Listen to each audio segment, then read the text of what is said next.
Hey everyone. Hope you're all doing well. Here, we provide high-quality novel audiobooks for free. Many of you might think that web novels and web novel audiobooks are the same, but they are actually quite different. Simply converting a web novel into an audiobook without adaptation often leads to a poor listening experience. That's why I carefully revise every chapter to create an immersive and enjoyable experience. I go through multiple rounds of rewriting and listening to ensure the narration flows naturally, just like reading it out loud yourself. This is not just a direct copy of the original novel.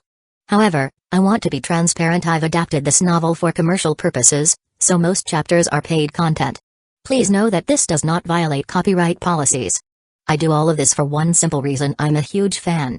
As many of you know, I love listening to web novel audiobooks, and this is one of my personal favorites.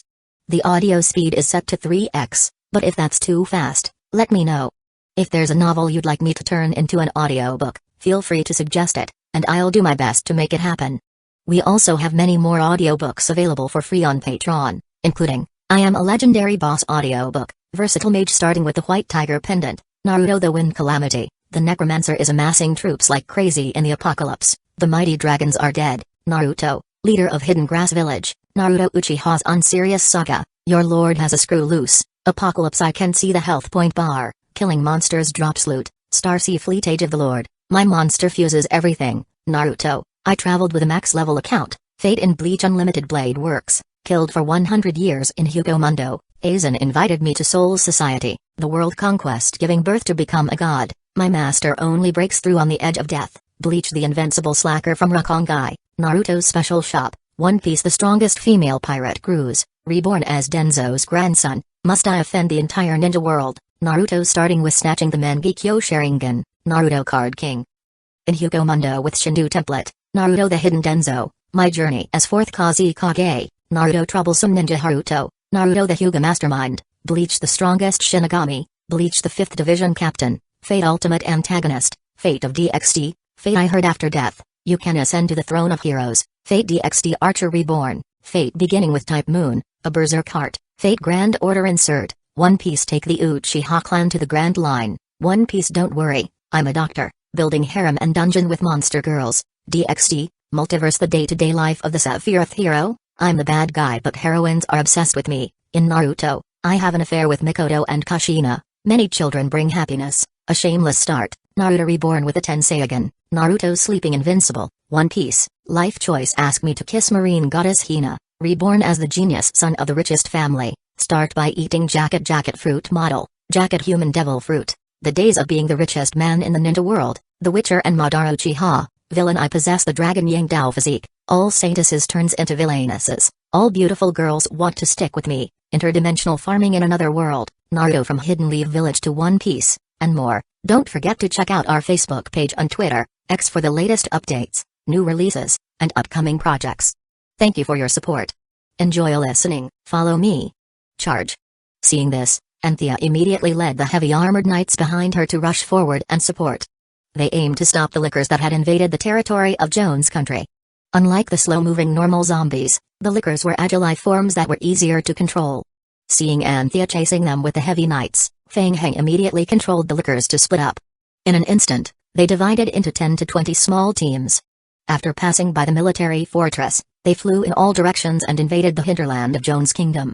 Anthea's commanding ability was very strong, but no matter how strong she was, she couldn't split the heavy armored knights behind her into a dozen small teams to chase after them. She could only watch helplessly as the lickers quickly entered the hinterland of Jones' kingdom and gradually disappeared. Damn it! Anthea gripped the knight commander's spear tightly, sensing a sense of powerlessness rising in her heart. The military fortress was still under the threat of the undead, and she couldn't even chase after the invading lickers. Retreat. Anthea knew that the undead were plotting something. Allowing these lickers to invade the country was not a good thing, but she had no choice. The military fortress was under attack, so she could only turn back and rescue them.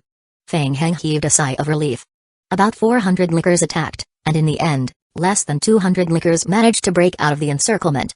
Enough. Fang Heng glanced at the dazed Jasmine and the others behind him, then slowly retreated into the zombie team behind him. He transformed into his bat form and flew into the sky from another direction, entering the hinterland of Jones' kingdom. Chapter 1902 Beetle in his bat form, Fang Heng sped through the air. He followed the map and headed straight for the point.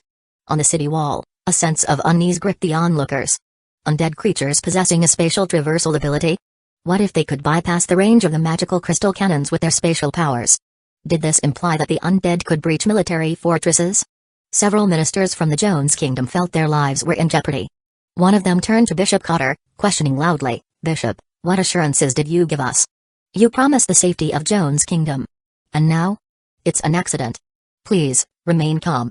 Bishop Cotter was also taken aback by Fang Heng's liquor and its special space abilities. After he regained his senses, he advised, "The teleportation passage is rapidly charging. Reinforcements from the Holy Court will arrive soon. Trust us, we will swiftly handle the undead threat."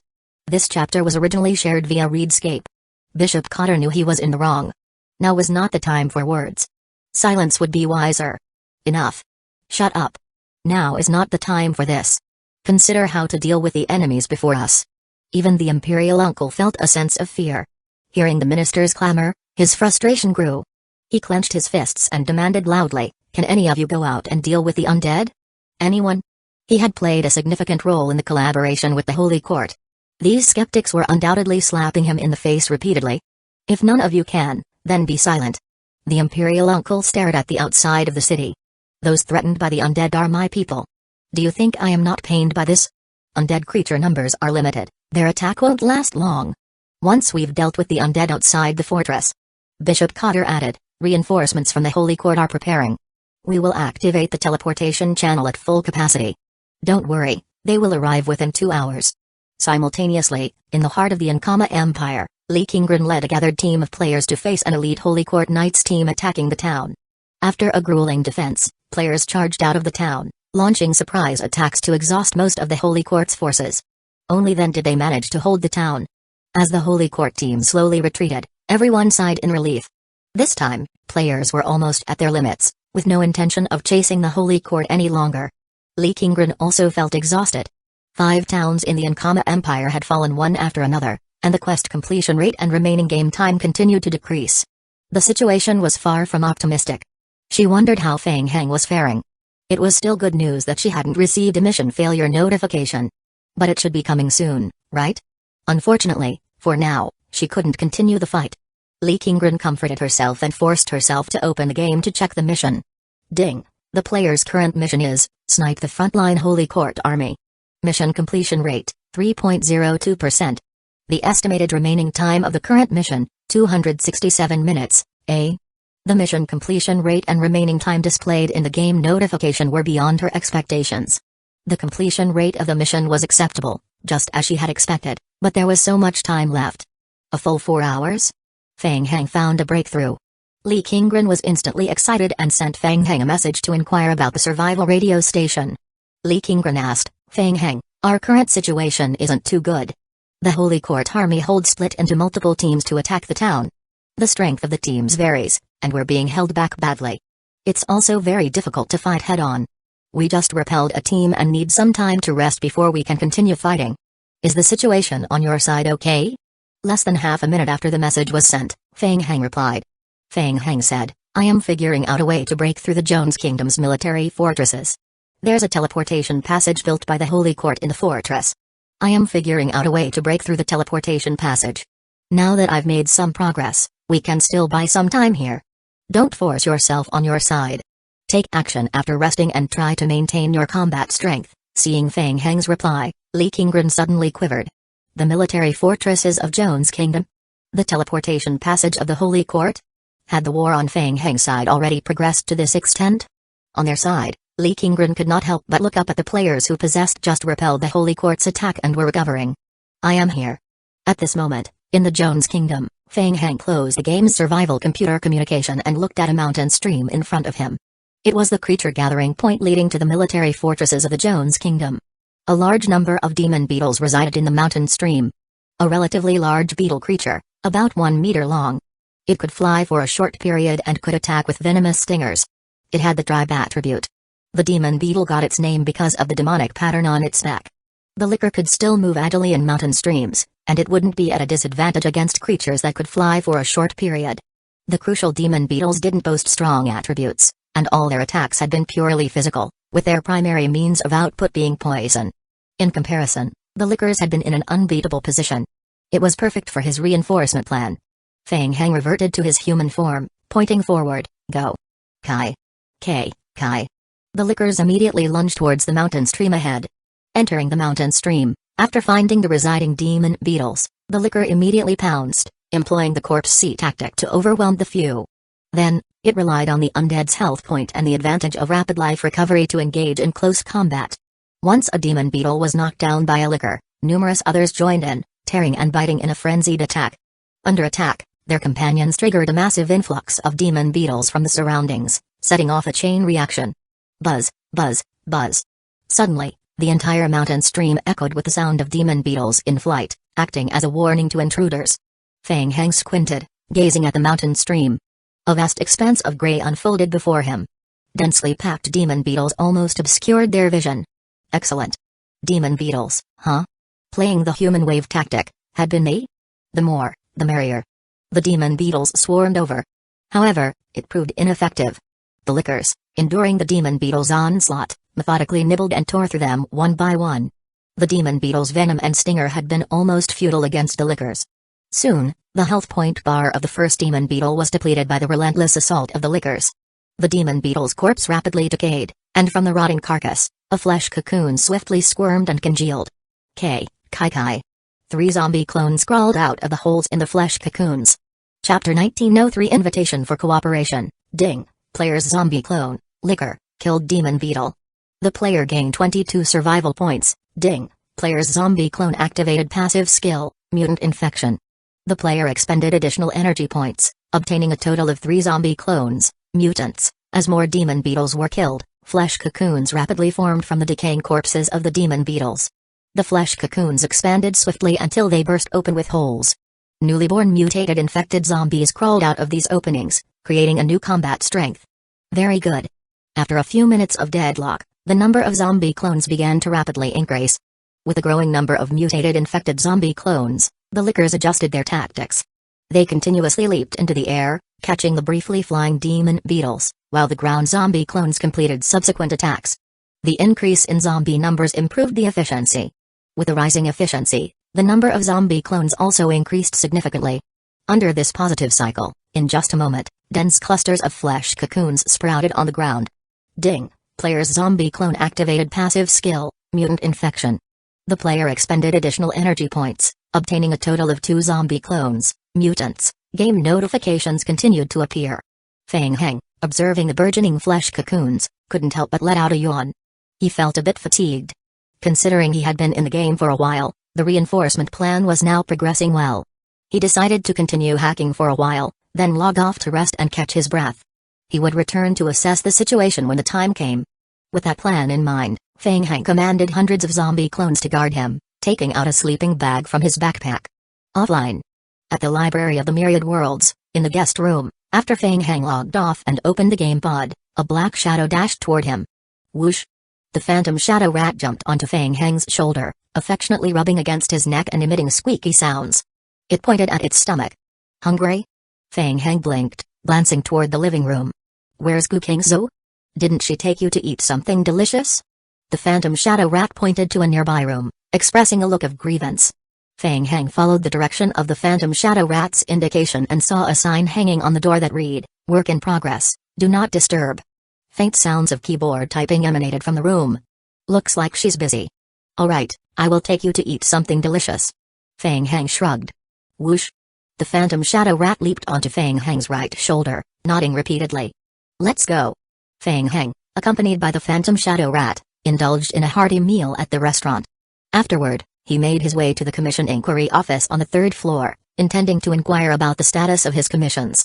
The urgency of resolving the phantom shadow rat's issues lingered on Fang Heng's mind. Acquiring the beast taming skill promptly would undoubtedly bring him peace of mind. Upon reaching the inquiry desk, Fang Heng inquired, "Hello, could you please check the status of my current commissions?" "Certainly, sir. Your current credit card balance is 6,712 points. You currently have 24 commissions awaiting verification, 4 commissions pending confirmation, and there are 482 unread messages in your inbox." "Yes." Fang Heng let out a soft acknowledgement, pondering why many preferred confirming verification at the 11th hour. Such a habit was not ideal. Fang Heng was sure that there was nothing wrong with the design of the magic array. The payment was a little slow, and he was indeed a little unhappy. Originally, he had intended to undertake more alchemy missions that day to accumulate points. However, the plethora of in-game tasks made it impossible for him to extricate himself for the time being.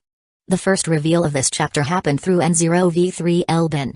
Oh, by the way, any updates on the commission I posted? Allow me to check for you. The mechanical servant's eyes processed data swiftly before relaying, your mission has been viewed 322 times, and as of now, no one has accepted it. Additionally, you've obtained a relevant commission message. What does it say? Please take a look. Feng Heng accepted the note from the mechanical servant. Hello, esteemed scholar. We apologize for the intrusion. We are a research team from the North District of the Federation's Reborn University. We are currently engaged in advanced academic research. We were immensely impressed by your assistance in solving a significant challenge. Your proficiency in alchemy is truly admirable. Having come across your commission, we've sourced the relevant academic skill for beast taming that you require. In exchange, we hope you can assist us in resolving several other academic challenges in alchemy. If you're willing, we'd like to arrange a meeting for further discussion. Thank you. Feng Heng tucked away the note, bowing his head in contemplation. The research team from Reborn University.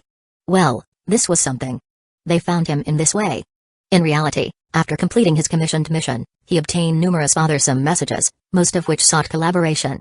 The clients were willing to offer monetary rewards and more. After all, accumulating points in the Library of the Myriad Worlds was no easy feat. Many players preferred utilizing the library's channels for discrete transactions. However, Feng Heng was currently only lacking in points. As for the rest, indeed, he was still in need of a considerable number of King of Gods points. This was something others couldn't provide. Later, after skimming through a dozen or so messages, he found them to be quite similar. Growing weary, he determined to cease further investigation. After a moment of reflection, Feng Heng promptly replied, attempting to arrange a meeting time with the other party. He would listen to what they had to say first. At the very least, Feng Heng believed that he initially used alchemy to complete commissions in exchange for points, which were then used to acquire knowledge in beast taming. Now, skipping one step in the middle wasn't out of the question. Meanwhile, several hundred kilometers away from the Library of the Myriad Worlds, within Reborn University. He's here. There's news. Upon receiving the latest update from Feng Heng, the entire university research team room erupted in excitement. Take a look, see what he said. This Mr. Amanda was truly remarkable, effortlessly resolving the alchemical magic array problems they faced. And it wasn't just for them. Several teachers discovered through exchanges with colleagues in other research teams that Mr. Amanda had generously shared solutions to their problems as well. Upon closer inspection, they realized Mr. Amanda's average completion time for commissions was impressively short.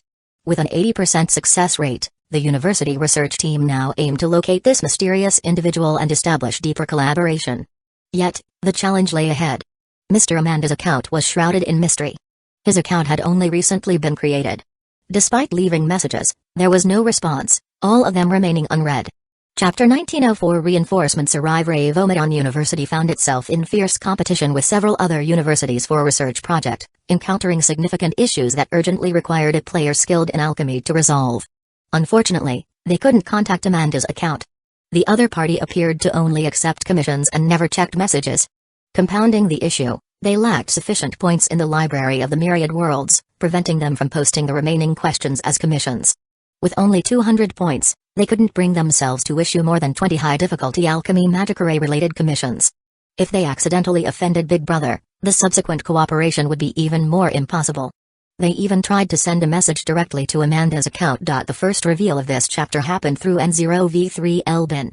Who knew that this mysterious Amanda's account was also very strange. All the messages sent to her were like rocks sinking into the sea without exception. All the previous messages were also hidden. Finally, they spent a lot of time looking through the information and accidentally found a piece of information that Amanda's husband had posted in the mission commission. Beast taming? Why would a Big Brother need to delve into such an obscure subject as beast taming? They didn't delve into it. They decided to attempt contact through this channel. After all, the mission commission stated that mastering beast taming could facilitate exchanges with other skills. And so, a roundabout tactic was employed. After all, finding someone capable of teaching basic beast taming or a player proficient in the skill proved much simpler than locating an expert in alchemy magic arrays. Find. We must find a solution for beast taming before dawn tomorrow. The entire Reborn University immediately mobilized to search for methods of mastering beast taming through various channels. Simultaneously, in her room, Gukingzu analyzed encrypted data on her computer screen, pondering the mysteries. Her last operation at Haines School had been discovered by the Federation at the last moment. However, it was not entirely fruitless. She had acquired some information from Haines School. Unfortunately, the information was encrypted. She had come to the Library of Myriad Worlds partly to decipher the secret. During the day, she found a professional through the Library of Myriad Worlds and sent a portion of the encrypted information to her computer. The information was intricate, requiring additional time for thorough analysis. However, recently, Gukingzu realized that inexplicable harassment messages from the Library of Myriad Worlds were increasing. There were also many who came seeking collaboration with her in alchemy. Why are scammers so peculiar these days? In a room separated from Gukingzu by a wall, Fang Heng had just returned with the Phantom Shadow Rat. He also didn't know that Ravomadon University in the North District of the Federation had exerted so much effort to find him. The other party's reply about meeting the next day didn't raise any suspicions. Coincidentally, he still had urgent matters to attend to in the game. Meeting tomorrow morning would work out fine. Fang Heng entered the room and glanced at the study where the sound of typing persisted. He shook his head and returned to the game pod. Logging in.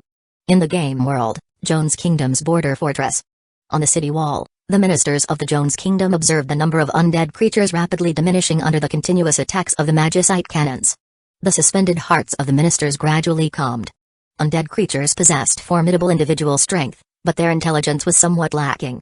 They mindlessly charged forward. The peculiar spatial space ability the undead had displayed earlier did not manifest again. Of course, if these low-level undead creatures were flawless, the undead would have long dominated the entire world. A holy court guard hurried over and whispered a few words into Bishop Cotter's ear. Bishop Cotter's expression turned solemn as he looked toward the imperial uncle. Finally, the holy court completed the teleportation passage within an hour and a half. Imperial uncle, the teleportation passage is ready. The reinforcements from the advanced game world are gathered through the teleportation passage. The number of undead outside has decreased significantly. When the reinforcements are ready, please allow us to send out the main force to defeat the undead in one fell swoop. When the time comes, we will additionally ask for the assistance of the Jones Kingdom. Very well. The reinforcements had finally arrived. The Imperial uncle nodded in satisfaction. Issue the order. Inform Anthea to prepare. The Holy Court's people will soon join the battlefield. When the time comes, coordinate with the Holy Court to charge and thoroughly crush those undead. Everyone, be ready to cooperate with the Holy Court and break through the undead outside. Yes. Everyone on the city wall was exhilarated. The time for the counterattack had finally arrived. Soon, the teleportation magic array passage inside the military fortress radiated a brilliant golden light. Miles, the commander of the Holy Court's high-tier honorary knights, guided a total of 500 high-tier honorary holy paladins into the battlefield through the teleportation passage. As the honorary knights passed through the teleportation passage one by one, Miles urged his warhorse to the outskirts of the military fortress to observe the ongoing battle against the undead. Bishop Cotter of the Holy Court hurried down from the city wall to greet him. Upon seeing Miles, he walked up and said, "Commander Miles, you've arrived. As you can see, those undead creatures are not ordinary. Please be extra careful." "Yes." Miles agreed in acknowledgement, not giving much heed to Bishop Cotter's warning. Having always been in the advanced game world, the enemies he faced were not on par with those in the mid-level game. He had come with a certain degree of disdain. Now, seeing that the adversaries outside were mere low-level undead creatures, his disdain grew. They were just low-level undead. How formidable could they be? Miles gazed contemptuously at the zombies outside and nodded. "I've heard about the general situation before I came. A few zombies are not worth mentioning, but Fang Heng is extremely important to the Holy Court. He might possess crucial information that we urgently need." "Have you seen him?" Some players mentioned that they saw Fang Heng among the zombies, the one controlling them. However, we haven't confirmed this information. Miles agreed and glanced again at the gathering zombie team in the distance. He didn't sense any powerful undead aura fluctuations. However, that seemed to be the only place where someone could be hiding. "Follow me. Let's wipe out that group of undead." Once the Holy Paladin had assembled, Miles guided his 500 elite knights into the battlefield. Charge. The honorary knights, shielded by holy shields, converged and surged out of the city gate like a gilded torrent. Wherever they went, zombies were either pierced by the knights' spears or sent flying. Miles charged at the front of the formation. After consecutively dispatching a few zombies, he furrowed his brow slightly. Chapter 1905 Surge. Indeed, the strength of those zombie creatures was quite unusual. The zombies he had encountered in the past would never have the chance to stand up again after being stabbed by his spear. But what did it matter? N0val_bin hosted the premiere release of this chapter. Just a bit of flesh? In Miles' view, these creatures were nothing more than moving targets. It wasn't worth it for him to personally intervene. Perhaps due to the news of Fang Heng's appearance, the Holy Court had placed extra importance, prompting Miles to come personally. Miles shifted his gaze to the direction where the zombies were gathered. There weren't many zombies left on the battlefield, and only a large group remained in that area. Was the person controlling the zombies there? Miles released his perception, but he still didn't detect any special undead aura. Let's go and take a look. Miles thought. Follow me. Miles commanded loudly. Tear them apart. Roar. The morale of the Holy Court Knights surged, and they followed Miles as they charged toward the gathering of zombies. Not far ahead, where a substantial number of zombies had gathered. The few players captured by Fang Heng became nervous upon seeing a high-tier party from the Holy Court join the battle, charging straight toward the center of their area. The Holy Court's reinforcements have arrived. So many legions. It seems to be the elite knights of the Holy Court. Hurry. Send a message to Fang Heng. Jasmine said urgently. Players hurriedly activated the survival radio to send a message to Fang Heng requesting support. Look. Over there. Over there. The call for help had just been broadcast through the survival radio when a player suddenly noticed something, pointing to the right side of the military fortress in the distance. Hearing this, Jasmine looked over and saw a large black zombie army rushing from the back of Joan's kingdom. He was shocked. What the heck? Zombie team reinforcements?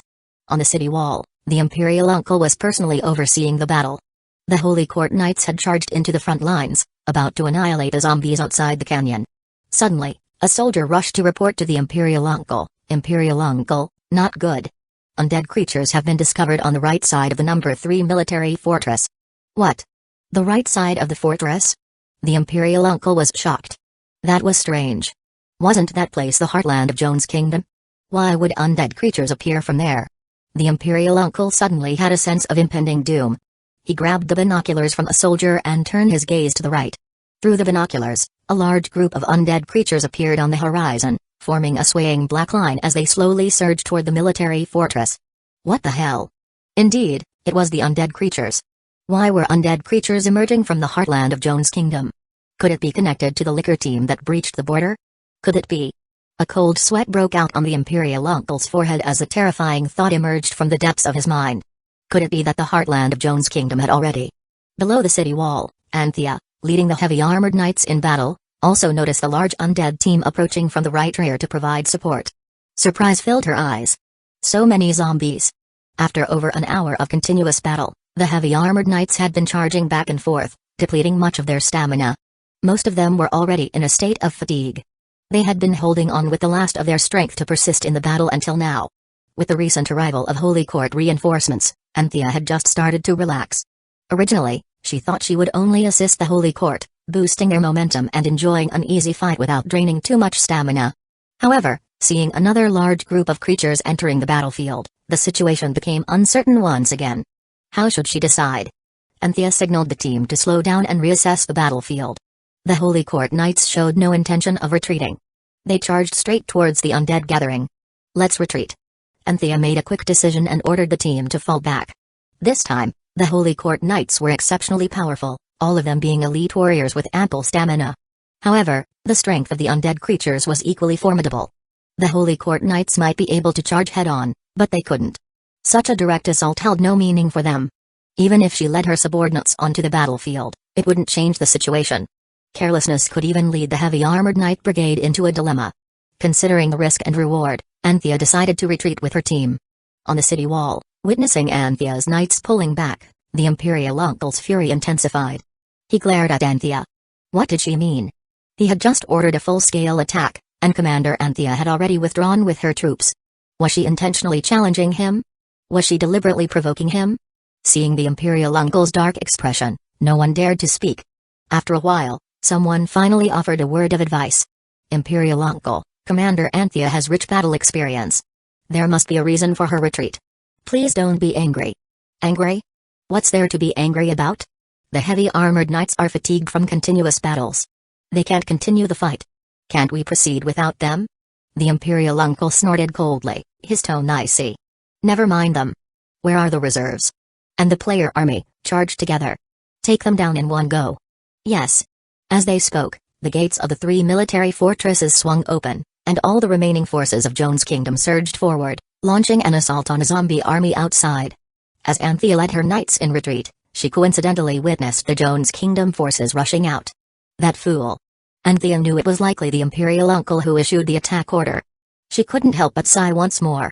She directed the heavy armored knights to enter the fortress for a rest and immediately took a few trusted aides to the main fortress to locate the Imperial uncle, hoping to persuade him to stand down. At this moment, the Holy Court army led by Miles had already charged into the undead team at the canyon entrance. The first wave of the charge.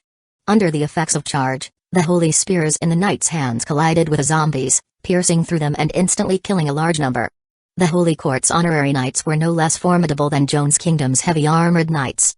Even with the protection of the Holy God Shield, the honorary knights were sturdier and had higher damage output. However, all cavalry units faced a similar challenge. After the initial powerful charge, the efficiency of killing zombies began to slow down. This left Miles dissatisfied.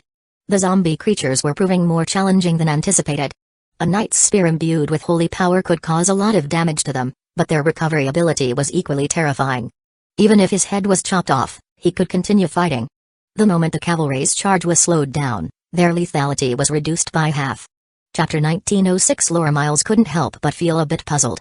What kind of undead was this? Its vitality was so strong that it gave him an inexplicable feeling. Fortunately, zombie creatures didn't pose much of a threat in terms of attack. With a holy shield activated, even a normal player could be completely immune to zombie attacks. Suddenly, Miles, who was fighting with the zombie team, sensed something.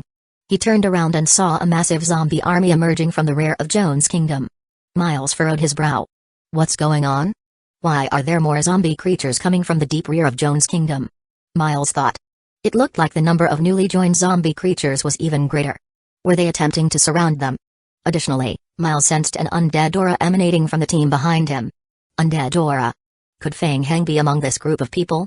Humphrey. A hint of disdain flashed in Miles' eyes. Trash would always be trash. Did he think he could win against them by continuously piling up these low-tier creatures? What a joke. Miles let out a cold laugh and raised his hand. Gather. Follow me, let's charge through.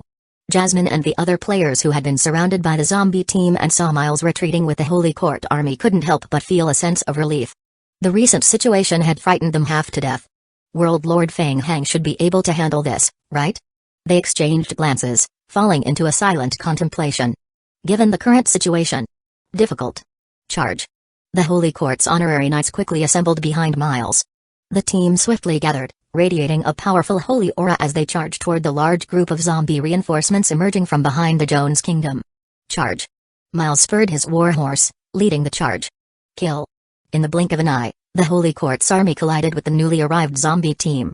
The spears, enveloped in holy light, struck the zombie clones one after another, unleashing a dazzling golden glow. Leveraging the charge's formidable penetration, they pierced through 3 zombie clones consecutively, eliminating them. With a single powerful charge, a significant number of zombie creatures fell beneath the spear. Was this all they had? Just so.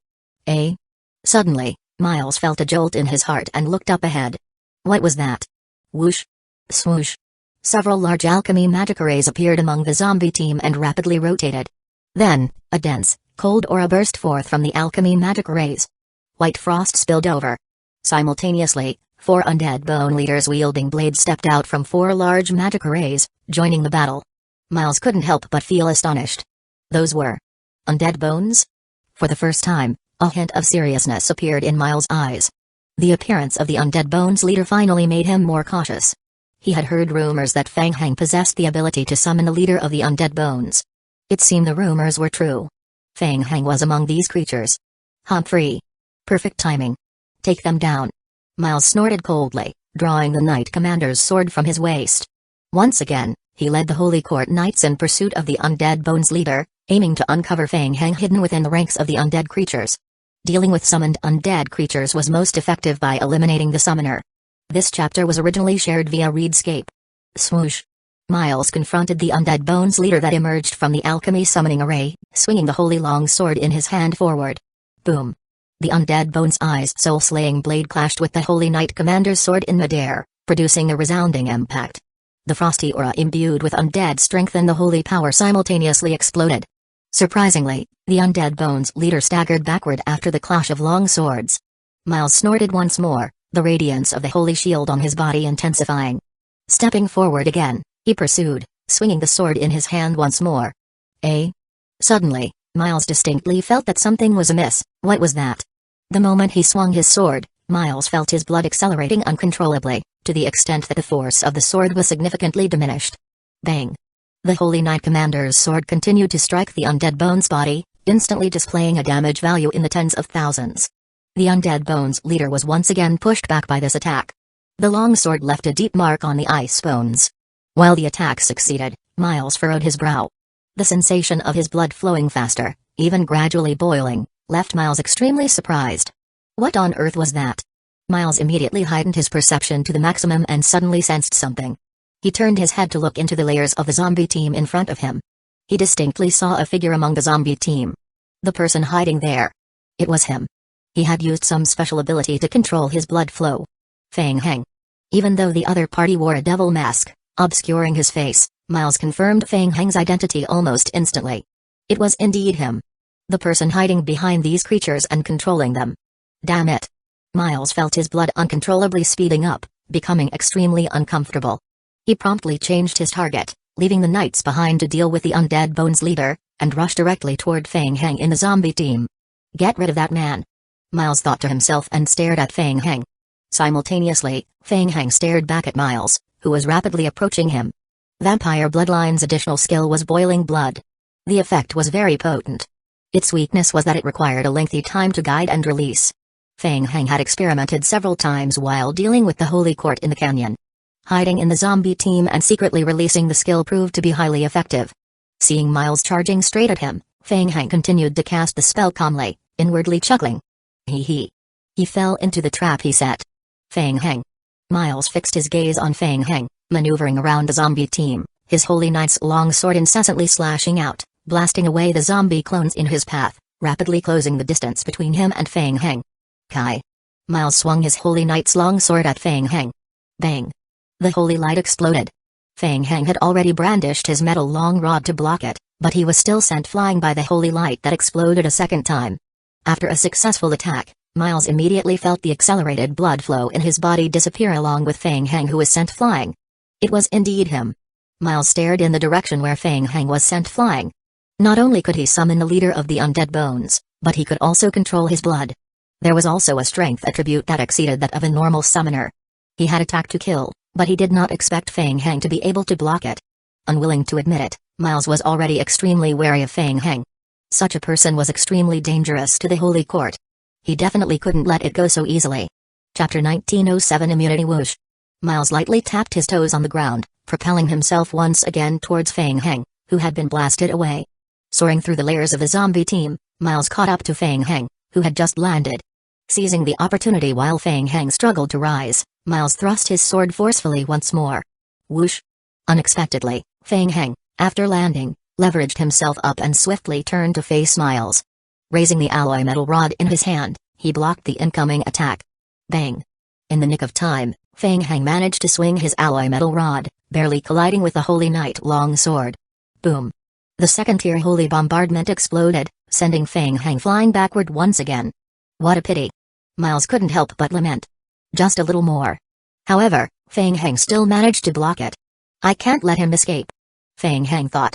The killing intent in Miles' eyes was firmly locked onto Feng Heng, and he pursued once more. For the third time. Miles caught up to Feng Heng, and the knight longsword in his hand radiated a shining golden holy light. You're finished.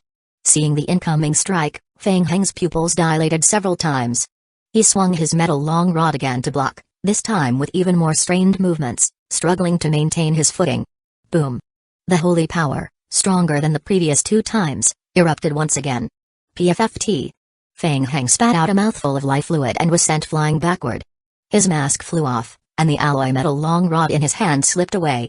Observing that Feng Heng had lost his combat strength, Miles didn't intend to show mercy. He continued his pursuit of Feng Heng, who was airborne and retreating. This individual was too perilous. The risk of capturing him alive was too great. The threat was immense. He had to eliminate him directly. A flash of killing resolve crossed Miles' eyes. He unleashed a full-force strike, and the holy long sword pierced straightforwardly toward Fang Heng's heart. Just as the long sword was about to pierce Fang Heng's heart, Miles witnessed Fang Heng suddenly opening his eyes. In Fang Heng's eyes, Miles saw no trace of fear. Instead, he discerned a malicious smile, as if Fang Heng's scheme had succeeded. What? This chapter was originally shared via Readscape. At that moment, Miles suddenly felt a chill running down his spine. What was with that peculiar smile? Could it be? Impossible. There was no way he could have other powers to turn the tide. Sink into despair, undead. Miles roared, and his long sword radiated a dazzling holy power, ruthlessly thrusting toward Fang Heng's heart. Kai. A dry sound echoed. The holy knight long sword pierced through Fang Heng's heart. Blood was sprayed from the wound. What? Miles stared at Fang Heng in disbelief. Despite the holy knight long sword piercing through Fang Heng's heart, his expression remained unchanged.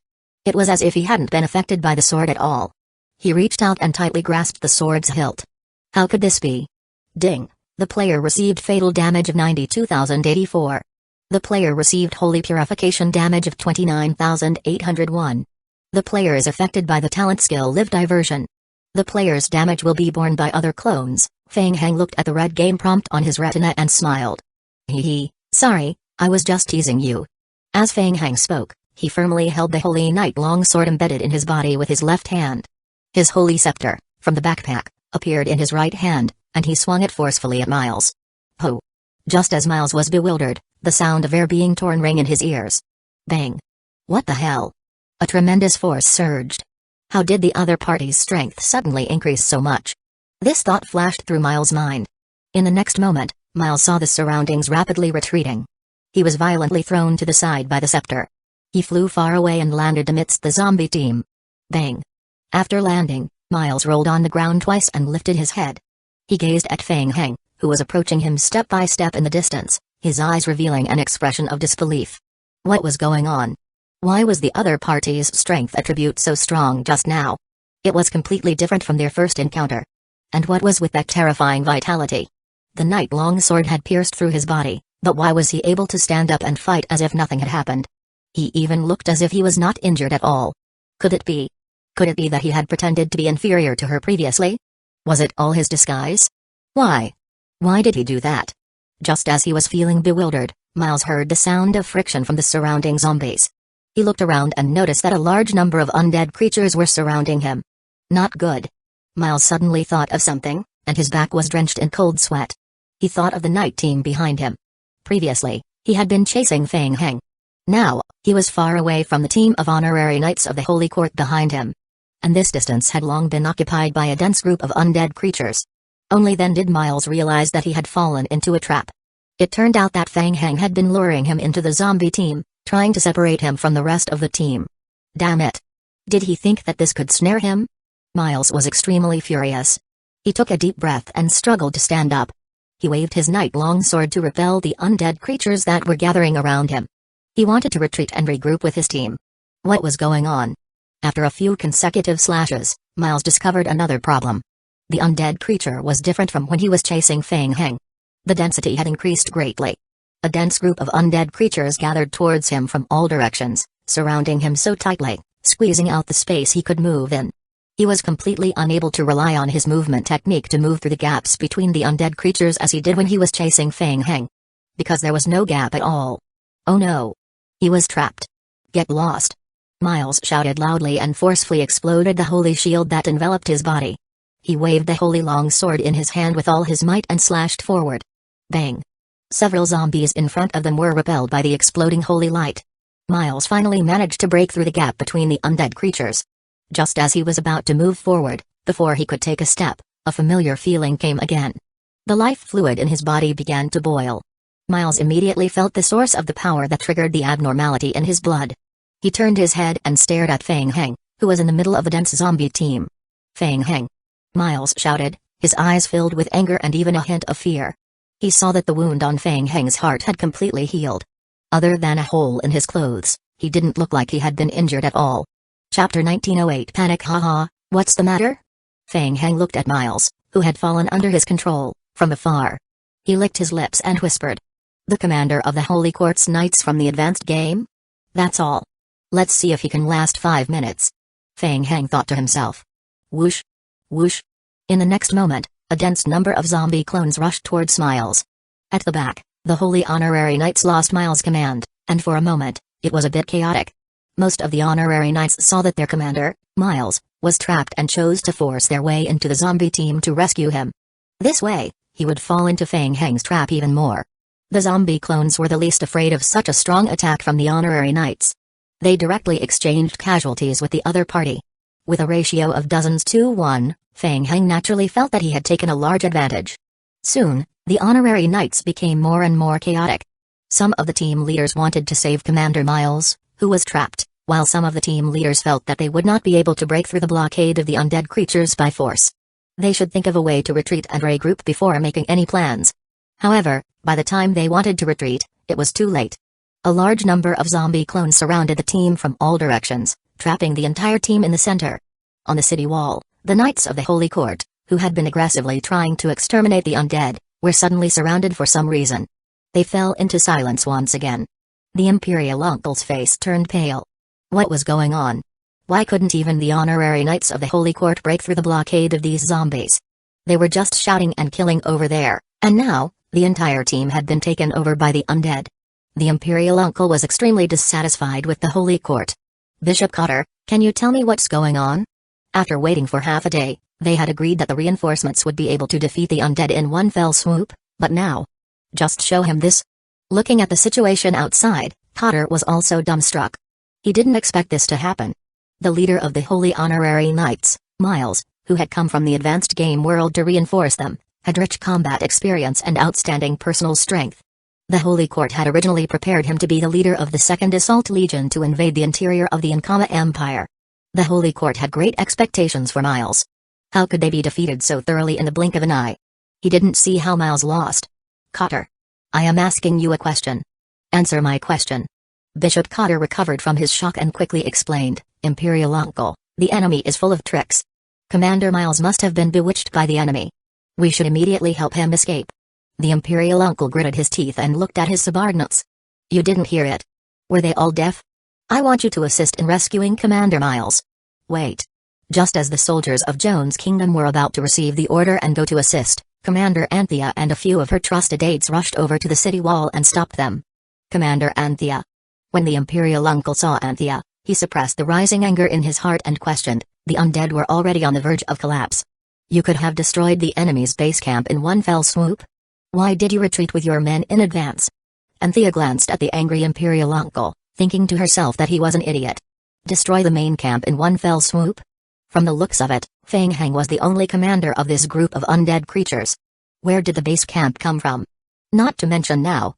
Even the Knight Commander of the Holy Court was trapped by the undead creatures outside. This foolish Imperial Uncle still wanted to go out and rescue them. Should he go out to rescue them or go out to die together? Anthea said solemnly, Imperial Uncle, our army has been fighting for more than an hour. We are at our limits. We can't continue fighting. Retreating is our last resort. Humphrey. The Imperial Uncle snorted heavily, very dissatisfied. Really? Why do I sense that the Empire's warriors still have strength left? All right, Anthea, the situation is urgent. The Knights of the Holy Court are in danger. I order you to go and rescue them immediately. Anthea didn't answer. She didn't agree or refuse. She just looked coldly at Bishop Cotter of the Holy Court. Being stared at by Anthea, Cotter couldn't help but feel a little scared. Bishop Cotter, I remember that we have reached an agreement with the Holy Court, and the Holy Court will guarantee the safety of our homeland. Why is the Holy Court not only not fulfilling their promise but also asking us to help? Seeing that Anthea didn't immediately go out to salvage him and was still dawdling, the anger in the Imperial Uncle's heart couldn't help but rise. Anthea did not care about the Imperial Uncle's expression. She stared at Bishop Cotter and asked, I want to ask, how confident are you that the salvage will succeed? If this rescue fails, we will lose all of our defensive forces. At that time, the 3 military fortresses will have no other protective measures other than the magicite cannons. How can we ensure that the military fortresses will not fall? The Imperial Uncle was about to get angry, but when he heard Anthea's words, he immediately calmed down. That was right. Right now, the strength of their fortresses was depleted, and their forces had dwindled to just this much. Now, he was risking everything to launch an attack. If he successfully rescued the Holy Court Knights, it would be acceptable. But if, by any chance, he failed. The primary upload of this chapter happened on B1NN0 Vol. Could these 3 fortresses still be defended? It didn't seem likely. If he were to make any mistakes, wouldn't he end up buried along with these 3 military fortresses? After realizing this, the imperial uncle immediately fell silent. He didn't understand what had come over him. Just a moment ago, he was inexplicably driven by a hot-headed impulse, wanting to throw everything into rescuing them. Upon hearing Anthea's reminder, he suddenly felt as if someone had doused him with a bucket of cold water, instantly cooling down, with cold sweat breaking out on his back. No. He couldn't recklessly charge out for a rescue. Feeling threatened, the imperial uncle was now fearful. He turned to Bishop Cotter. Cotter. Do you have the ability to break through the Ankama Empire? Do you have the confidence or not? This. Bishop Cotter glanced at the outside of the city, feeling quite uneasy. He was too far from the city wall to see how the battle outside unfolded. He never expected the leader of the Holy Court Knights to be so foolish. He couldn't even vanquish Fang Heng, went deep into the enemy like a madman, and ended up trapped. Imperial Uncle, the zombie creatures aren't strong, but their methods are strange. The salvage is undoubtedly the best plan. I believe that with the help of the Jones Kingdom, the undead will be defeated in one fell swoop. Once we completely take down the Ankama Empire, half of its territory will belong to you, just as we agreed. The Imperial Uncle, once again swayed by Anthea's persuasive words, began to sense a bit dizzy. Then, he heard Anthea sneer. Chapter 1909 Iron Man. Hey, after talking for so long, you're still spouting nonsense. You're not confident that you can rescue Commander Miles, are you? Even if we manage to save the Knight Commander, this battle remains extremely challenging for us, isn't it? Cotter stared at Anthea and said in a deep voice, no, I can guarantee that as long as everyone is willing to give their all and cooperate with the Holy Court's Honorary Knights Legion, we will be able to. What if we fail? Anthea looked at the Imperial Uncle. What if we fail to rescue Miles, or if we succeed in rescuing Commander Miles but lose half of our troops? Do we still have the ability to defend the military fortresses? The Imperial Uncle's expression darkened. After Anthea's explanation, he finally came to his senses. Oh my. So, the risk of going out to rescue was this high? He indeed wanted to invade the territory of the Ankama Empire, but if he failed, he would lose his life. This wouldn't do. Bishop Cotter, this guy, wasn't a good person either. So, they were using the soldiers of Jones' kingdom to save them. The first reveal of this chapter happened through N0v3 Elbin. If they failed, would he have to pay with his life? This wouldn't do. The Imperial Uncle understood the crux of the matter and immediately said in a deep voice, yes, Commander Anthea's words make sense. It's indeed inappropriate to attack rashly. Just as Bishop Cotter said, although the overall strength of this group of undead is not strong, they are strange and anomalous. We need to observe and study them more to find a more reliable plan. Bishop Cotter, who was listening on the side, became anxious. What time was it? Did they still want to study and observe? By the time they finished their study, not to mention Miles, their entire Holy Court Holy Paladins would be wiped out.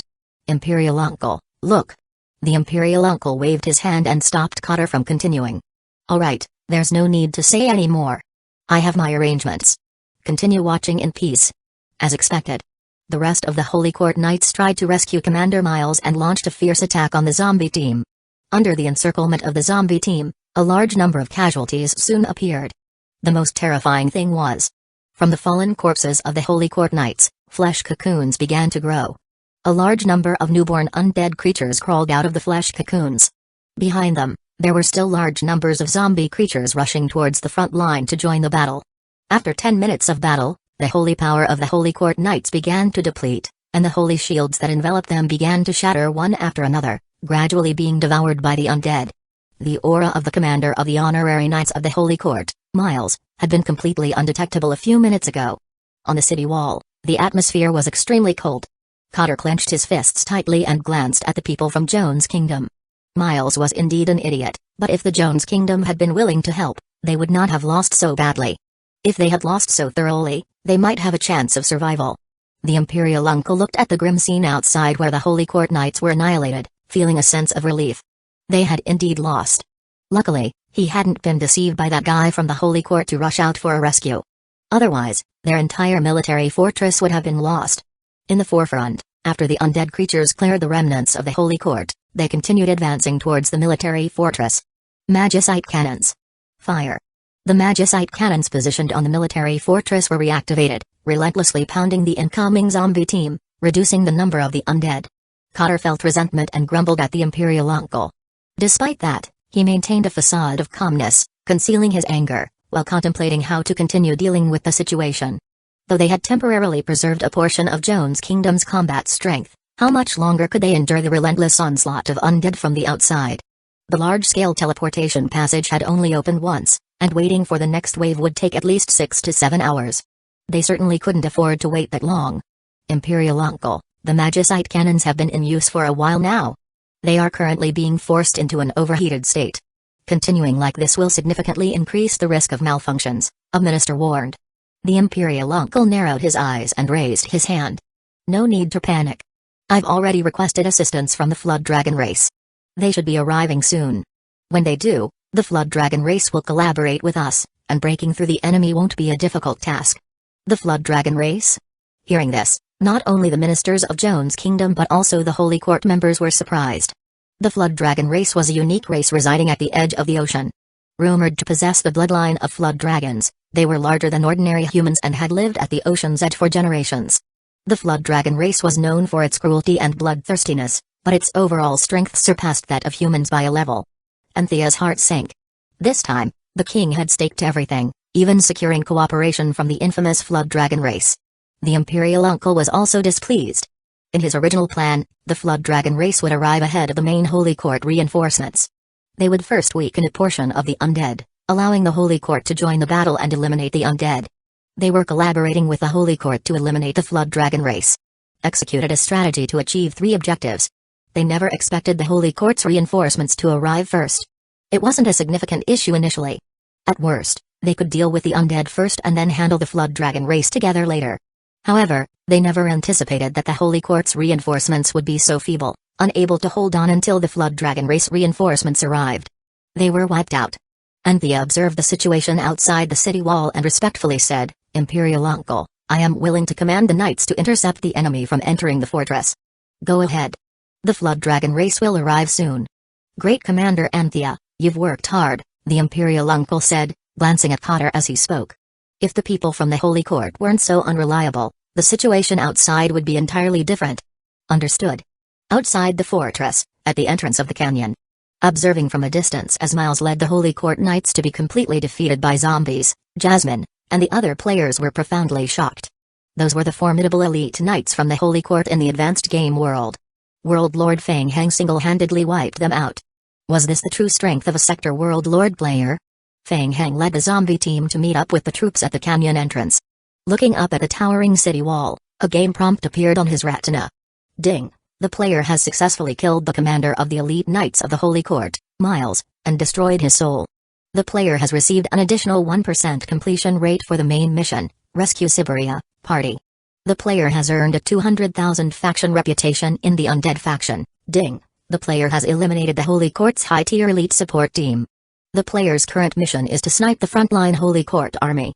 The mission completion rate has increased by 32%. The estimated remaining time for the current mission has increased by 300 minutes. Chapter 1910 Change Good. It was a significant victory. Feng Hang had successfully defeated a high-tier elite team from the Holy Court and even managed to kill a commander, boosting his mission completion rate by 32%. Finally, the mission completion rate had reached double digits, and with nearly 8 hours remaining, the situation was not as urgent as before. Rubbing his chin, Feng Hang glanced at the towering city walls in the distance. For a moment, he pondered whether he could continue besieging the fortresses, luring more Holy Court teams out to engage them in battle and further increasing his mission completion rate. Not to that extent, the members of the Holy Court were not fools. He had only succeeded in the sneak attack once. Repeating the feat would be challenging. The next encounter would undoubtedly be with a stronger opponent. He couldn't afford to give them more opportunities. He had to seize the momentum. Feng Hang immediately directed his zombie army to disperse and charge towards the military fortresses. What a pity. In a siege like this, the parasitic worm skill from the fusion tyrant form would have been highly effective if given more time. Unfortunately, the accumulation of the worm skill in the fusion tyrant form took time. The newly reborn body lacked worms and required time for accumulation. Additionally, in the current mid-tier game world, the soldiers of the Jones Kingdom had higher physical resilience, making them more resistant to the worm body. A small number of worms wouldn't have a significant impact. At the moment, he could only let the zombies continue buying more time. Soon, the magicite cannons on the city walls would likely be the first to give way. After the intense battle, Feng Hang's spirit slightly relaxed, and a sense of fatigue set in. Feng Hang took advantage of the break and turned to look at the players behind him. What happened in the Ankama Empire and Jones Kingdom while I was away? The first reveal of this chapter happened through N0v3 Elbin. Jasmine and the others exchanged glances. One player nodded and said, "Just some rumors. There are reports of unrest on the Ankama Empire's front line due to the sudden rebellion in the Jones Kingdom. It might not hold for much longer, and they're reportedly preparing to retreat." Feng Hang's heart sank upon hearing this. The battle in the Ankama Empire was interconnected.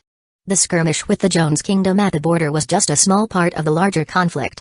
If the front line collapsed, trouble would reach him as well. Online, without adding feudal Lord Donnie as a friend on the survival radio, he couldn't contact her and was unaware of the specific situation on the front lines. He needed to find an opportunity to communicate with feudal Lord Donnie. "I will log off first and see if there's any way to contact feudal Lord Donnie." "I understand. Wait for me here. I will log off and check." "Alright, we will wait." By the time Feng Hang logged off, it was already night. The curtains in the hotel room were tightly drawn. Exiting the game pod, Feng Hang noticed that the study's door was ajar. It appeared that Gu Qingzhu had already left. The phantom shadow rat was nowhere to be found. On the desk lay a note written by Gu Qingzhu. Feng Hang picked it up, glanced at it, and shrugged. Gu Qingzhu had taken the phantom shadow rat for another bath. Perhaps due to both of them undergoing the sloth ritual, they shared an exceptionally close bond. Seems like I need to quickly acquire beast taming, lest Gu Qingzhu ends up taking the phantom shadow rat away unintentionally. Feng Hang muttered to himself and reached for his phone to call Mojai Oi. "What did you say? Feudal Lord Donnie contacted you?" Feng Hang had intended to reach out to feudal Lord Donnie to grasp the situation on the front line. Surprisingly, feudal Lord Donnie was ahead of him, having learned about his entry into Siberia and instructing Mojai Oi to contact him. Yes, feudal Lord Donnie hasn't abandoned the front line. The current rumors are intentionally leaked by feudal Lord Donnie. They're planning a significant move. Feng Hang suddenly understood. No wonder all kinds of news were flying around outside. So, all the circulating news was a stratagem devised by feudal Lord Donnie. Feudal Lord Donnie is currently occupied online and can't break free. She's gearing up for action. If the plan succeeds, it might buy the Empire more time. On the other end of the line, Mojai Oi sounded a bit tense. After a pause, he continued, "Feng Hang, we can't assist with matters on the front line. Feudal Lord Donnie hopes you can fully take charge of all missions related to Jones Kingdom. They don't have any spare resources to allocate right now. Alright, convey my understanding to feudal Lord Donnie. Assign the Jones Kingdom mission line to me. I will figure out a way to handle it." "Good. Oh, and there's something else feudal Lord Donnie wanted me to inform you." Mojai Oi lowered his voice as he spoke. "In fact, the Holy Court has been eyeing the game world of Siberia for some time now. Feudal Lord Donnie believes that, besides searching for the Saintess, they also aim to make a move on Siberia." Feng Hang's heart skipped a beat at this revelation, and he couldn't help but frown. "The game world of Siberia? What do you mean? Please clarify." "The game world of Siberia is exceptionally suitable for necromancy cultivation. It's said to be connected to some special changes during the world's initial establishment. Feudal Lord Donnie is not entirely clear about the Holy Court's true intentions, but she has a premonition urging caution and attention to related information in this regard." "Got it. Please convey my thanks to feudal Lord Donnie." After ending the call, Feng Hang couldn't help but mutter to himself. Secrets related to the game world of Siberia. What a coincidence. Could it be directly linked to the Holy Court's Great Holy Sword mission? Didn't Gciobo also notice the connection between the Holy God Great Sword and the game world of Siberia? That was highly probable. The more Feng Hang thought about it, the more he felt a possible correlation between the two incidents. It seemed like the right time to get Gciobo involved in the game world. Facing the Holy Court head-on required his full attention. Gciobo's interest made him a perfect fit. After some consideration, Feng Hang decided to split into two fronts. He would ask Mojai Oi to get Gciobo to join Siberia and explore clues related to the Great Holy Sword. Meanwhile, Feng Hang would handle the Holy Court in the military fortress. From the beginning until now, the zombie creatures had besieged the three military fortresses for over 2 hours. As the sun gradually set, the outside view became narrower. Both sides were wearing each other down. Anthea, leading the heavy armored knight brigade, had charged back and forth hundreds of times, depleting their stamina multiple times. The reserve team had to step in, allowing for a brief respite. Battle losses were steadily increasing. The magicite cannons were starting to show signs of wear. Undead creatures below the city walls seemed endless. The Jones Kingdom was still holding on. Feng Heng briefly went offline before quickly returning. Glancing at the battlefield, he estimated the strengths of both sides, realizing this might not be sustainable. The magical crystal cannons on the military fortress were too efficient at depleting the zombie forces. The number of zombie clones was running out. Chapter 1911 Flying. If he wanted to recruit more soldiers, perhaps they would have to run deeper into Jones Kingdom's territory. This way, they would take longer. After thinking about it, he didn't have any good ideas. He might as well continue to recruit soldiers. Feng Heng took the map and started to check. He was thinking about finding another place to recruit soldiers when he suddenly saw a strange notification from the game. Ding! Your zombie clone has been attacked by the Flood Dragon race warrior and has been sent flying. It has entered a dizziness state, eh? Feng Heng made a sound of surprise, then raised his head and looked at the zombie team in the distance. There was some chaos behind the zombie team, as if they had been attacked by an unknown enemy. What was going on? The Flood Dragon race mentioned in the game hint? What the hell was the Flood Dragon race? Where did they come from? How could this be? It's the Flood Dragon race? Jasmine also noticed the commotion behind the zombie team and could not help but exclaim softly, why did the Flood Dragon race join the battlefield? This was the first time Feng Heng had heard of the Flood Dragon race. He could not help but frown. He looked at Jasmine and asked, do you know about the situation of the Flood Dragon race? Yes, the Flood Dragon race is extremely brutal. They have always occupied a large area along the coast of Jones country. According to legend, the Flood Dragon race is the children of the sea god and flood dragons. They possess powerful bloodline strength and water elemental abilities. Perhaps because they don't like the climate on land, they spent most of their time in their territory and slowly expanded along the coastline. The Jones Kingdom has once waged war with the Flood Dragon race several times. There are also many missions targeting the Flood Dragon race within the country. I didn't expect that the Flood Dragon race would actually come to assist the Jones Kingdom this time. It seems that they have reached some kind of cooperation agreement. Feng Heng narrowed his eyes and looked at the back of the zombie team. It seemed that the Flood Dragon race had appeared from the hinterland of Jones Kingdom and had a sneak attack on the zombie team. From the outside, the Flood Dragon race warriors looked like even more muscular humanoid life forms. Their skin was covered with layers of dark scales, and the veins on their bodies were bulging, revealing themselves like tattoos. You're saying that they know about elemental science? Yes. Jasmine's expression was solemn as he explained. Adult Flood Dragon race generally have mid-level elemental science abilities. However, their abilities are very simple. Their water elemental abilities are close to high-tier water elemental abilities, and they have almost no other elemental abilities. Interesting. Feng Heng murmured. He remembered now. Previously, he had seen on the map of the surrounding area that there was a large area on the map that belonged to the Flood Dragon race. There was even a danger signal drawn out. World Lord Feng Heng, the Flood Dragon race is brave and skilled in battle. They are very difficult to deal with. The Jones Kingdom has never had any advantage against them. You must be careful. Yes, I understand. Feng Heng became alert, and he began remotely controlling the zombie clone. This chapter was originally shared via Readscape. The zombies immediately ceased their attack on the military fortress and slowly turned around to engage the Flood Dragon race that had came to support them. On the city wall, the people from the Jones Kingdom grew nervous upon seeing the Flood Dragon race arriving to their rescue from behind. After 2 hours of relentless use, the numerous magical crystal cannons had all entered an overheated state. Forcing their use would lead to frequent malfunctions. The arrival of the Flood Dragon race provided the castle with a chance to catch its breath, and the magical crystal cannons were temporarily halted. It had been approximately 20 minutes since the Holy Paladin team was annihilated. During this time, the Holy Court's reinforcements through the first teleportation passage did not immediately leave the fortress. Instead, they gathered inside, preparing to launch a fatal blow when the Flood Dragon race's reinforcements arrived. Seeing the Flood Dragon race's reinforcements arriving, the Imperial Uncle signaled the team to attack. Warriors of the Jones Kingdom, the Flood Dragon race has arrived. Now is the time to work together. Everyone, rush out together. Break through them. Annihilate the Flood Dragon race army. Yes. Charge. Except for essential guards, all remaining military forces rushed out. A genuine counterattack. This might be the best opportunity they could find at the moment. The Holy Court, in coordination with the castle guards, charged at the zombie army outside, attempting to attack from both sides and use this opportunity to destroy the zombie creatures. Many players who had partook in the mission followed the group and rushed forward, ready to find a way to make a fortune. Outside the city, Anthea continued leading the heavy armored knights to clear the scattered zombies around. He looked at the Jones Kingdom soldiers charging at the zombie group in the distance, his eyes revealing a touch of worry. After fighting for so long, the heavy armored knights under his command had reached their limits, and their combat strength had significantly decreased. They desperately needed to rest. However, it was highly likely that this was the last chance for the Jones Kingdom. "Everyone, rally your spirits. Follow me into the charge," Anthea yelled, directing the heavy armored knights behind her to rush towards the approaching zombie army. Simultaneously, the Flood Dragon race warriors behind them swung their tridents and plunged into the zombie team.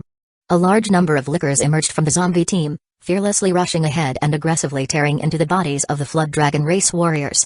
Die! Abdello, the young chieftain of the Flood Dragon race, swung his trident and pierced through a licker's head, instantly eliminating it. He paid no attention to the zombies.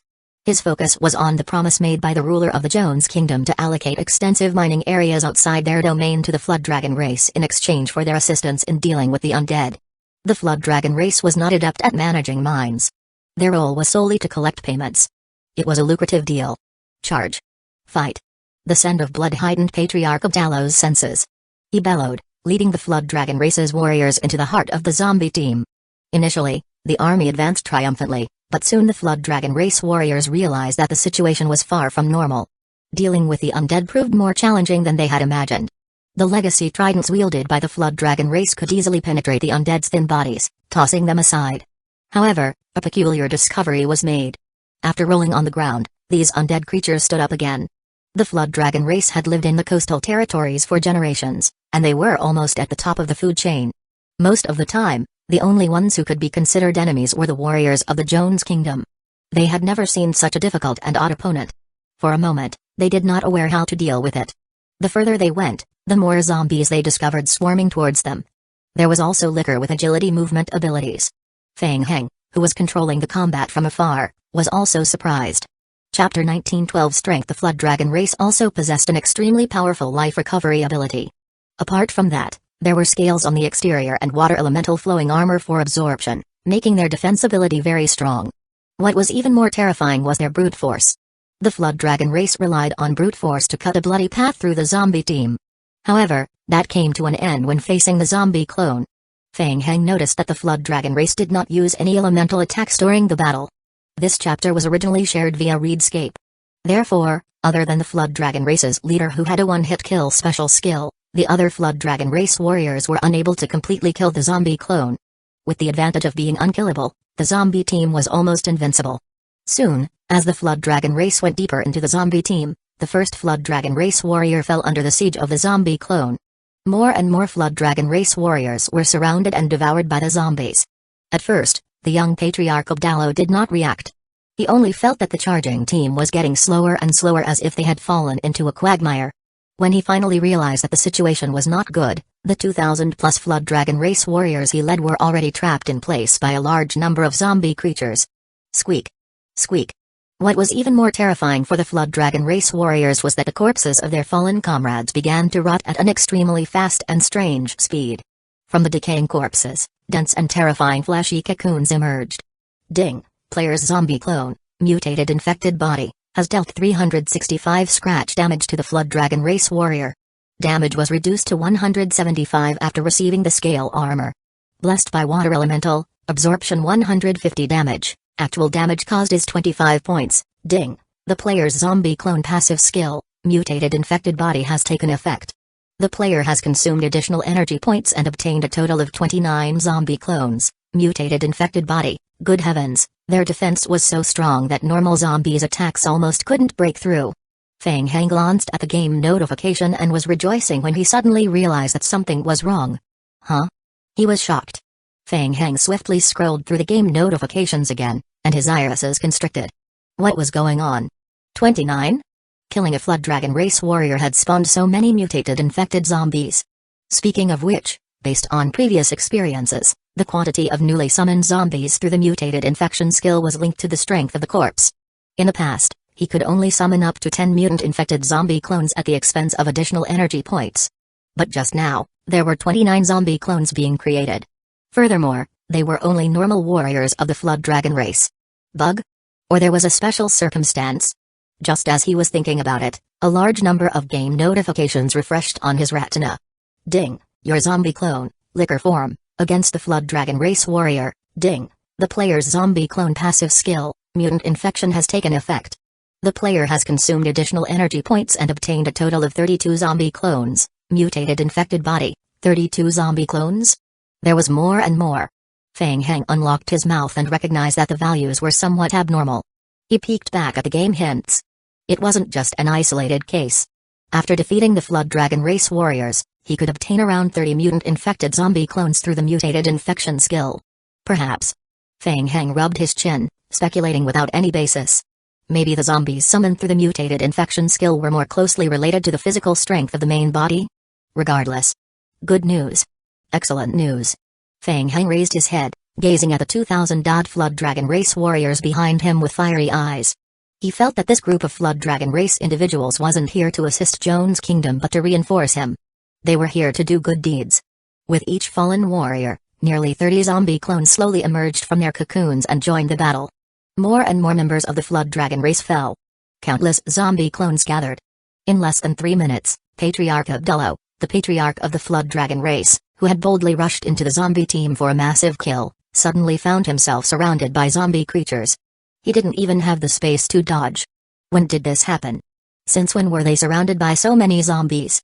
Abdullah, who was trapped and confused, had no idea what had occurred. Suddenly, he saw that the surroundings were filled with undead creatures. He was trapped in place and couldn't move at all.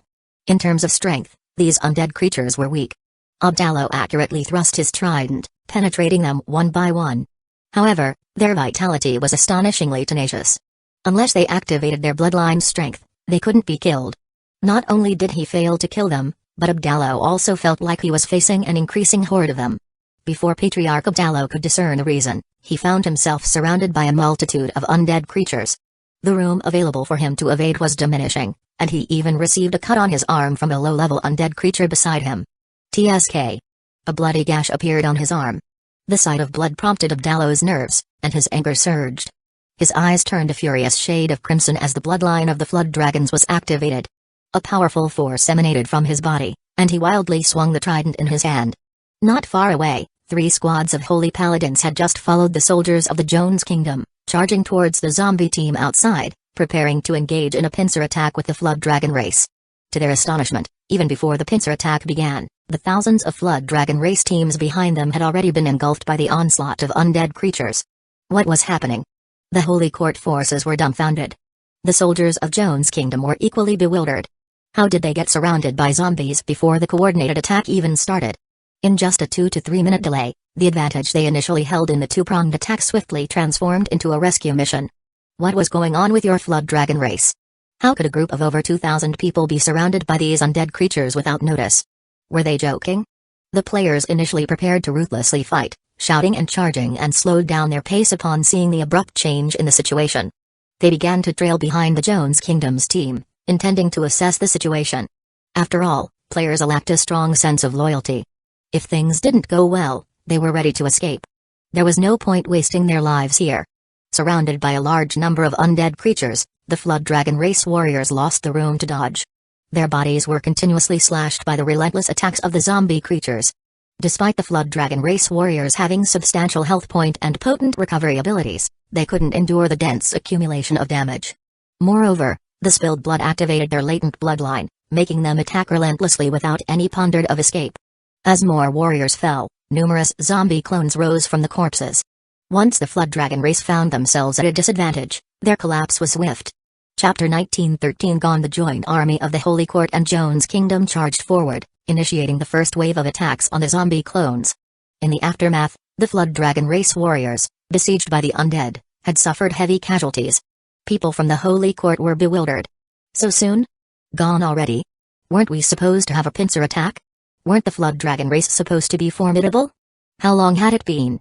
They were all wiped out? And strangely, after the Flood Dragon race was annihilated, the number of creatures didn't decrease. It seemed to have swelled. Was that my illusion? Even the players trailing the army were flabbergasted. The power difference was too much. The people of Jones' Kingdom knew how to brag. They boasted about the bravery of the Flood Dragon race and claimed they could execute a coordinated attack. And now, it was turned into this. Let's not dwell on it, let's run. Players, being professionals at fleeing, quickly turned around at the first sign of trouble and sprinted back. On the city wall, ministers from the Jones Kingdom fell into stunned silence as they witnessed the Flood Dragon race being consumed by the undead creatures. They truly knew the strength of the Flood Dragon race. The overlapping territories, centuries of friction, and disputes between the two sides were evident. In reality, the Flood Dragon race's history was even longer than that of the Jones Kingdom.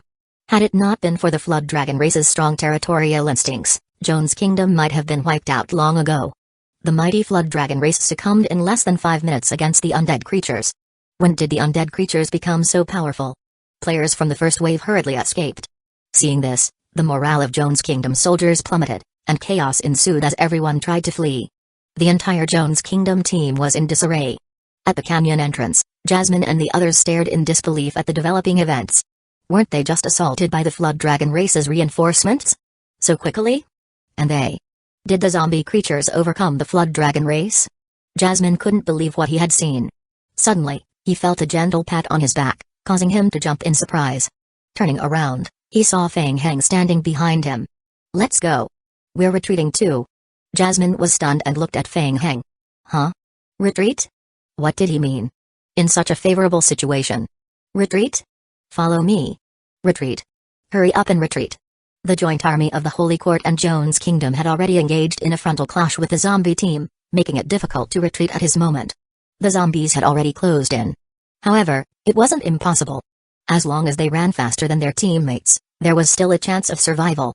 Moreover, after a few brief skirmishes, the soldiers of Jones Kingdom noticed that the undead harbored more hostility towards the Holy Court members. Then let them stay behind to draw the zombie firepower. The 3 squad captains from the Holy Court, who came to provide support, were now feeling the urge to curse. What kind of teammates were these? The undead creatures, after wiping out the Flood Dragon race, redirected their focus toward them, swarming in their direction. The debut release occurred at an of 3 Elbin. Not only were the Flood Dragon race members bad teammates, but the warriors of Jones Kingdom were also proving to be unreliable. Not far away, Anthea, leading her team, had just completed a charge, defeating a zombie team before immediately pulling back. With rich experience in battling zombies, she knew the importance of avoiding entanglements. Glancing back, she noticed the teams from the Holy Court and the Jones Kingdom being pursued by zombies once again, causing her to furrow her brow. She concentrated on dealing with the scattered zombies beneath the city wall, unaware of the specifics of the main battlefield. Yet, the signs of defeat were evident, and her elite heavy-armored knights were of little assistance. In any case, something unfavorable had occurred. Anthea quickly led the heavy-armored knights in a strategic retreat. On the fortress city wall, the Imperial uncle clenched his fists tightly, witnessing the Holy Court and Jones Kingdom's allied forces collapse. Undead. He couldn't fathom how the Flood Dragon race, in whom he had placed high expectations, had suddenly become so feeble, wiped out in less than 5 minutes. This wasn't the situation when they were at war with Jones Kingdom. Fighting enemies with full force, but becoming helpless when allies? Below the fortress, the gates swung open, and a multitude of players, mixed with members of the Holy Court and heavily wounded Jones Kingdom soldiers, hurriedly retreated to the military fortress. Boom. Boom. Boom. The Magicite cannons on the military fortress once again unleashed thunderous blasts, halting the pursuit of the undead creatures. No one noticed that Fang Heng, Jasmine, and the others had also joined the fleeing group and had retreated into the military fortress. Jasmine and the others blended into the crowd, their hearts still thumping wildly. It was too crazy. They took advantage of the night and the chaos when everyone was withdrawing to find an opportunity to blend in with Fang Heng's escape team and sneak into Jones Kingdom's military fortress. On the other hand, World Lord Fang Heng was beside him. At this moment, Fang Heng was wearing a high-priced human skin mask. His face was also specially painted a little black so that people could not see his appearance. However, one could tell at a glance that Fang Heng was calm and composed. It was obvious that he was experienced. This kind of thing was done many times. After Fang Heng entered the military fortress, he immediately scanned his surroundings and looked up at the top of the city wall. Magicite cannon. The Magicite cannons were all guarded by Jones Kingdom soldiers, and ordinary players could not get close at all. But from what he could see, the soldiers on the city wall were hurrying to and fro to transport ammunition. A large portion of the Magicite cannons were already damaged and could no longer be used, and the remaining Magicite cannons were also in an overheated state. It was almost as he had expected. Just now, the zombie clones received a wave of reinforcements from the Flood Dragon race, significantly increasing their numbers and causing a sharp decline in the morale of Jones Kingdom. It was about time to launch a general attack. The Jones Kingdom was only holding on. Just now, the zombie clone received a bow of reinforcement from the Flood Dragon human race, and their numbers increased greatly. The morale of the Jones Kingdom also plummeted. It was almost time to launch a general attack. Feng Heng narrowed his eyes and remotely controlled the zombie clone to launch a general attack on the military fortress. Immediately, a commotion broke out above the city wall. Undead. They're chasing after us again. Stop them. Everyone, go out and intercept them. We can't let the zombies get close to the city. Yes. In this crisis, they didn't care if the magicite cannons were overheated or not. All the magicite cannons on the city wall were activated and fired at the zombies that were charging at them from the outside.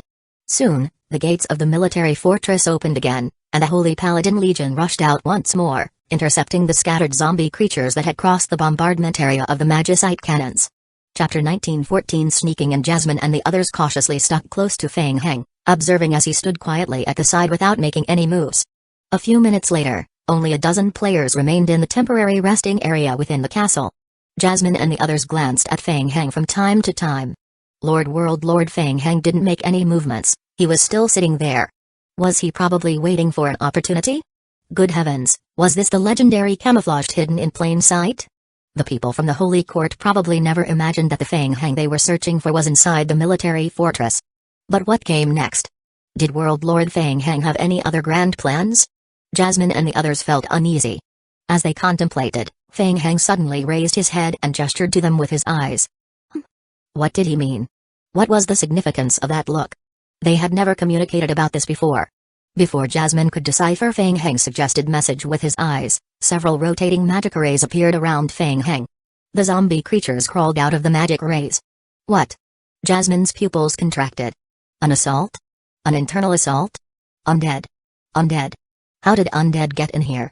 Then, Jasmine witnessed Feng Heng's exaggerated expression and heard him scream. What was this? Jasmine was momentarily stunned, and then his two teammates immediately reacted, shouting, Undead. When did they breach this place? Quick, come and support. Undead have entered the fortress. Jasmine was still processing the situation. Before he could react, the other resting players were already in shock. What on earth? Since when had undead invaded the fortress interior? The participants were thrown into chaos. Undead. Hurry up and provide support. These were not ordinary undead zombies. They were mutated zombie creatures. Thinking about the flesh cocoons that would form on the bodies of mutated zombies, players' expressions turned serious, and fear crept over them. Taking advantage of the momentary chaos, Feng Heng swiftly moved to an unnoticed dark corner, where he formed a mark with both hands in front of him. Whoosh, whoosh. 4 magic rays began to rapidly circle the space before them. A cold aura overflowed from the magic rays. Undead summoning, the Undead Bones leader. What? Why are they shouting? What is happening? Hearing the shouts in the resting area, the castle guards from the Jones Kingdom immediately led a team to investigate. Coincidentally, 4 Undead Bones-wielding blades emerged from the rapidly rotating magic array, charging towards the Jones Kingdom guards who had responded to the shouts and come to investigate and provide support. Undead. Sound the alarm, the undead are invading. The guards of Jones Kingdom were bewildered at the sight. What was happening? The exterior defense line was intact, and there were no signs of zombie creatures breaking through the fortress. So, why did the undead creature abruptly manifest inside the fortress? And these weren't the same as the undead creatures outside? These were high-tier Undead Bones leaders. Without anticipating for them to comprehend, a frigid aura of ice soul attacked them head-on. Whoosh! The Undead Bones leader swung the ice soul-slaying blade forward, sending a guard flying and colliding with the wall, rendering him unconscious. The newly resurrected zombies promptly identified their target and moved in to finish off the incapacitated guard. Kai. A familiar sound echoed. The surrounding players realized something and carefully retreated a few steps, watching the corpse left by the fallen guard. The first reveal of this chapter happened through N0v3 Elbin. The corpse rapidly decayed, and horrifying flesh cocoons sprouted from the remains one after another. Be careful. Don't go near them. Zombie creatures began to spread throughout the castle. Feng Heng nodded at Jasmine and the others. Jasmine and the others caught Feng Heng's gaze and exchanged glances. What did Feng Heng, the World Lord, mean with that gaze?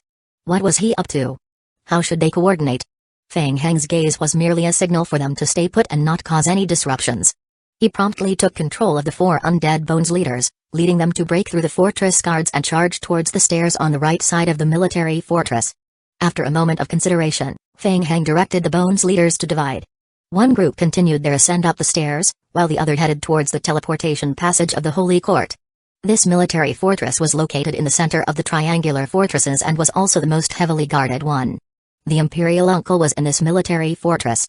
Feng Heng had already planned it out. Time was of the essence, so he decided to find a way to directly capture the strongest fortress. Since he had learned from Jasmine and the others that the mastermind behind the collaboration with the Federation was the Imperial Uncle of Joan's kingdom, why not just directly seize the Imperial Uncle? Capture the leader first. On top of the city wall, the Imperial Uncle, along with numerous ministers of Joan's kingdom, noticed the significant disturbance below the city wall. The Imperial Uncle was somewhat flustered and loudly questioned the Bishop Cotter of the Holy Court at the side. "Cotter, what's going on down there?" A guard hastily ran up from below to report. Reporting to the Imperial Uncle. "There's a disturbance in the lower area of the military fortress. Undead creatures have been detected, and the black armored guards have already gone to intercept." "What?" Upon hearing this, the ministers of Joan's kingdom were immediately alarmed. The Imperial Uncle's face also turned pale. Bishop Cotter of the Holy Court felt uneasy. What extraordinary means did these undead creatures possess? How could they discreetly infiltrate the interior of the military fortress? Bishop Cotter was particularly concerned about the teleportation passage of the Holy Court located within the fortress. He spoke solemnly, "Imperial Uncle, the undead are likely targeting the teleportation passage within the fortress. Please rest assured that the Holy Court still has guards stationed at the teleportation passage. Dealing with the invaders inside the fortress shouldn't be a problem. I will personally go with my men to check." "What are you anticipating for?" The Imperial Uncle, feeling agitated, waved his hand and urged, "Why haven't you gone yet?" "Understood." Bishop Cotter signaled with his hand, and promptly led the guards of the Holy Court to descend and provide reinforcement. Just as they descended the stairs and turned the corner, Cotter immediately sensed a formidable undead aura emanating from the passage below. "Be cautious." Cotter gave a warning as he led his men around the corner. Upon seeing the two Undead Bones leaders engaged in battle with the Joan's kingdom, their expressions changed slightly. It was the Undead Bones leaders. "Charge." Without much thought, Cotter personally led the guards of the Holy Court into battle. Unbeknownst to him, in the secondary space projection beside him, Feng Heng was swiftly moving past. Feng Heng was relieved to see that he had successfully drawn Cotter and the others out. The Imperial Uncle stood atop the city wall. Usually, apart from the heavily guarded black-armored guards, there were also Holy Court personnel accompanying him for protection. As Feng Heng expected, upon receiving news of the invasion below, the Holy Court personnel would be more concerned about the condition of the teleportation passage and would certainly came to investigate. This was his best opportunity to eliminate the Imperial Uncle. Chapter 1915. Dealing with it in the secondary space projection, Feng Heng accelerated toward the top. On the city wall, the Imperial Uncle was oblivious to being targeted by Feng Heng and was currently in a state of panic. These undead were too mysterious. Despite the castle gates outside being intact, they had somehow infiltrated without anyone noticing. The first reveal of this chapter happened through N0v3 Elbin. How did they manage that? Could they employ some mysterious method to appear beside him? Fear comes true, the Imperial Uncle thought, and suddenly detected an anomaly and looked up abruptly. He noticed an abnormal ripple in the space not far from the right, like waves spreading outward on a calm lake. What was this? The Imperial Uncle doubted whether he had seen it correctly, staring closely at the ripples in the space. Whoosh! The next instant, Feng Heng stepped out of the secondary space projection. Protect the Imperial Uncle. The black-armored guards of Joan's kingdom, seeing this, shouted and immediately drew their swords, attacking Feng Heng. Stop! Within moments, several black-armored guards surrounded Feng Heng, thrusting their long swords at him. To the astonishment of the Joan's kingdom's black-armored guards, Feng Heng stood motionless, offering no resistance. Kai. Kai. The guards stared at Feng Heng in horror, their eyes filled with incredulity. Over a dozen long swords pierced Feng Heng's body, even going through him, yet he stood there as if completely unharmed. Bang! Feng Heng swiftly swung the metal long rod in his hand. Two black-armored guards were still in shock and felt a powerful force pushing them back. Feng Heng didn't press further. He calmly looked at the Imperial Uncle hiding behind the black-armored guards, removed the human skin mask from his face, and smiled. Hello, you must be the Imperial Uncle, right? Nice to meet you. I am Feng Heng.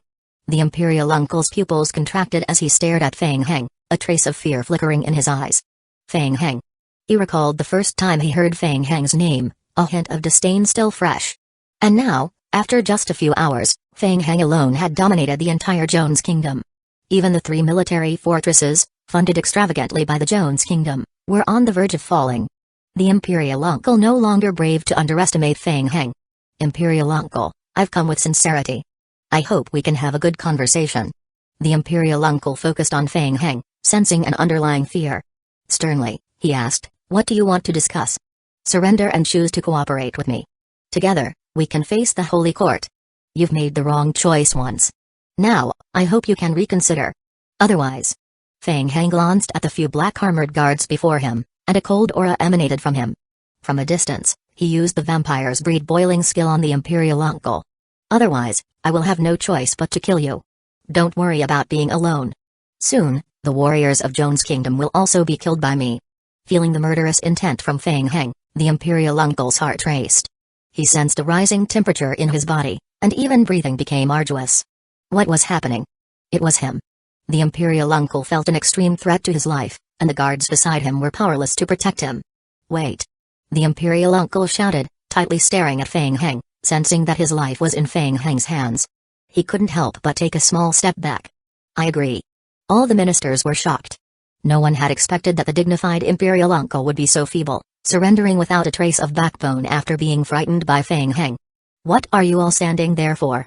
Hurry up and retreat. Quickly." Smart choice. Feng Heng cancelled the release of the boiling blood skill and peeped at the black-armored guards who had retreated. He walked up to the Imperial Uncle and extended his hand. "I wish us a happy cooperation."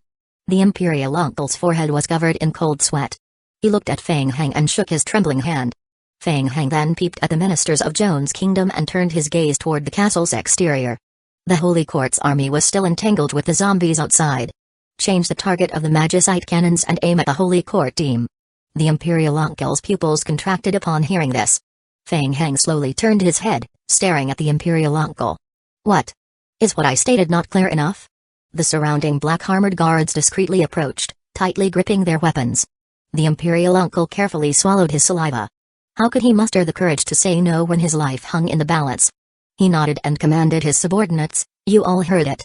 Magicite cannons. Change the target. Aim at those people from the Holy Court." "Yes." The soldiers promptly obeyed the order, directing their Magicite cannons toward the Holy Court team outside. "Very good. I feel the sincerity of your cooperation." Feng Heng nodded in satisfaction. Boom. Boom. Soon, the Magicite cannons on the fortress unleashed another round of attacks. Unlike before, this time the cannon fire didn't land on the zombie team but struck the Holy Group's group. Several Holy Court's Holy Paladins were instantly slaughtered by the Magicite cannons, and even more Holy Paladins within the explosion area were sent flying, sustaining heavy injuries. The Holy Court was stunned by the Magicite cannon attacks from their teammates. Joan's kingdom's fools. How can they make a mistake even in such a simple attack with the Magicite cannon?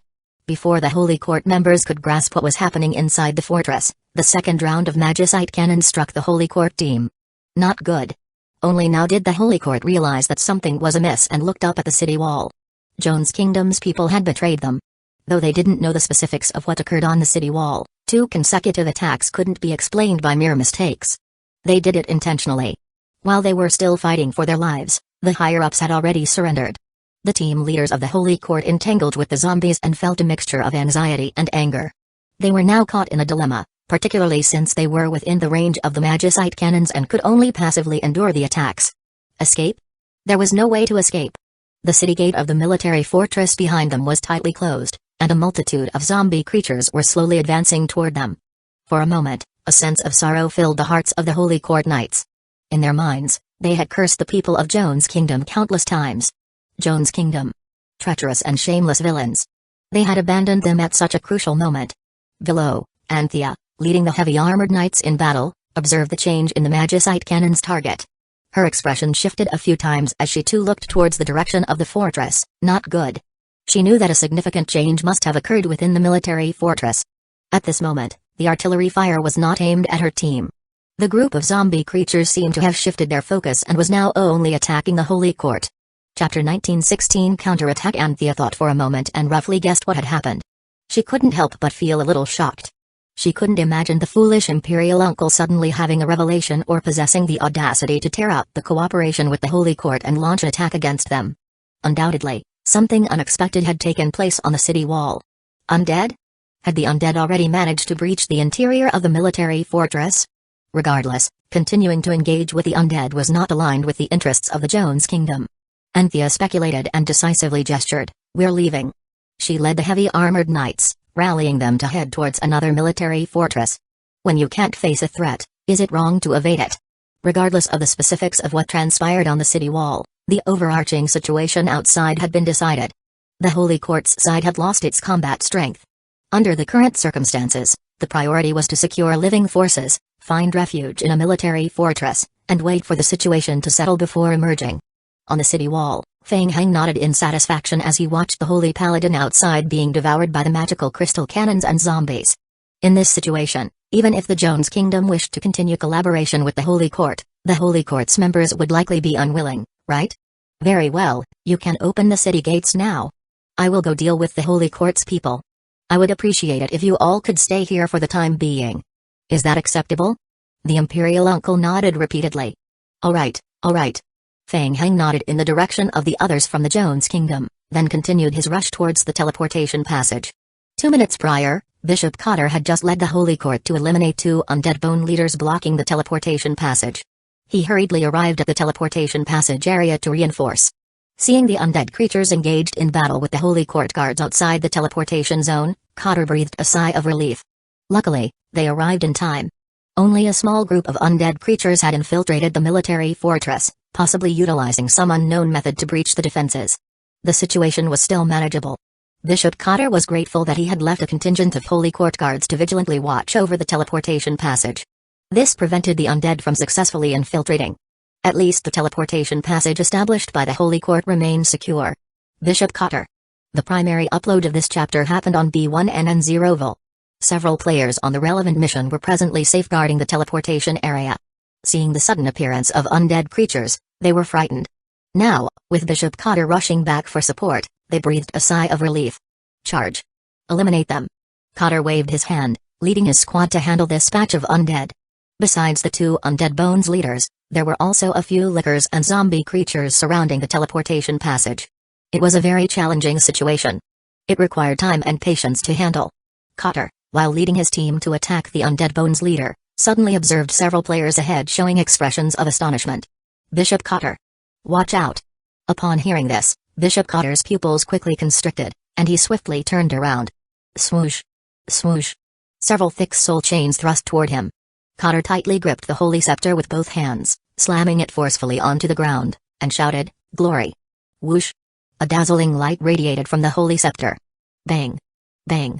The black soul chain smashed with the light shield, unleashing dark ripples before being forcefully repelled by the radiant barrier. As the light subsided, Bishop Cotter stared at the young man approaching him step by step, his eyes filled with profound surprise. Feng Heng. Feng Heng? How could it be him? The few players from the Holy Court who had stayed behind to guard the teleportation passage looked as if they had seen a ghost upon observing Feng Heng. When did Feng Heng infiltrate the fortress? The players exchanged glances, noting the fear in each other's eyes. They had received a faction quest. It was rated as an SSS-level mission by the game. Kill or capture Feng Heng. The difficulty was evident.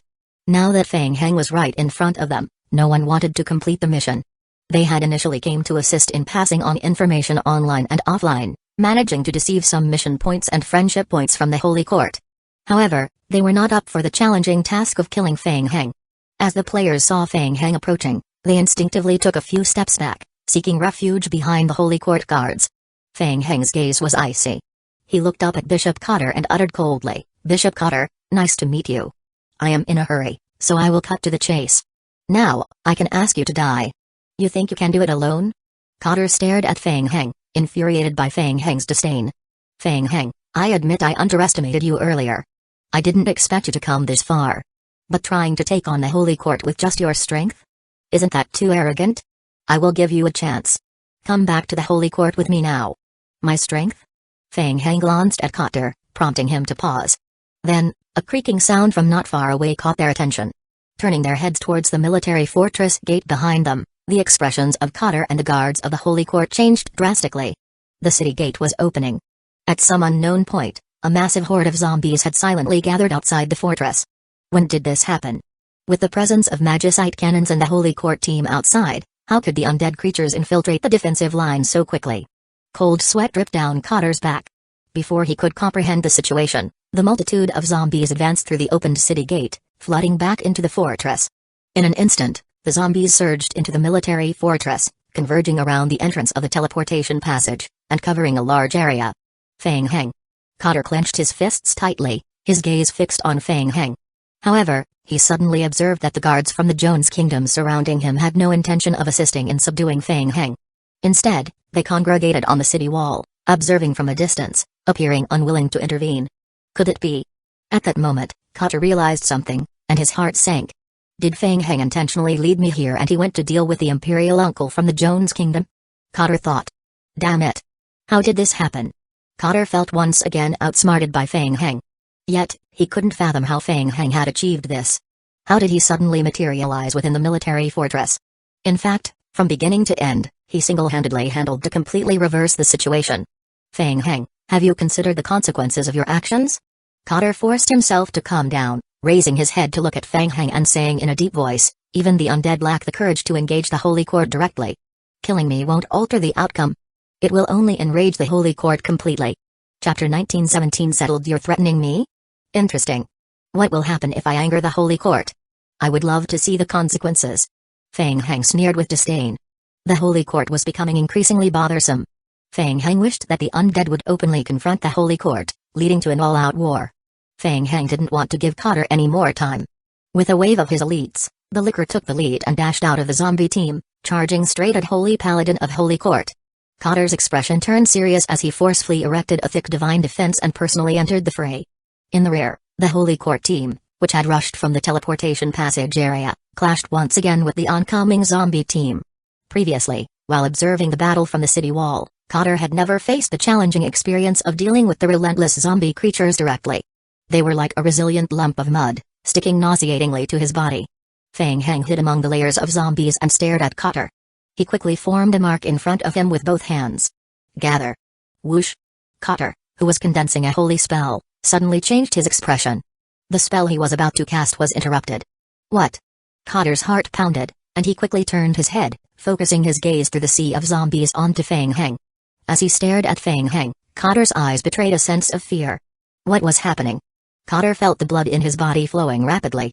This flow was extremely uncomfortable, and he could not even focus on casting spells. So, it was like this. It was no wonder why the captain of the Holy Court, who was fighting the zombies on the city wall, had always acted strangely. Cotter raised an eyebrow, attempting to use his mental strength to isolate the surrounding mental influences and perceptions. However, his attempts were futile. Feng Heng's manipulation of blood flow wasn't tied to mental strength. Cotter's heart sank as he grappled with the uncomfortable sensation of his boiling blood, rendering him unable to concentrate on his spells. Not good. Whoosh. Swoosh. Several lickers around him took advantage of the time when his skill was interrupted, and several lickers lunged at him. Protect the bishop. Several holy paladins of the Holy Court rushed forward to shield Cotter. But it was too late. Several lickers slithered through the openings between the holy paladins and pinned Bishop Cotter to the ground. Kai. Subsequently, they mercilessly bit and attacked him. Feng Heng remained concealed within the zombie team, his hands focused in front of him. Previously, he mainly utilized the boiling blood skill against warrior-type adversaries. Surprisingly, it proved to be remarkably effective against magic-based foes. Pinned to the ground by the horde of lickers, Bishop Cotter struggled to get up, but his strength and physique were comparatively weak. He simply couldn't push himself free. Under the rapid boiling of his blood, he found himself unable to utilize the magical skills essential for his survival. The attacks from the licker creatures could be momentarily withstood by the divine holy shield. However, at this moment, Bishop Cotter's blood had reached a boiling point, surging uncontrollably within his body. PFFT. Cotter lost control over his blood, coughing up a mouthful of blood. The protective holy shield that enveloped him shattered in an instant. Blood continued to flow uncontrollably from Cotter's facial orifices. Subsequently, under the influence of a peculiar force, it streamed towards his neck, tightly coiling around it. Whoosh. Whoosh. Simultaneously, more lickers pounced toward the fallen Cotter. Bishop Cotter.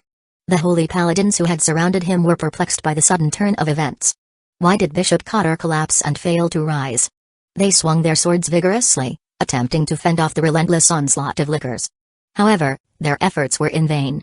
Watching Bishop Cotter gradually succumb to the encroaching zombie team, Feng Heng's pupils acquired a layer of gray mist. Swiftly, he gathered his hands in front of him. Whoosh! The gray mist overflowed from the shrine of bones in front of him, swiftly assaulting Bishop Cotter's soul in midair. Bang! Cotter's soul was tightly entwined by the gray mist, subsequently being injected into the shrine of bones.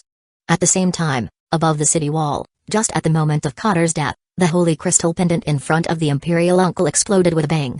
The Imperial Uncle seemed to age a decade in an instant. His eyes glazed over, and he collapsed backward, supported by 2 guards from behind. Imperial Uncle! The surrounding officials exclaimed, gathering around him. Spread out a bit, let me check. A minister stepped forward, pulling open the Imperial Uncle's collar to reveal a vivid red holy pattern on his chest. Upon seeing the pattern, the crowd fell into silence. It appears that the Imperial Uncle's previous actions were influenced by the Holy Court's strength, the minister said solemnly. The Holy Court. They used such a method. When did this start? When will the Imperial Uncle wake up? He won't wake up anytime soon. The situation is critical. Quickly summon Commander Anthea to take charge. Alright, let's proceed this way. The debut release occurred at an of 3 Elbin. Ding. The player has successfully killed Bishop Cotter of the Holy Court and annihilated his soul. The player has gained a 21,000 faction reputation in the Undead faction. The player has gained a 50,000 faction reputation in the Ankama Empire. Ding. The player's current mission, snipe the frontline Holy Court army, completion rate has increased by 5%. The estimated remaining time for the mission has been extended by an additional 60 minutes, Bishop. The Holy Court side, upon witnessing the tragic death of Bishop Cotter under the siege, instantly experienced a significant drop in morale. Several players who had joined the Holy Court for the mission and anticipated making a fortune were even more bewildered. What was happening? Even Bishop Cotter had died. And it was an inexplicable death. Before entering the game world of Siberia, no one had expected such a situation. The mission to assist the Holy Court was rated as C level in difficulty. Why did it suddenly feel like the difficulty level was SSS level? The players were a bit perplexed. As they reviewed everything that had happened since accepting the mission, it seemed like they had never made any wrong decisions. So, how did they end up in this dire situation all of a sudden? Fall back. Quickly. Retreat to the teleportation passage area. Hold on. The reinforcements will arrive soon. A player shouted suddenly, guard the intersection. Protect the teleportation passage. Don't let Bishop Cotter's sacrifice be in vain. At this point, they could only fight desperately. Hurry. Guard the entrance, don't let them in. The players had a clear plan in mind. The teleportation passage was their last line of defense. If they lost this final line, their lives would undoubtedly be forfeit. The Holy Court team swiftly retreated, defending the entrance of the teleportation passage. They leveraged the terrain advantage to continually wear down the incoming zombie creatures. Fang Heng squinted, showing no signs of haste. With Bishop Cotter taken care of, the remaining foes were mere small fry that could be slowly dealt with. Huh? What was this? Did something explode? Chapter 1918 Surrender. Previously, when Fang Heng killed the commander and captain of the Holy Court, there were also items, most of which were equipment. The attributes were relatively ordinary. For Fang Heng, they were useless. Fang Heng walked to the ground and picked up a scroll. Ding! The player obtained an item, medium-sized magic ritual, Divine Awakening, 12, item, medium-sized magic ritual, Divine Awakening, 12, description. Consuming this item allows the player to master medium-sized magic ritual, Divine Awakening, requires the player to master Mitir's sacred study, description. Executing this ritual will awaken the corresponding seal set by the Holy Court. What was this? It didn't seem useful at the moment. Fang Heng looked at the game hint again, frowned, and put the scroll back into his backpack. He turned on the survival radio and sent a message to Li Qingren to inquire about the situation on her side. Li Qingren did not respond immediately. It seemed that the situation in the Empire's hinterland was still not favorable. About the situation on her side. It seemed that the situation in the Empire's hinterland was Li Qingren did not respond immediately. Fang Heng put away the survival radio and looked at the holy paladins who were still fighting in the teleportation passage.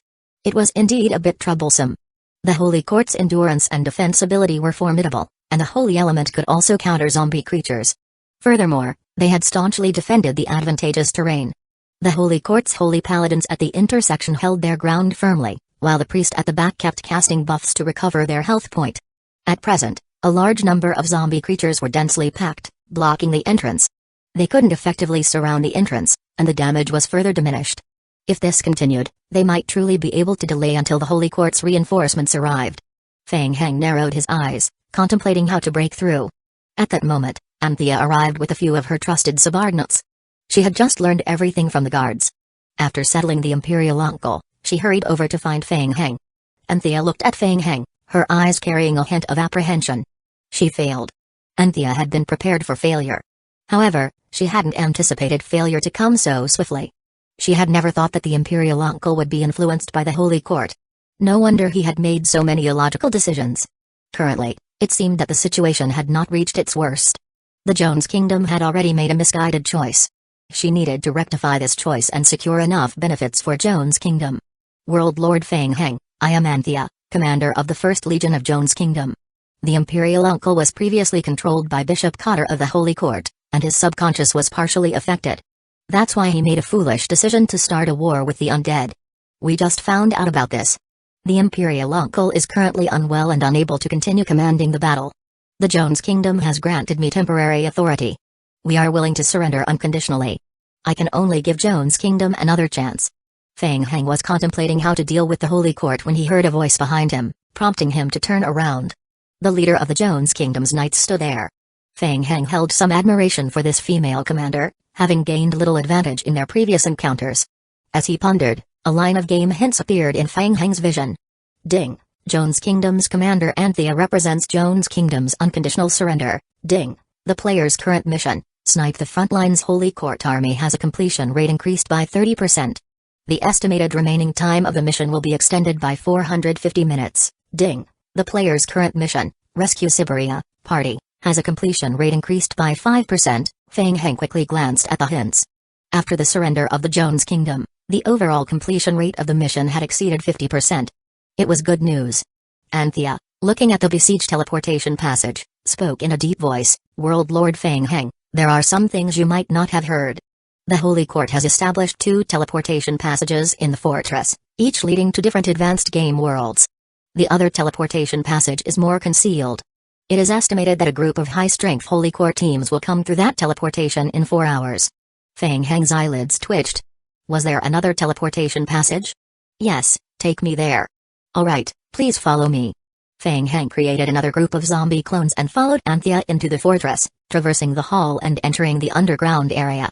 At the entrance of the newly constructed teleportation hall, the Holy Court's Holy Paladins had firmly seized control of the entrance. They were already aware of the military fortress's fall. Despite this, the Holy Paladins of the Holy Court clung to their strong beliefs and chose to defend the location. Hold on for 3 hours. After that duration, the next wave of high-tier Holy Court reinforcements would arrive. They still had the strength to fight. The Holy Court had not lost yet. Feng Heng observed the high morale of the Holy Court team and, without uttering a word, directly waved his hand. A substantial number of zombie clones surged forward. The Holy Paladins of the Holy Court had already cast life and death aside, each facing death fearlessly, using their lives to guard the entrance. They stubbornly resisted the relentless waves of zombie attacks. Even Anthea, who stood beside Feng Heng, couldn't help but show a bit of admiration. The Holy Court's willpower was indeed formidable. However, they still succumbed to the undead. But the current situation needed swift resolution. Anthea shifted her gaze to Feng Heng and suggested, World Lord Feng Heng, the Holy Court wants to leverage the terrain advantage to hold this area. The teleportation passage in the rear hall is still operational. I suggest that we take action immediately. There might be changes if we delay. Feng Heng lifted his head, casting his gaze toward the deeper section of the teleportation passage. His eyes brightened involuntarily. The teleportation passage was still active. A valuable asset. Commander Anthea, do you have any suggestions? We propose considering organizing an elite team to assault the entrance area, forcefully breaching the entry point. Alternatively, we can arrange a team for long-range attacks, or execute a blast within the teleportation area, or even dig a passage from other wall directions for infiltration. Feng Heng couldn't help but glance at Anthea. The debut release occurred at an off-3L bin. The solutions she proposed were all commendable. Unfortunately, they all had their drawbacks. Firstly, he truly didn't possess any elite teams. Second, Feng Heng surveyed the large-scale space-tearing device, vaguely visible in the hall from a distance. This thing could be highly advantageous. Explosive methods were too dangerous. If there were other options, he didn't wish to inflict harm on a spatial teleportation device. Thank you, but I have a better idea. Anthea was taken aback, turning her head to see Feng Heng's confident demeanor, sparking her curiosity. She truly wanted to know how Feng Heng planned to tackle the current predicament. Feng Heng took a couple of steps forward, extending his hands to create an imprint in front of him. The group of zombies blocking the entrance immediately sprang into action. Whoosh, whoosh. What on earth? Anthea watched the zombies, her pupils suddenly contracting. Here it came again. It was that move. A batch of zombie creatures situated behind the teleportation passage entrance started emitting a faint white glow, The zombie clones gradually vanished from their original positions, as if dissolving into thin air. Spatial ability. Chapter 1919 found something good seeing this. Anthea's heart pounded with an accelerating beat. It was just like the group of lickers she had encountered outside the city. Not only could lickers possess this spatial jumping ability, but the zombie creatures also had it. Approximately a minute later, a white spatial glow appeared in the teleportation hall guarded by the holy paladins of the Holy Court. A batch of zombie clones emerged from the secondary space projection. They bypassed the guards at the door, materializing directly in the hall. Undead. How did they appear here? Be careful. Don't let them get near the space passage. Instantly, the holy paladins' cries and the sounds of battle echoed throughout the entire teleportation hall. The zombies materialized from space, charging directly at the nearest holy paladins of the Holy Court. Anthea raised her head to look at Feng Heng, her eyes filled with a surprised expression. Feng Heng remained calm. The reason he hadn't let the zombie clones use the secondary space projection to break through the magical crystal cannon's blockade earlier was mainly due to his insufficient spatial control ability. Using this move consumed a significant amount of spirit. Coupled with the slow movement speed of the zombie clones, in less than a minute, they could only progress a short distance within the secondary space projection, unable to completely escape the blast zone of the magicite cannons. This yielded little effectiveness. Approximately one-third of the zombie clones would perish in the spatial turbulence of the secondary space projection. Now, 1 minute was just enough for the zombies to traverse the intersection area the holy paladins had blocked. However, at present, merely sending in one batch of zombies might not be sufficient to completely solve the problem. So, let's do it again. Send in another batch. Feng Heng thought. Feng Heng once more formed a seal with his hands in front of him. Under Anthea's astonished gaze, the second batch of zombies vanished from space and entered the teleportation hall 1 minute later. As batch after batch of zombie clones traversed space and entered the teleportation hall, the holy paladins of the Holy Court immediately lost their terrain advantage. The weakness of inadequate guard strength was exposed. The Holy Court guard team was besieged by the zombies, and the radiant holy shield quickly dimmed. In just 5 minutes, until the last holy paladin of the Holy Court fell, the entire Holy Court team within the secret teleportation passage was completely cleared. Ding! The player has killed the Holy Court guard team. Ding! The player's current mission is, snipe the frontline's Holy Court army. Completion rate increased by 3%.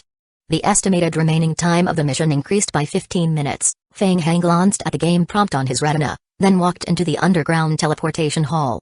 His gaze focused on the teleportation passage in the center of the hall. It was a high-tier space-tearing device. A channel capable of transporting troops across the world. Good stuff. The spatial device had sustained some damage in the recent battle and had ceased operating. Feng Heng looked at the teleportation passage and turned to Anthea, asking, was this teleportation passage built by the Holy Court?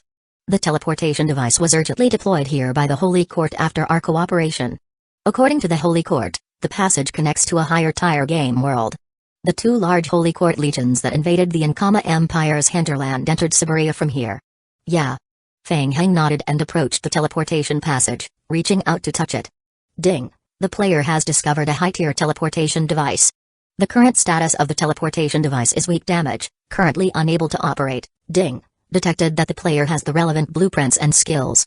The player can repair the device. Ding! Current completion rate is 80%. The relevant key parts are damaged. It is estimated that repairing 2 key issues and raising the completion rate to 82% will allow the system to operate at the lowest level. It is recommended that the player increase the completion rate to 90%. Feng Heng's eyes lit up. Great. It can be repaired. However, to repair it, he will need a considerable amount of maintenance materials. Feng Heng thought. Feng Heng withdrew his gaze from the teleportation device and looked at Anthea. After constructing the teleportation passage, there should still be some materials left, right? Yes, there are quite a few, Anthea replied. Anthea looked at Feng Heng in surprise, wondering if Feng Heng wanted to repair the teleportation passage. She continued, the remaining materials and maintenance tools are temporarily stored in the storage room on the 2nd floor of the basement. Alright, take me there. Please follow me. Anthea nodded, leading Feng Heng to the storage room on the 2nd floor of the basement. Inside the storage room were large wooden shelves and large wooden boxes arranged against the walls. Feng Heng walked up, opened a few boxes by the wall, and nodded in satisfaction. Very good, most of the materials needed to repair the teleportation device were available. In this way, as long as he was given a little more time, repairing the teleportation passage would not be a problem. Upon reflection, the Holy Court had already found an excuse to send troops to the Siberia game world with the disappearance of the Saintess. However, the undead faction had shown no activity beyond releasing a contribution leaderboard ranking. It seemed as if they had given up. Perhaps.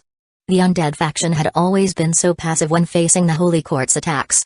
They could even ignore their territory being attacked and indulge in talking about torturing the other party all day long.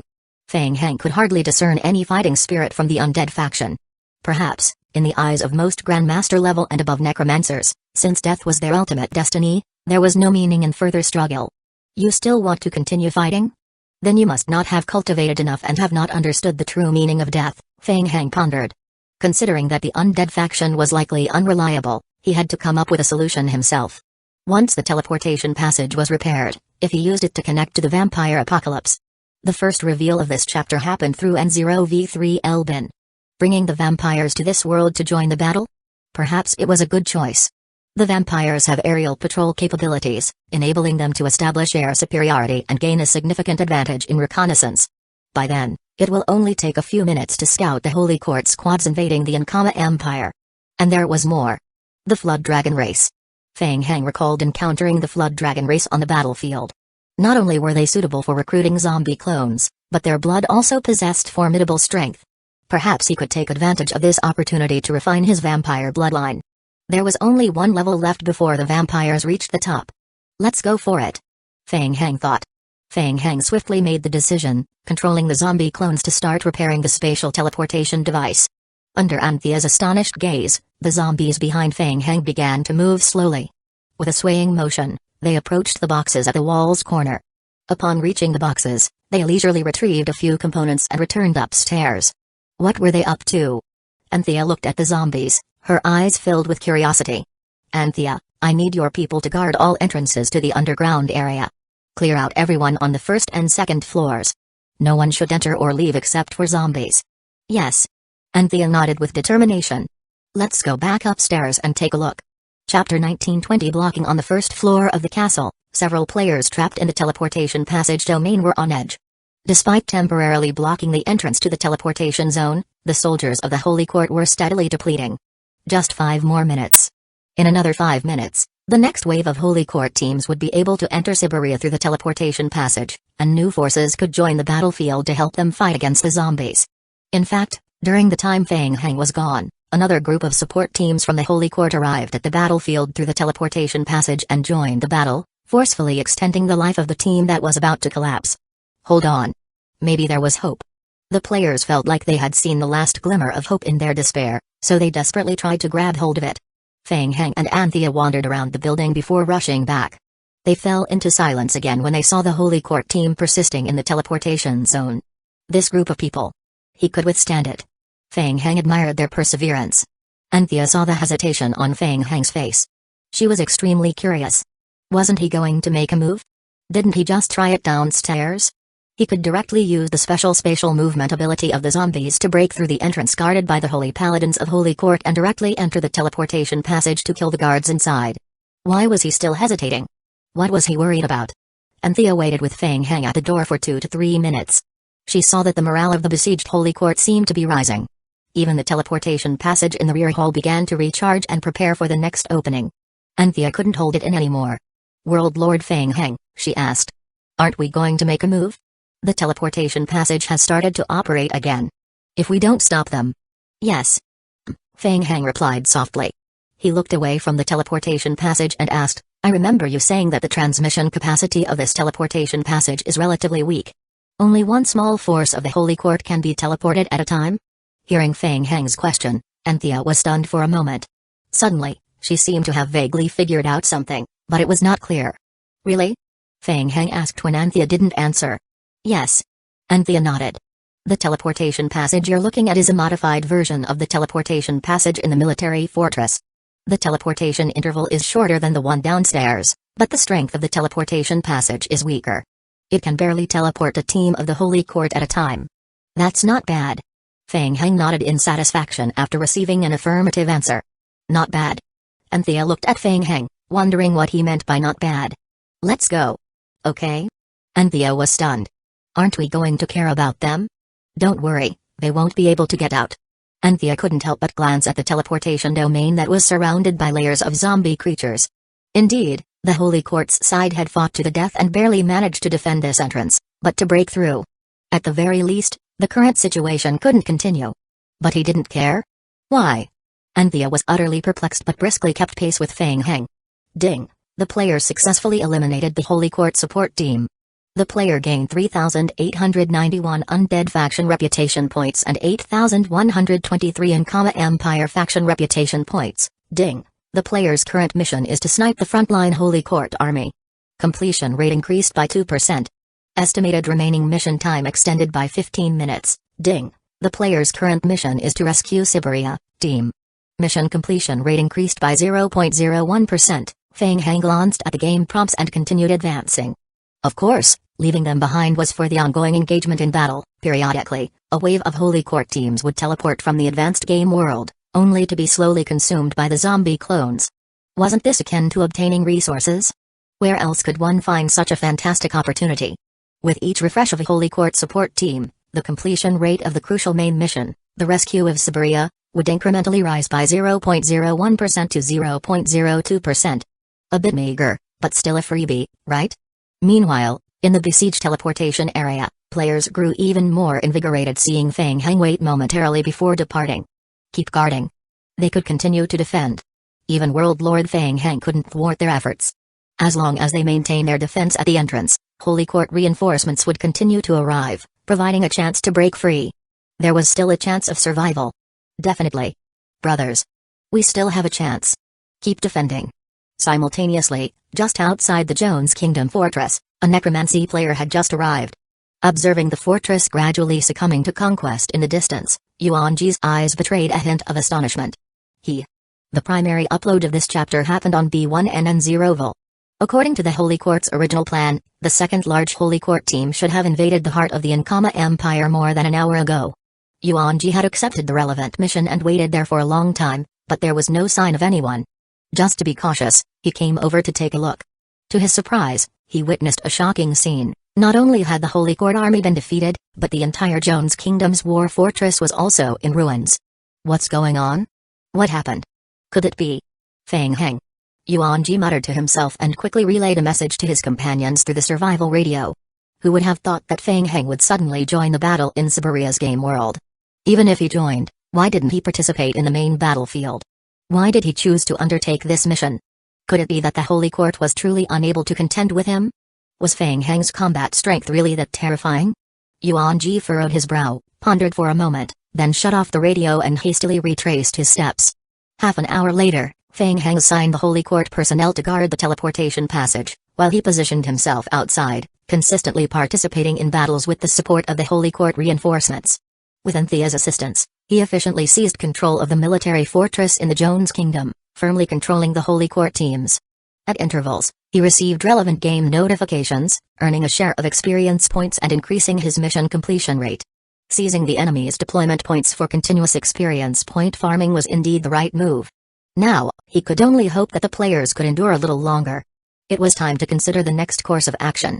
They needed a plan to deal with the Holy Court enemies who had invaded the heart of the Empire. This group of troublemakers was wreaking havoc in the Empire's hinterland, causing his mission completion rate to steadily decline.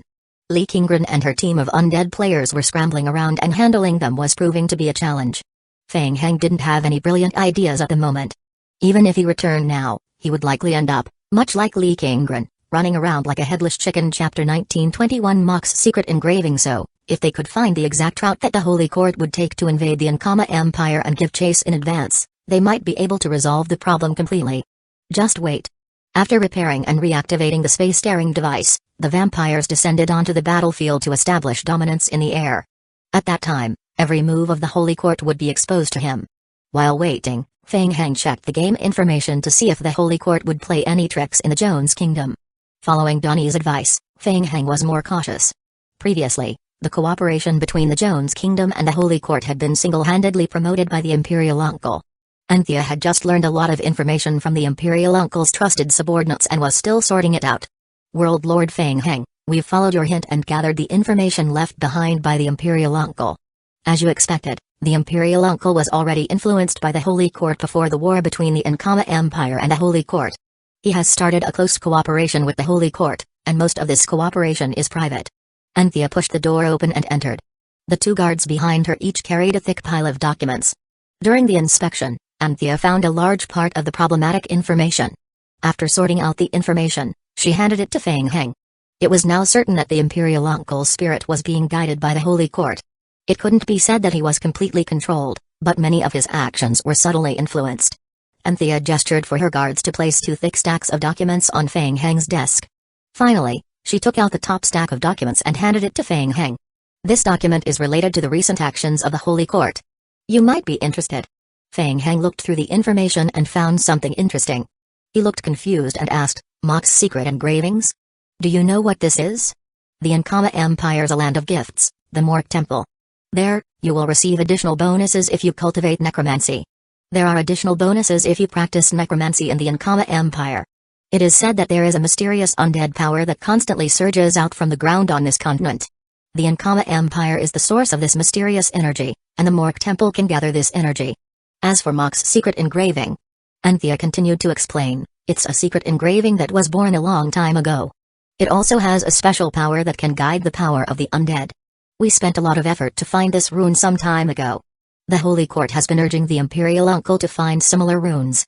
It seems that the secret runes are very useful to them. Anthea said as she placed a secret engraving on the desk and pushed it toward Feng Heng. This is the secret engraving we obtained from the Imperial Uncle. Feng Heng picked up the engravings from the table and carefully observed them in his palm. From the outside, Mock's secret engravings were just a coin-shaped metal object. There were two different patterns on the silver coin. The patterns were different from all the alchemy magic arrays he had found before. The game hint flashed quickly on his retina. Ding! Player has obtained an item, Mock's secret engraving, item, Mock's secret engravings, level, unknown, description, a coin of unknown quality with special engravings engraved on it. It seems to have some special power, description, when the player is in the game world of Siberia, the player will receive an additional 10% experience points from practicing necromancy. When the player is in the Mork Temple, the player will receive an additional 20% experience points from practicing necromancy. All effects can only be triggered when the player is below the master level of necromancy. Description. This item is a special quest item. It cannot be destroyed or brought out of the Siberia game world. It will drop upon death. Ding. This item is a special item and cannot be appraised by the player. Ding. Player's current special mission has been triggered. Mock's secret engraving. Mission name, Mock's secret engraving. Mission difficulty, none. Mission description, you have unintentionally obtained Mock's secret engraving. Legend has it that the secret engraving may be associated to the game world of Siberia. You can further explore it. Mission additional description, you heard that the Holy Court is also investigating information related to secret engravings. You might be able to use this as a breakthrough point to explore. Mission additional description, you have heard that there is far more than one secret engraving. Perhaps you can try to obtain more secret engravings and discover the connection between them. Use this as a progress to explore. Feng Heng glanced at the game hint that appeared on his retina, and the confusion in his eyes deepened. Mock's secret engravings. He recalled the recent mention by feudal Lord Donnie regarding the secrets of the Siberia game world. Was the Holy Court looking for this thing? Perhaps this item was related to the Holy Court's latest visit to Siberia? Alright, I understand. You can depart first. Yes. Feng Heng examined the survival radio again and decided to go offline for the time being. He would figure out a way to contact feudal Lord Donnie and inquire about the situation. What? The front line of the Siberia game world? Doing something significant? Facing the Holy Court head-on? Brother Feng has already gone there? Upon hearing this, Jiziobo was shocked and he immediately jumped up and took swift action. He had recently heard some rumors about the Siberia game world. Upon learning the news that Feng Heng had requested his support for the exploration of the Siberia game world, he was pleasantly surprised and hurriedly went to join. Jiziobo thought to himself that Brother Feng was quite decisive. On the surface, he maintained a calm demeanor, saying one step at a time. But when it came to dealing with the Holy Court, he showed no mercy. It seemed like he preferred to silently accomplish significant tasks. Sure enough, when the war broke out between the Siberia game world and the Holy Court, Brother Feng hurriedly rushed over to help. Hey, quite a hypocritical guy. Jiziobo felt exceptionally excited. After entering the game, he headed straight for the royal family of the Ankama Empire. Considering the information they had interpreted from various historical records with Sandy, the Great Holy Sword was likely connected to some ancient legends of the Empire. There was a high probability that the relevant information could be discovered in the records of the royal family of the Ankama Empire. Given his noble status in the Necromancer Association, finding a way to enter the royal family and search for information wouldn't be a problem.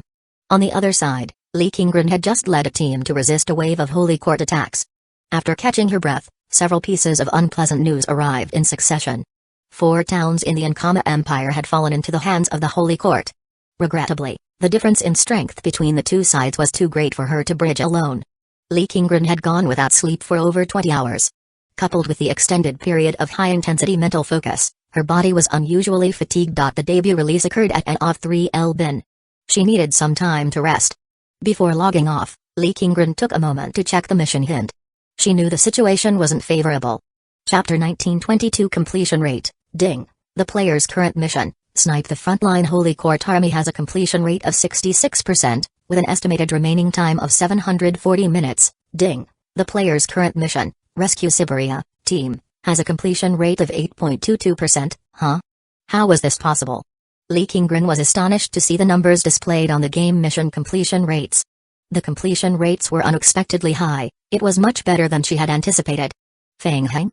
How did he manage this? Could there have been significant progress? Lee Kinggren couldn't help but feel a surge of excitement. Thinking of sending an urgent message to Feng Heng via the survival radio to inquire, she discovered that Feng Heng had already sent her a message while she was engrossed in battling the Holy Court. It was just that the intensity of the fight had prevented her from noticing the game hints. Upon reading the message, Lee Kinggren's heart raced even faster. Feng Heng had already captured the 3 military fortresses of the Jones Kingdom. Had the Jones Kingdom surrendered?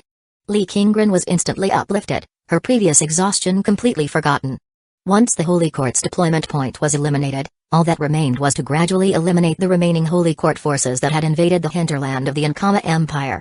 The mission difficulty had been reduced by more than half. On the front lines between the undead and the Holy Court, tonight's surprise attack was remarkably successful. The Holy Court had misjudged the situation and mistakenly thought that the undead had retreated to provide support because of the attack on the Ankama Empire. Unexpectedly, feudal Lord Donnie led the undead team in a confrontation and set up a clever ambush. A beautifully executed counterattack. In the conference hall, the players were in high spirits. Having successfully exploited the enemy's weakness, they gained significant advantages in a confrontation. They were still not evenly matched, but at least they could catch their breath for a while. The primary concern now lay in the rear. The situation in the hinterlands of the Ankama Empire remained unclear. News of the fall of towns in the empire had become a source of great concern. One of the players pondered and inquired, "Feudal Lord Donnie, now that the Holy Court has retreated, should we dispatch a group to reinforce the empire?" "No need." Feudal Lord Donnie shook her head, refusing the proposal. She continued, "The crisis is far from resolved. The Holy Court is still watching us closely. We cannot afford to divide our forces and act recklessly. But don't worry. I have arrangements for the Jones Kingdom." Feudal Lord Donnie also harbored concerns about Feng Heng's situation. She had just led her team through a vigorous battle, with no time to spare for monitoring Feng Heng's situation. Coincidentally, while the group was quietly discussing the next steps in the battle, a player from her team hastily approached. In a low whisper, the player shared some data and handed her a note. After reading the contents of the note, Feudal Lord Donnie's demeanor immediately changed. A tinge of surprise gleamed in her eyes. Jones Kingdom. It had been conquered. Though aware of Feng Heng's formidable capabilities, she hadn't anticipated him completely taking control of Jones Kingdom in just a few hours. It was truly a pleasant surprise. "Feudal Lord Donnie, what's happening?" Inquisitive voices arose as the others noticed her unusual expression. "Yes." Donnie stowed away the note, lifting her head. She maintained a composed expression and announced, "I have good news. The issue with the rebellious Jones Kingdom has been resolved. The Jones Kingdom has unconditionally surrendered to us. 3 military fortresses are now under our control, and we've seized control of the Holy Court's teleportation passage in the Jones Kingdom." At first, there was shock, followed by resounding applause and cheers. "Fantastic. Well done. Now that Jones Kingdom is no longer a problem, we can finally focus on dealing with the Holy Court's main forces." Having delivered 2 consecutive blows to the Holy Court, the morale of the undead faction players soared. Yet, a lingering mystery persisted. Who possessed such remarkable abilities? Could it be that the main strength of the undead faction had arrived to assist? To this inquiry, Donnie shook her head. She raised her hand and remarked, "There's no need to pry into this matter. The person who came to aid us is an old friend of mine. When the time is right, he will make an appearance. Trust me, he will undoubtedly leave you all astonished. As for the current situation, the crisis in the Empire's hinterland remains unresolved. There were still numerous Holy Court teams, including a substantial army, that invaded the Empire's hinterland in the early stages. My friend requires some time to address this. Once we've dealt with that trouble, we might join forces to confront the Holy Court. Everyone nodded in agreement. They immediately felt that they had found a powerful helper and had more confidence in dealing with the Holy Court. The debut release occurred at an of 3L bin. Back in the offline world, Fang Heng swiftly received a phone call from feudal Lord Donnie. Yes, indeed. I've heard some tales regarding the main storyline in the Saburia game world. Feudal Lord Donnie began after a few pleasantries. The Holy Court's recent arrival is highly likely tied to the initial stages of the Saburia game world. Initial stages? You're also a scholar of necromancy. You should have heard of the renowned demigod-level necromancer Mage Mach. Mach. Fang Heng mumbled to himself, nodding in recognition. The title had rung a bell when he obtained Mach's secret engravings. He had come across the name Mach in more than one book related to the study of the undead. Besides being a highly talented necromancer, Mach had a fervent interest in researching the undead, conducting bold experiments that some deemed crazy. Many believe that Mach, if not for his study setbacks, would have been the most promising necromancer to ascend to the god level. I've heard of him. The Saburia game world was initially inhospitable for human habitation. It was originally an entrance to the Death Realm. Mach discovered this world first and transformed it into his experimental ground. Mach had a genius idea, feudal Lord Donnie explained. He wanted to experiment with separating the exits of the Death Realm one by one and shifting the plates. Essentially, he aimed to replicate and transform another Death Realm environment in various locations. Wait, you mean teleporting the exit of the Death Realm? How is that possible? Yes, that's what I mean. Besides being a top-tier scholar of necromancy, Mach is also an extremely gifted scholar in spatial science. However, his experiment had major repercussions and was detected by the Holy Court midway. The Holy Court is afraid that the strength of the undead will spread, so they used strength to stop it. Chapter 1923. Dominating at that time, the Holy Court's power was at its peak, and Mach was a key figure in the undead faction. The Holy Court's simultaneous multi-front warfare and disdain completely angered the undead faction. Although the undead faction was still somewhat lacking in hard power at that time, they chose to confront the Holy Court head-on. This led to several months of continuous clashes. We don't know the exact details of what happened during that time. Many events are now buried in history. What we know is that we were defeated. Mach, along with many key members of the undead faction, perished in that battle, and the entrance to the Death Realm was destroyed. This battle inflicted significant trauma on the Holy Court. 2 of the 12 Saints of the Holy Court fell in battle, causing a substantial decline in the overall strength of the Holy Court. Subsequently, realizing their incapacity for multi-front warfare, the Holy Court temporarily withdrew, leaving behind the devastated game world of Saburia. Many events unfolded afterward.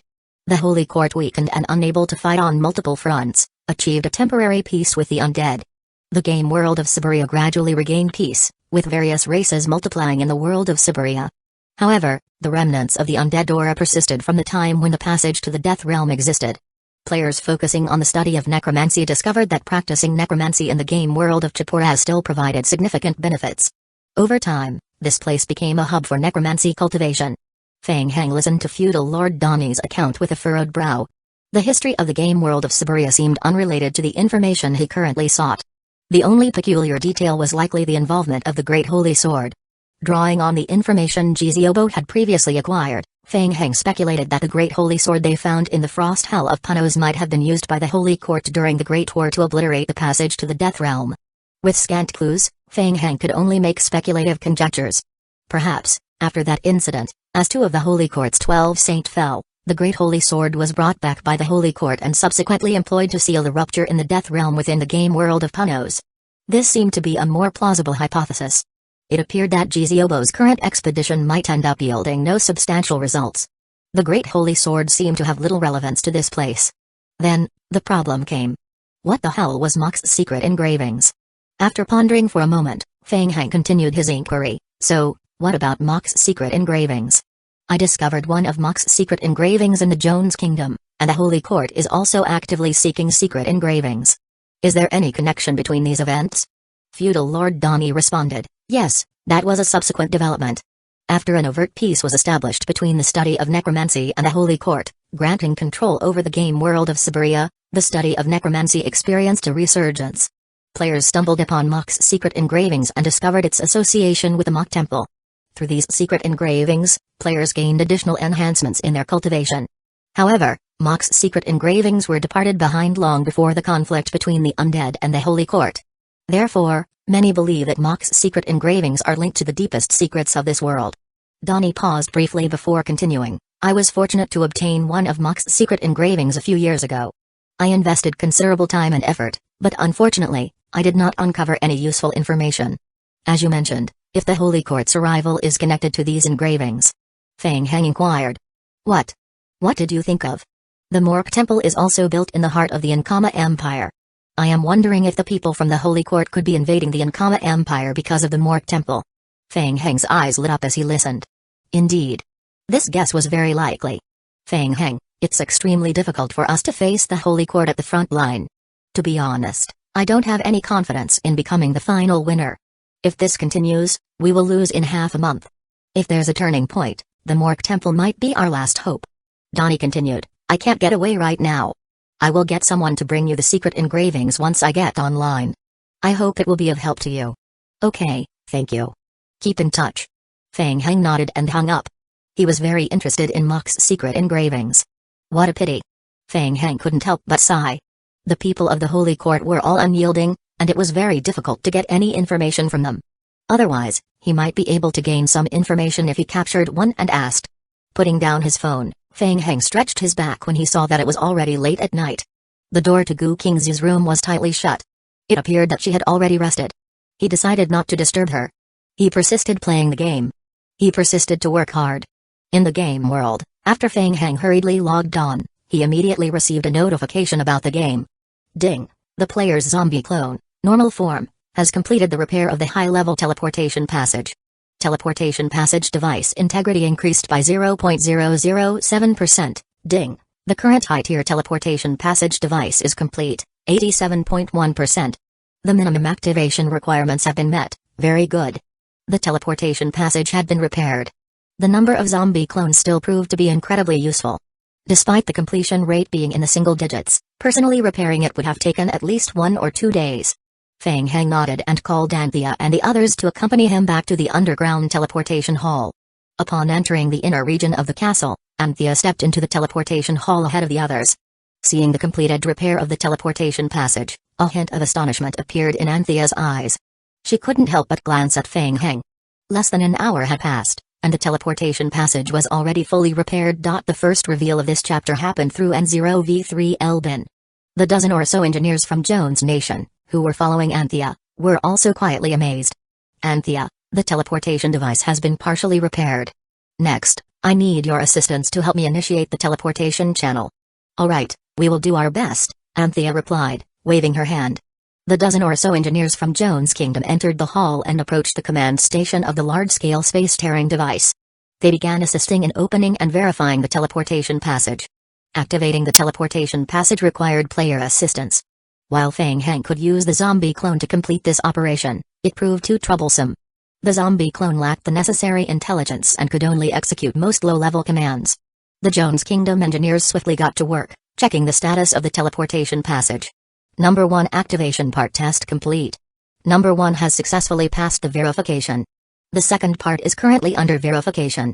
As Anthea listened to the engineers' reports, she felt an unexpected sense of nervousness. Her relief only came when she heard that all parts of the portal had been inspected, and the teleportation passage had successfully passed verification. Anthea turned to Feng Heng. World Lord Feng Heng, we have confirmed that the passage is complete. We can initiate the passage for teleportation. Chapter 1924 Opening Alright. Feng Heng nodded. Prepare to open the passage. The target is linked to the teleportation world coordinates, 329,871. Roger, connecting to the target world. Feng Heng focused on the various data indicators on the screen.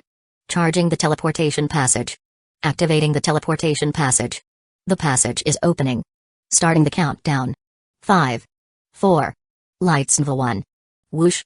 As the countdown reached 0, a 3-meter-tall blue pillar of light blossomed from the central point of the teleportation hall. The central part of the light pillar gradually expanded to the sides, forming an oval shape.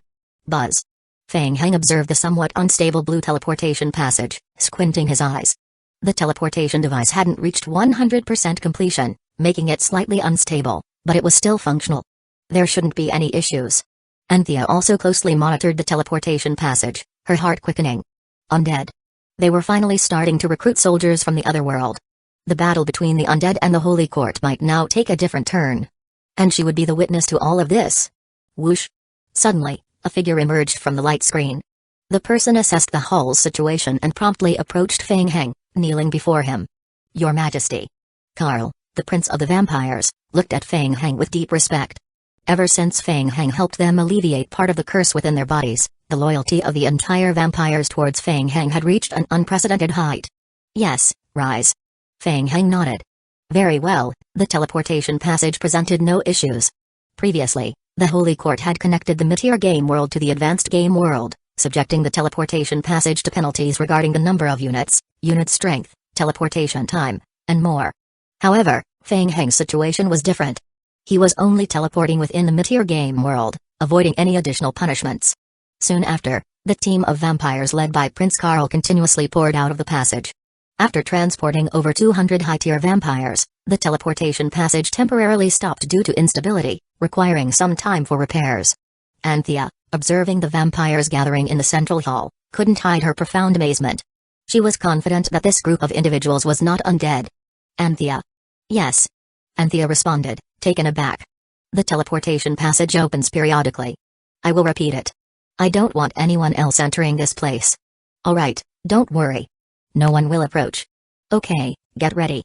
We will head out first, and later, we will wait for you at the gathering point of the Flood Dragon race. Feng Heng nodded, then turned to Prince Carl.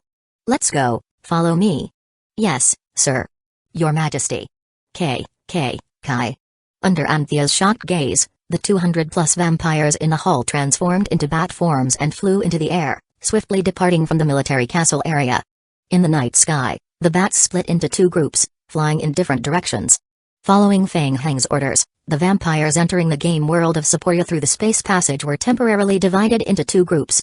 One group headed toward the heart of the Ankama Empire, utilizing their unique flying ability to conduct reconnaissance from high above, confirming information about the Holy Court troops that had infiltrated the Ankama Empire.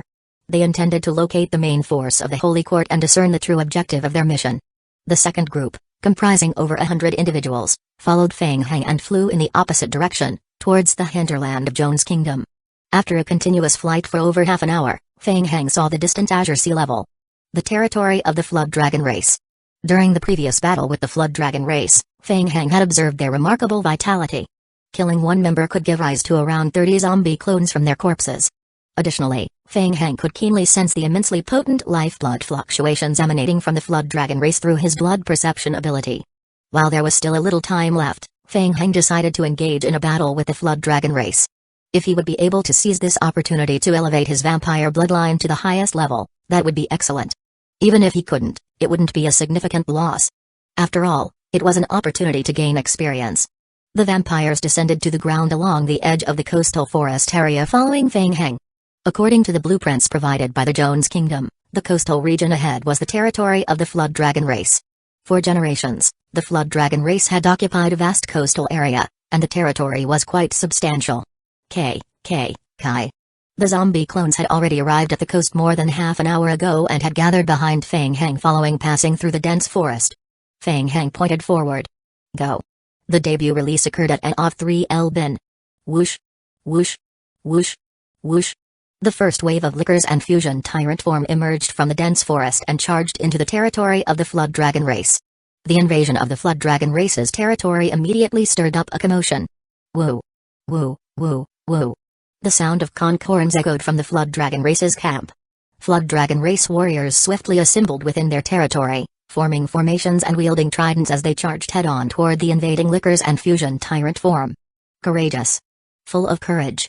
Feng Heng watched from a distance as the two sides engaged in a fierce battle. He silently commended the bravery of the Flood Dragon race. In previous battles with the Joan's Kingdom at the border, things had been quite troublesome. On the other hand, the Flood Dragon race was straightforward. They faced challenges head-on. A large number of Flood Dragon race warriors poured out of their territory, brandishing tridents and forcefully engaging in melee combat with the liquors and fusion tyrant form. Behind them, a considerable number of zombies swayed unsteadily, steadily advancing toward the Flood Dragon race's territory with determined steps. It was worth noting that Feng Heng had refrained from using the fusion tyrant form in the previous battle with the Joan's Kingdom. The main reason was that the fusion tyrant form size made it an easy target for magicite cannons during sieges. Additionally, within the city, the fusion tyrant form's large size hindered its effective deployment. Furthermore, Feng Heng intended to keep the fusion tyrant as a trump card, planning to use it strategically against the Holy Court at the right moment. However, much to his disappointment, the battle concluded, and the trump card stayed unused. This situation led to the fusion tyrant form becoming the main force. In terms of sheer strength, the fusion tyrant form still held some advantages. The battle ahead intensified, with the Flood Dragon race using trident blades to exchange blows with the zombies. Soon, they found themselves at a disadvantage, suffering casualties gradually. The Flood Dragon race, known for its barbaric and warlike nature, didn't easily back down, even in the face of adversity. Even when faced with inferior odds, they fought courageously. The blood spilled in battle only served to further stimulate their nerves, awakening their ancient bloodline and granting them even greater strength. They fought fiercely until the last moment. Chapter 1925 Greetings. Carl and the hundreds of vampires looked at the bloody scene in front of them, their eyes filled with desire. They had sensed it too. Creatures like the Flood Dragon race possessed blood strength higher than that of normal people. However, Feng Heng had yet to issue any commands, and none of the vampires dared to act recklessly. Carl. Prince Carl's expression became serious as he took a half step forward. Yes. Establish a vampire's altar and condense the blood. Understood. Prince Carl finally comprehended. As it turned out, Your Majesty had summoned them from afar not for a battle but to assist in condensing the blood. That made sense. The debut release occurred at N of 3 Elbin. For a battle, this group of zombie creatures was more than sufficient. Prince Carl cast a glance at the distant battlefield, confirming the terrain, and then waved to his fellow vampires. Follow me. Set up the altar. Yes. The vampires gathered, changing into bat forms and following Carl toward a space on the distant coast. Soon, a large vampire magic array was gradually constructed on the shore. Prince Carl stood in front of the vampire magic array, controlling it. Behind him, hundreds of vampires simultaneously initiated the magic array. In an instant, a blood-red light surged from the magic array. Feng Heng stayed quietly in his spot, watching the center of the battlefield. In contrast to the previous battle with the Flood Dragon race, this time, he voluntarily deactivated the mutation infection talent enhancement passive of the zombie clone. The passive skill would spawn mutated infected zombies but also lead to the mutation of corpses, preventing vampires from extracting the blood strength. Feng Heng couldn't help but feel that it was a pity that he could only choose one. There was no way to recruit soldiers. Oh well. Kai. Soon, sizzling sounds echoed on the battlefield. Under the magic array's effect, tiny, nearly atomized blood chi continuously emanated from the corpses left by the Flood Dragon race. They floated in the air, gradually converging toward the magic array. In just a brief moment, even the entire seaside was shrouded in a red mist of blood. The fighting style of the Flood Dragon race was extremely valiant, and their territory extended over a considerable stretch along the coast. They continuously rallied and surged from the depths of their domain, bravely resisting the invasion of outsiders. From start to finish, there was no hint of fear as they charged forward, initiating deathly assaults. Even Feng Heng couldn't help but be impressed by this tenacity. The battle persisted for over an hour before gradually reaching its conclusion. A vast expanse of corpses was left along the coastal edge. The blood mist enveloping the area had become incredibly dense, almost inducing a taste of rust with each deep breath. At the coastal periphery, under the control of Prince Carl, 18 thick blood pools had already congealed. Upon seeing Feng Heng approaching, Carl temporarily ceased controlling the magic array, kneeling on one knee to report, Your Majesty, the blood strength of the Flood Dragon race is even more potent than anticipated. Manipulating the magic array is challenging, and we still require some time to complete it. The guest duration is more than 10 hours. Alright, I entrust this to you. Expedite the process. Yes, Your Majesty. Feng Heng nodded, signaling for Carl to continue. He then extended his hand forward. Kai. The blood pool before him surged. After Carl's initial refinement, the blood pool was already remarkably concentrated. Yet, it was not sufficient. Feng Heng needed to undergo further refinement. Once the refinement was complete, he would need to utilize the coffin of the Vampire King for additional refinement before converting it into experience points. These two steps couldn't be delegated to anyone else. While Feng Heng was amid refinement, he caught sight of a game hint swiftly flashing across his retina. Ding! The player has successfully exterminated the Flood Dragon race residing in the Jones Kingdom. The player has gained 2,710,000 reputation points in the Inkama Empire and 5,440,000 reputation points in the Jones Kingdom. They were annihilated. Damn it, this was a setback. Fang Heng peered at the fleeting game notification, feeling a sense of loss. His visit this time was rushed, leaving no time to seek out relevant missions, inevitably missing out on rewards. Considering the strength of the Flood Dragon race, the mission to exterminate them was at least an S-level difficulty. Missing out on a reward felt like a small loss. Deep in thought, Fang Heng heard a commotion from the area behind him. He couldn't help but turn around and gaze at a location not far from him. Anthea, accompanied by a small contingent of heavy armored knights, hurriedly arrived to provide support. Both parties almost simultaneously departed from the military fortress. However, due to the mountain range that separated the territory of the Flood Dragon race and the military fortress, Anthea had been delayed on her journey and had only just arrived. Emerging from a dense forest, Anthea was astonished to witness the coastal area shrouded in a red mist of blood. The heavy armored knights accompanying her displayed expressions of awe, tinged with a hint of fear. A thick layer of blood mist blanketed the entire coastline. What had transpired here? The pervasive scent of blood was as if they were in hell. Even the seasoned warrior Anthea found herself deeply unsettled. When Fang Heng had earlier inquired about the Flood Dragon race, Anthea had found it somewhat peculiar. Now, with his summons to the edge of the Flood Dragon race's territory, her confusion deepened. Fear laden Anthea's gaze. She had never imagined that World Lord Fang Heng would take the initiative to attack the Flood Dragon race at this crucial juncture. And yet, he had done so. The Flood Dragon race was highly sensitive to their territory. Any invasion would prompt them to attack recklessly. Even if the entire race faced complete annihilation, they would fight until the last moment. Assessing the current situation, there was no longer a single living member of the Flood Dragon race on the shore. The war had concluded. The Flood Dragon race had been utterly eradicated. Taking a deep breath, Anthea ordered her heavy armored knights to remain in place. She spurred her horse forward, approached Fang Heng alone. World Lord Fang Heng. Yes, Great Commander Anthea, your timing is perfect. Your knowledge of the Flood Dragon race surpasses mine. Come with me and take a look inside. All right. Fang Heng nodded and accompanied Anthea into the territory of the Flood Dragon race. As they ventured deeper into the Flood Dragon race's territory, Fang Heng quickly noticed several caves that had been carved out at the edge of the coast. Observing Fang Heng's attention, Anthea explained, World Lord Fang Heng, the coastal area is the dwelling place of the Flood Dragon race. While they excel in aquatic warfare, most of the time, they live on the ground. These caves serve as their usual resting and living spaces. Yes. Fang Heng thought to himself that it was fortunate the Flood Dragon race was courageous. Otherwise, if they had exploited the terrain to retreat into the sea, fully eradicating the entire race would have been far from straightforward. In any case, it would have required 10 times more time. Anthea had fought with the Flood Dragon race several times and knew how terrifying they were. The further she went, the more shocked she became. The strength of World Lord Fang Heng had already reached such heights. He had managed to single-handedly obliterate the entire Flood Dragon race in such a short time. Chapter 1926 Clear out World Lord Fang Heng, the Flood Dragon race's council hall is just ahead. I've been here once as an envoy for peace talks and entered the council hall. The treasures and artifacts collected by the Flood Dragon race for generations are all hidden in the council hall. Anthea walked a few steps forward, stopping at the edge of a cliff overlooking the sea. She took a few more steps toward the cliff and looked down. This is it. There's a hidden entrance to a cave at the bottom of the cliff. Inside is the Holy Land of the Flood Dragon race for generations. I've heard rumors about the Holy Land, but I've never gone in to investigate. Fang Heng's eyes lit up. The council hall. The Holy Land of the Flood Dragon race. Since he was already here, he couldn't let it pass. Take everything.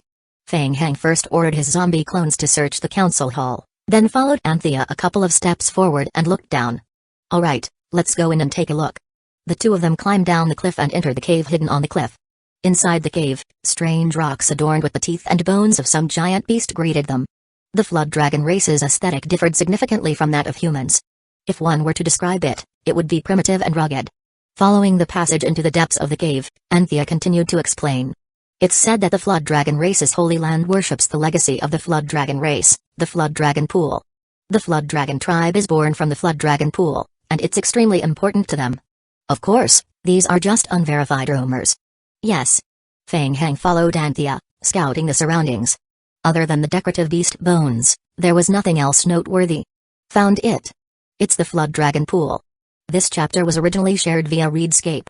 Anthea noticed something in a corner, and her eyes lit up. She quickened her pace and stopped in front of an ancient well in the middle. Turning to Fang Heng, she said, World Lord Fang Heng, this is the holy water of the Flood Dragon race that I've introduced to you before. Fang Heng quickened his pace and walked to Anthea's side to observe. The twisted flood dragon pool was about the size of a wash basin. It wasn't deep, only less than a meter. Anthea observed the holy water in the twisting flood dragon pool and continued to explain. The holy water of the flood dragon race has great power. It can heal injuries in a short period and regrow severed limbs. It is said that every member of the flood dragon race will drink the holy water 100 days after they are born and pray to obtain strength. Limb regrow? There was such a powerful effect? Fang Heng was a little surprised. World Lord Fang Heng, it's not a rumor that holy water can regrow limbs. Joan's kingdom had a good relationship with the flood dragon race for a short period and obtained 2 small bottles of holy water. Anthea reached out to measure the size of the cup. But a small bottle can probably only regrow severed fingers. Fang Heng, upon hearing this, took a glass bottle from his backpack and scooped a bottle from the twisting flood dragon pool. Ding! Player has obtained flood dragon race holy water. Item: flood dragon race holy water. Description: a special water formed by the condensation of unique powers.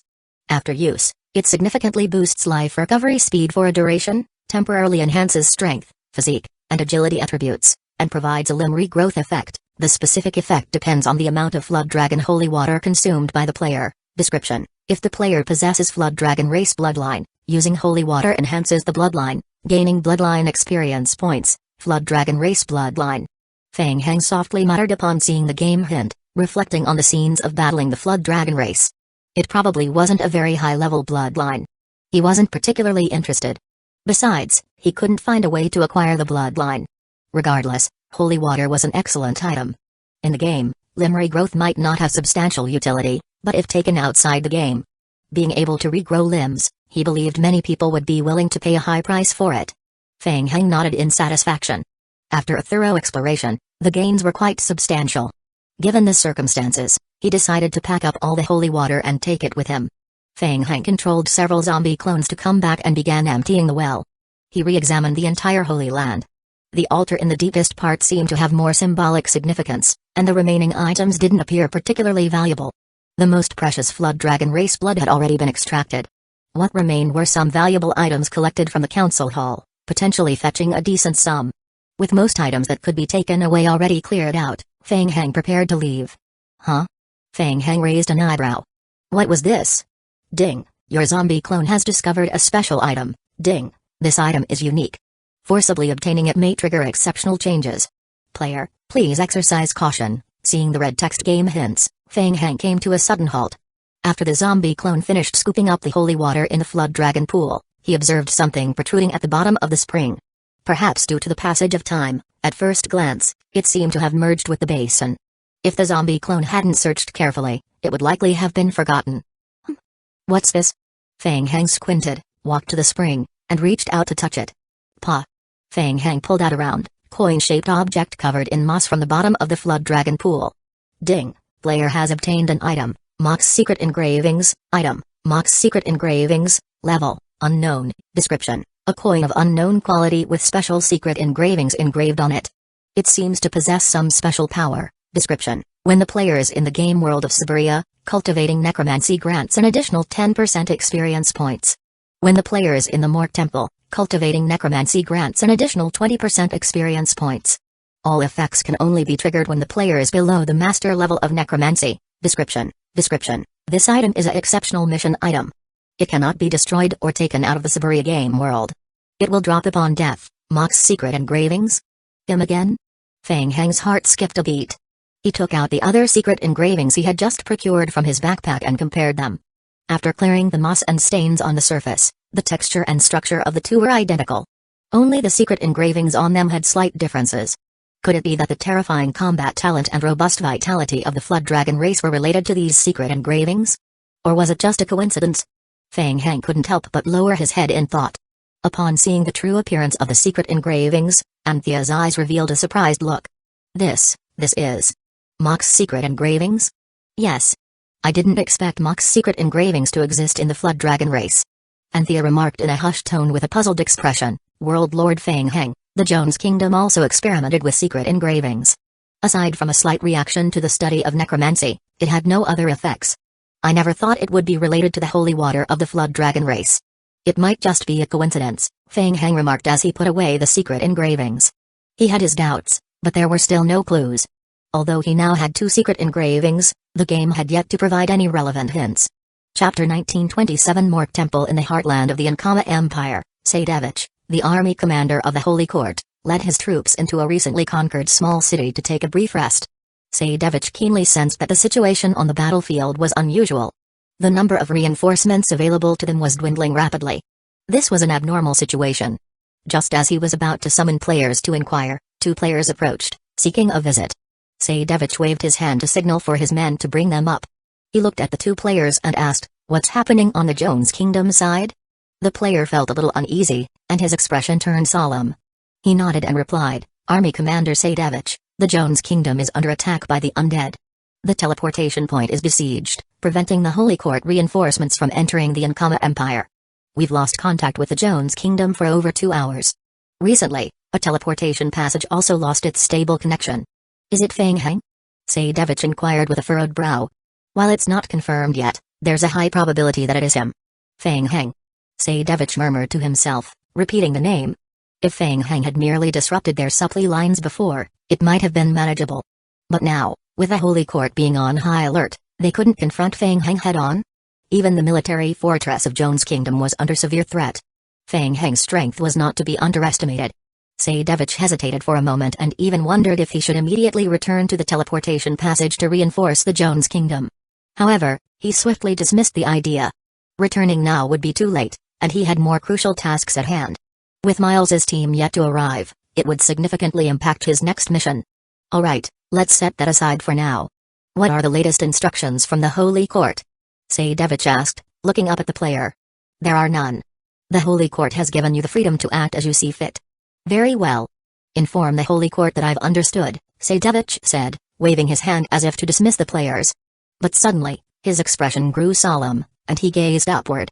The players felt an outburst of holy aura from Saidevich, and as his expression turned extremely serious, they involuntarily gazed up at the sky. In the dark sky covered with ominous clouds, something seemed to be flying by. Whoosh! Saidevich quickly drew his sword, pointing it towards a specific spot in the sky. Whoosh! A dark golden energy light beam shot out from the tip of his longsword, streaking towards the heavens. The light beam narrowly missed a flying creature in the air. A missed opportunity. The distance was too great, and Saidevich wasn't proficient in long-range attacks. The small creature seemed to be frightened and quickly left. Saidevich wore a serious expression as he inquired, "Are there vampires in this world?" Huh? The player, upon hearing Saidevich's question, was momentarily confused, not understanding his intent. Saidevich repeated, "I am asking you, are there creatures like vampires in the game world of Siberia?" The player shook his head vigorously. "No, I've never heard of that." Feng Heng. Saidevich gazed into the sky, a trace of wariness flickering in his eyes. Inform the Holy Court that Feng Heng has arrived. Likely, the Jones Kingdom has already fallen. I will initiate the operation ahead of schedule. The player swallowed nervously. Even he knew that Feng Heng, the World Lord, was formidable. However, the fact that a single player could instill such fear in the Holy Court was beyond his expectations. Go quickly. Yes. The player hurriedly departed, going offline to deliver the message. Saidevich gazed up at the sky again. This was troublesome. Vampires had a significant advantage in reconnaissance. If the vampires joined the battlefield, their movements would be completely exposed. It would be problematic if they uncovered the temple. The mission was on the verge of failure. There was no time to waste. He needed to undertake the mission immediately. He hoped that the preceding events would deceive the Ankama Empire and the undead. 20 minutes later, after temporarily clearing the Flood Dragon race's territory, Feng Heng left Prince Karl in charge of refining the blood pool with the vampires. He transformed into a bat and swiftly returned to the military fortress. Your Majesty. Yes. Feng Heng nodded, signaling for Prince Muke to rise. The vampires have just explored a part of the Ankama Empire's hinterland. They discovered a total of 34 scattered small and medium-sized teams and a large main force. 20 minutes ago, the Holy Court's main force was in this location, heading in this direction. It seems they intend to assault the Empire's main city. Feng Heng scrutinized the location on the map that Mikkel had indicated, furrowing his brow. The position of the large Holy Court team was still quite a distance from the Mork Temple. Could it be that the Holy Court's objective wasn't the Mork Temple? Judging by their movements, it seemed they were more interested in the main city of the Ankama Empire. Did they intend to directly confront the Ankama Empire's king? Had Feng Heng's previous speculations about the Mork Temple been entirely wrong? After contemplating for a moment, Feng Heng extended his hand, pointing to the location of the Mork Temple on the map. He inquired, "And what about here? Have they uncovered the Holy Court teams?" "No, but there are 2 Holy Court teams patrolling within a 5-kilometer radius," Mika replied. Lightsnville Feng Heng found the situation even more perplexing. "Additionally, Your Majesty, during our tracking, a member of the vampires was assaulted by the Holy Court. We've been detected, and the Holy Court now knows of our presence in this world. They might be on high alert," Mika added. "All right, I understood," Feng Heng responded, mentally prepared for such a scenario. The Holy Court's perception ability to sense the vampires wasn't weak, so their discovery was within expectations. However, now that they were exposed, Feng Heng had to expedite his actions. In any case, he needed to reach the Mork Temple promptly. "I will go to the Holy Court for reinforcement. You stay here and command the vampires." "Await my orders," Feng Heng instructed Mika. The debut release occurred at N of 3 Elbin. "Yes, Your Majesty." Without further delay, Feng Heng manipulated a group of zombie clones, transforming them into lickers as they hastened toward the Mork Temple. Simultaneously, he assumed that form and accelerated towards the same destination. An hour later, Feng Heng arrived above the Mork Temple. A game hint popped up. Ding! The player has entered a special area. In this area, participants are unable to log in or log out. The player's survival radio and other communications are unusable. It seemed that there was something peculiar about the Mork Temple. Feng Heng gazed down from the sky. At least for now, the Mork Temple was not occupied by the Holy Court. The entire Mork Temple was located in the hinterland of the Ankama Empire and was protected by the Ankama Empire. At this moment, there were still guards outside the door. Feng Heng descended from the sky and returned to his human form. He walked toward the entrance of the Mork Temple. Chapter 1928 Protection. What's going on? The guards outside the Mork Temple immediately became alert as Feng Heng approached, raising their guard and turning their attention to the approaching figure. The guards had already heard about the Holy Court team invading the Empire's hinterland and were currently guarding the temple cautiously. Seeing someone approach made them tense. Feng Heng slowed and addressed the guards, "Just passing through, came to have a look." Several guards looked at Feng Heng with skepticism. Under normal circumstances, the Mork Temple didn't prohibit normal necromancers from visiting. However, given the current situation. Moreover, this person seemed suspicious. He even wore a mysterious devil mask. However, people from the Holy Court wouldn't use such a strange mask. The first reveal of this chapter happened through N0v3 Elbin. He shouldn't be from the Holy Court. Hold on. The Mork Temple is now in a state of emergency. The chief guard looked at Feng Heng with suspicion and declared firmly, "The Ankama Empire is under attack by the Holy Court. It's extremely dangerous here. Please leave immediately and come back in a few days." Feng Heng glanced at the dozen guards at the door, contemplating whether barging in would result in the Ankama Empire's friendship with the Mork Temple being damaged. Suddenly, he heard a surprised voice from inside the Mork Temple. "Brother Feng?" "Huh?" Feng Heng looked up and saw Jiziobo looking out from the depths of the Mork Temple. Jiziobo had heard the commotion outside, found the noise familiar, and came out to check. Seeing that it was Feng Heng, Jiziobo's eyes were filled with excitement. He ran over to Feng Heng and waved at him. "Jiziobo." Feng Heng was somewhat surprised. He had only invited Jiziobo to join the mission this afternoon, yet he had followed the clues and found this place so quickly. Did he possess some talent for exploration missions? Don't worry about it. This is my friend. Jiziobo walked over, gesturing for the royal guards to step aside. He then led Feng Heng deeper into the Mork Temple. Not far from the Mork Temple, 2 necromancy players hidden in the shadows exchanged glances as they observed Feng Heng entering the temple. Feng Heng. No, why is he here? Wasn't he at the border of Joan's kingdom just now? Yuan Ji's felt like he was seeing a ghost. Shortly before, he had spotted Feng Heng in the Joan's kingdom. He hurried back when he noticed the military fortress wasn't in good shape. He had just returned, and now Feng Heng was here again? The 2 brothers, Yuan Jixian and Yuan Jis, were players from the necromancy faction. They had accepted a secret special mission and had been planning for a long time. They had been secretly observing and waiting for an opportunity. What on earth? How did this guy find his way here? How did he discover the Mork Temple? Could our mission be in trouble? At first, the 2 were somewhat excited upon learning about the Holy Court's invasion of the Ankama Empire, thinking that the execution of the plan was flawless. However, Feng Heng's sudden appearance introduced some unexpected complications to their mission. Who would have expected that a player could single-handedly eliminate Miles's Holy Court team and even destroy the Holy Court's teleportation point set up in the Joan's kingdom? Feng Heng's presence was completely unforeseen. Maybe. Feng Heng also sensed something amiss with the Holy Court mission and came to investigate. Yuan Jixian touched his chin and analyzed it rationally. Considering the player's current strength, there's a very slim chance of defeating Miles's team, let alone directly destroying the Holy Court's teleportation point. I suspect Feng Heng might have relied on some external force. Did you witness Feng Heng personally breaking through the Jones Kingdom military fortress? Well, that's what I thought. Brother, don't let your imagination run wild. Don't worry about whether it's an external force or not. The question is, what should we do now? Yuan Ji's asked anxiously. Should we go in and stop him? Can you stop him? Yuan Jixian retorted, glancing at his younger brother. Originally, the two were quite confident in their strength. But now? Big brother, what's our plan? Shouldn't we try reasoning with them? The Holy Court's people will arrive soon.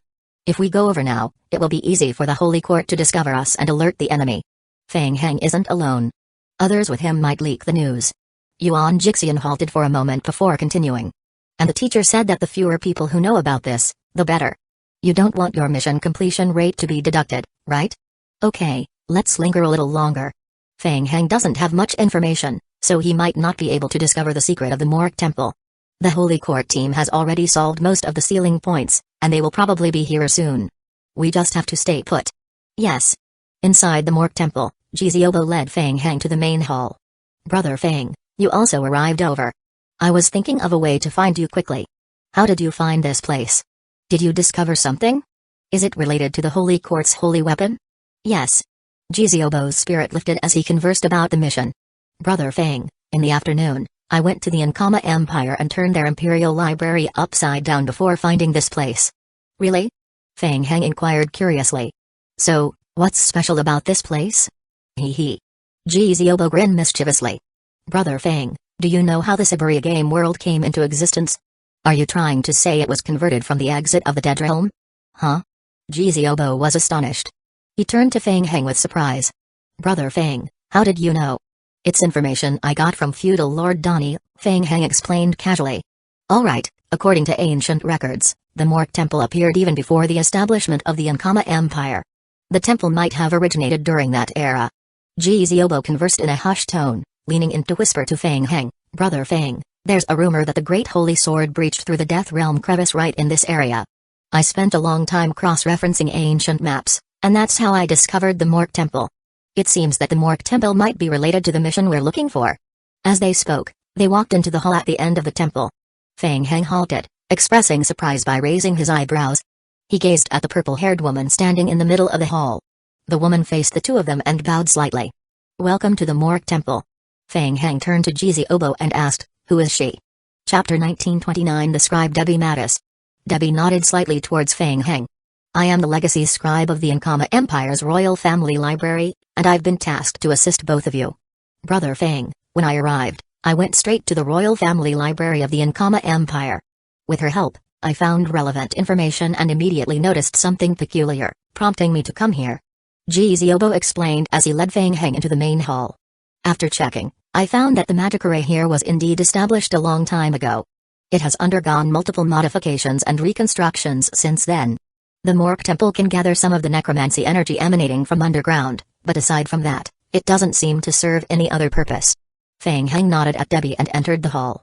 The floor of the hall was adorned with special alchemy magic array runes. Feng Heng squatted down again to examine them closely. Indeed, as Jiziobo had mentioned, the alchemy magic array likely gathered strength, slowly drawing the necromancy energy from the earth to aid in the cultivation of necromancy within the Morgue Temple. However, something was peculiar. The power of the undead was drawn from the earth. So where did the source of the undead strength slowly seeping out from the ground originate? Brother Feng, did you find anything? Jiziobo looked at Feng Heng expectantly, then scratched his head and glanced at Debbie. He wished to ask Feng Heng about the Great Holy Sword, contemplating whether Feng Heng should try wielding it to see if any reactions occurred. With an outsider present, Jiziobo hesitated. Feng Heng stood up and inquired, Mock's secret engravings, where are they? What are these secret engravings for? Jiziobo, unfamiliar with the concept of secret engravings, was taken aback. Secret engravings? What is the secret engravings? Are you referring to Mock's secret engravings? Debbie, who had listened attentively, nodded and said, Mock's secret engravings were left behind from ancient times. They possess special energy that resonates with the Morgue Temple, facilitating the cultivation of necromancy. Records indicate that there are 12 secret engravings in the world. A total of 12. Did Fang Heng need to collect all 12 secret engravings to unravel the mysteries? Considering the 2 he had acquired earlier and the one brought by feudal Lord Donnie, there were only 3. Fang Heng furrowed his brow and retrieved one of the secret engravings from his backpack. Faint ripples appeared on the secret engravings. A game hint flashed across Fang Heng's retina. Ding! Player Mock's secret engravings resonate with the Mork Temple. The player will receive an additional 20% experience points bonus when cultivating necromancy in the Mork Temple, only for high tier and below necromancy. Mock's secret engravings? Upon seeing the secret engraving in Fang Heng's hand, Debbie's eyes displayed a hint of surprise. Fang Heng attempted to place the secret engraving in his hand, but there was no other reaction. During this trial, a vampire flew into the hall from outside. The vampire, upon reaching Fang Heng, reverted to its human form, knelt on one knee, and reported, "Your Majesty, we've discovered that several Holy Court legions are gathering in the direction of the Mork Temple. They are likely coming for you." Fang Heng's pupils contracted. They did not came early or late, but after they arrived, the Holy Court also rushed over hastily. Something was amiss. "Brother Fang!" Ji Ziobo exclaimed with excitement. "See, there is indeed something wrong with this place. Perfect, when the Holy Court arrives, let's capture a few alive and interrogate them." Fang Heng considered it and found the feasibility of this plan to be mediocre. Members of the Holy Court were known for their stubbornness. Extracting information from them wasn't an easy task. Moreover, even normal Holy Court teams might be privy to the secrets of the Mork Temple. Fang Heng raised his head and looked up at the top of the temple. The interior of the Mork Temple was decorated with many bumpy areas, and at a glance, there were many places suitable for hiding. "You guys go ahead with your people. I will stay here." "Huh?" Ji Ziobo expressed surprise. "Brother Fang, let me stay too. I can offer ideas." "No need. I have a hidden skill. Let me lurk in the shadows and observe what tricks they play. It might not be good if you stay." Fang Heng glanced at Debbie. "The Holy Court's people will arrive soon. You all leave with the Mork Temple guards. No need to confront the Holy Court." Debbie nodded and gestured for the guards to prepare for departure. "All right, then. Brother Fang, do you think we should bring the Great Holy Sword over to take a look?" Jiziobo whispered after Debbie and the guards left. "What if something here can be triggered?" Fang Heng raised his eyebrows. Indeed, staying here alone at the moment didn't reveal anything, and bringing the Great Holy Sword over might also have led to a chance of making a special discovery. However, the Great Holy Sword couldn't be placed in the backpack, and taking it over hastily posed risks. "I understand. You take them away first, and be cautious." "Okay, Brother Fang, you be careful too." After Jiziobo and the others left, Fang Heng lightly leaped up, quickly transforming into a bat form and flying to a corner of the Mork Temple. He hung upside down on the ceiling, concealing his aura. Based on the information from the vampires, it seemed that only a small squad from the Holy Court had come this time. They weren't particularly strong. Was the Mork Temple the Holy Court's target? If so, why send only a small squad? Fang Heng waited in place for over 10 minutes. Soon, the sound of hurried footsteps echoed from outside. Yol, the captain of the Holy Court Knights, led his team into the temple hall. Yol swiftly scanned the temple hall. When the team invaded the temple, they did not encounter resistance from the Ankama Empire. It appeared they had detected the team's movements in advance and evacuated. As a precaution, Yol ordered his men to inspect the hall thoroughly. "Check it. Be thorough." This chapter was originally shared via Readscape. Yes. The Holy Court team meticulously examined the entire temple interior. Fang Heng's figure slowly disappeared into a secondary space projection, avoiding the Holy Court's inspection. After the inspection, he reappeared and concealed himself in the shadows in the corner of the hall, silently observing the Holy Court team. After the inspection, the Holy Court team didn't take immediate action. They remained in the temple for a short rest. Soon, the second and third squads arrived and gathered in the temple. "Yol." Another team leader from the Holy Court greeted Yol with a wave. "You're here so quickly. Has the plan changed?" "Yes, I heard that the Jones Kingdom is facing significant issues. Army Commander Miles's team can't come to reinforce, so the operation has been expedited." Chapter 1930 Observation. The two Holy Court squad captains glanced at each other, the surprise assault that the Holy Court had carefully planned and arranged. Unexpectedly, it was disrupted by the undead. No wonder Sadevich commanded the team to initiate the second part of the plan in advance, leading them to the Mork Temple. But, they even managed to defeat the elite team of the Holy Court led by Miles. Who could it be? "I heard it was Fang Heng." "Fang Heng? A member of the vampires?" Yol raised his eyebrows in surprise. "Yes, there have been rumors recently that Fang Heng is also associated with the demonic seed." Yol's frown deepened. "Let's not discuss that for now. Yo looked at his two companions and inquired, "On our way here, did the undead notice our movements? The hinterland of the Ankama Empire is currently in chaos because of us. The undead are in disarray. When we arrived, the guards outside saw us and all fled. Don't worry, no one noticed our assembly." "Yes." Yo nodded, glanced at the time, and affirmed, "It's about time. The captain should be launching an attack on Extreme Night City to attract the attention of the Ankama Empire. Let's begin as well." "All right." The group nodded and began setting up in the main hall. They didn't notice that Fang Heng, who was hiding in the shadows at the top of the temple, had heard everything they said. Fang Heng squinted his eyes. As expected, the Holy Court had designs against the Mork Temple. What exactly did they intend to do? This chapter was originally shared via Readscape. Fang Heng continued to observe patiently. Below, the Holy Court members gathered around the magic circle in the center of the Mork Temple and retrieved several special runes from their backpacks. Fang Heng observed from a distance, studying the runes. A soft gasp escaped his lips. Huh? This was odd. What they retrieved from their hands were not mock runes but holy factions runes. Buzz. Activated by mental strength, a dark golden light shimmered from the runes. Fang Heng raised an eyebrow. Huh? Not triggering runes? Under the radiance of the holy runes, the ancient alchemy magic array on the floor of the Mork Temple slowly dissolved. Not good. They were damaging the Mork Temple. Fang Heng's heart skipped a beat. He hesitated for a moment but refrained from intervening immediately, choosing to watch patiently. The light emitted by the runes gradually dimmed, until it lost its power. Simultaneously, the magic array inscribed on the floor of the Mork Temple had mostly melted away, ceasing to function. "Captain, can we start now?" Another holy paladin approached Yol and whispered. "Let's proceed. The other branch locations have all been destroyed. There are no more issues. Let's act." "Yes." The holy paladin grunted heavily, wielding his holy hammer at the rune on the ground. Bang. Under the forceful impact, shrapnel scattered everywhere.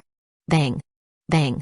The holy paladin continued to swing the heavy hammer, smashing it into the ground and gradually opening a fissure. After a moment, when a significant portion of the ground in the central region of the Mork Temple had been shattered, the holy paladin raised a heavy hammer and took a few steps back. It was only at this point that Fang Heng could see what lay in front of the holy paladin. The area beneath the ground that had been smashed open revealed a metal box sealed with iron chains. Several leading captains of the Holy Court approached, examined the metal box below, and simultaneously lifted their heads to exchange glances. Their eyes revealed a concentrated and solemn expression. They had found it. The information they had received beforehand was spot on. Undead had placed a seal here. No wonder, after so many years, the game world of Siberia remained unchanged. Despicable undead. "Break the seal," Yol whispered. Soon, 3 captains from the Holy Court positioned themselves in a triangular formation around a large pit in the ground, enclosing the square-shaped metal object buried beneath. Whoosh! A dark golden light emerged. Holy power radiated. Kai. The chains entwined around the square metal object responded to the influence of the holy power, emitting a sizzling sound. Fang Heng squinted. A metal box? Surprisingly, something was concealed beneath the hall of the Mork Temple. Who could have anticipated that? Fang Heng grew even more curious. It appeared that the seal on the box was set by the undead. So, what crucial item was inside the box? No. He had to intervene. What if they broke the chain seal? What would he do if his mission suddenly failed at that moment? The risk was somewhat high. He had to take action. After contemplating for a moment, Fang Heng decided to act. Seizing the moment when the Holy Court members were focused on dispelling the undead aura on the chains, he hovered in the air, his body half bowed, rapidly forming a secret engraving with his hands in front of him. Skeleton summoning skill, Undead Bones Leader. Whoosh, whoosh, whoosh. Activating his mental strength, 4 rapidly rotating magic arrays appeared on the ground in front of him. What's that? Be careful. The members of the Holy Court who had gathered in the hall suddenly sensed the presence of the undead and the appearance of the magic array. Their hearts skipped a beat as they shouted out a warning and looked up at the sky. There's someone over there. Whoosh. The next moment, before everyone could see Fang Heng, who was hiding in the dark, a thick frost aura overflowed from the magic array. The Undead Bones leader stepped out of the magic array and slashed forward with the ice soul-slaying blade in its hand. Bang! The 2 guards of the Holy Court who were the first to bear the brunt of the attack were sent flying. It was a leader creature? The 2 Holy Paladin squad captains were surprised when they saw this. They looked at Fang Heng in the air and shouted, "That person! Get rid of the summoner first!" After saying that, 3 Holy Paladins of the Holy Court charged at Fang Heng, who was falling from the sky. Feng Heng jumped down from the air and swung the metal staff in his hand forward. The enemy only had 3 combat squads, and their strongest combat strength was only 3 squad captains of the Holy Court. It wasn't weak at all. Whoosh! The metal long rod sliced through the air with a loud sound, then heavily collided with the long sword. Bang! The long sword was instantly sent flying. After a short exchange, the 3 holy paladins immediately felt a huge force from Feng Heng. A terrifying strength attribute. Bang! 3 holy paladins of the Holy Court were knocked back by Feng Heng's attack. Seeing this, Yol and the other 3 captains from the Holy Court gave up on the undead seal that they were using. They looked at Feng Heng with fear in their eyes. "Who are you?" "Humphrey." Feng Heng did not answer. He snorted disdainfully and looked at the half-consumed undead seal. He weighed the metal long rod in his hand with a hint of provocation in his eyes. "You guys go first. Inform the people outside that there's a situation. I will block him." After a short fight, Yol realized that something was wrong. He was shocked. Regardless of who the other party was, he was very strong. Not to mention him alone, just the 4 undead bones leaders were enough to make them suffer. Chapter 1931. The relationship. Yol quickly urged his companions to run. The undead bones chief was formidable, and engaging in direct combat with them would not end well. They opted for a straightforward escape. After all, the undead bones leader wasn't skilled in pursuit. Feng Heng furrowed his brow. Thinking of running? Whoosh! Feng Heng swiftly advanced, swinging the metal long rod in his hand forward. Boom! There was a loud crash. Yol, who was standing in front of Feng Heng, was covered in a holy shield. His body was sent flying backward. Bang! With a single blow, the holy shield surrounding Yol was riddled with cracks. Yol looked at Feng Heng's figure that was attacking him again, and a hint of fear flashed in his eyes. Such terrifying strength. Despite his best efforts, he couldn't withstand the force. Feng Heng scanned the Holy Court members fleeing the hall, his brow furrowed. Damn it, the Holy Court was unusually decisive this time. This was too abnormal. Once he left the Mork Temple, it would be a flat land outside. It would be difficult for him to catch up to all of them with his current abilities, let alone the turtle shell of the Holy Court. Feng Heng knew his weakness, so he decided not to chase after him. He chased after one of them and dealt with it first. Then, he swung the long rod at Yol again. Bang! The second strike shattered Yol's holy shield. Feng Heng's right hand shot forward, gripping Yol's neck, pushing him against the wall, and staring at him coldly. Yol, facing Feng Heng, broke into a cool sweat. "Who are you?" The primary upload of this chapter happened on B1NN0 It's my turn to ask now. What's your mission? What's inside the box? Spit. Foolish undead. You won't get a word from me. As expected, they wouldn't talk easily. Feng Heng muttered, finding it troublesome. Unwilling to waste words, he exerted strength in his right hand and broke Yol's neck completely. Then, he used a bone altar to destroy his soul completely. Afterward, Feng Heng glanced at the now empty hall and walked forward to inspect the hole in the ground. Beneath the hole in the hall lay a rectangular metal box. About 1.5 meters in length and width were exposed, while the lower half remained buried, obscuring its full height. The metal box was surrounded by chains. The iron chains bore intricate patterns. Feng Heng rapidly identified them as belonging to a particular seal. The undead faction's seal. Was the Holy Court searching for this? What important item lay hidden in this metal box? Feng Heng pondered as he stroked his chin, lost in thought. In reality, the magic array engraved on the floor of the Mork Temple and the chest buried below were intricately connected. Originally, before the seal on the Mork Temple's floor was broken, a significant amount of death aura from the underground of the Siberia game world gathered on the seal. This provided partial power to the seal. Subsequently, the remaining aura overflowed through the conversion in the Mork Temple, offering players a cultivation bonus effect. So, was the establishment of the Mork Temple intended to protect the box? Feng Heng grew even more curious and attempted to touch the seal. No game hints related to the mission were triggered. Now, the question was whether he should continue breaking the seal or try to reseal it. Just as Feng Heng grappled with uncertainty, hurried footsteps echoed from the outer passage. Jiziobo, who had been observing from a distance, rapidly arrived with Debbie and several Incama Empire guards to investigate. "Brother Feng. Did you drive away the Holy Court members? Did you discover anything?" "Yes." Feng Heng acknowledged Jiziobo's arrival with a nod. He stood up from the half-destroyed ground and made way for them. "Since you're here, you should take a look at this." "What's going on here?" Jiziobo, seeing the gaping hole in the center of the hall, was taken aback. He hastened his steps to get a closer look. Had the hall transformed into this state in just a short while? Debbie followed Jiziobo, her expression revealing astonishment as she beheld the broken magic array, the metal box, and the undead sealing chains. It's indeed an undead seal. Judging from the traces, it was left here a long time ago. We still can't be certain about what lies beneath the seal. Jizobo expressed confusion. So we undead sealed something good here? That doesn't make sense. Jizobo thought. If there was something valuable, why hide it here? Feng Heng examined the seal and then looked at Debbie, asking, the seal absorbed a portion of the undead ore seeping from the ground to reinforce itself. It can be deduced that the person who left the box behind is likely the one who built the Mork Temple. Do you have any relevant information from the Ankama Empire? Mork Temple. I've never heard of such records, and there's no mention of it in the Empire's archives. The Mork Temple was established long before the founding of the Ankama Empire. After the Empire was established, it received orders from the undead to take meticulous care of the temple and assign personnel to guard it. The necromancy scholars who came to the temple were also very respectful, and it was not allowed to tamper with it casually. As for the box, I can't recall any relevant information, but the imagery on it seems familiar, like something I've seen before. Debbie observed the seal with a serious expression. She took 2 steps forward and looked at it carefully. A thoughtful expression appeared on her face. She said, I am not entirely certain, but the imagery on top might be related to the Holy Court's holy imprint. What? A holy imprint? Both Feng Heng and Jizobo were now more perplexed. Yes, according to records, there was a powerful earthquake in the Ankama Empire. After the earthquake, we discovered a buried holy imprint in a seismic area. At that time, many necromancers were curious and came to investigate. However, the undead faction promptly sent representatives to conduct a personal investigation and temporarily seal the holy imprint.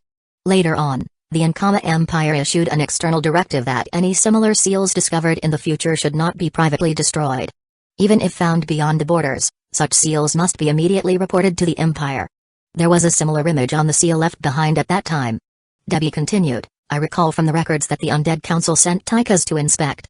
He was a student of Elder Anbudu, and Tychus was the one who personally established the Iron Chain seal.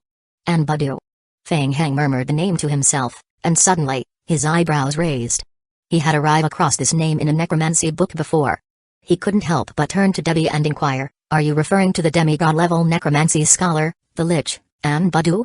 Chapter 1932 Tangled. Yes, but at that time, Mr. Anbudu hadn't reached the demigod level yet. Debbie nodded, continuing to explain. Mr. Anbudu was once the teacher and instructor of the ancestors of the royal family of the Ankama Empire.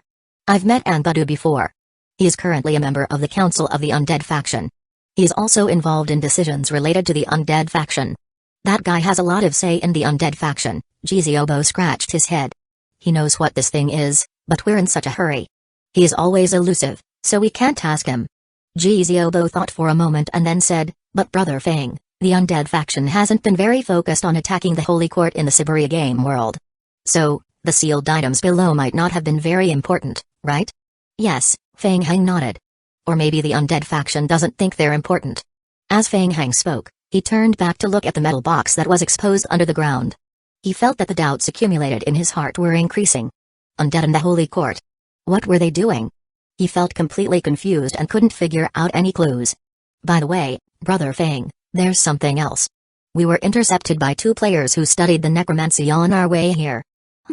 They suggested that we don't interfere with this mission. They also said that the people from the Holy Court would come to support soon. They hope that we can leave as soon as possible.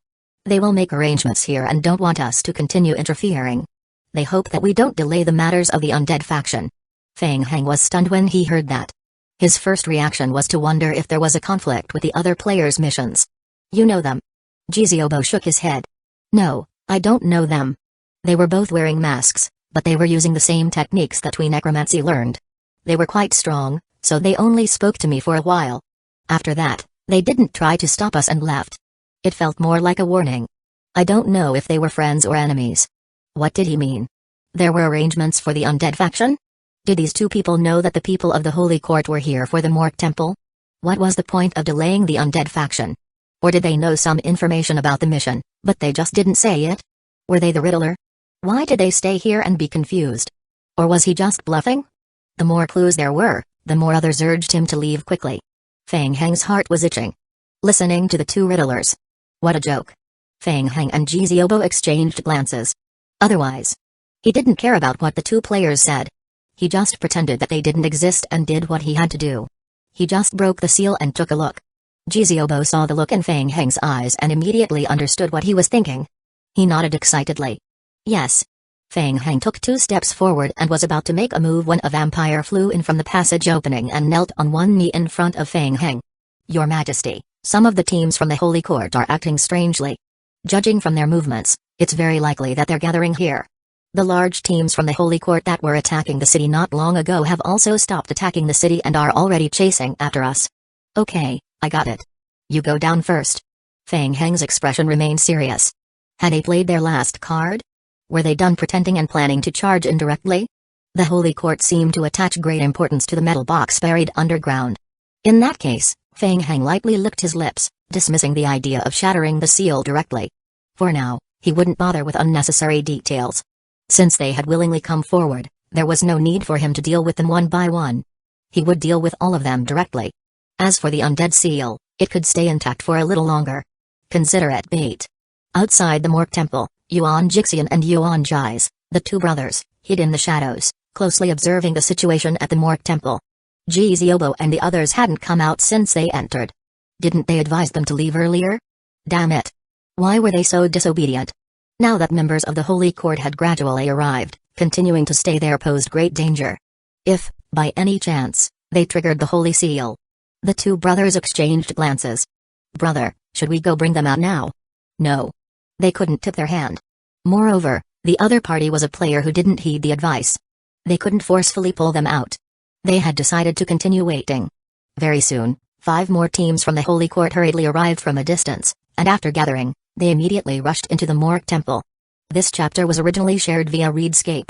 Inside the Mork Temple, the captain of the Holy Court led his team cautiously through the passage ahead, where the team, after regrouping with the 2 previously scattered teams, exchanged information. Upon learning about the presence of commander-level undead bones in the hall, the team immediately dispatched messengers to inform the commander of reinforcements. Simultaneously, they tailored a combat plan targeting the undead bones leaders. Approaching the central hall, the Holy Court's team saw 4 undead bones leaders occupying the hall. In contrast to the sudden and hasty attack they had faced earlier, the Holy Court had made thorough preparations this time. The Holy Paladins immediately guarded the front, while the main force of Holy Court priests provided long-range purification output. The Holy Court was experienced in dealing with the undead. The undead bones leaders entrenched in the hall sensed the holy aura that repulsed them. They all raised their ice soul-slaying blades and charged toward the Holy Court team outside the hall. They're coming. Be cautious. Holy Paladins, advance. Intercept them. Activate the protective aura. The team captain shouted orders, coordinating the Holy Court teams in batched operations. While dealing with the undead bones leaders, several team captains from the Holy Court team occasionally observed the interior of the hall, searching for the mysterious individual who had previously ambushed their team. In the deeper recesses of the hall, Jiziobo felt no hint of nervousness but rather excitement. After waiting for so long, he could finally engage the Holy Court directly. Wasn't this precisely what he had always yearned for? Brother Fang, shall we take action now? Jiziobo asked, rubbing his hands. It's about time. We will start shortly, Fang Heng replied, patting Jiziobo on the shoulder. Wait here. I will go deal with them. All right. As he spoke, Fang Heng swiftly melded into the secondary space projection, zooming past the ongoing skirmish of the Holy Court. The Holy Court team remained oblivious to any anomalies. After withstanding the initial onslaught from the 4 undead bones leaders, they gradually adjusted their formation. As long as they endured the first wave of attacks from the undead bones leaders, the subsequent proceedings would become more manageable. Relying on teamwork and the healing advantage, they could gradually wear down their opponents. Just as the Holy Court members were poised to deplete the undead bones leaders, turmoil erupted at the rear of the team. Not good. Behind us. Be cautious behind. Undead. There are undead attacking from behind. Chapter 1933 Reinforcements. He turned around and saw a figure appear at the hall's entrance. Fang Heng looked at the Holy Court team in the passage and gathered his hands in front of him. Dozens of magic arrays around his feet spun rapidly at the same time. A large number of undead bone elites were summoned from the magic arrays and swarmed toward the Holy Court. With Fang Heng's current mental strength, he could probably summon 4 undead bone leaders at once, or 40 to 50 undead bone elites. The former required a longer time to recover his mental strength. Undead bones. For a moment, the Holy Court members were disrupted by the sudden appearance of numerous undead bone elites. They couldn't comprehend. There were already guards outside, so why did Fang Heng appear in that place? As the undead bone elites were summoned and poured into the passage, the Holy Court team had to adjust their formation again. However, it was already too late. The team was surrounded, and chaos ensued. That person. It's him. Over there. He is controlling the undead creatures. Feng Heng stood behind the undead bone creatures and looked at the team that had fallen into chaos. He once again gathered his hands in front of him. The combat strength of the Holy Court teams was not weak. At the moment, his zombie clones were still on their way from the border of Joan's kingdom. It would still take some time for them to arrive. For the time being, he would rely on the undead bone creatures to fight. In the outside world, Yuan Jixian and Yuan Jais looked at each other as they watched the Holy Court team rushing into the Mork Temple to provide support. From the beginning, there were already 8 teams that had charged into the fortress. The sounds of battle within the temple never stopped. It seemed like they were still fighting. Was it never stopped? What was going on? Was Feng Heng's combat strength really that strong? Not knowing what was going on inside the temple, Yuan Jais was somewhat anxious, wondering if he should go in and take a look. There's no hurry. Let's wait and see. Yuan Jixian was persuading him when he suddenly sensed something and turned his head to look into the distance. They still came. A large team from the Holy Court. We're doomed.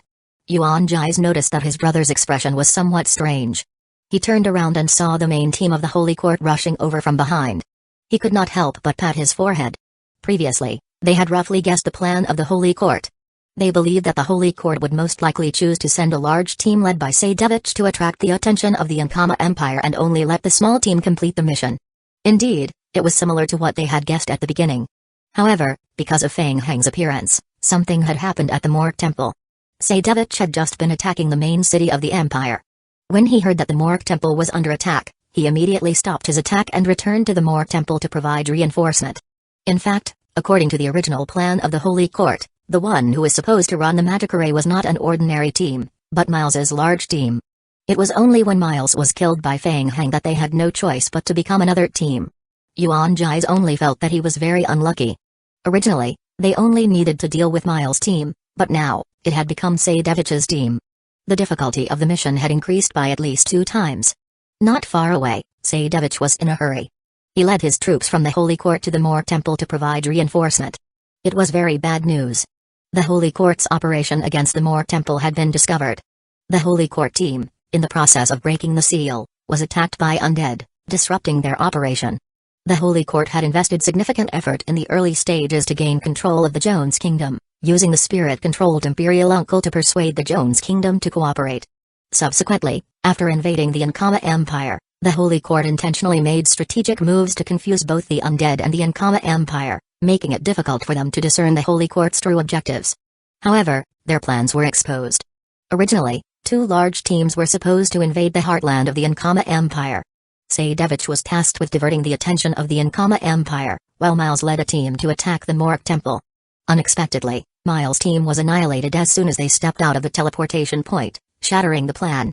Saidevich had no choice but to delegate the mission to his team's assistant. He did not expect that there would still be a problem. He could only rush back personally to address the issues. Saidevich didn't have the luxury of time to pinpoint where the problem originated. He was determined not to let this operation end in failure. As he gazed at the gradually revealing Mork Temple ahead, Saidevich raised his knight's spear high. The evil undead are right ahead. Follow me. Crush them completely. Roar. Behind him, the Holy Court's army erupted in a unified shout and accelerated forward. Inside the Mork Temple, Jizi Obo's heart sank upon hearing the commotion outside. Judging by the sound, the main Holy Court team had undoubtedly arrived. Given the current situation, it seemed they might not prevail. Several Holy Court squads were entangled in the Mork Temple's passage, contending with undead bone creatures. Both sides had suffered casualties, roughly in a 60-40 ratio. The undead could barely avoid defeat due to their numerical advantage. Once the Holy Court's main team entered the fray, would they still stand a chance? What should we do? Jiziobo couldn't help but step back, feeling a bit nervous. Feng Heng quickly retreated after summoning several waves of undead bone elites. Hearing the intense battle cries outside, he knew they couldn't stay any longer. He turned to Jiziobo. Let's go, we need to retreat. His mental strength was currently limited. The number of undead bone leaders he could continuously summon was also restricted. Using undead bone elites for a prolonged battle would be a waste. No need for that. Feng Heng said as he downed a bottle of mental strength recovery potion and formed an imprint with his hands in front of him. Gather. Whoosh. Whoosh. After his mental strength soared, it quickly poured into the condensed imprint in his hand. 4 magic arrays appeared in front of Fang Heng. The debut release occurred at of 3 Bin. An azure frost aura overflowed from the magic arrays. The 4 undead bones leaders stepped out of the magic arrays and led the way out of the Mork Temple. Bang! The 2 holy paladins of Holy Court who tried to block their path were immediately knocked away by the swinging ice soul-slaying blades of the undead bone leaders. Let's go! Fang Heng and Jiziobo followed, breaking out of the Mork Temple. He took a moment to check the game notifications. Soon. His zombie clones were still on their way and would arrive shortly. At most, he could temporarily give up on the Mork Temple and return later. Block them. Seeing Fang Heng attempting to escape, the holy paladins in the temple passage immediately rushed forward to stop him. After fighting for so long and expending so much energy, with reinforcements already arrived and victory within reach, how could they let them escape so easily? No way. Chapter 1934 Confrontation. However, at this moment, the leader of the Undead Bones unleashed an exceptionally strong combat strength. Wielding the ice soul-slaying blade, it charged forward with Fang Heng and the others. Only a few Holy Court team captains could manage to block their path. Whoosh! The captain of the Holy Court squad, alert, quickly emerged from the side, brandishing his sword. He forcefully intercepted the ice soul-slaying blade of an Undead Bones leader, attempting to halt their forward momentum. Bang! Success! Alert's heart moved, and he was about to lead the group of holy paladins behind him to intercept once again when he suddenly heard a sharp sound from his right side. Whoosh! What? Alert's expression tightened, immediately reversing his grip on the long sword to defend himself. Bang! Another extremely heavy impact sound and Alert suddenly felt a tremendous force on his hand. The long sword slipped from his grip and was sent flying. Glancing again at the player in front of him, Alert's pupils revealed a trace of astonishment. It was him. The person who summoned and controlled undead creatures from behind. Wasn't he skilled in necromancy and summoning elite undead? Why did he possess such ruthlessly unreasonable strength? Alert was sent flying backward by the impact, his mind momentarily blank. The next moment, he completely abandoned the idea of blocking Fang Heng and turned his head to look at the seal in the center of the temple. Seeing that the seal was intact, Alert breathed a sigh of relief. Luckily, the opponent had not attacked the seal. Forget it, since they couldn't be blocked, might as well let them leave the Mork Temple. After all, Seidevich's team had already arrived outside. In the end, there was no escape. Don't pursue. Be cautious in dealing with the enemy. Seeing that they couldn't hinder Fang Heng's escape, Alert decisively gave up on the pursuit. He gestured for his team to let Fang Heng and the others go, regrouping to face the remaining undead bone creatures. Far outside the Mork Temple, Seidevich's team was chasing Fang Heng. Witnessing Fang Heng's group break through the right side of the temple and make a swift escape, a hint of surprise appeared in Seidevich's eyes. Who are they? Were they the ones who attacked the Mork Temple? Several deputy commanders accompanying him exchanged glances, shaking their heads in uncertainty. They were too far away to see clearly.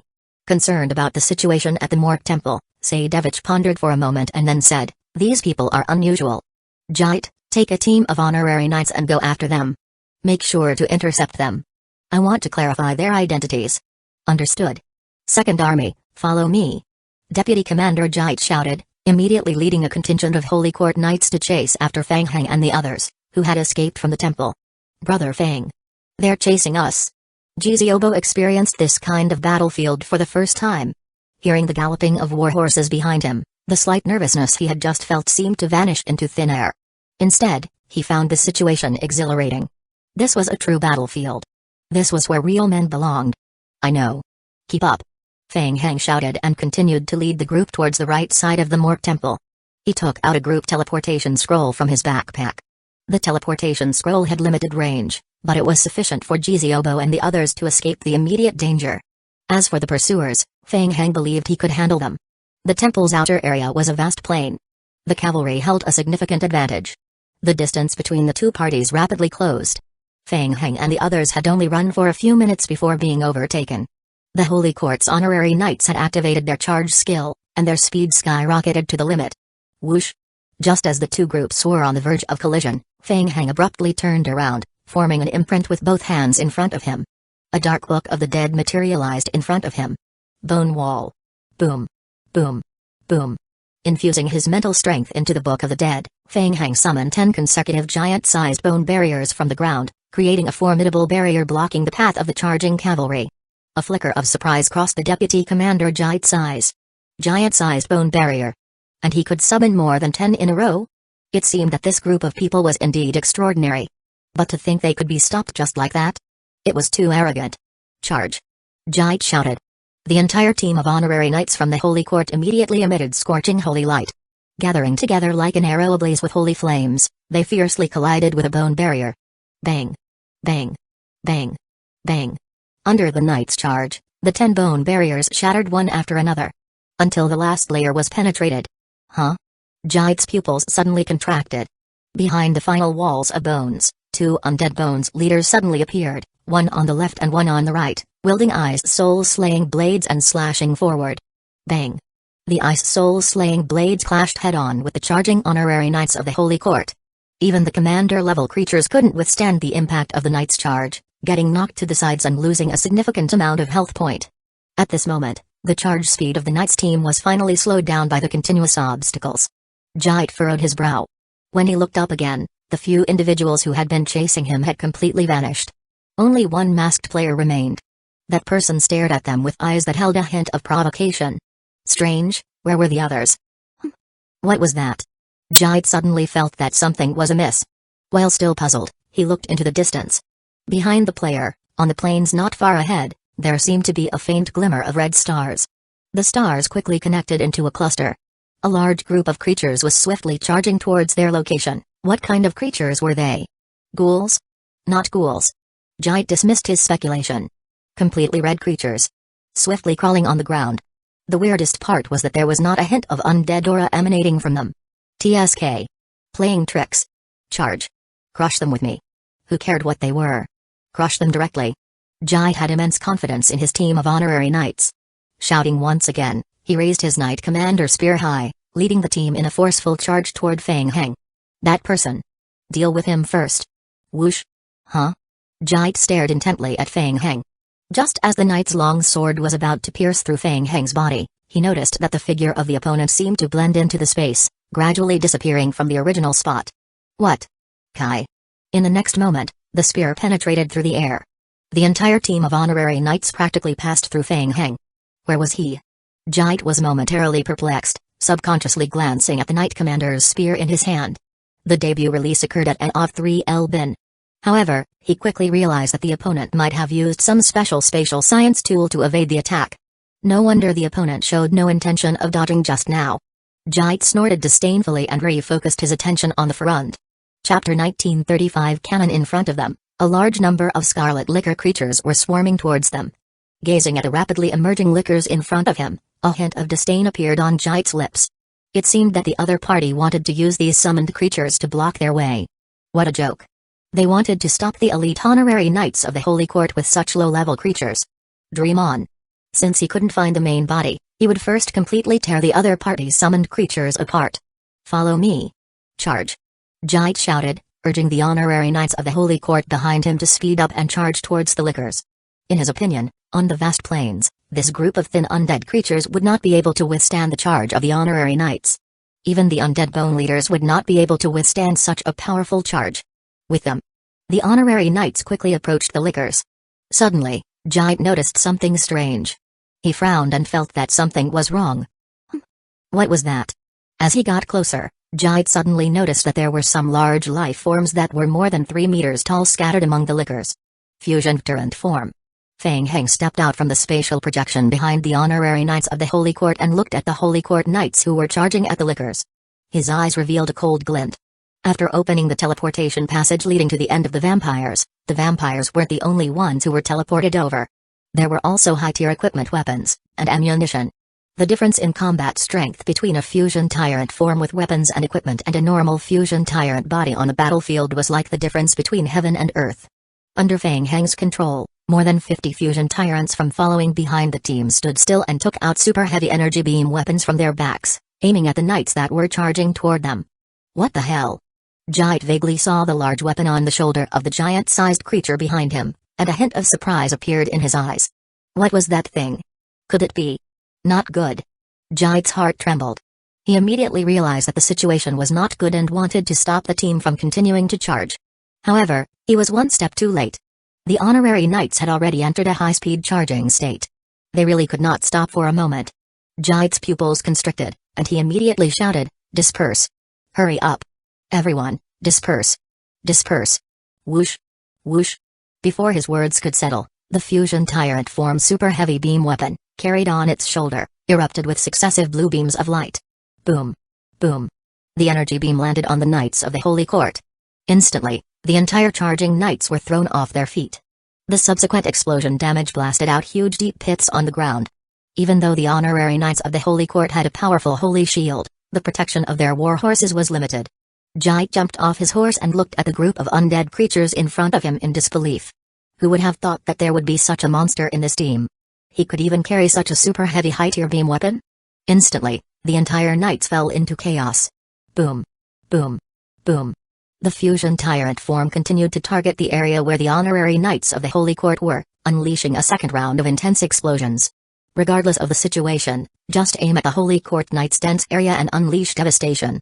Not far away, Jiziobo, who had recently escaped using a short-distance teleportation scroll, slapped his thigh upon witnessing the sudden reversal of the battle. His eyes were filled with excited admiration as he couldn't help but exclaim, "Brother Fang is incredible." Debbie, observing from a distance, also furrowed her brow as she watched the Holy Court team plunge into peril. Fang Heng's proficiency in controlling undead creatures far exceeded her expectations. Further away, the Yuan brothers, Yuan Jixian and Yuan Jais, who had been observing from a distance, exchanged a glance when they witnessed this turn of events. Both saw a sense of astonishment in each other's eyes. Well, was that the fusion tyrant form from the zombie apocalypse world? To think that the fusion tyrant form would be equipped with a super heavy beam weapon. And such tactical coordination? The damage output was beyond exaggerated. Even the honorary knights of the Holy Court suffered a major setback in the face of the beam weapon. But wasn't the super heavy energy beam weapon an exclusive secret development of the Federation? How could Fang Heng possess such equipment? Did he have a secret collaboration with the Federation? The primary upload of this chapter happened on B1NN0 Vol.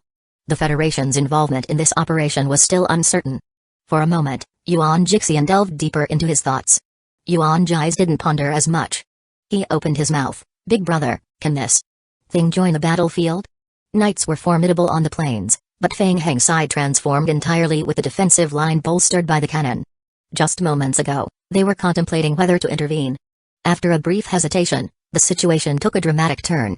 Yuan Jais took a deep breath and marveled, "Fang Heng's strength is indeed as mysterious as the rumors say. I am impressed.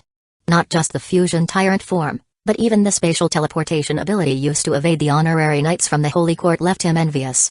Players who ascended to become world lords were certainly extraordinary. "Big brother, should we go over and take a look?" "Don't go." Under the current circumstances, they couldn't afford to get involved. Both sides were engaged in a heated battle, and rushing in might lead to misunderstandings where both sides would consider them enemy reinforcements. Yuan Jixian observed that the amount of ammunition carried by the fusion tyrant form was limited. It was estimated that it could only last for a few waves of bombing. Moreover, the people of the Holy Court were not stupid. They had just been ambushed and tricked. This time, they would not continue to be stupid after having experience. Nevertheless, even with these considerations, over 100 Holy Court knights found themselves surrounded, constituting a significant blow to the entire Holy Court army. According to Yuan Jixian's estimation, Fang Heng had imparted a lesson to the Holy Court and should now retreat. However, what he didn't anticipate was that, after several rounds of volleys, a swarm of lickers surged towards the Holy Court team. It appeared Fang Heng intended to completely engulf the honorary knights. Such an audacious action. Yuan Jixian sighed inwardly. Moreover, based on the current situation, it seemed Fang Heng might succeed. The onslaught of numerous zombies caused the Holy Court's honorary knights to become separated from the rear Holy Court team. The honorary knights of the Holy Court were encircled and nibbled at by the incoming lickers from all directions. Most of the knights had already suffered severe injuries from the high-energy beam weapons. Surrounded by the lickers, their mobility was restricted, significantly diminishing their combat strength. Saidevich had just led his main team into the Morgue Temple to check on the situation. Before he could help his team eliminate the undead creature in the temple, he heard the explosion outside and immediately went out to check. Chapter 1936 Formation. What was going on? Seeing that the knights sent out by the outside world were in danger as they were constantly bombarded by the super heavy beam weapons controlled by the fusion tyrant forms, Saidevich was shocked. What kind of undead creatures were these? Saidevich didn't expect such a strange situation to occur and he didn't know how to get out of this predicament. To save or not to save? The charging team of knights with less than 100 people was first bombarded to a pulp by intensive artillery fire. Their health point was already at half its original level, and after being scattered by the bombardment, the ability they could display was greatly reduced. Furthermore, they were surrounded by a large number of lickers and their energy continued to be depleted as they battled with these creatures. The Knights of the Holy Court could only achieve effective killing with the long swords in their hands. As for killing, it was almost impossible. Soon, as the honorary knights fell one by one, flesh cocoons appeared on their bodies. New zombie clones were born and they continued to attack the living honorary knights. Before Saidevich could organize a team to rush to their rescue, the team of honorary knights was completely annihilated. The newborn zombies gathered for a moment, but they didn't stop. They continued to approach the Morgue Temple. The two brothers Yuan Jixian and Yuan Jais witnessed the entire process of the Holy Court's knights being annihilated and were extremely shocked. In less than 5 minutes, the zombie creatures had not only destroyed the entire legion of the Holy Paladin's honorary knights, but they were also relentless in their pursuit. It seemed that they were going to continue attacking the Holy Court. This was completely different from what they had expected. They had originally thought that Feng Heng would most likely flee and his life might even be in danger. How did the undead get the upper hand in the blink of an eye? It seemed like he wanted to give the Holy Court a heavy blow. The two of them looked at each other and saw that their expressions were as if they had seen a ghost. Jiziobo was the most excited when he saw the turn of events. He waved his fists and had the urge to shout, "Fuck them! Let the Holy Court witness the power of the undead." After getting into formation, the zombie army slowly moved toward Morgue Temple. In the front row were the newly acquired mutated infected zombie clones, in the back row were the lickers, and in the last row were the fusion tyrant forms with their super heavy energy beam weapons. Only less than 5 minutes have passed since the initial pursuit to the counterattack at Morgue Temple. Seeing this, Saidevich raised his vigilance and gathered his team to prepare for battle. It seemed like the enemy was running out of ammunition. After a few consecutive attacks, there shouldn't be much ammunition left. As long as they could survive the first few concentrated attacks of the beam weapons, they could think of a way to regain the initiative in the following battles. Seeing the zombies coming from afar, Saidevich was still thinking about how to deal with them. Suddenly, he raised his eyebrows. The fusion tyrant forms at the back stopped again when they were about to approach Morgue Temple. They raised their super heavy high energy beam weapons on their shoulders and aimed them at Morgue Temple, ready to attack. Saidevich shouted, "Be careful. Activate the protective barrier." Whoosh! Whoosh whoosh. The next moment, a blue beam of light boomed toward the Holy Court's team who were gathered in front of Morgue Temple. Buzz. The holy defensive barrier suddenly opened. Boom. Boom boom boom. The blue beam landed on the Holy Court's camp and was completely blocked by the rising golden barrier. Fuck. Yuan Jixian and Yuan Jais were also shocked by Feng Heng's sudden attack. They watched as the Holy Court's team blocked the attack and became extremely nervous. Directly attacking Morgue Temple? Was he not afraid of breaking the seal under Morgue Temple? Feng Heng wasn't the least afraid. He didn't consider this at all when he attacked. Anyway, the seal was broken. He didn't have any related missions on him. If he were to accidentally affect the main mission, he could only count himself unlucky. He shall not care about that first. His priority was to take down this team from the Holy Court and complete the mission at hand. After a few rounds of high-energy beam weapon bombardment, the energy beam weapon ammunition was depleted as expected by Saidevich. The light screen created by the Holy Court was also on the verge of collapse. The spiritual power of the priests of the Holy Court who were maintaining the barrier meteorite had also been consumed by more than half. At this moment, the group of lickers charged towards the front of the party. The Knights of the Holy Paladin in the front row were the first to receive the attack. The two sides officially started a physical battle. Go. Kill them. Saidevich glanced at Feng Heng, who was gathered in the zombie team behind him, and raised his sword high. He led his trusted subordinates to join the battlefield and began killing the zombies. Although he couldn't see Feng Heng's face, Saidevich was sure that this person was the one who led the attack. If they could think of a way to get rid of him, they could reduce the casualties of the Holy Court as much as possible. Damn it. Why was he so difficult to deal with? As soon as he charged into the group of lickers, Saidevich realized that something was wrong. These were not ordinary undead creatures. Could that person be Feng Heng? Wasn't he in Joan's kingdom now? Combining all the information he had previously obtained, Saidevich was convinced that the person controlling these unknown creatures behind the scenes was Feng Heng. He knew that Feng Heng was powerful, but he didn't expect this group of undead creatures to be so powerful. Under normal circumstances, holy attribute damage could cause a lot of additional damage to undead creatures. However, the undead creatures in front of him were different. Not only were their health point extremely high, but even the additional damage was only a small part of the holy attribute. It was completely unable to deal substantial damage to the undead like in the past. Even if he were to personally kill a zombie, it would still take a lot of effort.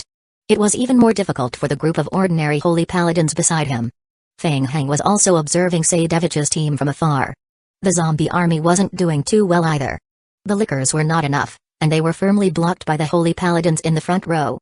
Once they were pulled apart by the holy court's formation, even though the lickers had a lot of health point, there would still be casualties. Feng Heng was deep in thought when he suddenly sensed something. He turned around and looked at the high ground behind him. A dense patch of black appeared in the sky. They are here. Feng Heng muttered to himself. Kai. Bats. Behind them, the vampires flapped their wings and formed a patch of black in the sky. This chapter was originally shared via Readscape.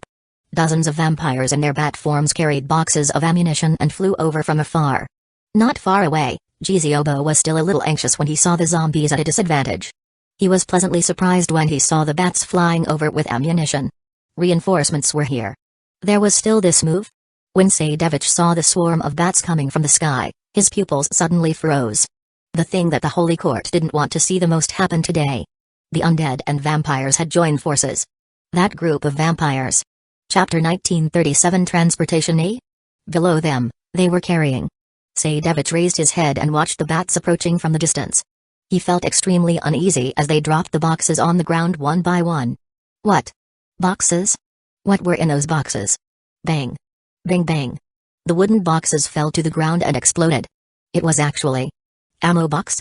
The fusion tyrant forms bent down to pick up the scattered beam weapon energy ammunition on the ground. They quickly switched the magazine and ammunition and then aimed the super heavy energy weapons at the Holy Paladin team in front of them. They actually chose to use the vampires to transport supplies? Seidevich suddenly thought of something terrifying, and his expression changed drastically. He shouted at the team behind him, Holy Shield. Hurry up. Activate the Holy Shield. Hurry. Hearing Seidevich's shout, the priests behind him quickly activated their defensive shields. Whoosh. Whoosh whoosh. The blue energy light beam landed on the golden defensive barrier and exploded. Boom. Boom boom. At the critical moment, the Holy Shield was finally activated one step ahead of time, blocking a wave of energy beam weapon attack by the fusion tyrant forms. Taking advantage of this gap, the group of lickers who were in close combat seized the opportunity to continue charging over. The Holy Paladins in the front row lacked the support of the priests behind them. They could only forcefully resist and barely maintain their formation from being scattered. Boom. Boom boom boom. The fusion tyrant forms had ammo for replenishment and they continuously used their beam weapons to bombard the barrier. In less than half a minute, the holy barrier that the priests of the Holy Court were supporting suddenly became shaky. It seemed that they could not resist the attack. This was bad. Seeing this, a layer of perspiration formed on Seidevich's forehead. He stared at the fusion tyrant forms in front of him. The holy barrier that the priests had set up would not last long. It could not withstand the bombardment by the opponent's heavy weapons. If this continued, once the holy barrier collapsed, they would be completely exposed to the enemy's artillery fire. How did the players gather information? The primary upload of this chapter happened on B1NN0vol. Why didn't they know that the foe had such a high-level weapon? Seidevich realized that players were unreliable, but he didn't expect them to be this unreliable. With the assist of such heavy weapons, it was no wonder that Miles' team was defeated. If this continued, it would be their turn to be defeated. For now, he had to retreat immediately. Or, there was only one way to survive. Kill a path of blood. Directly destroy that group of fusion tyrant forms. Seidevich immediately chose the latter. Even if they retreated now, the casualties would still be huge. Moreover, he had spent so much effort in the early stages of the plan, how could he bear to fail at the last moment? There was still a chance if he fought to his death. Follow me. Take out the undead's rear firepower. Seidevich yelled and led his guards to charge towards the back row of fusion tyrant forms. As long as they could get rid of the rear firepower of the fusion tyrant forms, there was still hope. Feng Heng saw the foe commander rushing over without a care for his life, and a hint of fear flashed in his eyes. The number of lickers was insufficient. The other party charged over without a care for his life, instantly breaking through the first layer of attacks. He might not be able to stop them just with his fusion tyrant forms. Swoosh. Feng Heng immediately formed a seal with his hands in front of him and urged his spiritual power again. Gathering. Whoosh. Swoosh swoosh. In an instant, 4 alchemy rays appeared on the ground in front of him. The alchemy magic rays were rapidly operating and frost visible to the naked eye overflowed from the magic rays. The 4 undead bones leaders stepped out of the magic rays and blocked Seidevich's elite team. Get out of my way. Seeing the large-scale summoned creatures, Saidevich sped up and rushed forward again. With a loud shout, the sword in his hand burst out with a scorching holy light. Boom! The Undead Bones leaders were knocked back a few steps by Saidevich's attack. Whoosh! Saidevich was suddenly startled. A masked young man suddenly appeared in front of him after he defeated the Undead Bones leader with one strike. Even though there was no undead aura on the man, Saidevich recognized him the moment he saw him. Feng Heng. That's right. It's me. Feng Heng yelled as well, swinging his metal staff at Saidevich. The other party wanted to make a move on the fusion tyrant forms, so he could not let them succeed. In the next second, Feng Heng's metal staff collided with Saidevich's longsword. Boom! A dark golden light exploded. Feng Heng felt a strong impact coming at him, and he had no choice but to withdraw quickly. Pa! Feng Heng landed on the ground and steadied himself. He looked up again. Saidevich and his elite holy paladins were finally blocked. Saidevich stared at Feng Heng. Now, he had found a better option than dealing with a group of fusion tyrant forms. Kill Feng Heng. As long as he killed the summoner, it would be easier to deal with the rest of the summoned creatures. Follow me. Get rid of him. More than 50 elite holy paladins who had followed Saidevich charged towards Feng Heng without any regard for their lives. Feng Heng rapidly propped himself up and retreated under the cover of the surrounding zombies. He kept waving the metal staff in his hand. PFFT. Kai Kai. After all, 2 fists were no match for 4 hands. Under the siege, long swords continuously pierced through Feng Heng's body, leaving bloody holes. But unfortunately, the damage was extremely limited. Saidevich chased after Feng Heng and attacked him fiercely. The more he fought, the more frightened he became. What kind of monster was the other party? Why couldn't he be killed? He couldn't be killed at all. It was as if all the attacks that landed on the other party were invalid. Saidevich even noticed that Feng Heng's movements were always in peak condition, completely unaffected by his injuries. On the contrary, because they were staking everything on Feng Heng, they were constantly attacked by the surrounding lickers. There was an accumulation of injuries, big and small, coupled with a gradual depletion of physical strength, and as they continued to chase the enemy, they felt that they were about to be exhausted. But Feng Heng? Why was he not affected at all despite being attacked so many times? Could it be that he had an undying body? As soon as this considered arose, Saidevich suddenly felt his body grow heavier, and a sense of powerlessness rose from the bottom of his heart. Ding! The player received 3,423 piercing damage. Ding! The player's passive talent effect Live Diversion has taken effect.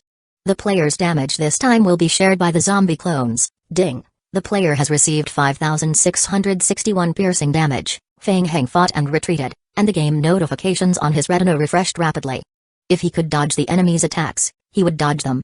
If he couldn't dodge them, he might as well take them all head-on. Chapter 1938 Small wooden box. Under the enhancement effect of the talent skill, Live Diversion, all the damage received was shared by the fusion tyrant forms and the lickers around him. The health point of the 30 or so fusion tyrant forms was extremely thick, and their health point recovery speed was also extremely fast. The health point recovered every second could completely offset this damage. Not far away, the 2 brothers Yuan Jixian and Yuan Jais watched this scene on the battlefield with disbelief in their eyes. How could this work? Just one person had taken on the entire team of the Holy Court? And it was not an ordinary team. Even the elite team led by Saidevich couldn't take down Feng Heng? What kind of cheat did he use? Saidevich watched as the holy paladins behind him gradually lost their stamina. They were even unable to keep up with the lickers who were rushing forward. A hint of determination flashed in his eyes as he shouted, "Undead! Go to hell!" With a hint of determination, Saidevich's longsword released a vigorous surge of holy power. Swoosh! The long sword flashed in front of him, and a brilliant light appeared. Feng Heng's pupils constricted. Saidevich's sword was too fast. When he attacked, a holy beam shadow flashed. The power was only released a little. Although he sensed it at close range, he didn't have time to dodge the attack with a secondary space projection skill. Whoosh! The long sword slashed across. A bloody scar appeared on Feng Heng's neck. It was over. Saidevich stared at Feng Heng. A strike that cost him his life force. Glory of sacrifice. The long sword was attached to the burning power of life.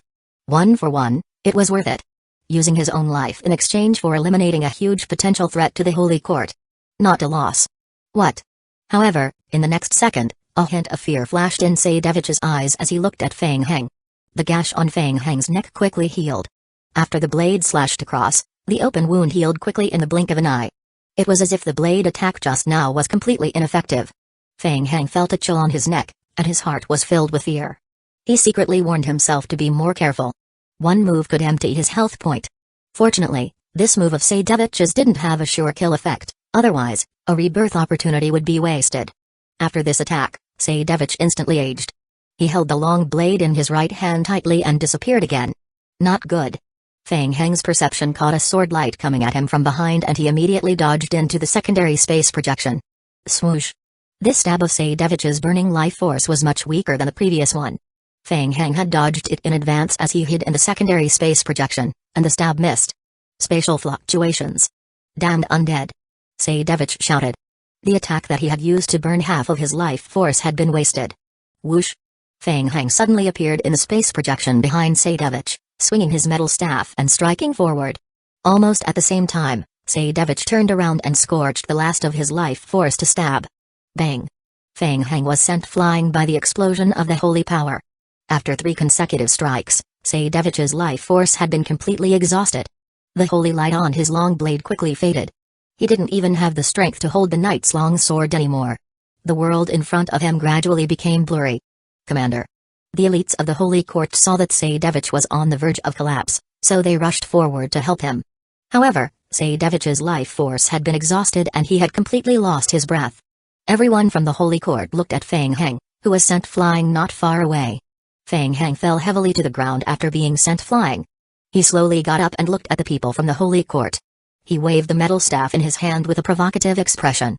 For a moment, the Holy Court's army was filled with despair. He couldn't be killed no matter how they tried.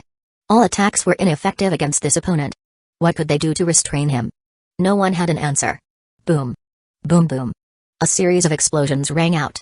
When the elite members of the Holy Court heard the violent explosions and shouts coming from behind, their hearts trembled at the same time. They could not help but turn around and look behind them. Behind them, during the time they had wasted fighting Fang Heng, the holy barrier formed by the priests of the Holy Court was finally shattered by the continuous bombardment from the fusion tyrant form's energy beam weapons. Not good. Boom. Boom boom boom. In the next moment, the fusion tyrant forms aimed the energy beam cannons at the squad of priests. Cannon fire exploded in the middle of the team. Before the holy paladins could avenge their commander, the squad behind them was in a grave crisis. When they turned around again, the surrounding lickers were already swarming towards them. Ding. The player has used the Shrine of Bones to destroy Sadevich's soul. The player has obtained 30,000 reputation points in the undead faction. The player has obtained 80,000 reputation points in the Inkama Empire. Ding. The player's current mission Rescue Chiporia's mission completion rate has increased by 1%, it was almost time. After dealing with the leader of the team, it was only a matter of time before they wiped out the remaining teams. Fang Heng put away the Shrine of Bones and looked at the notification that appeared on his retina. He raised his metal staff again, thinking of ending the battle as soon as possible. Suddenly, he discovered something. What did it drop again? After Sadevich died, a wooden box that was faintly emitting a dark golden light was left on the ground. Fang Heng walked forward and squatted down to pick up the box on the ground. Ding! The player has obtained an item A Special Holy Court's Prayer Box. The debut release occurred at an OV3L bin. Description: able to seal special holy items, causing their energy to be concentrated in the box and stop spreading outward. Description: the prayer box needs to be used in a ritual. This thing. Fang Heng fiddled with the wooden box in his hand, which was about 20 centimeters long, and his eyes revealed a puzzled look. What was its use? The box could only hold a small amount of space, so it could probably only hold some small accessories. It seemed that it could only be used under certain special circumstances, right?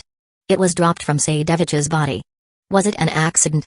Did he not trigger a game notification? Fang Heng carefully flipped through it and found no clues. He simply stuffed the box back into his backpack and continued to control the zombie clones to fight. Not far away, Yuan Jixian and Yuan Jais were shocked when they saw that Sadevich had died in battle and the Holy Court's squad was gradually being eaten by the zombies. The two of them looked at each other. Did they win? How could they have won? The development of the matter had completely exceeded their expectations. So what should they do now? The two of them suddenly lost their bearings and did not know what to do for a moment. Chapter 1939 Breaking through. Yuan Jixian was completely stunned. The plan was to use the Holy Court to break the seal, but now Fang Heng had destroyed the target that he was using? Then what should they do with the rest of the mission? Gone? Declaring a failure? Brother. Over there. Yuan Jais was stunned for a moment. Suddenly, he noticed the changes on the battlefield.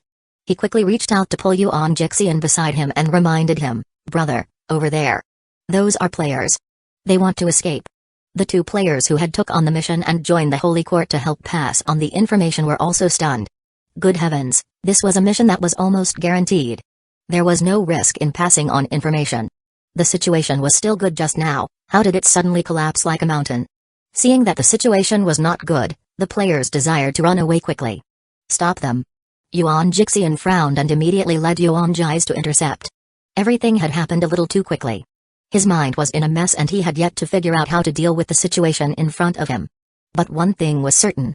No matter what happened next, they had to stop the players and prevent them from sending out any information.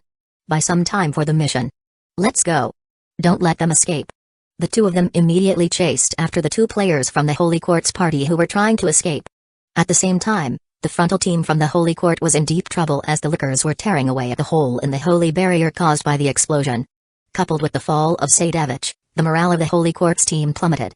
As more and more members of the Holy Court fell, more and more mutated infected zombies stood up from their corpses and were resurrected to join the battlefield. Retreat. Seeing that they were no match for Feng Heng, the Holy Court started to hide inside Mork Temple, wanting to use Mork Temple's terrain to fight a battle of attrition with Feng Heng. TSK. Feng Heng looked at the Holy Paladins fleeing into Mork Temple from afar and snorted in disdain. Did they think that hiding would be useful? Whatever.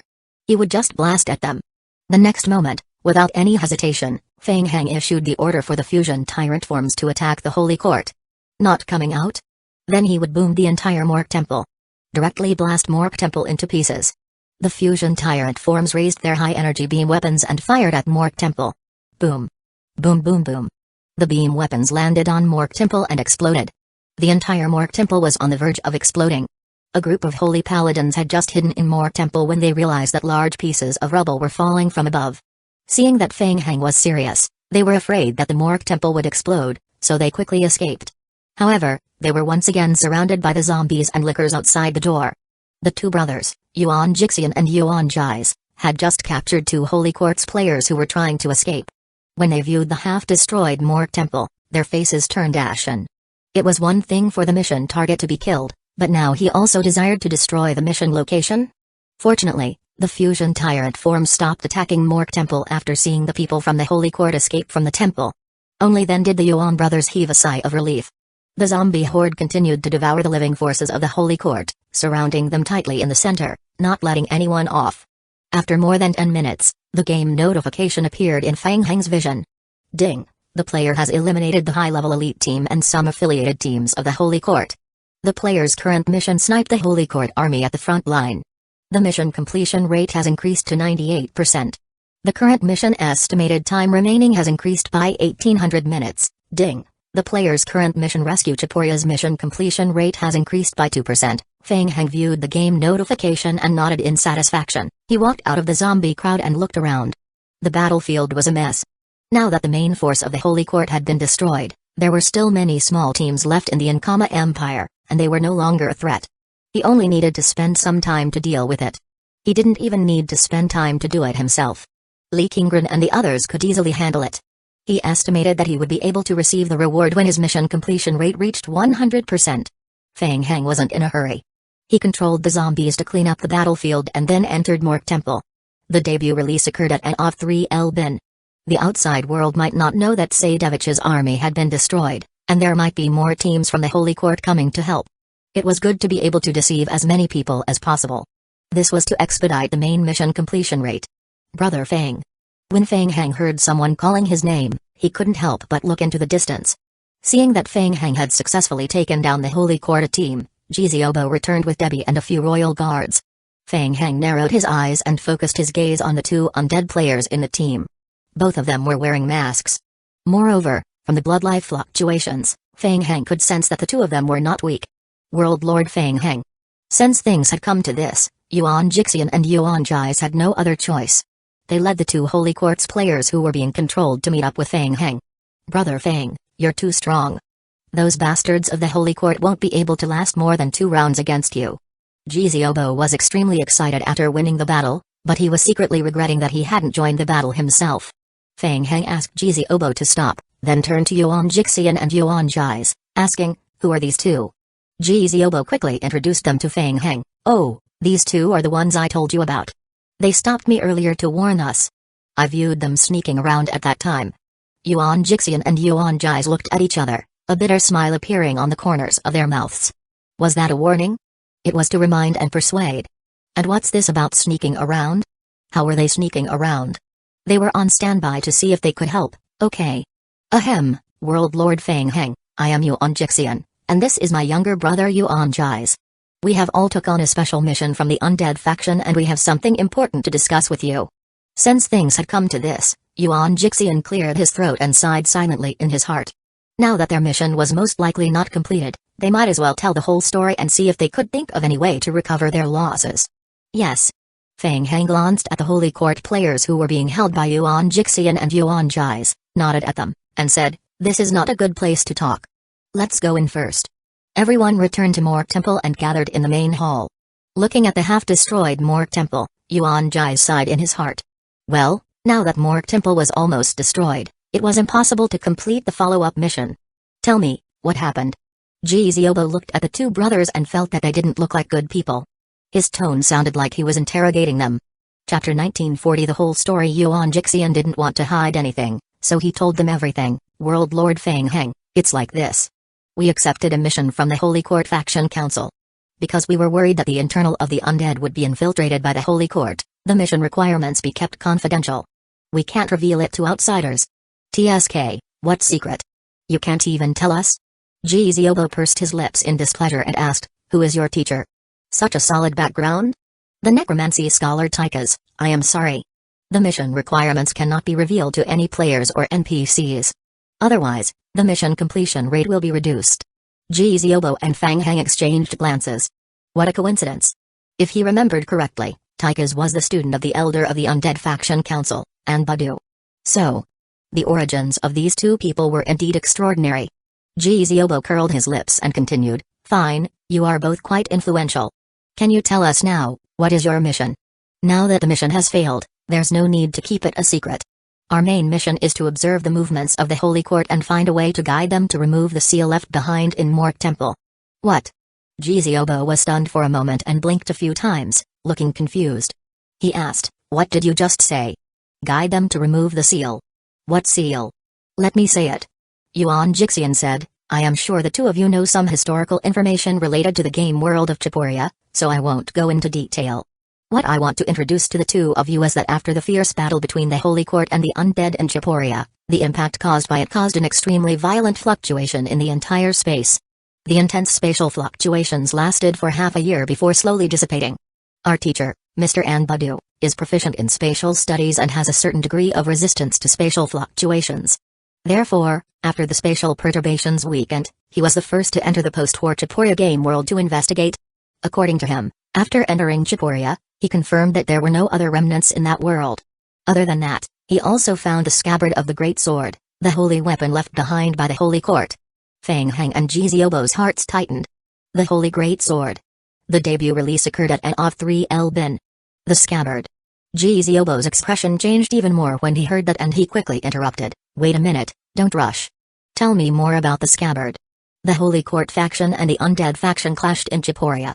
At that time, the strongest fighting force of the Holy Court, 2 of the 12 sages, used the Holy Great Sword to destroy the exit of the Death Realm to stop Mok's experiment. This is the version circulated by the outside world. Yuan Jixian paused and continued, but in fact, we don't know exactly what happened. When Mr. Anbadu came here to investigate, everything had been lowered to ruins. The exit of the Death Realm had completely disappeared. The 2 sages of the 12 sages and Mok had also disappeared. Only the scabbard emitting holy power was left on the battlefield. Feng Heng asked, what happened after that? Yes, Mr. Anbadu deduced that due to the violent explosion, all living things were vaporized under the influence of the instantaneous explosion. 2 great sages of the 12 sages of the Holy Court and the demigod level necromancy mage, Mok, died in the explosion. Only the scabbard and half of the temple left behind by Mok are left here. After more than half a year, the scabbard is still releasing holy power to cleanse the undead aura around it. At that time, Mr. Anbadu tried to destroy the scabbard, but before he could do anything, the follow-up investigation team of the Holy Court arrived very quickly. Therefore, Mr. Anbadu could only hide and observe with his spatial ability. The members of the Holy Court arrived one after another and confirmed the death of the 2 great sages of the 12 sages.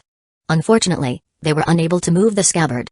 At this moment, there are still a large number of undead power remnants in the world of Chiporia. Therefore, after some discussion, the Holy Court adopted another method. They set up a seal and secretly buried the scabbard underground. At the same time, they also set up 18 magic arrays of various sizes near the scabbard. Together with the scabbard's hidden edge, they slowly purified the remaining undead aura in this world. What? What does this mean? Jizobo scratched the back of his head and said, "Wait a minute, I don't quite understand. You're saying that the Holy Great Sword that destroyed the exit of the Death Realm disappeared, right? The Holy Court and the others didn't take the scabbard away, but left it here? And they even set up a magic array here? Why do you think this is happening?" "Yes, I've also asked the teacher about this." Yuan Jixian nodded and continued to explain. According to Mr. Anbadu, the scabbard of the Holy Great Sword contains extremely strong power. Without the Holy Great Sword, the people from the Holy Court would not be able to take the scabbard away in a short time. It just so happens that they also want to use the power of the scabbard to diminish the death aura in Chiporia. At the same time, the undead aura will gradually weaken the power of the scabbard so that they can recoup the scabbard the next time they come. Hearing Yuan Jixian's explanation, everyone finally understood. However, many things happened after the Holy Court finished setting up the magic array. As a result, very few people in the undead faction knew about this. Subsequently, after Mr. Anbadu consulted the Undead Elders Council, he secretly sealed the scabbard buried by the Holy Court temporarily, so that the scabbard could not cleanse the remaining death aura in the game world of Chiporia. It was so that the undead faction could continue to gain dominance over the world of Chiporia, and then slowly think of a way to get rid of the scabbard. After that, the Holy Court and the undead were temporarily made peace for some time, and this matter has been put on hold until now. In the past, the Holy Court had never been able to find a way to enter the game world of Chiporia. Perhaps they suddenly thought of the scabbard this time and wanted to use the disappearance of the Saintess as an excuse to attack the game world of Chiporia. In reality, they wanted to recoup the scabbard. Fuck. Hearing this, Jizobo was the first to get excited. He couldn't help but slap his thigh and mentioned excitedly, "I was wondering why these dogs of the Holy Court are so inhumane." So it was like this. It was no wonder that they framed Lord Donnie and even used the matter of the Saintess to make a fuss. They indeed have ulterior motives. Yuan Jixian was calmer than the indignant Jizobo and said, "Finding the missing Saintess Fiona is also one of their goals. The scabbard is also something they want to retrieve. They're just doing both things together." Chapter 1941 Countermeasure. Feng Heng lowered his head and thought for a moment. He digested Yuan Jixian's words, then raised his head and asked again, "So what is Elder Anbudu's plan? What was your mission? Since the undead faction has already guessed the actions of the Holy Court, why haven't they taken any action yet?" On one hand, the undead faction does not wish to fight the Holy Court head-on. Yuan Jixian paused and hesitated for a moment before saying, "I am sorry, but I can only tell you that the undead are facing a bigger problem than this. On the other hand, we also hope to borrow the strength of the Holy Court to open the seal left behind by the Holy Court. After the Holy Court successfully unlocks the seal, we will think of a way to snatch the scabbard from the Holy Court." Feng Heng raised his eyebrows. What a trap. After a long time, it was not like the undead faction was not doing anything. Instead, they were carefully planning to set up the Holy Court secretly. Doing the biggest thing with the smallest price. It was quite sneaky. "Yes, this is the mission we received." Yuan Jai sighed as he spoke, "World Lord Feng Heng, look, this is what happened. The mission requires us not to reveal any information about the mission. Otherwise, the reward will be lowered by a level. Don't blame us. We didn't know that you could directly destroy the Holy Court." Yuan Jais felt bitter in his heart. If they had known that Feng Heng was so good at fighting, they would have joined forces with him long ago. The worst result would be that the mission would be lowered by a level. It was better than not getting anything now. Yuan Jixian shared the mission, saying, "We can't just give up on the mission now. World Lord Feng Heng, how's the situation in the Jones Kingdom? Do you have any other ideas? I was just thinking, maybe we can find a chance to trick another team from the Holy Court to come to Moor Temple to break the seal before the news of Sadevich's team being wiped out spreads." Difficult.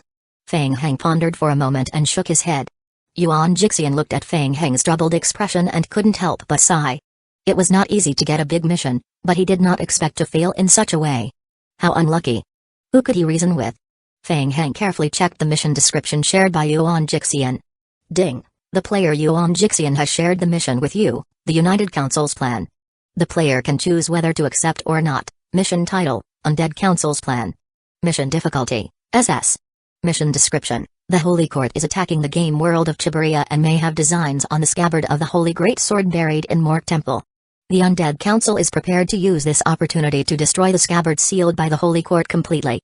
Mission requirements: assist the Holy Court in unsealing the seal on the scabbard, preventing the Holy Court from obtaining the scabbard and directly destroying it. If the player can seize the scabbard and submit it to the Undead Faction Council, he will receive additional mission evaluation rewards. Mission's additional description: if this mission is leaked to the public, it will lead to an unknown event, and the final evaluation will be reduced by 1 to 3 levels. Please be careful. Failure penalty: reputation points in the Undead faction will be reduced, and the friendliness of some related factions NPCs will be reduced. This is considered a shared mission. If the player chooses to accept it, the failure penalty will be partially reduced. The current task can obtain the highest rating, S. Jiziobo was extremely excited when he saw the task description. He turned to Fang Heng with a questioning look in his eyes. Brother Fang, are we really out of ideas? This was the scabbard of the Holy Great Sword. Putting aside the reason why the holy weapon had ended up in the crevice of the Death Realm in Punos, the holy weapon was in Fang Heng's hands, and the scabbard was close at hand. If he could get both things at the same time, wouldn't he have made a killing? Jiziobo's face was flushed with excitement, even more so than Fang Heng's. It was a holy weapon used by the 12 sages of the Holy Court. It was rumored that the 12 sages of the Holy Court were the ones closest to the god level. Fang Heng was reading the task description carefully. He gazed up and saw Jiziobo's gaze. He nodded and said, "Yes, indeed. It is still a little too early to say that it has completely ended. Perhaps there will be other opportunities." Yuan Jixian and his brother heard Fang Heng's muttering and were stunned at the same time. They then raised their heads and gazed at Fang Heng with questioning eyes. "World Lord Fang Heng, what do you mean by it's not over yet? Is there any way to save it? If you have any, please help us. We are willing to provide all our assistance." In the eyes of the Yuan brothers, Fang Heng was their only savior. They didn't care if they could get the reward for the mission. The most important thing was not to fail the task and lose their teacher's trust. It was fine as long as they could complete the mission. The others clearly couldn't do anything except for Fang Heng. Perhaps World Lord Fang Heng could do it. "I have some ideas, but I have an issue now." Yuan Jixian pulled himself together and nodded solemnly, saying, "Please ask, as long as it's something we can answer. Why do you have to wait for the Holy Court? It's been so long, haven't you tried to break the seal yourself?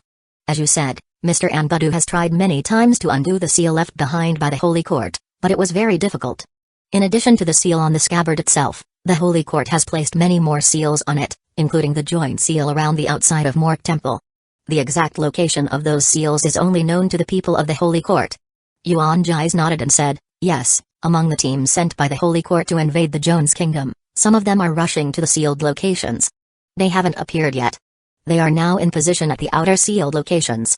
The plan is to open the seal together with Sadevich. According to Master Anbudu, only a few demigod-level necromancy mages working together or a god-level mage can break through it." Yuan Jixian shook his head and said, "Unfortunately, due to the world barrier, they are unable to enter this world." Fang Heng nodded in comprehension. He asked, "But the Holy Court can break this seal in their way, right?" "Yes." Fang Heng thought that his conjecture was right. He took out a scroll from his backpack and said, "Take a look at this." Yuan Jixian and his brother leaned over and were stunned when they saw the ritual scroll Fang Heng took out. "This thing? It's the scroll to unlock the seal of the Holy Court." Yuan Jai's eyes lit up when he saw the sealing scroll. He sensed that he had found a breakthrough. He spoke excitedly, "Brother, can we also unlock the seal left behind by the Holy Court with this?" Chapter 1942 A New Trial. It's useless. Yuan Jixian shook his head and poured a bucket of cold water on him. The conditions to cast the scroll are too harsh.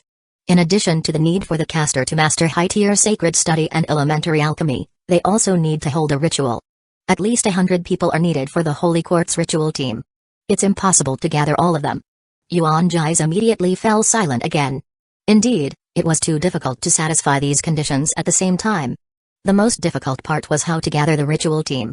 It was even more difficult to find so many spies from the Holy Court in such a short period.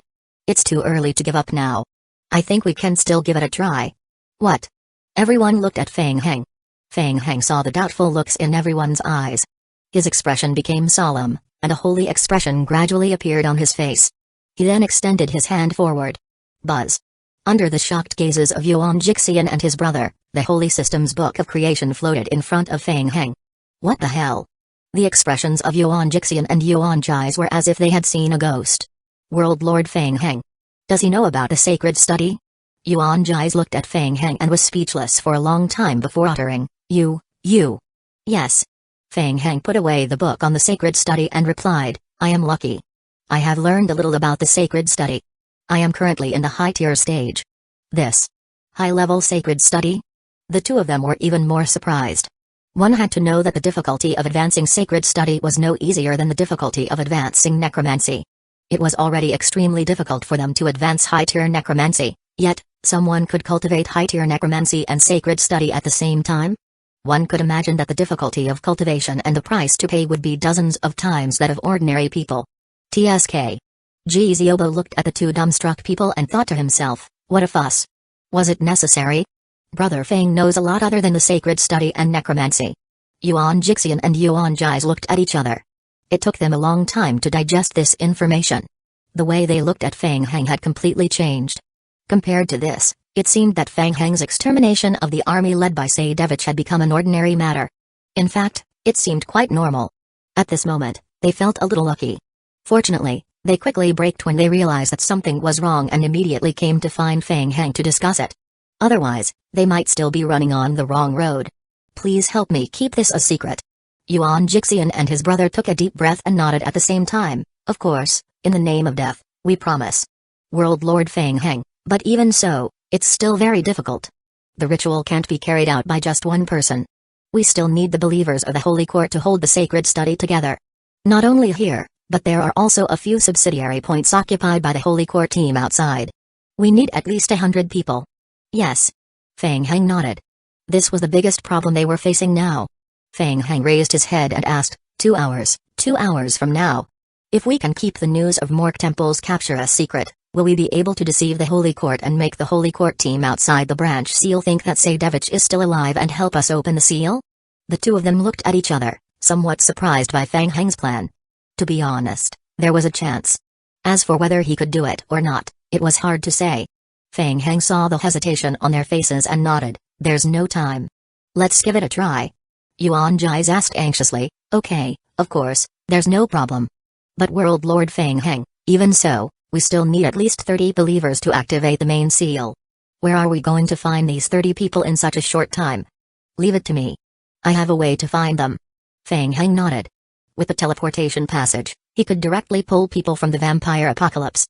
One had to know that the Temple of Zeus was built during the zombie apocalypse. The believers of the Holy Court that he had brought out from the Watts game world a while ago would be useful now. He would directly teleport them to Chipuria and then rush to Mork Temple to complete the ritual. At the very least, it would be done within 2 hours. Feng Heng said immediately, I will take look after of the 30 people needed for the main ritual, but I need your help.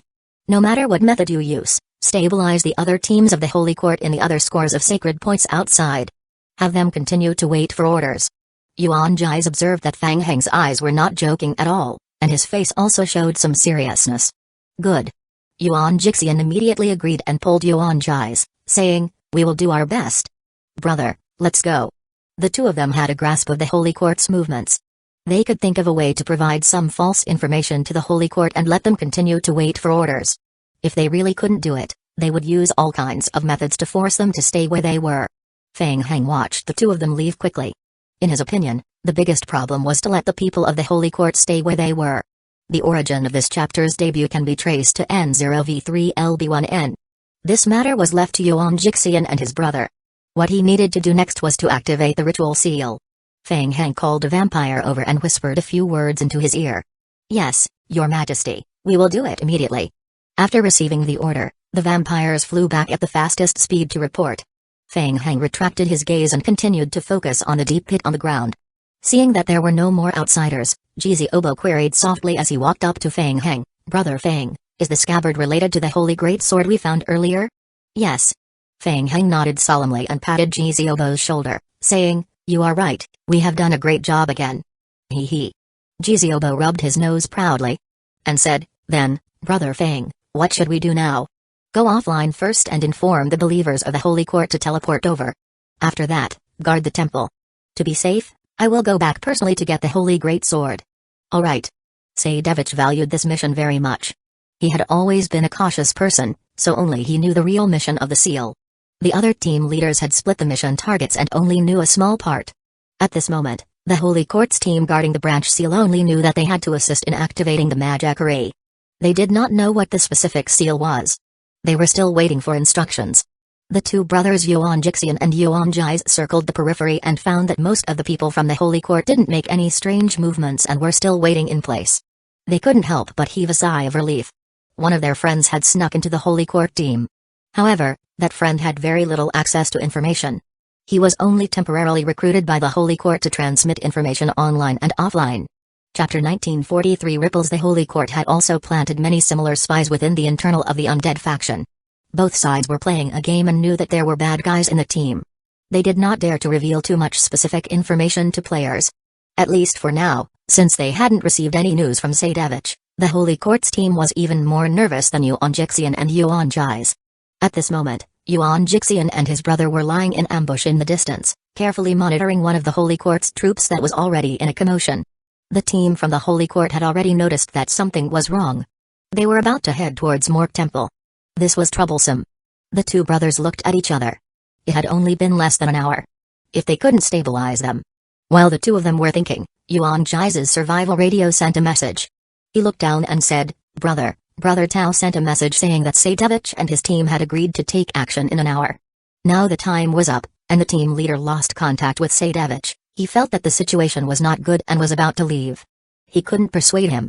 This was bad. Yuan Jixian's heart sank. Forget it. Let's think of a way to stop this team first. Don't let them trigger a chain reaction with the other teams. Yes. It was not a big problem for one or two teams to cause chaos. At most, it would cause some trouble for the final seal to be destroyed. If more teams had problems consecutively, it would be troublesome. In the end, the entire seal might not be destroyed. Seeing that the Holy Court's teams had begun to gather and gradually left the right side of the basin, Yuan Jixian quickly moved and rushed to the right exit of the basin in advance to hide. He was waiting for the team to enter the ambush circle and give the enemy a surprise attack. Huh? Just as the Holy Court's team was about to leave the basin, something seemed to have happened to the team. They stopped in their tracks and looked in the direction of Mork Temple. What was going on? Yuan Jixian and Yuan Jais couldn't help but look behind them. As they looked behind, both of them revealed a look of surprise. A large pillar of light rose from the direction of the distant Mork Temple. It's the magic ray beam that unlocks the seal. The Holy Court's team immediately stopped after realizing the appearance of the pillar of light, and then there was a commotion inside. The team leader looked at the pillar of light in the distance and lowered his head in thought. Since they had already seen the pillar of light, it meant that their commander was still under control. If they left now, it would only affect their commander's subsequent plans. Return the way we came. Set up the magic array and wait for orders. Yes, sir. Understood. The team immediately returned to the sealed area at the center of the basin. In the eyes of the Holy Court's team, their leader, Sadevich, had encountered some trouble while setting up the magic array, and they were currently dealing with it. The rising pillar of light was the best proof. As long as the army wasn't attacked by the undead, it wouldn't be a problem. They just had to wait patiently. Seeing the Holy Court's team quiet down again, Yuan Jixian and his brother also heaved a sigh of relief. Fortunately, they didn't have to force their way into the team. But the two of them could not help but look at each other again. They saw the suspicion in each other's eyes. Didn't Fang Heng say that it would take another 2 hours to complete the setup? It had only been less than an hour. So fast? What was that holy light pillar? Something's not right. Yuan Jixian looked at the pillar of light in the sky from afar, and his eyes revealed a puzzled look. The power of the pillar of light seems to be stronger than what Elder and Badu described. What was going on? Yuan Jixian's frown deepened. The strength of the light beam was most likely related to the strength of the scabbard. The strength of the scabbard was actually much stronger than Teacher Taika's had expected. Both of them fell silent. Regardless of this, there was still a huge problem to deal with if he wanted to trigger the Holy Seal. It was also the most puzzling thing for them. What method did Fang Heng have to gather 30 believers of the Holy Court to complete the ritual? Yuan Jixian was worried when he suddenly noticed something and looked up into the sky. In the sky, a swarm of bats was flying towards the nearby Holy Court's team. The team from the Holy Court immediately became restless when they saw the vampires hovering in the air. The team leader of the Holy Court team had a solemn expression on his face as he shouted to command the team, "It's the vampires. Hurry up. Activate the defensive magic array." In Empire's front line, the Holy Court retreated to defend after being heavily injured. The undead continued to push forward in the darkness, trying to increase their gains. The small-scale friction between the two sides never stopped. Suddenly, a giant holy light pillar emerged from the heart of the Ankama Empire, attracting the attention of everyone on both sides of the battlefield. The holy light pillar. Why would it appear in the heart of the Ankama Empire? The undead players were shocked when they saw the holy light pillar suddenly appear from behind them. Even though they were far away, the players could still feel the holy power fluctuations emanating from the pillar of light. Was it the holy court? They clearly had the home ground advantage, but now, such a powerful holy energy fluctuation suddenly emerged from the Ankama Empire's rear? Was it related to the holy army that invaded the empire? Was their hometown destroyed? The situation was unclear, and the undead players did not dare to continue advancing rashly. They immediately consolidated their victory and retreated to defend themselves. Soon, the pursuit stopped, and the leaders of the various undead teams gathered at the base camp to discuss again. After the initial shock and debate, the players could not help but start arguing again. The players were divided into two factions. One side felt that they needed to return to the light pillar immediately to check, or else they would be surrounded by the holy court. At that time, they would be finished with the entire Ankama Empire. The fellow side thought that the illumination column was obviously a trick by the holy court. If they fled now, they would fall into the holy court's trap. They might even be chased by the holy court and suffer great losses. Lord Donnie did not participate in the argument between the two sides. She lowered her head and pondered, her gaze filled with suspicion. Holy court. As expected, they had some ulterior motives when they attacked the Ankama Empire. The holy light beam rose from Mork Temple. Lord Donnie remembered that Fang Heng had mentioned the issue of Mork Temple to her not long ago. She hoped Fang Heng could make it in time. At the same time, at the front line headquarters of the Holy Court, the commander-in-chief of the Chaporia game world sent by the Holy Court, Giorgi Gonsalves, stood outside the camp and looked at the holy light pillar rising in the distance. His gaze were thoughtful. It was very strange. He was not the one who proposed the plan to find the scabbard in the center of the undead. To him, the forces sent by the Holy Court had an overall advantage, and victory was only a matter of time. However, the trap plan could bring a lot of trouble to the undead. If it succeeded, it would save him a lot of time. It didn't matter even if he failed. Therefore, he did not object to this plan. However, he was surprised by the holy might that erupted from the center of the Ankama Empire. Chapter 1944 triggered. The scabbard had been sealed for so many years and absorbed so much undead aura. Theoretically, it should have been weakened by a large part and could not influence the battle at all. Yet it could release such huge strength fluctuations at this moment? He felt that something was wrong. Could it be that Sadevich and the others were hiding something from him? Mork Temple. The large box buried in the underground pit was opened at this time, revealing a small piece of the scabbard that was sealed inside. The great sword itself was huge, but the scabbard seemed to have shrunk countless times. It was only 1/3 the size of a fist.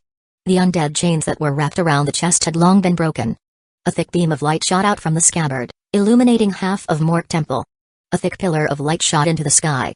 Fang Heng was currently holding the holy great sword that he had obtained from Frost Hell in Punos. Under the activation of the holy great sword, the sealed scabbard emitted intense holy strength fluctuations. The pillar of light continued to spread out waves of fluctuations in the surroundings, dispelling the surrounding undead strength. How is it, Brother Fang? Giziobo didn't expect the commotion to be so big. He couldn't get too close under the influence of the holy ripples, so he could only hide far away from the passage of Mork Temple and shout at Fang Heng in the hall. Yes, there's no problem for the time being. Fang Heng took a deep breath and raised the holy great sword in his hand, waving at Giziobo. He had just broken the chains of the undead on the outer layer of the metal box, and then opened the metal box, revealing the holy seal outside the scabbard below. However, before he could react, the sealed scabbard and the holy great sword in his hand had an impact on each other. Then, a holy pillar of light shot into the sky. With such a big commotion, Fang Heng was also stunned. The holy seal still existed. Fang Heng carefully moved forward to observe. The seal placed on the scabbard by the holy court was very exquisite. It used a part of the scabbard's strength as a source of energy. Now, the scabbard had been stimulated by the holy great sword. As the holy great sword and scabbard attracted and resonated with each other, there was an additional holy strength for no reason. It was even more troublesome to completely break the seal. Even Gizeobo and the vampires were affected by the holy strength, unable to get close to Mork Temple. Fang Heng thought for a moment and could only run out to give orders to the vampires for the time being. He ordered them to harass the teams outside the various external sealed points left by the Holy Court in a small area to give them some pressure. He did not want them to get impatient and cause trouble. He wondered how the teams from the Holy Court were doing outside. Anyway, let's give it a try. Fang Heng took out the Holy Court ritual scroll from his backpack and began to control the zombie clones to clear out an area in the center of the hall and set up a ritual magic array on the spot. Soon, the vampires in bat form flapped their wings outside Mork Temple. They worked together to bring the believers of the Holy Court to the temple. Since they couldn't get close to the interior of Mork Temple, the vampires could only send the believers of the Holy Court to the door. The king is waiting for you in the temple. Understood. The temple that was emitting strong holy strength vibrations and holy light pillars did not cause the believers to have any doubts. They first bowed respectfully to the temple before entering. Mr. Feng Heng. Yes, I have troubled everyone to come all the way here. The current situation is urgent. I need everyone to immediately cooperate with me to hold a ceremony. Understood. We will cooperate. The believers of the Holy Court did not doubt him. They followed Feng Heng's instructions and stood in the ritual magic array one after another, cooperating with Feng Heng to complete the seal of the magic array. After waiting for more than 10 minutes until all the believers of the Holy Court had gathered, Feng Heng took a deep breath and stood in the center of the ritual magic array. The Book of Oaths appeared in front of him. He gathered his mental power, and the alchemy array under his feet slowly began to operate. The game notification appeared in Feng Heng's vision. Ding! The conditions for the release of the medium-sized magic ritual Divine Awakening, 11, have been met. The player is currently activating the ritual. Swoosh! A dark golden illumination emerged from the magic array that was spinning rapidly. At the same time, the entire Mork Temple shone with a dazzling light. At this moment, at one of the ceiling points outside Mork Temple. He is here. The commander has already activated the magic array. Everyone, hurry up and follow. While waiting, the Holy Court's team encountered a few waves of harassment from the vampires, which made them even more determined to protect the branch magic array. When they saw the beam of light in the distant Mork Temple rippling, the team mistakenly thought that Commander Sadevich had activated the main seal, so they immediately ordered the team to activate the branch magic seal to help open the holy seal of the central scabbard. Yuan Jixian and his brother stood guard at the side from afar. They looked at the holy light pillar that erupted with dense illumination in the distance, and their eyes were filled with surprise. He really did it. Moreover, it was more than half an hour faster than the scheduled time. Even though the truth was already in front of them, the Yuan brothers still felt like they were dreaming. What the hell? How did Feng Heng do it?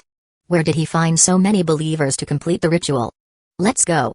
Quickly go back and meet up with World Lord Feng Heng. Yuan Jixian quickly pulled his brother, and the two of them immediately rushed toward the direction of Mork Temple. When they arrived at the outer area of the temple, they found that there were ripples of light filled with holy power spreading out from the huge pillar of light.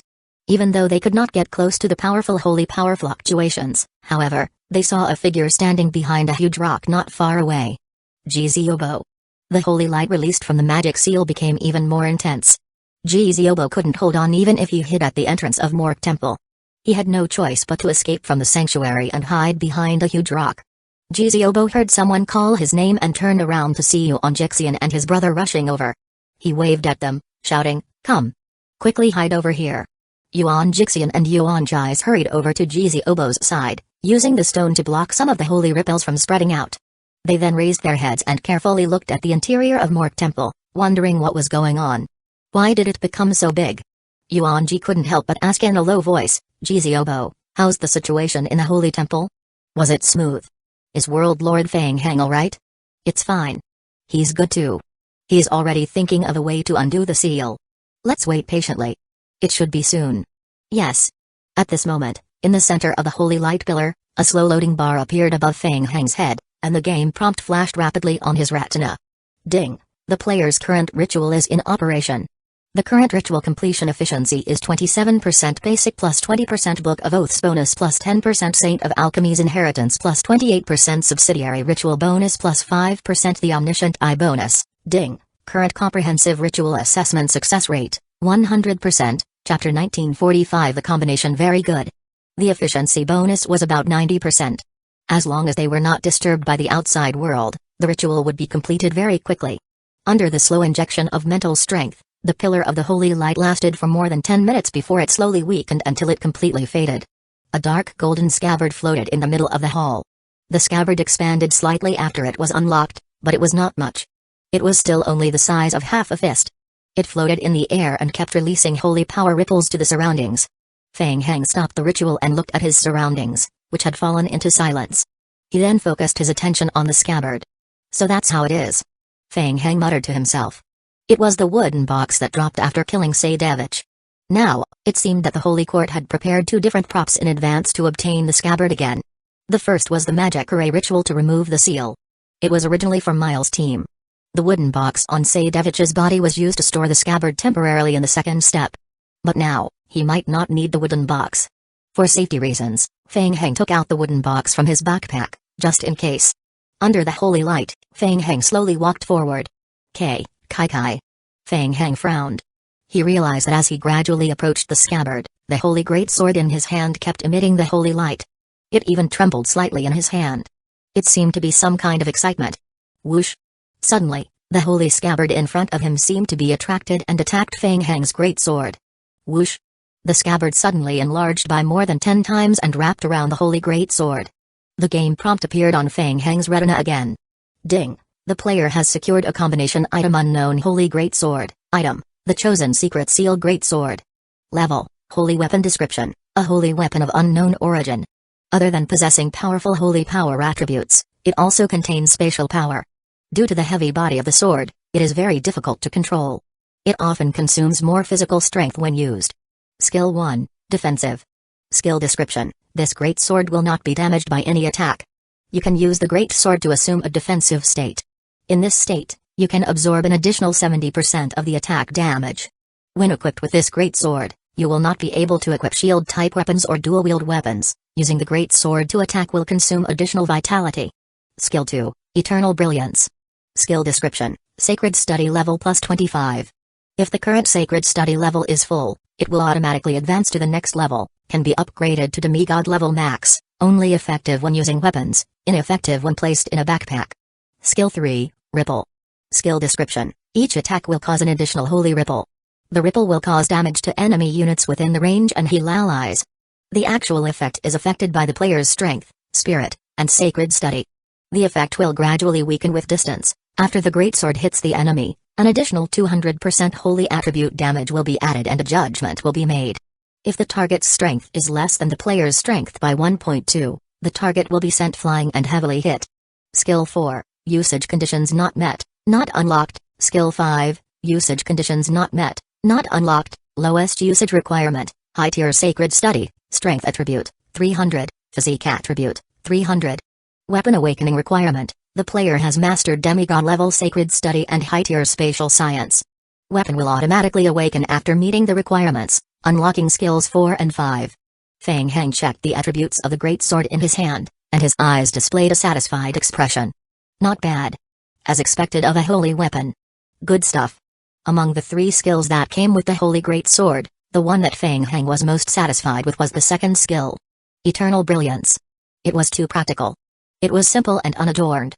He was currently at the highest level of sacred study, and he could reach master level sacred study when he used the holy great sword. He had crossed a whole level. One had to know that in the later stages, crossing levels was the most difficult. Secondly, it was weighty enough. Whoosh!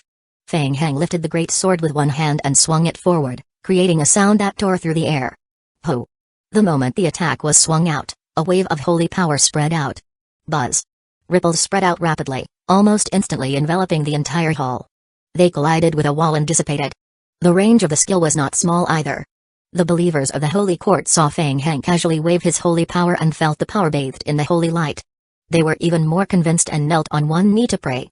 Not bad, not bad. With a flick of his wrist, Feng Heng put the holy great sword back into his backpack. After obtaining the scabbard, the holy great sword finally returned to its original appearance. It could finally be hidden in his backpack and no longer be so eye-catching outside. The only flaw was that the holy great sword could only be used in a state of holiness. As for the other 2 hidden skills, they could only be used after his academic level increased in the future. Spatial science was still fine, but as for demigod level sacred study, Feng Heng felt that it was too difficult. As Feng Heng put away the holy great sword, the pillar of light that rose in the hall completely dissipated. A game notification appeared on Feng Heng's retina. Ding! The player has secured the holy weapon, the chosen secret seal great sword. The player can choose to return the mission item to the Undead Faction Council to obtain more completion rates, or choose to forcefully complete the mission immediately. Feng Heng looked at the game notification and frowned. The initial mission requirement was to prevent the Holy Court from obtaining the scabbard and destroy it. If he returned the scabbard to the Undead Faction, he would receive a higher reward. It seemed that the mission was half completed. At the very least, they had ruined the Holy Court's plan and prevented the Holy Court from obtaining the scabbard. As for the final step of destruction, forget it. Feng Heng had no intent of returning the scabbard to the Undead Faction. He would keep the scabbard for himself. With the Holy Great Sword and the scabbard, How could he submit such a great holy weapon casually as part of the mission? What a waste. Feng Heng estimated that even if he completed the mission with a 1000% completion rate, the undead would not reward him with a holy weapon. He simply chose to complete the mission immediately and enter the mission settlement stage immediately. The game prompt appeared on his retina again. Ding. The player has chosen to complete the mission by force. The player's current mission completion rate is 60%. Player's current mission rating, normal. Ding. The player has an extra deduction of 50,000 undead faction reputation points and 20,000 faction contribution points. Ding. The player's main mission Rescue Chiporia's mission completion rate has increased by 5%. Ding. The player has not accepted the relevant linear mission line. Unable to trigger the next phase of the mission, Feng Heng looked at the game notifications carefully. Since this mission was shared by Yuan Jixian, he had not come into contact with the previous related missions, so the follow-up mission line could not be triggered. There was still a surprise? Completing the mission would give him an extra 5% completion rate for the main mission to rescue Chiporia. It was undoubtedly a pleasant surprise. Feng Heng was very satisfied. Chapter 1946 below. In addition, there was a punishment when the mission completion rate was less than 80%. Only 50,000 undead faction reputation points and 20,000 faction contribution points were deducted. It was just a small matter, a piece of cake. Feng Heng didn't care about these little reputation points and contribution points at all. He could earn them back by killing a few of the Holy Quartz teams. Obtaining the completed Holy Greatsword was a huge profit. Feng Heng took one last look at the holy light pillar that had completely dissipated, then looked down at the deep pit left on the ground. Suddenly, he noticed something and frowned. This is not far away from Morgue Temple. Yuan Jixian and Yuan Jais had also received the mission completion notification. They couldn't help but look at each other. The mission was completed? Indeed, although the faction reputation and contribution points were deducted, at least their other favorability rating points were not lost, and the related follow-up mission was successfully triggered. The penalty for failure was also within the acceptable range. It was much better than the expected complete failure of the mission and the deduction of the teacher's favorability. Let's go and take a look. Jiziobo called out as he watched the holy light from Morgue Temple slowly fade away. He then took the lead and headed towards the temple. Brother Feng. Jiziobo shouted from afar. Feng Heng was in the center of Morgue Temple, squatting beside the pit and observing. When he saw them, he stood up. Brother Feng, is everything going well? Jiziobo quickly walked to Feng Heng's side, excitement in his eyes. He asked in a low voice, "Where's the scabbard?" Feng Heng hummed softly. Jiziobo was pleasantly surprised. Great. That was awesome. The great sword and the scabbard merged into one. He had obtained a holy weapon. It was a fierce blow to the holy court. Feng Heng put his hand on Jiziobo's shoulder to calm him down and called him over to observe. Don't tell anyone yet. Take a look at this first. This is. Jiziobo leaned forward and looked at the deep pit left behind by the unsealing of the seal, a puzzled expression on his face. He had thought that the matter was settled after he had opened the seal of the holy court and collected the scabbard. He did not expect that there would be a broken passage under the sealed box. The passage was covered by large pieces of gravel. It was impossible to see where it led, but it seemed to be quite deep. At this moment, Yuan Jixian and Yuan Jais also rushed over. World Lord Feng Heng, how's the situation? The scabbard. Yes, I have already dealt with it. Feng Heng turned to the side, revealing the deep pit behind him. He changed the topic and asked, let's not talk about this first. Come and take a look. Do you know what this is? When Yuan Jixian heard that the scabbard had been disposed of, he was a little puzzled. He wondered what that meant. Was it broken? Or was the scabbard destroyed? But if he destroyed it, why was the mission only a 60% completion rate? Something didn't feel right. Before he could figure it out, he heard his younger brother beside him shout in shock, "Brother! Come and take a look. It's a secret passage. There's still a secret passage below. Could it be left behind by Morgue?" Yuan Jixian's heart skipped a beat when he heard his younger brother's shout. He immediately had no time to continue thinking about the scabbard and turned his head to look. There was a hole at the bottom of the deep pit. Judging from the direction and trajectory of the hole, it looked like it had been knocked out by the scabbard. Feng Heng controlled his zombie clones to stagger forward and move away from the scattered gravel around them. In front of them was a passage that slanted downwards. The group followed the tunnel dug by the zombies and explored for a short distance. Soon, a deep pit appeared in front of them. Let's go in and take a look. Feng Heng did not sense any lifeblood fluctuation and jumped into the pit directly. There was a passage below the hole. One side of the passage had been completely crushed into ruins, and the other side was blocked by a stone door. There were also many broken stones near the stone door. It looked like they had jumped down from the top of the tunnel. Ziobo and the others followed Feng Heng and jumped down. Seeing the stone door blocking in front of him, Yuan Ji's eyes suddenly lit up, and he took a few steps forward to observe. Come and take a look. It's Mork's imprint. It is indeed Mr. Mork's imprint. But as far as I know, there's no record of this stone door in any of the books of the Empire. But from the traces left on the stone door, it should have been built before the construction of Mork Temple. Let's see if we can enter first. While speaking, Feng Heng immediately controlled his zombie clones to move forward and clear away all the rubble piled around the entrance until the entire door appeared before everyone's eyes. The door was tightly shut, and a large number of special seals were engraved on it. Feng Heng slowly walked to the stone door to check. Even though so much time had passed, the seal on the stone door was still effective. Feng Heng knocked on the stone door again. It was a special rock of unknown composition that was extremely hard. It would probably be very difficult to open it. Yuan Jixian looked at the entrance of the passage, and a thoughtful look appeared in his eyes. He raised his head, looked at everyone, and said, Necromancer Mork used to study the exit of the Death Realm in Chiporia. Could this be his research area? Everyone, over there, is that the entrance? Looking in the direction that Jizaobo was pointing at, they saw a small hole on the upper right. Feng Heng compared the location of the hole and took a few steps back. He looked up at the passage where everyone came from. That's right, the scabbard looked like it had been ejected from the hole before landing outside. The good news was that with the hole, they did not have to think of a way to open the stone door again. They could directly enter the underground palace through the broken passage. Let's go back. We can enter the back of the door through the hole. Let's go in and take a look. Alright. The group returned to the top of the hole and used the zombie clones to dig up the hole. It grasped them about 10 minutes to finally open a passage. In front of them was an underground palace.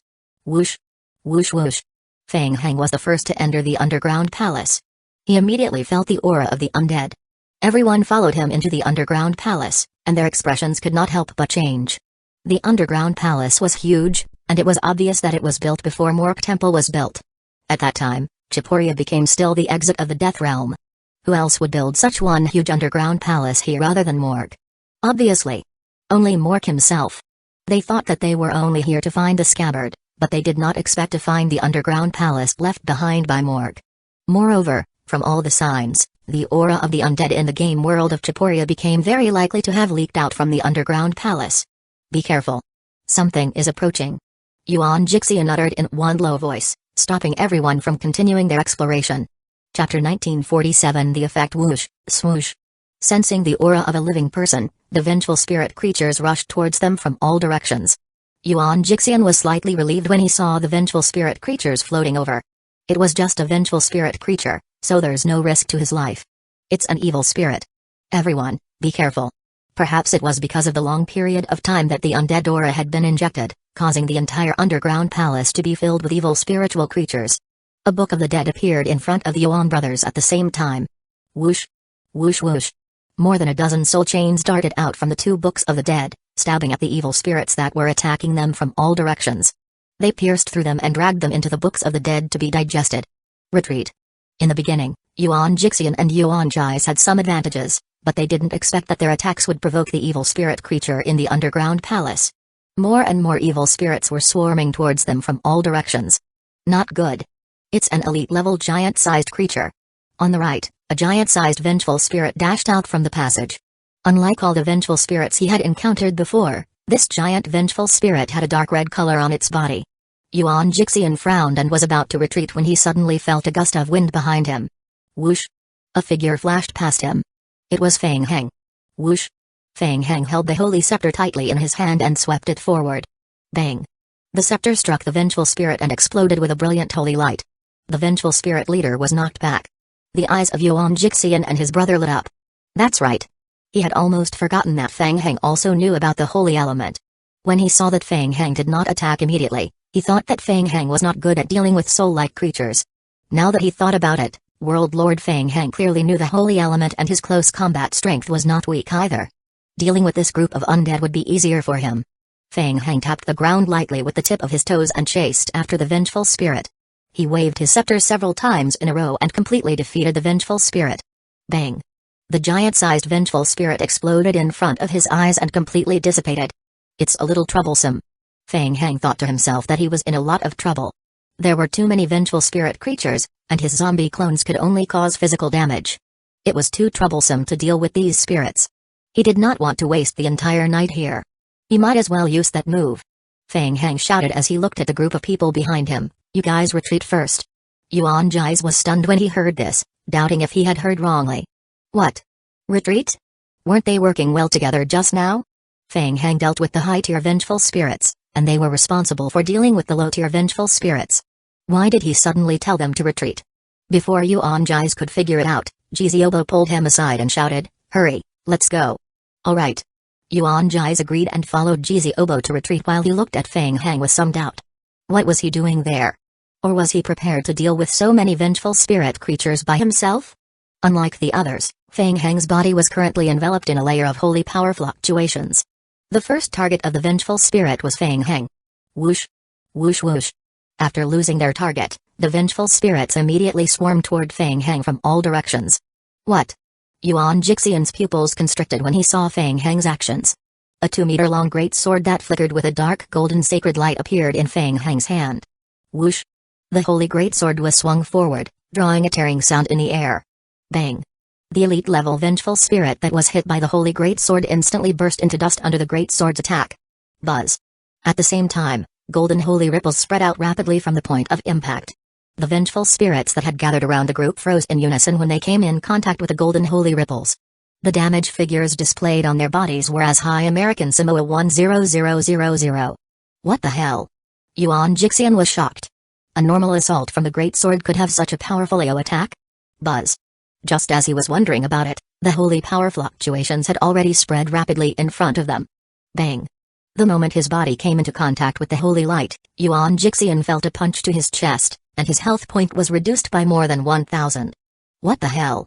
The Yuan brothers gazed at Feng Hang with eyes full of fear. This guy. Why was he so ruthless when dealing with the undead? They had heard some rumors about Feng Hang when they were at the Necromancer Association. They had also heard the joke that Feng Hang was sent by the Holy Court as a spy to study necromancy. Now, it seemed that there might be some evidence. Jiziobo was also injured by the holy attribute damage, but he was extremely excited, his eyes full of stars. Alright. The holy greatsword was indeed powerful. This time, he didn't come in vain. The thought of the Holy Court losing this powerful holy weapon which was taken by Brother Feng made Jiziobo experience good. He felt comfortable from head to toe. On the other side, Feng Hang, who was surrounded by a large number of vengeful spirits, rapidly glanced at the game notification. The power of the Holy Greatsword was much stronger than he had imagined. The holy attack bonus was really useful against the undead. It was an instant kill when the vengeful spirit creature was directly hit by the Holy Greatsword. Apart from that, each assault could cause an additional ripple effect. Ripples were even more satisfying when dealing with groups of enemies. The accumulated damage of a single ripple was in the millions. The only troublesome thing was that Holy Ripple could indeed heal allies once. Unfortunately, his current teammates were all in the necromancy form, so the healing turned into damage. Feng Hang had already predicted this, which was why Jiziobo and the others had to retreat first. The surrounding vengeful spirits paused for a moment after being affected by the holy ripples, and then pounced toward Feng Hang again. Just in time. Feng Hang snorted and took a step forward with his right foot.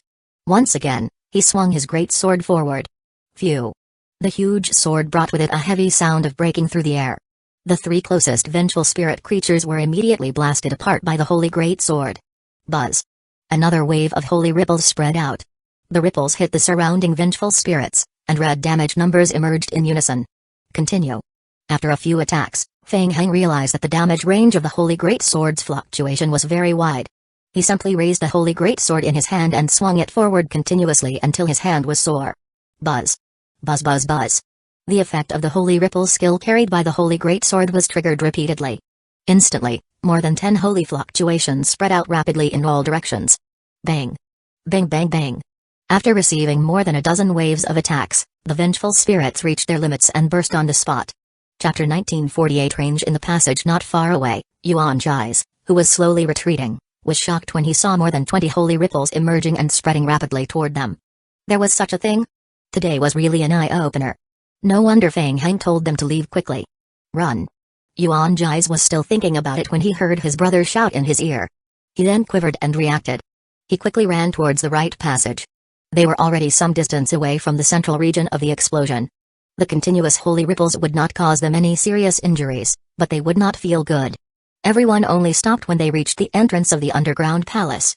They waited for a while, thinking that they should wait for a while before going in to take a look, lest they were accidentally affected by the ripples released by Feng Heng again.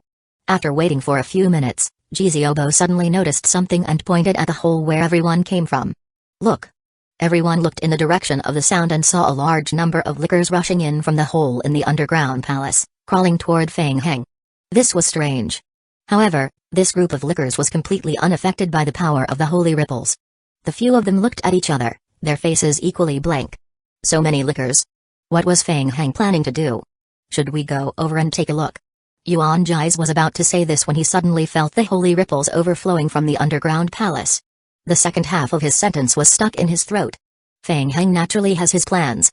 Let's wait a little longer. Yes, that's right. Let's wait a little longer. In the underground palace, Feng Heng rested for a moment while holding the holy greatsword in one hand. The holy aura fluctuations that had spread out earlier attracted the attention of more vengeful spirits.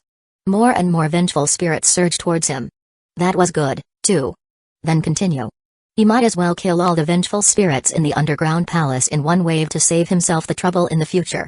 Feng Heng waited until the surrounding vengeful spirits were almost gathered, then continued to wave the holy greatsword in his hand, relying on the holy greatsword's ripple effect to finish the battle in one go. It was still too slow. Feng Heng cleared out a few batches of vengeful spirits. Seeing that the vengeful spirits did not show any signs of stopping, he thought about increasing his strength. He might as well control the lickers to enter the underground palace and let them quickly search the entire underground palace to lure all the vengeful spirits here. Soon, a large number of lickers entered the underground passage through the hole. More and more vengeful spirits were attracted by the lickers and gathered around Feng Heng. The effect was surprisingly good. After all, after the lickers transitioned to their sacred form, the impact of the holy ripples on them became a positive health point recovery effect. The holy aura they radiated could also attract more vengeful spirits to chase after them. Whoosh! A surge of swishing. Immediately, the entire passage was filled with waves of holy ripples. After grinding for more than 20 minutes until there were no more vengeful spirits enticed by the lickers, Feng Heng stopped attacking. The holy greatsword was very good, but it also consumed a lot of stamina. Even he had to stop and rest for a while before continuing. Outside the underground palace, Jiziobo and the others made sure that the holy energy fluctuations were no longer coming out, then cautiously entered to investigate. Feng Heng saw Jiziobo and the others walking over from afar. He put away the holy greatsword and bowed at them. You guys are here. I found something. Follow me. The lickers had lured all the vengeful spirits into the underground palace and used this opportunity to explore the area. Feng Heng had already found an entrance that led down through the game prompt. Everyone immediately followed Feng Heng's footsteps. Soon, Feng Heng brought everyone to a wall more than 10 meters ahead. There was a huge hole in the wall. It looked like it had been blasted open. Feng Heng stopped in front of the hole. Brother Feng? Is this the place? Feng Heng looked at the hole in the wall and nodded, saying, yes. After searching the entire underground palace, the lickers didn't find any other passages. Only here was a passage extending out from behind the broken wall. The lickers continued down the passage and found another lower level. Debbie walked up to the wall. She stood in front of the hole and cautiously examined it.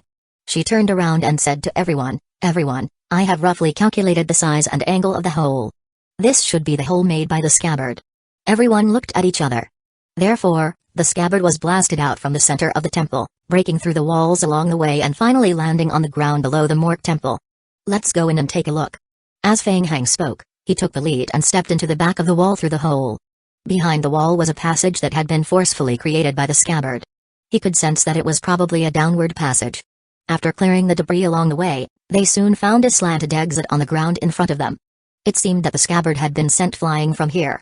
Feng Heng was the first to walk to the exit and looked down. There seemed to be a new underground palace below. There were already a few lickers that were searching below. There shouldn't be any danger. I will go down and take a look first. Feng Heng bowed to the people behind him and jumped down first. Pada. Feng Heng landed steadily and looked around. It seemed that this was the secret area below the underground palace. There were still traces left behind by the battle in the underground palace. After so many years, this place still maintained its appearance after the Great War. It seemed that no one had come during this period. Yuan Ji's and the others followed Feng Heng and jumped down from the high ground one by one, entering the underground palace to investigate. The walls and floor of the underground palace were engraved with a large number of magic array prints, but there were several extremely thick cracks on the ground, completely destroying the magic array.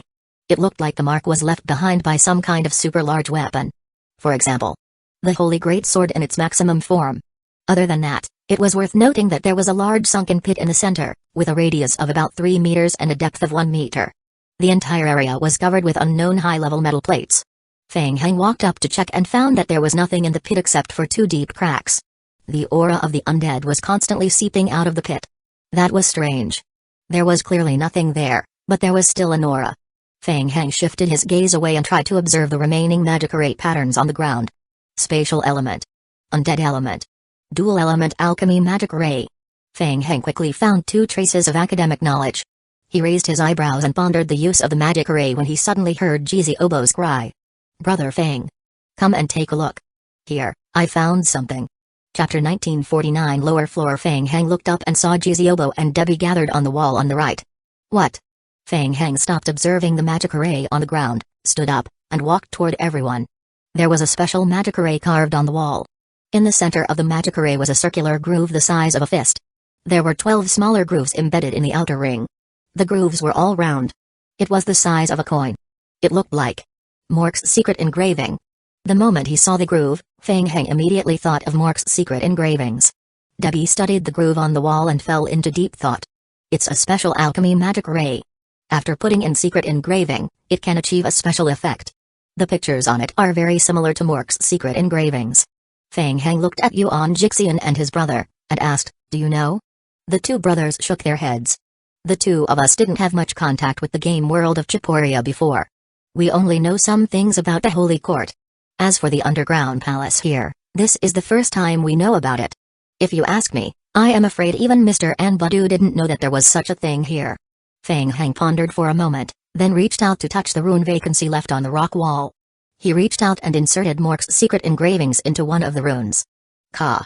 The secret pattern was embedded into the stone slab with a crack. It matched perfectly. It was almost certain that Mork's secret engravings were embedded here. However, after embedding the secret engraving, the magic array on the wall still did not move. Everyone looked at each other. There were no notifications from the game? Debbie asked, could it be that the magic array needs to be triggered before it can take effect? It's possible, but it's been so long. Furthermore, the battle back then damaged more than half of the magic array. There's no way to activate it now. Everyone, keep searching. See if there's anything else nearby. Everyone immediately scattered and tried to search for useful clues in the underground palace. World Lord Feng Heng, look at this. Debbie squatted down and picked up a few pieces of black debris on the ground. She pieced them together to form a circle.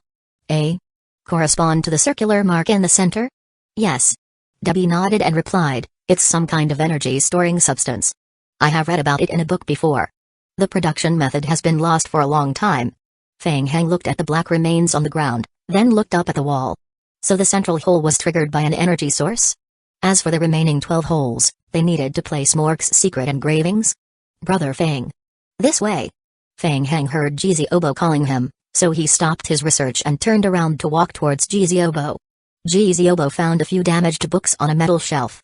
Unfortunately, due to the long interval, almost all the books turned into dust the moment they touched his finger. Only the last well-preserved book was left. Brother Feng. Jizi Obo picked up the last book and looked at it. He saw that he had triggered a game notification, so he quickly called Feng Heng over and handed the book over. Brother Feng, come and take a look at this. It's related to the mission. Yes. Feng Heng walked over to Jizi Obo and took the book. Ding. Player has obtained an item Mork's Death Realms Exit Conjecture Notebook. Item, Mork's Death Realms Exit Conjecture Notebook. Level, Type, Book, Mission. Description, after reading, you will receive a large amount of experience points for spatial and necromancy skills.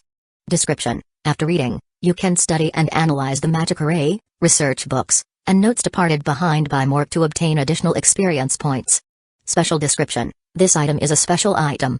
It will be bound upon first reading. After binding, it cannot be traded. After death, this item will be erased. After binding, it can only be perused and used by the bound player. The moment he lifted the book, the game prompt related to the mission finally appeared on Feng Heng's retina again. Ding! The player has finished the mission Mork's Secret Engravings. The player has triggered the next mission Mork's Great Conjecture, Party, Mission Title, Mork's Great Conjecture. Mission Difficulty, Unknown. When this mission is triggered, the enemy faction will trigger some hostile missions. Please be careful. Description: Legendary Necromancer Mork is also an outstanding researcher. He has always been interested in the exit of the Death Realm. Unfortunately, his study was suppressed by the Holy Court in the final stage. However, Mork's secret research laboratory is still intact. Perhaps you can try to revive Mork's research. Mission requirements: read books, obtain more information related to the exit of the Death Realm, try to understand Mork's research, and obtain all of Mork's research. Mission reward: information on the magic array that Mork researched. Next phase of the mission. Failure conditions: 1. If the player team loses Mork's Death Realm's exit conjecture notebook. 2. The underground palace is destroyed. Satisfying any one of the conditions will result in the failure of the mission. It's here. When Feng Heng saw the notification, his heart skipped a beat. The mission attributes of the enemy faction. Needless to say, the player who could accept the hostile mission was probably an enemy of the Holy Court. This meant that they would have to compete with the players from the Holy Court. The rest of the people in the hall also received the game notification and surrounded him. Feng Heng gestured at the book in his hand and said, "The mission is related to the book, but the book has a limit. You can only peruse it once."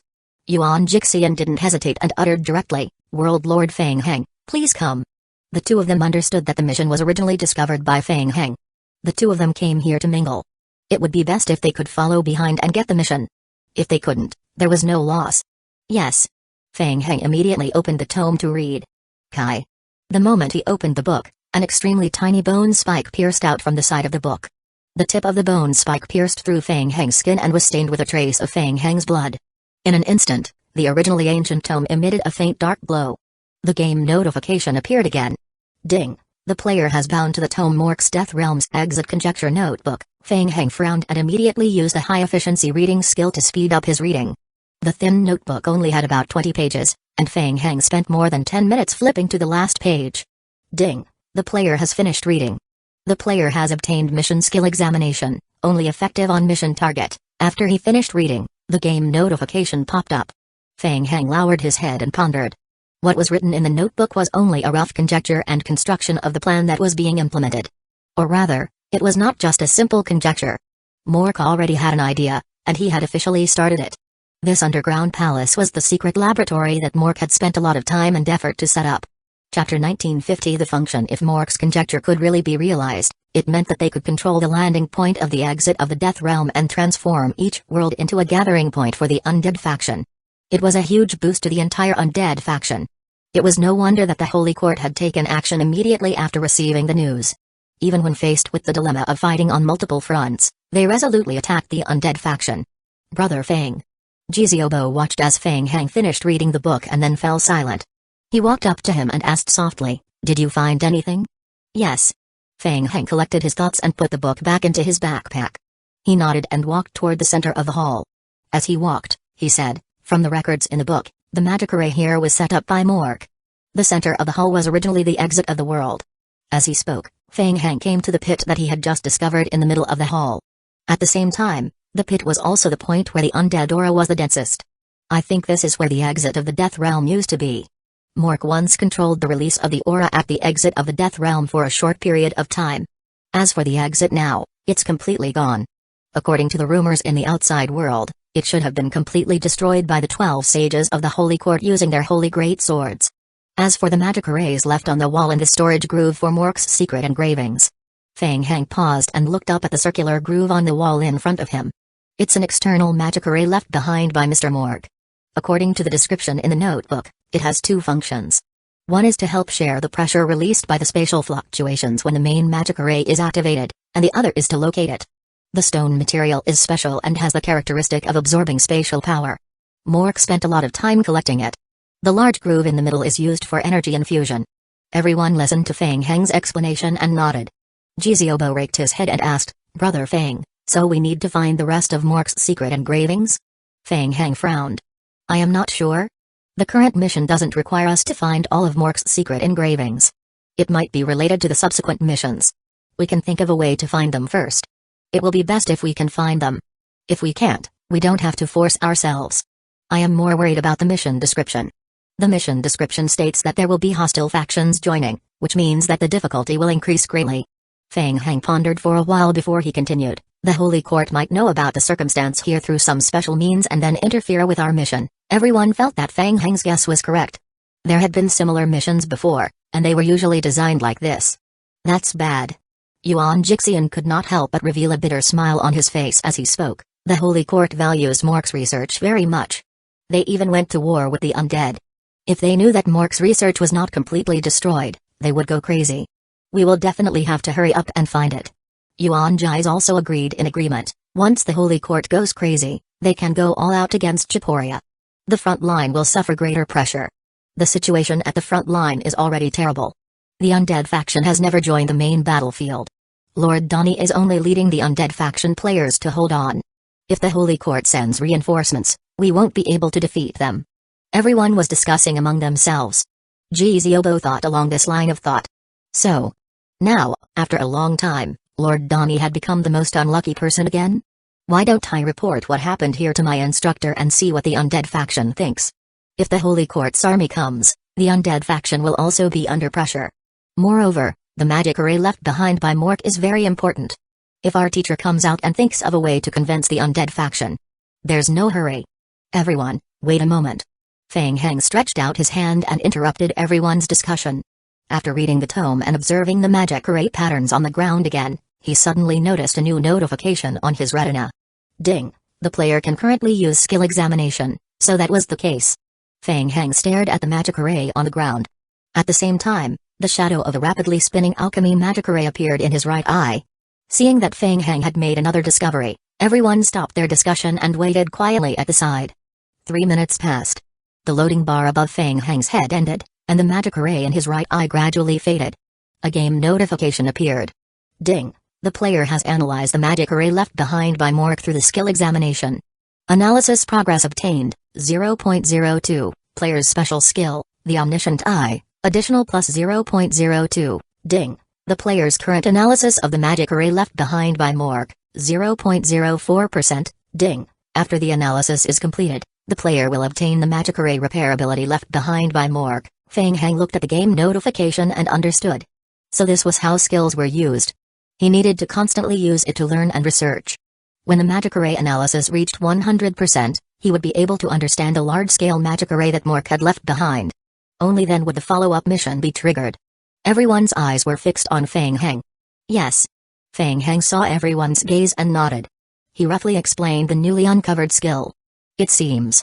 This mission seems to be killing our time? Yuan Jixian scowled and immediately began to solve the problem via the player's train of thought. Based on a completion rate of 0.02% for 3 minutes at a time and only one person can complete the mission, it will take at least 10 days to unlock all the tasks without sleep or rest. Indeed, it looks like this is to buy time for the Holy Court. It might be a game feature to balance both sides. Yes. Fang Heng listened to their analysis and agreed in agreement, saying, the understanding of the structure of the magic array may also be the reward given by the mission. How much reward we can get depends on ourselves. Jiziobo was a little annoyed and he said, the Holy Court will definitely arrive within 10 days. We can't possibly work without sleep. Is the system trying to pull the wool over our eyes? Fang Heng pursed his lips. The system wouldn't be biased. At most, it would just balance the difficulty so that the players wouldn't get the rewards so easily. As they were analyzing the situation, they suddenly noticed that the few lickers who had followed them into the underground hall were quickly curling up on the ground, forming flesh cocoons. Kai. A moment later, ordinary zombies split into two and crawled out of the cocoon. Fang Heng immediately gave the order to the zombie clones to use their skills. The zombies staggered to the side of the broken magic array and began to use the examination skill on the magic array. Then, a game loading bar appeared above the heads of the zombie clones. Ding, your zombie clone is using the examination skill to analyze the magic arrays left behind by Mork. As this living being does not possess high intelligence, the channeling time of the skill needs to be extended by 2 times. Chapter 1951 Hostile Mission. Very good. Looking at the game hint, Fang Heng nodded in his heart. The zombie clones could also assist him in executing the examination skills and increasing his mission completion rate. As for the extra time spent, it didn't have much of an impact. As long as there were a large number of zombie clones, it would be enough. Yuan Jixian and the others were still unaware of Fang Heng's ability and were still discussing with each other. Fang Heng immediately raised his head and interrupted, everyone, leave the reading of the magic array to me. There are still many small problems that need to be solved. For example, The current situation of the undead faction and the Holy Court faction. We need to find out and think of a way to know ourselves and our enemies. Alright, leave this to us. We will go back and report to our teacher first. We will think of a way to pull the undead faction into this battle. Yuan Jixian and his brother immediately accepted the task. This matter is of utmost importance. Do not leak any information about Mork Temple. Yes, I understand. Yuan Jixian nodded at Feng Heng. That was related to the demigod-level necromancer's research. It was something that could affect the battle between the Holy Court and the undead faction. Big mission. What about me? Ji Ziobo thought for a moment and suggested, then I will think of a way to find more of Mork's secret engravings? Yes, alright. After a brief discussion, they immediately split up and left the underground palace. After the others left the underground palace, Feng Heng controlled the lickers to crawl into the hall of the underground palace. The lickers quickly transformed into ordinary zombies in the hall and began to examine the magic array's skills. Soon, the game refreshed on Feng Heng's retina. Ding, your zombie clone, normal form, has analyzed the magic array left behind by Mork through the skill examination. Analysis progress obtained, 0.02%.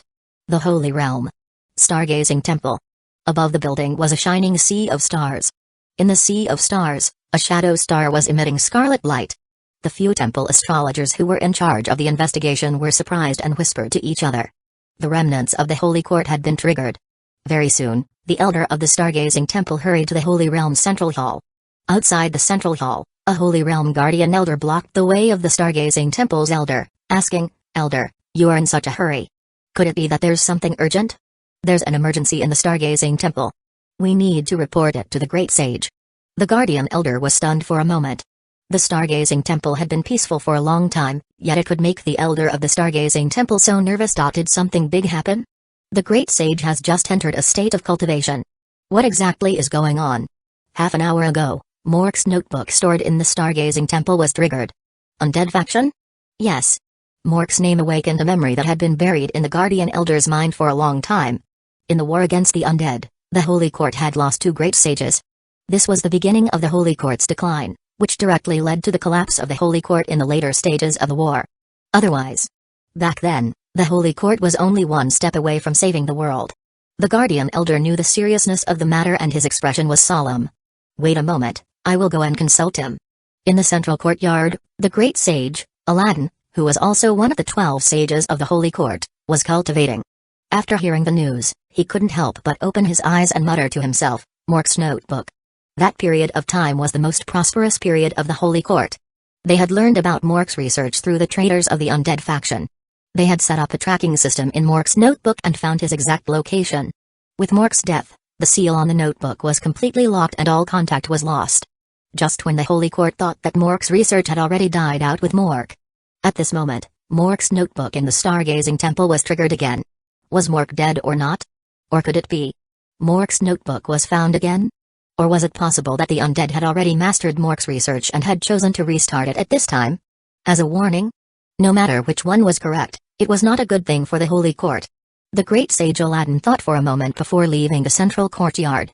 He looked at the Stargazing Temple's elder who was waiting outside the door and asked in a deep voice, "Has the Stargazing Temple found the location where the seal was triggered?" "Yes, we can currently lock onto the mid-tier game world Chiporia's Mork Temple area. It's the place where Mork died and disappeared." "Yes." The great sage Aladdin nodded slightly. Based on his personal judgment, he believed that the probability of Mork's notebook being discovered by accident was higher. "I recall that GRG was assaulting Chiporia, right?" "Yes, Commander GRG's operation has been going on for a week." "There's no information about the scabbard of the Holy Greatsword?" "There's no information for now.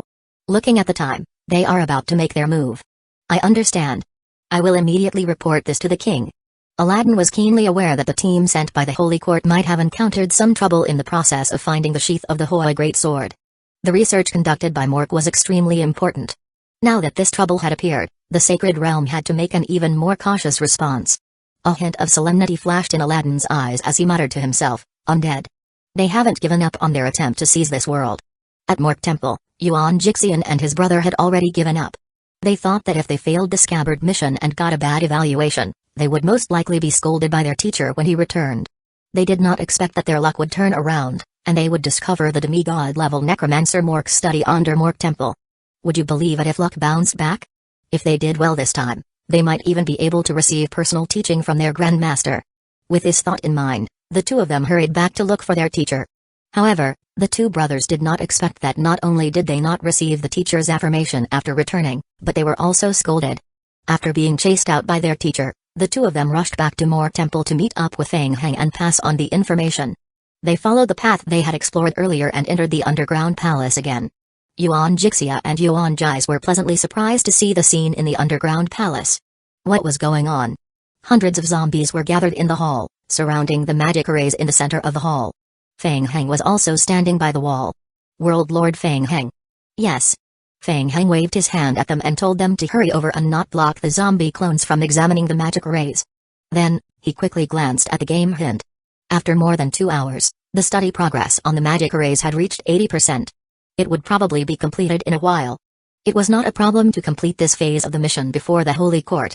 Chapter 1952 Judgment of the Faction. You are back so quickly? What did the undead faction say? Yuan Jixian and Yuan Jais walked toward Fang Heng with a troubled expression.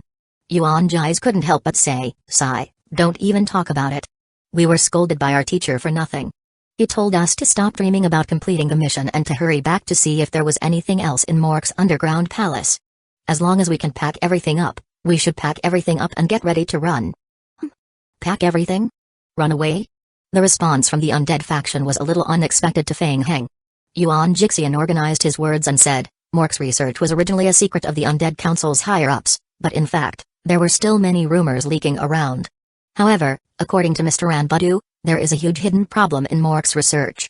Before the hidden problem is completely solved, it will not be able to be put into normal use. However, after the Holy Court received the news, they were a little anxious. They were worried that Mork would perfect the magic array, so they immediately took action. That's why the research that Mork left behind isn't complete.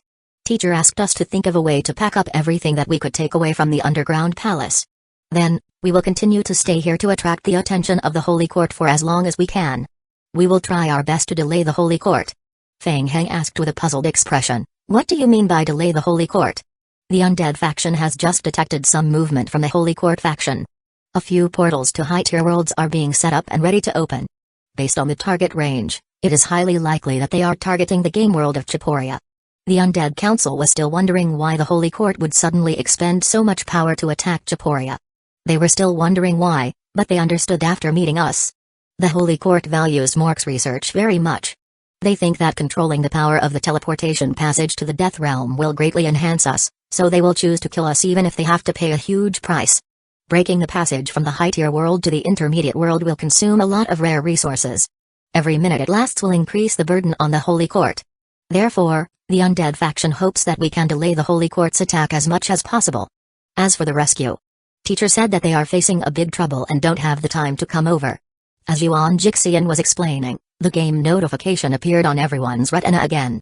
Ding! The player has triggered a mission. A commission from the undead faction. Mission title, a mission from the undead faction.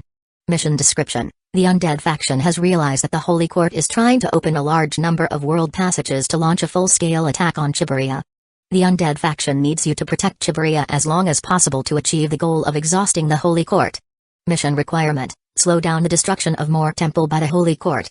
Mission reward, undead faction reputation and contribution points, honor points. The reward will be calculated every 24 hours and will increase as time passes. So that's how it is. Fang Heng listened to Yuan Jixian's explanation and combined it with the game hints that popped up. He roughly understood the attitude of the undead faction and nodded secretly. It seemed that the undead faction was not going to get involved in this matter anymore. Perhaps for the undead faction, it was already a great success for them to destroy the Holy Court's plan to seize the scabbard and even make the Holy Court spend a lot of effort to open the portal to the game world of Siberia. There was no need to continue investing more troops in Chiporia.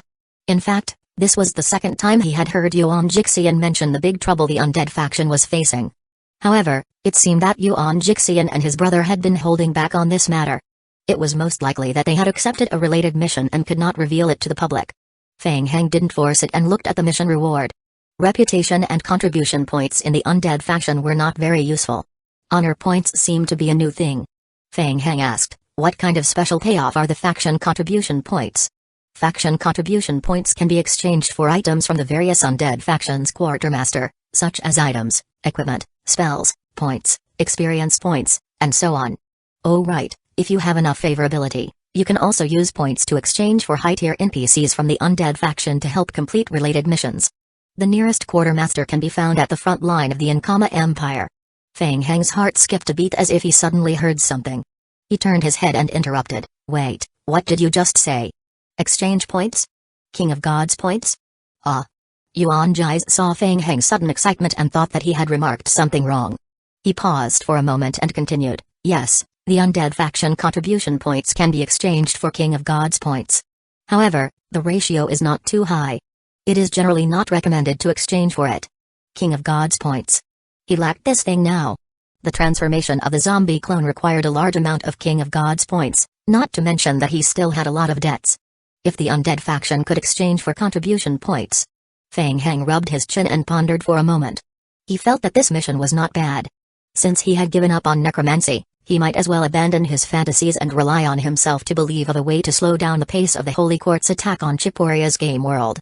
World Lord Feng Heng, now we. Yuan Jixian glanced at the zombies in the hall and didn't know what to do. The current situation was not good or bad. It was just that it was a little different from what he had expected. The difficulty of the mission was naturally extremely high, and how much they could complete in the end depended on themselves. There's no rush. There's still some time before the Holy Court arrives. Even if we want to escape, it's not now. Feng Heng waved his hand, signaling them not to be anxious for the time being. Yuan Jixian and Yuan Jais thought that it made sense. They found a space and sat down with their backs against the wall to rest. It would still take some time for the Holy Court to initiate the world passage and rush over. In the end, even if they gave up on Mork Temple now, they would still be able to get some task rewards. It was no different from picking it up for free. After about half an hour, sizzling sounds could be heard from all around. Looking at the source of the voice, the zombies gathered return into meat cocoons and quickly returned to their liquor forms. Then, they quickly retreated through the exit on the ceiling. Soon, only Feng Heng and the others were left in the empty hall. The two of them were puzzled and could not help but look up at Feng Heng. Feng Heng was standing in the middle of the hall, and the game prompt appeared on his retina. Ding, your zombie clone, normal form, has analyzed the magic array left behind by Mork through the skill examination. Analysis progress, 0.02%, ding, the player's current study completion rate has reached 100%, after his study reached 100%, Feng Heng's brain immediately integrated a large portion of the information regarding the magic array. Combining the information, Feng Heng rubbed his chin and once again sized up the overall seal structure on the ground. Chapter 1953 Reconstructing. So that's how it is. Mr. Anbudu was right about the flaws in Mork's research. From what he could see, there were two major problems with the sealing magic array. First, cutting the exit of the Death Realm through the magic array required a lot of energy, and it was a short-term explosive ability. It was impossible to rely on normal energy supply. The second was spatial fluctuation. When cutting the exit of the Death Realm, it would release intense spatial fluctuation. This fluctuation would cause great instability. According to Feng Heng's estimation, based on Mork's current research, if he forcefully opened the exit of the Death Realm, there would be more than a 50% chance of failure. The remaining 50% chance was that the spatial exit would be teleported to an unknown place. In the end, there was only a 60% chance of success. As for how to solve this problem, Feng Heng did not have any good solutions for the time being. Seeing this, Yuan Jixian and Yuan Jais walked towards Feng Heng and asked in a low voice, World Lord Feng Heng, how is it? Did you find anything? Yes, the research mission is completed. Huh? It was completed just like that? So fast? There was no reminder for the mission? Yuan Ji was shocked and asked, and then? What did the mission say? Feng Heng observed the magic array and looked up, saying, there was no clear reminder in the mission, but I received some information. I can think of a way to repair the magic array, but this process will consume a lot of time and materials. Besides, the magic array is very unstable. If I want to completely replicate it, I am afraid. Eh? Feng Heng explained while observing the magic array. Suddenly, he had an idea and his mind started to buzz. Could it be? Feng Heng suddenly turned his head and looked at the hole in the wall in front of him that could be inlaid with 12 Mork's engravings. The magic array below the hall clearly showed signs of being activated. The black hole in the middle corresponded to the activation of the auxiliary Master Magic Array energy. The Master Magic Array's energy activation was unknown, and there were only a large number of remnants of the conversion device. Combined with the above information, so. At this moment, Feng Heng's heart began to beat faster. I see. Thinking back to the shady line spatial rift and the holy great sword he had discovered in the game world of Punos, Feng Heng had a good speculation. There was indeed a huge flaw in the experimental plan of Mork, but Mork had also found a corresponding solution. To solve the problem of the lack of energy, Mork borrowed the power of the Holy Court. Perhaps it was an accident, or perhaps it was on purpose, but he lured the Holy Court into the research room and activated the magic array with the help of the instantaneous power fluctuations that were triggered during the battle with the Holy Court, causing the magic array to operate and separate the exit of the Death Realm. After that, the exit of the Death Realm was not destroyed by the Holy Court as the rumors said. Instead, it was completely divided into several parts by the magic array that Mork had created. Of course, this was just a guess. It was also possible that the division was not completely completed. Feng Heng felt that Mork's success rate was more than half. Moreover, it was very likely that after the division was completed, one of the cracks would be the frost hell in the Punos game world. That was why the Holy Great Sword had appeared in the crack. As if confirming his guess, the game notification appeared on everyone's retina. Ding! The player's current mission Mork's Great Conjecture has been completed. The player has obtained partial information about Mork's Death Realm exit magic array, incomplete. Ding! The player has triggered the next phase of the mission Revive Mork's Great Conjecture. Party. Mission title: Revive Mork's Great Conjecture. Mission difficulty: Unknown. Mission requirements: You have successfully deconstructed the mission Mork left behind and understood the operation principle of most of the magic array. Please try to reactivate Mork's magic array to make it operate smoothly. Mission reward: Undead faction honor points, reputation, team, book of imprisonment, legendary equipment, only one reward, distributed by the team leader. This equipment can be used in place of the Book of the Dead. Follow-up team mission triggered. Yuan Jais and the others looked at the game notification and were shocked at the same time. They looked at each other with strange expressions in their eyes. What was going on? The first phase of the mission was completed just like that? So fast? He was not giving the opposing Holy Court players a chance at all? Feng Heng looked at the game notification and lowered his head. His eyes revealed a thoughtful expression again. The first phase of the mission was completed. It could even be said that it had exceeded its expectations. With the help of the zombie clones, he gained a great time advantage. The Holy Court players who had accepted the mission from the opposing faction had yet to arrive at Mork Temple to investigate, let alone stop them from doing so. This undoubtedly bought him a lot of time for the second phase of the mission. Now, he could take advantage of the fact that the people from the Holy Court had not arrived to tear down the entire underground area of the Research Institute, pack it up, and bring it back to the zombie apocalypse. Feng Heng roughly estimated that this would take about 4 to 6 days. Calculating the time, he should be able to make it. However, doing so would destroy a large portion of the original materials, and it would take even more time and resources to rebuild Mork Temple and the magic array in the future. Feng Heng couldn't help but do some calculations. Now that the main force of the Holy Court had arrived too early, Lord Donnie would not be able to hold them off alone. Her other mission to rescue Chiburia would also encounter even greater obstacles. So, Feng Heng lowered his head and pondered. Should he repair the magic array here and activate it? If he was lucky and successfully activated it, perhaps he could. Feng Heng seemed to have an inspiration. He felt he had found a way to kill 3 birds with 1 stone. Yuan Jixian and Yuan Jais also saw the follow-up task notification. They immediately fell silent and gazed at Feng Heng in unison. They were just bystanders. Whether the task could be completed or not depended on Feng Heng. However, the task prize was not bad. The Book of Imprisonment was an advanced version of the Book of the Dead. It was scarce and was a type of legendary equipment. It was not at the level of a holy artifact, but it was still powerful enough. However, the two of them were much more pessimistic than Feng Heng. The undead faction had already given up on Mork Temple. They couldn't defend Mork Temple for a long duration in such a short time.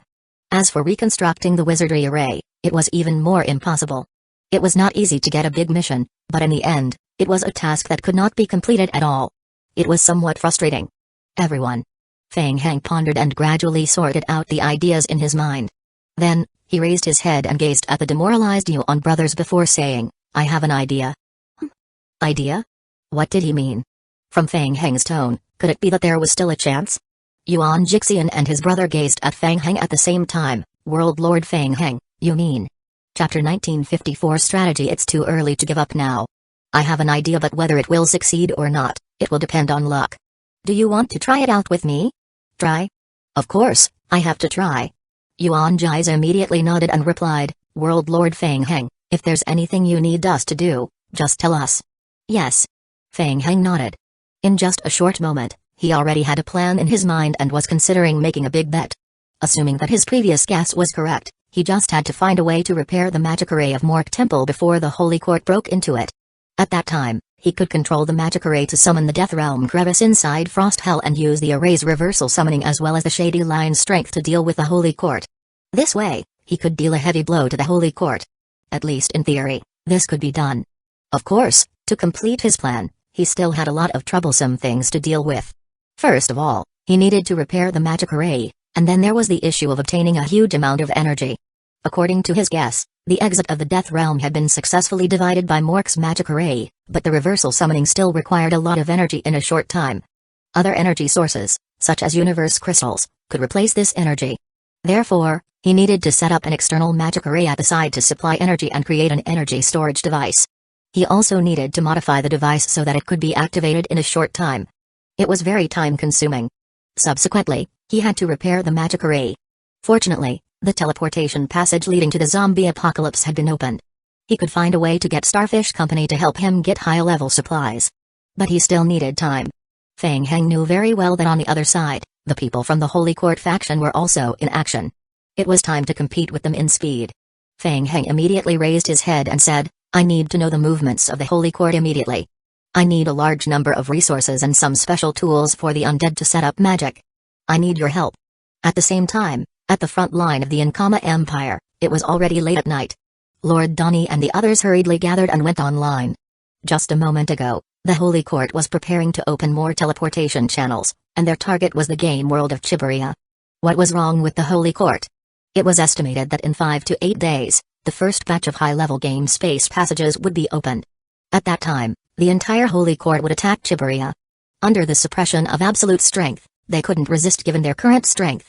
At the moment, the best plan was to retreat temporarily, protect themselves, and completely give up on the game realm of Chiburia. The enemies are behaving strangely. The Holy Court has sent reinforcements from a large number of high-level game worlds through teleportation channels. This will consume a large portion of the Holy Court's reserve resources. Even a few original worlds will be significantly affected. Why are they doing this? What is there in the game world of Chiburia that is worth fighting for? Or did you find any concrete evidence that proves that Saintess Fiona is in Chiburia? When the team leaders of the various large guilds heard this news, they couldn't help but whisper among themselves. They only felt the pressure on themselves now, and they had no concept what to do. They all turned their gazes to Lord Donnie. When Donnie heard everyone mention Saintess Fiona, she couldn't help but raise her eyebrows. Most people didn't know, but she knew exactly what happened to the Saintess. Fiona had nothing to do with Chiburia. Everyone was trying to get some information from Lord Donnie's face when a player rushed over and handed her a note. Lord Donnie opened the note and frowned. It was news from Feng Heng. There were only 7 words. The situation has changed. Let's chat offline. After returning offline, Feng Heng climbed out of the game cabin and glanced at the windowsill outside. The sky outside had already turned bright. Earlier, he had only wanted to go online to see the situation. He did not expect to encounter a big mission suddenly. He had been dragged by Li Qingren to do it until now. He was really tired. Feng Heng stretched himself. His phone rang. Feng Heng glanced at the caller ID and picked up the call. "Lord Donnie, how is it? How are the undead at the front lines?" "Very bad. The latest news is that the Holy Court." Donnie seemed to have sensed something as she spoke. She frowned and stopped, then asked, "Are you related to the abnormal movements of the Holy Court?" Cough cough. Feng Heng coughed lightly, feeling guilty as if he had been caught doing something bad. He didn't expect things to turn out this way, and for no reason. It added quite a bit of pressure to Lord Donnie's frontline battle. This was not his original intention. Donnie sensed something from Feng Heng's tone and asked again, "What happened? Did something happen?" "Yes, there was indeed a big accident." Feng Heng quickly told her about the discovery of Mork Temple, but he left out the part where he obtained the Holy Sword. So that's the general situation. After hearing Feng Heng's explanation, Lord Donnie was silent for a while. For a moment, she did not know what expression to make. Feng Heng was indeed very powerful. If he had not rushed over, the Holy Court might have already caused a mess in the heart of the Ankama Empire. However, he was indeed a troublemaker. When Feng Heng came, so many things happened in less than a day. However, she finally understood why the Holy Court would suddenly attack Chiburia at the cost of consuming a large amount of reserve resources. After an instant of silence, Lord Donnie asked, "What about you? What do you think now?" Feng Heng was prepared and uttered in a deep voice, "Fight." Lord Donnie frowned. "Fight? Are you confident?" "No, but let's try." Lord Donnie was so angry that she was amused. And said, Feng Heng, you are using my companion's life to try. Don't say that. I have also placed a heavy bet. Once it succeeds, you and your companions will also be able to make a huge wave. Our undead faction will also have a greater advantage. Feng Heng pursed his lips and said, besides, we have always had pleasant cooperation in the past. You should have confidence in me. Donnie thought for an instant but didn't instantly agree. Feng Heng roughly explained his thoughts and guesses.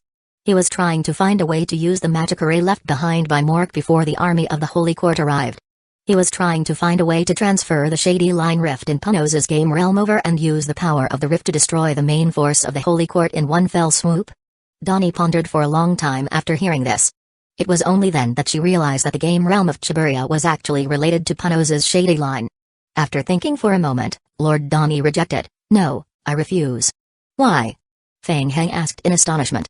Chapter 1955. Pondering over it. The reason is very simple. First, you can't guarantee that your guesses about the Shady Line Rift are correct, and you can't guarantee that you can complete the operation of the magic array. The risk is too high. Secondly, the Holy Court will arrive very soon. We only have 5 to 8 days. We still need to lure the Holy Court's team into the Shady Line area. Time is too tight for us. Thirdly, and most importantly, you saw what happened after the outbreak of the Frost Hell in the game world of Punos. There was a seal placed on the periphery of the Frost Fortress, but even so, Punos is still in a state of deep suffering. Donnie enunciated each word clearly. Even if your plan succeeds, and the Shady Line Rift moves into Chiburia, Chiburia will only become the next Punos. Indeed, we might have a chance to eliminate a portion of the main force of the Holy Court, but the price will be the entire Chiburia game world and my companions. So forgive me for rejecting. Feng Heng frowned. Indeed, he had neglected the Shady Line part of the plan. It was precisely because the Death Realm crevice of the Frost Hell was so terrifying that he thought of transferring the Death Realm crevice to the game world of Chiburia. But, on the other hand, if his plan succeeded, the Death Realm crevice would be completely transferred over, and the entire Chiburia would fall completely as Donnie had said. So he could only give up? Feng Heng was silent, his head lowered in thought. Perhaps he could change his strategy and use some method to control the Death Realm crevice. Back then, Mork could control the Death Realm's exit solely because of his powerful personal abilities and the assistance of specially constructed buildings. Unfortunately, Feng Heng didn't think he was as strong as Mork. The seal at the periphery of Mork Temple had been destroyed. Even if he wanted to rebuild it, he didn't have the blueprint. Feng Heng quickly thought about it and nodded. He said, Lord Donnie, I understand your concerns. I won't give up so easily. There are indeed flaws in the plan. Give me some more time. I will think of a way. Donnie was silent for a moment before saying, the Holy Court is expected to arrive in 5 to 8 days. I will give you 4 days. After 4 days, we will leave the Chiburia game world early. You can continue with your plan, but I will definitely not participate. Got it. Thank you. After hanging up the phone, Feng Heng lowered his head and fell into deep thought. Perhaps he could think of a way to create a special barrier to shield the frost breath? No, how should he deal with the Holy Court? How could he trick them into coming here? Feng Heng couldn't come up with a good solution after thinking about it. The more he thought about it, the more confused he felt. He couldn't help but scratch his hair. He might as well forget about it. Why doesn't he just follow the original plan, admit defeat, and bring the entire research lab back to the zombie apocalypse? At most, he would earn less. No way. It was not easy to have such an opportunity. Feng Heng did not want to give up just like that. As he thought about it, waves of sleepiness came over him. He thought, forget it, I will rest for a while and sleep first. I will think about it tomorrow. He was a little tired after working non-stop for the entire night. Perhaps he would have some new ideas after he woke up. At least there was still time. Feng Heng went to wash up and lay back on the bed. He looked at the ceiling and fell into deep pondered again. How should I deal with the Shady Line? In a daze, Feng Heng fell asleep. DDD. When Feng Heng opened his eyes again, it was already 7 hours later.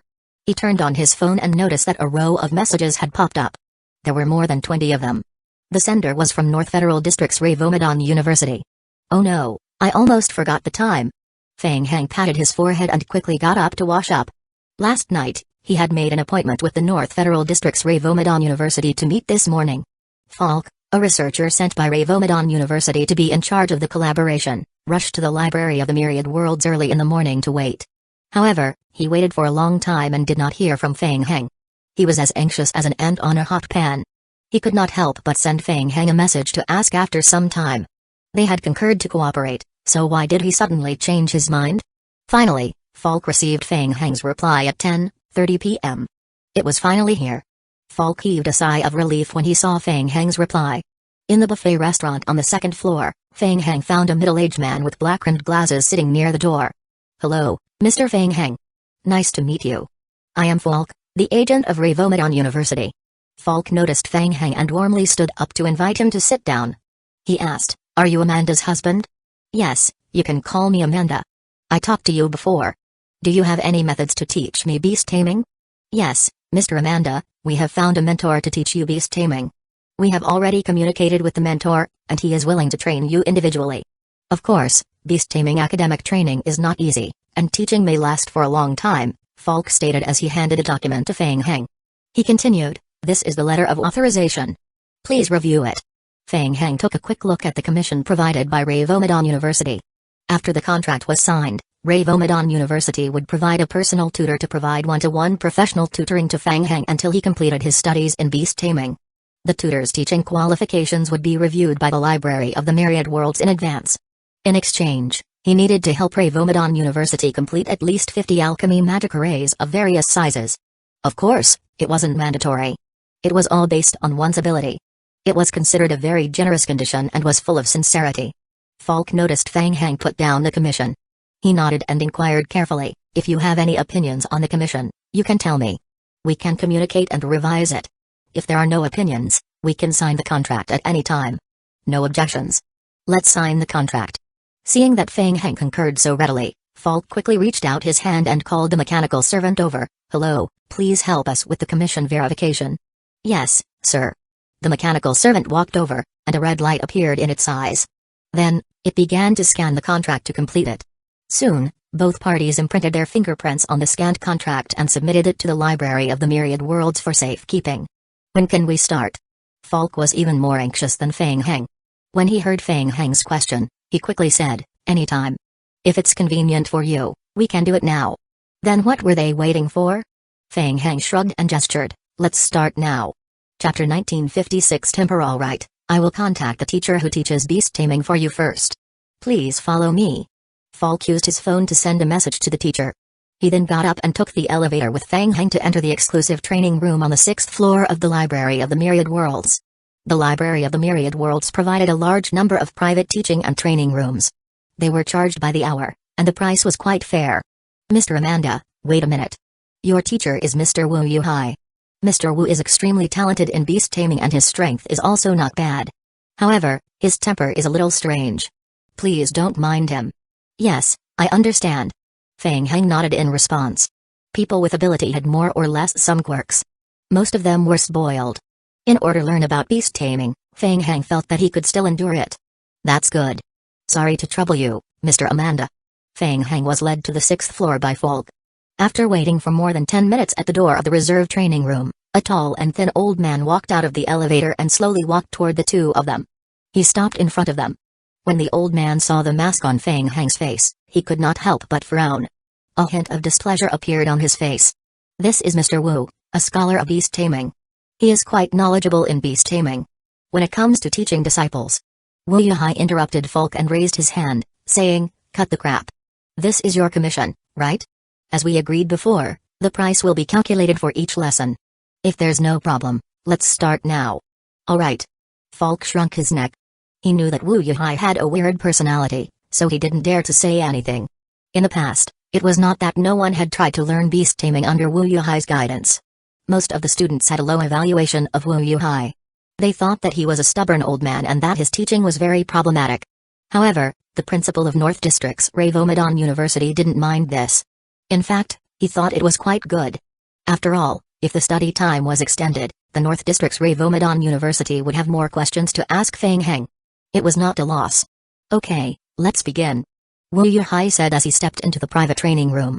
Falk looked at Fang Heng, who was about to enter, and whispered again, "Mr. Amanda, you don't have to worry about the classes. You can learn as long as you want. However, Mr. Wu only accepts 2 classes in the morning every day. Today's time is a little tight, and I think he can only finish 1 class. Mr. Wu has a strange temper, so please don't mind. I will wait for you outside the door." "All right." Falk watched as the door closed. He leaned against the wall and heaved a sigh of relief. He turned on his phone and reported the situation to his leader. He had finally connected the line. He hoped that everything would go smoothly. As he thought about it, Falk sent the latest message to the Research Institute's group chat. The group was filled with a few university research teams who usually had a good time. There were no big leaders, so it was always very lively. Today was even more lively. Everyone was paying attention to the mysterious Mr. Amanda all the time, discussing which research projects were the most important in the group. They were prepared to let Mr. Amanda think of a way to solve it after the cultivation was over. According to his experience, it would take him hundreds of hours to practice beast taming. There was no hurry. Everyone would get their turn. It would be fine as long as they took their time. Falk felt that Wu Yuhai's bad temper was a big hidden danger. He felt a little uneasy. He chatted casually in the group while waiting at the door. In less than half an hour, Falk had just typed a long paragraph in the group and hadn't had the time to send it when he suddenly froze. From the corner of his eye, he noticed that the indicator light of the cultivation room beside him had dimmed. Was it over? So fast? It hasn't even been half an hour? Could it be? Did Mr. Amanda make Wu Yuhai angry? If the cooperation could not be carried out, Falk immediately became nervous. He put away his phone and waited carefully at the door. Good. Good, good. I would like to see what you can develop by yourself. The door opened and Wu Yuhai walked out of the room in a huff. He glared at Falk when he saw him.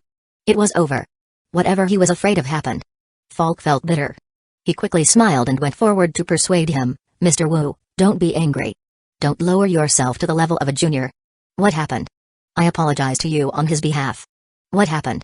Why don't you ask him? I was kind enough to teach him some techniques, but he even complained that I, an old man, taught him too slowly. Alright, let's do as he said.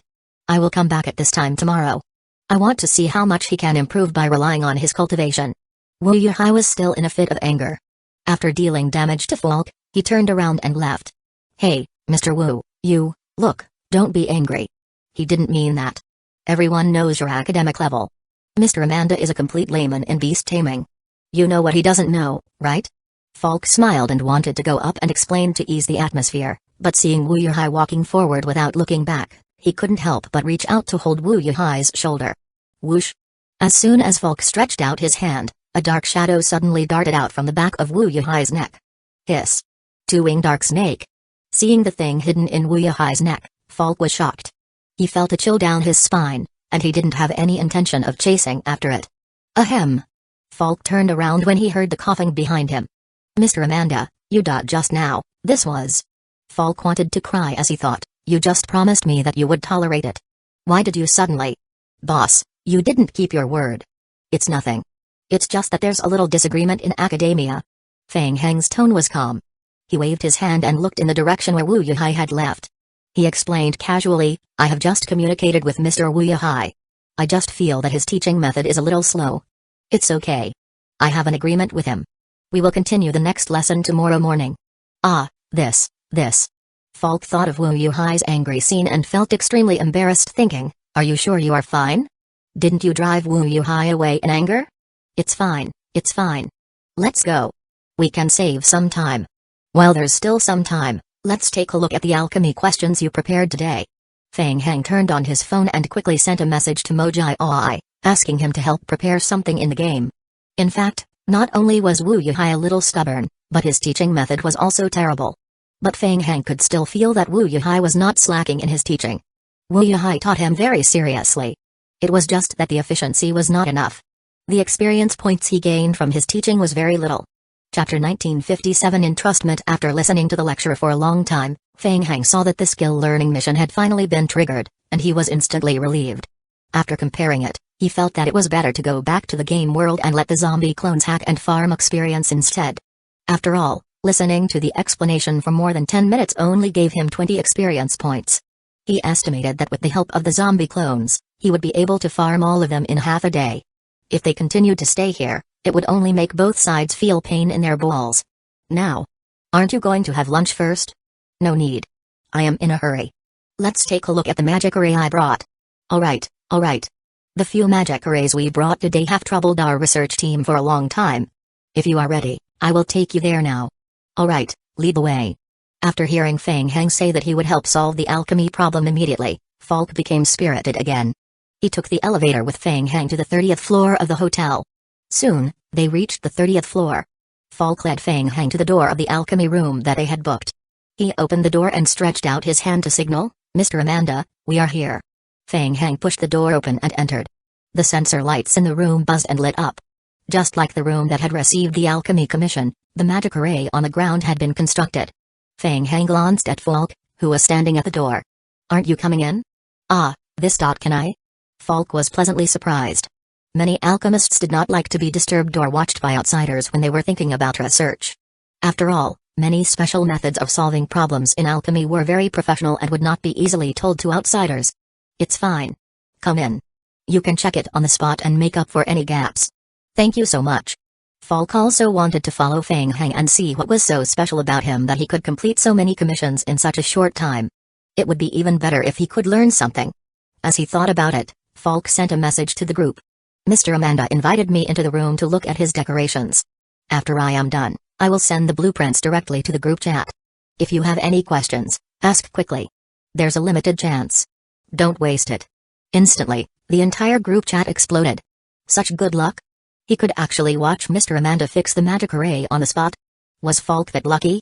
If he observed it closely, he might be able to secretly learn some high-end academic skills. That was something that one might not be able to buy even if they spent money. "Falk, you bastard. No wonder you accepted this kind of job. You have already expected this opportunity, haven't you?" Falk composed himself and ignored the noisy group chat. He muted his phone and put it back into his pocket, standing obediently at the edge of the magic array. "Mr. Amanda, we have prepared 4 blueprints this time. They are all urgent issues on our hands. Please take a look as soon as possible today." This was the first time Falk had asked Fang Hang for help. The questions he had prepared were all very urgent, and the difficulty level was generally not very high.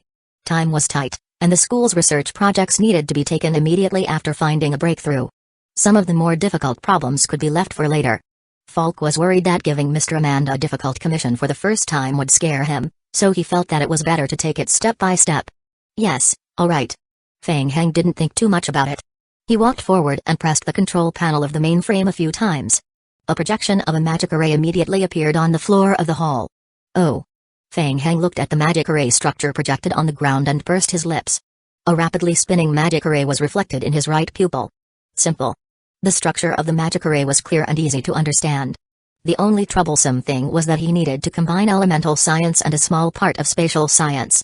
Fang Hang quickly thought about it and immediately picked up the electronic pen on the table to write on the alchemy magic array. So fast? He directly wrote on it? Falk's eyes nearly popped out of their sockets. In such a short time? He probably couldn't even see the details of the magic array, right? After a few strokes, Fang Hang finished answering. He turned to Falk and said, "It's done. This question isn't difficult. You can check it." "It was settled?" Falk opened his mouth. Okay, Mr. Amanda. This question wasn't raised by my project team. I might need to take a photo and let the other project team colleagues verify it." Fang Hang turned to the side, indicating that it was up to him. Falk quickly took out his phone from his pocket and took a picture of the completed magic array. After the magic array was completed, the electronic version would be sent to the North District's Revomadon University, and it would be even clearer. There would also be detailed steps for each step, but Falk could not wait any longer. He couldn't wait to share this amazing scene with his colleagues. The research group was still discussing how lucky Falk was. They suddenly fell silent for 2 seconds when they saw Falk suddenly send over a completed alchemy diagram. Following that, a series of notifications appeared. "So fast? What the fuck? It's settled just like that? Whose image is it? Quickly take a look, Is Mr. Amanda that powerful? You are not lying, right? Aizen Project Team's Aizen, come and take a look. Your alchemy blueprint has made a breakthrough. Aizen Team Leader." A moment later, the leader of the Aizen Project Team spoke in the group. "I can't guarantee that it's correct without testing it, but based on my current judgment, it's probably right." The team leader, Aizen, had been diving the whole time. He just didn't say anything. When he saw that the difficult issue that had troubled his project team for more than half a month had been solved so easily, he was a little stunned. The group once again became noisy. It was really settled. Even the project team leader uttered so. It was nearly equivalent to confirming that there was no issue with the magic array modification. Furthermore, he had completed the transformation in such a short period of time. Everyone realized Mr. Amanda's terrifying strength in alchemy. "Quick, next one, switch to the next one." Yes, Yes. Hurry up and get the next one. The group chat started urging him again. Falk gazed at the messages in the group chat and carefully raised his head to look at Feng Heng. For a moment, he did not know what to feel. While everyone was discussing, Feng Heng was already solving the second alchemy magic array problem. What happened to observing and learning from the side? He didn't learn anything. Falk was thinking about it when he saw Feng Heng put away the electronic pen and uttered to him, "Alright, let's take a picture." Ah. Falk was stunned. It's done? Chapter 1958 settled. Falk quickly lowered his head to look at the ground. The magic array had undergone a special transformation, and it was obvious that it had changed greatly. This magic array was more complicated, and he could not understand it after changing it. Alright. Falk started to take pictures in the corner and clicked to send them to the work group. The group members were still discussing in the group chat when Falk suddenly posted another picture in the group chat. Instantly, the entire group chat fell silent for a few seconds. A second mission commission? Settled again? While they were discussing? At most, it had only been less than 2 minutes. Wasn't this too unreasonable? Whose alchemy blueprint is this? Whose is it? Hurry up and verify it. Everyone went crazy. Today, they had witnessed with their own eyes how genius worked. The entire project team had been working on the problem for more than half a month, but it only took a few minutes for the genius to solve it. They couldn't wait to know if the submitted answer would pass the verification. It was the best topic for an after-dinner conversation. In the future, they could go out and brag about it after a meal. Ours. It's our project team. Don't rush us. My teacher is looking at it. This alchemy magic array is very difficult. We fiddled with it for 2 to 3 months. In the end, we really couldn't make it in time, so we put it on hold. The teacher is already verifying it. Don't be anxious. Hurry up, don't be lazy. That's right. He has already finished answering the questions. Why are you guys still so slow to check the answers? Don't embarrass our Revomadon University. Get lost. While everyone was laughing and chatting, 2 more complete alchemy blueprints were posted in the group chat. The group fell silent for a few seconds. Good heavens, the verification was not completed yet. He had already completed the next 2? Boss, you are awesome. Whose? Come out and claim it. Hurry up. Whoever is the last one will have to treat us to a meal. The discussion in the group was in full swing, and there was even more excitement. With the help of such a big shot who was proficient in alchemy, the problems of other project teams could be solved, and their problems were not that difficult. Wouldn't they be solved in minutes? It doesn't matter if he succeeds or not. I am the first to admit defeat to Big Boss speed. Ignoring the heated discussion in the group, Falk raised his head and glanced at Feng Heng, who was packing up and preparing to leave. If there's nothing else, we will stop here for today. We will continue on the first floor at the same time tomorrow morning. Wait, Mr. Amanda. What? Leaving so soon? Falk came back to his senses and quickly caught up. Why don't you wait? Our colleagues are still verifying it. It doesn't matter. I am confident in the alchemy composition. There won't be any major problems. Feng Heng waved his hand. He thought to himself that other than the second alchemy magic array, which was a little difficult to modify, the others were very simple and basically wouldn't have any problems. Moreover, he had used the omniscient eye to verify it once, so there would be no mistakes. But, don't worry. Feng Heng patted Falk's shoulder and walked into the elevator first, saying, if there's a problem, we will start again tomorrow. I have something urgent to deal with, so I will leave first. Alright. Keep in touch. See you tomorrow. Falk thought that Feng Heng's words made sense. Seeing that he couldn't stop him, he didn't force him. Anyway, they could meet again tomorrow. The only problem at the moment was Wu Yuhai. That old man was very stubborn. What if he saw that Feng Heng's cultivation was not doing well tomorrow and stopped teaching? Falk couldn't help but scratch his head, feeling a headache coming on. Ding dong. His phone rang. Seeing that it was the vice principal, Falk quickly answered the call. Hello? Vice principal. Yes, I have heard about what happened. You did well this time, but the time is much faster than we expected. Keep an eye on Mr. Amanda. Prepare a few more questions tomorrow. Yes, but don't have too many. Double the number, about 10. Pick some of them, pick some that are more difficult. Alright. Falk hung up the phone and glanced at the lively and joyous group chat. Of the 4 carefully prepared questions, 3 of them had been successfully verified, and the last one was still being verified. The extent of Mr. Amanda's modification was so great that even the project team leader was not sure if it would work. He was prepared to test it out. But at least, no one could find any obvious mistakes in Feng Heng's modified magic array. Coupled with the blessing of the Big Boss Halo, The group was almost certain that there was no problem with this magic ray. What a terrifying fellow. Falk muttered to himself. In less than 10 minutes, he had completed 4 problems that had troubled the project team for more than half a month. So, Falk put away his phone and became even more curious. Who was Mr. Amanda? With such ability in alchemy, there was no reason for him to be so unknown. Feng Hang returned to the game, and the game prompt immediately appeared on his retina. Ding! The player has triggered a mission. First knowledge of beast taming, established. Mission title, Elementary Understanding of Beast Taming.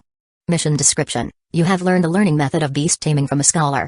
You need to complete the overall learning of beast taming through step-by-step cultivation. Mission requirement, try to establish a spiritual link with a living creature. Current mission, 43 out of 100,000. The learning mission of beast taming had been triggered. Currently, he had only triggered the first phase of the mission. The follow-up mission could only be triggered after the experience points were full. The first stage was the most difficult. Feng Hang had already learned about the first stage of the cultivation method from Wu Yuhai's mouth in the morning. It was nothing more than finding a suitable beast-taming target, then using special spiritual power to sense the emotions of the creature, know the other party's language, and use spiritual power to communicate on a deeper level. Reaching a connection would increase favorability and gain experience points. Of course, when players tried this for the first time, there was a high chance that they would fail. Other than that, players could also obtain some experience points by reading some related books and a small portion of teaching. As for the teaching and reading effects, they varied from person to person. For example, Wu Yuhai's teaching ability was relatively poor. Although his level in beast taming was very high, it was a pity that he only gained less than 50 experience points after talking for a long time. Feng Hang couldn't take it anymore. The first stage required 100,000 experience points. How long would it take to learn this? However, Wu Yuhai did not think that it was his fault. He only felt that Feng Hang was a blockhead and was not suitable to learn beast taming at all. Forget about the noobs, he didn't listen to advice and insisted on going back to the game to ponder. He might as well split up and let Feng Hang figure it out himself. Chapter 1959. The end. Right now, the Holy Court was building a large number of teleportation passages to the game world of Chiburia. The resources needed for the reconstruction of Moor Temple were also being transported in through teleportation passage in Joan's kingdom, and then transported by the zombie clones into Moor Temple for reconstruction. Feng Hang gathered a batch of zombie clones and returned to the vampire apocalypse. He was prepared to hack a wave of machines and practice his beast-taming skills. He arrived at the vampire's large square. Prince Karl had already prepared a batch of moonlight night cats. These creatures that lived in the moonlit forest were not afraid of humans. They were very docile and had a certain level of combat ability. They were regarded as high-end pets among the nobles. A large number of moonlight night cats had gathered in the square, enjoying the high-grade cat food that the vampires had prepared for them. Feng Hang switched the zombie clones to their natural forms and slowly approached them. He began to sense the moonlight night cat with his beast-taming spiritual power. Unfortunately, it was hard for cats to sense zombies. The zombies chased after the moonlight night cats that were running around the square. When the moonlight night cats finally stopped, a channeling bar appeared above the zombies' heads. Then, the moonlight night cats jumped, and the channeling bar was instantly interrupted. They could only continue chasing. As a result, the situation became very difficult to control. Feng Hang was helpless. What else could he do?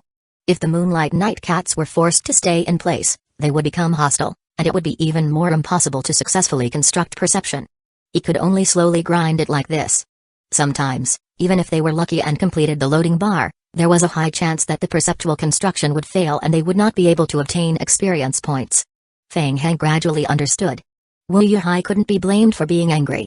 It was too difficult to learn beast taming by himself. Fortunately, he had enough zombie clones to provide enough samples for him to try. It was still acceptable if the probability was a little lower. If he tried a few more times, he would succeed once or twice. Let's give it a try. Feng Hang adjusted his mentality and continued to call more zombie clones to try, using numbers to increase the probability. As a result, the game notifications on Feng Hang's retina refreshed rapidly. Ding! The player's zombie clone has tried to establish perception with the moonlight night cat. Target has left the area, construction failed. Ding! The player's zombie clone has attempted to establish perception with moonlight night cat, but the establishment has failed. Finally, after a few failed attempts, a game notification appeared on his retina. Ding! The player's zombie clone has attempted to establish perception with the moonlight night cat. Construction successful. The player's current mission experience points plus 12. The player's current beast taming talent plus 0.0001. Ding! The player's current beast taming talent 0.0201, extremely unsuitable for learning, he had succeeded. Fang Heng's eyes lit up when he saw the notification. Beast taming talent increased. This was his greatest reliance. The efficiency of learning skills was still very slow if it was just the number of stacks. However, the effect was different with the increase in beast taming talent. Even though it was only a slight improvement each time, as time passed, the number of improvements would gradually accumulate, and the success rate of his skill construction would only increase. The speed at which he improved his talent would also become faster and faster until he reached a perfect positive cycle. Beside him, Carl, the Prince of the Vampires, stepped forward carefully to report. Your Majesty, the vampires have already cooperated with Madame Lee Kingren to clean up the remnants of the Holy Court in Ankama Empire. Madame Lee Kingren has returned to Moor Temple and was just asking about your situation. Yes, I understand. Fang Heng nodded, leaving the zombies and the Moonlight Night Cats in the square to scheme against each other. He then returned to the Chiburia game world first. Just as he entered Chiburia through the teleportation passage, the game notification appeared again. Ding! The player's current mission, snipe the frontline Holy Court army. The mission completion rate has increased to 100%. The player's undead faction contribution points plus 300,000, ding! The player's current mission rescue Chiburia has been completed by 19%, Fang Heng glanced at the latest game notification.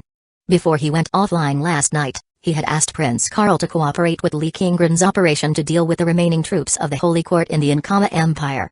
It seemed that the mission had been completed. However, the situation at the front line of the undead was still not looking good. They had to fight. As for why Fang Heng could not think of a good way to deal with it at the moment, he might as well make two preparations in advance. While repairing the research room under Moor Temple, he tried to replicate the temple one-to-one, ready to pack it up at any time. At that time, even if the plan could not be carried out, the worst that could happen was to tear down the remaining parts that could not be replicated and take them away. In addition, a large number of zombie clones were also carrying out the next step of the recruitment plan. Fang Heng flew at high speed in his bat form and quickly arrived at Moor Temple, landing from the sky. Fang Heng.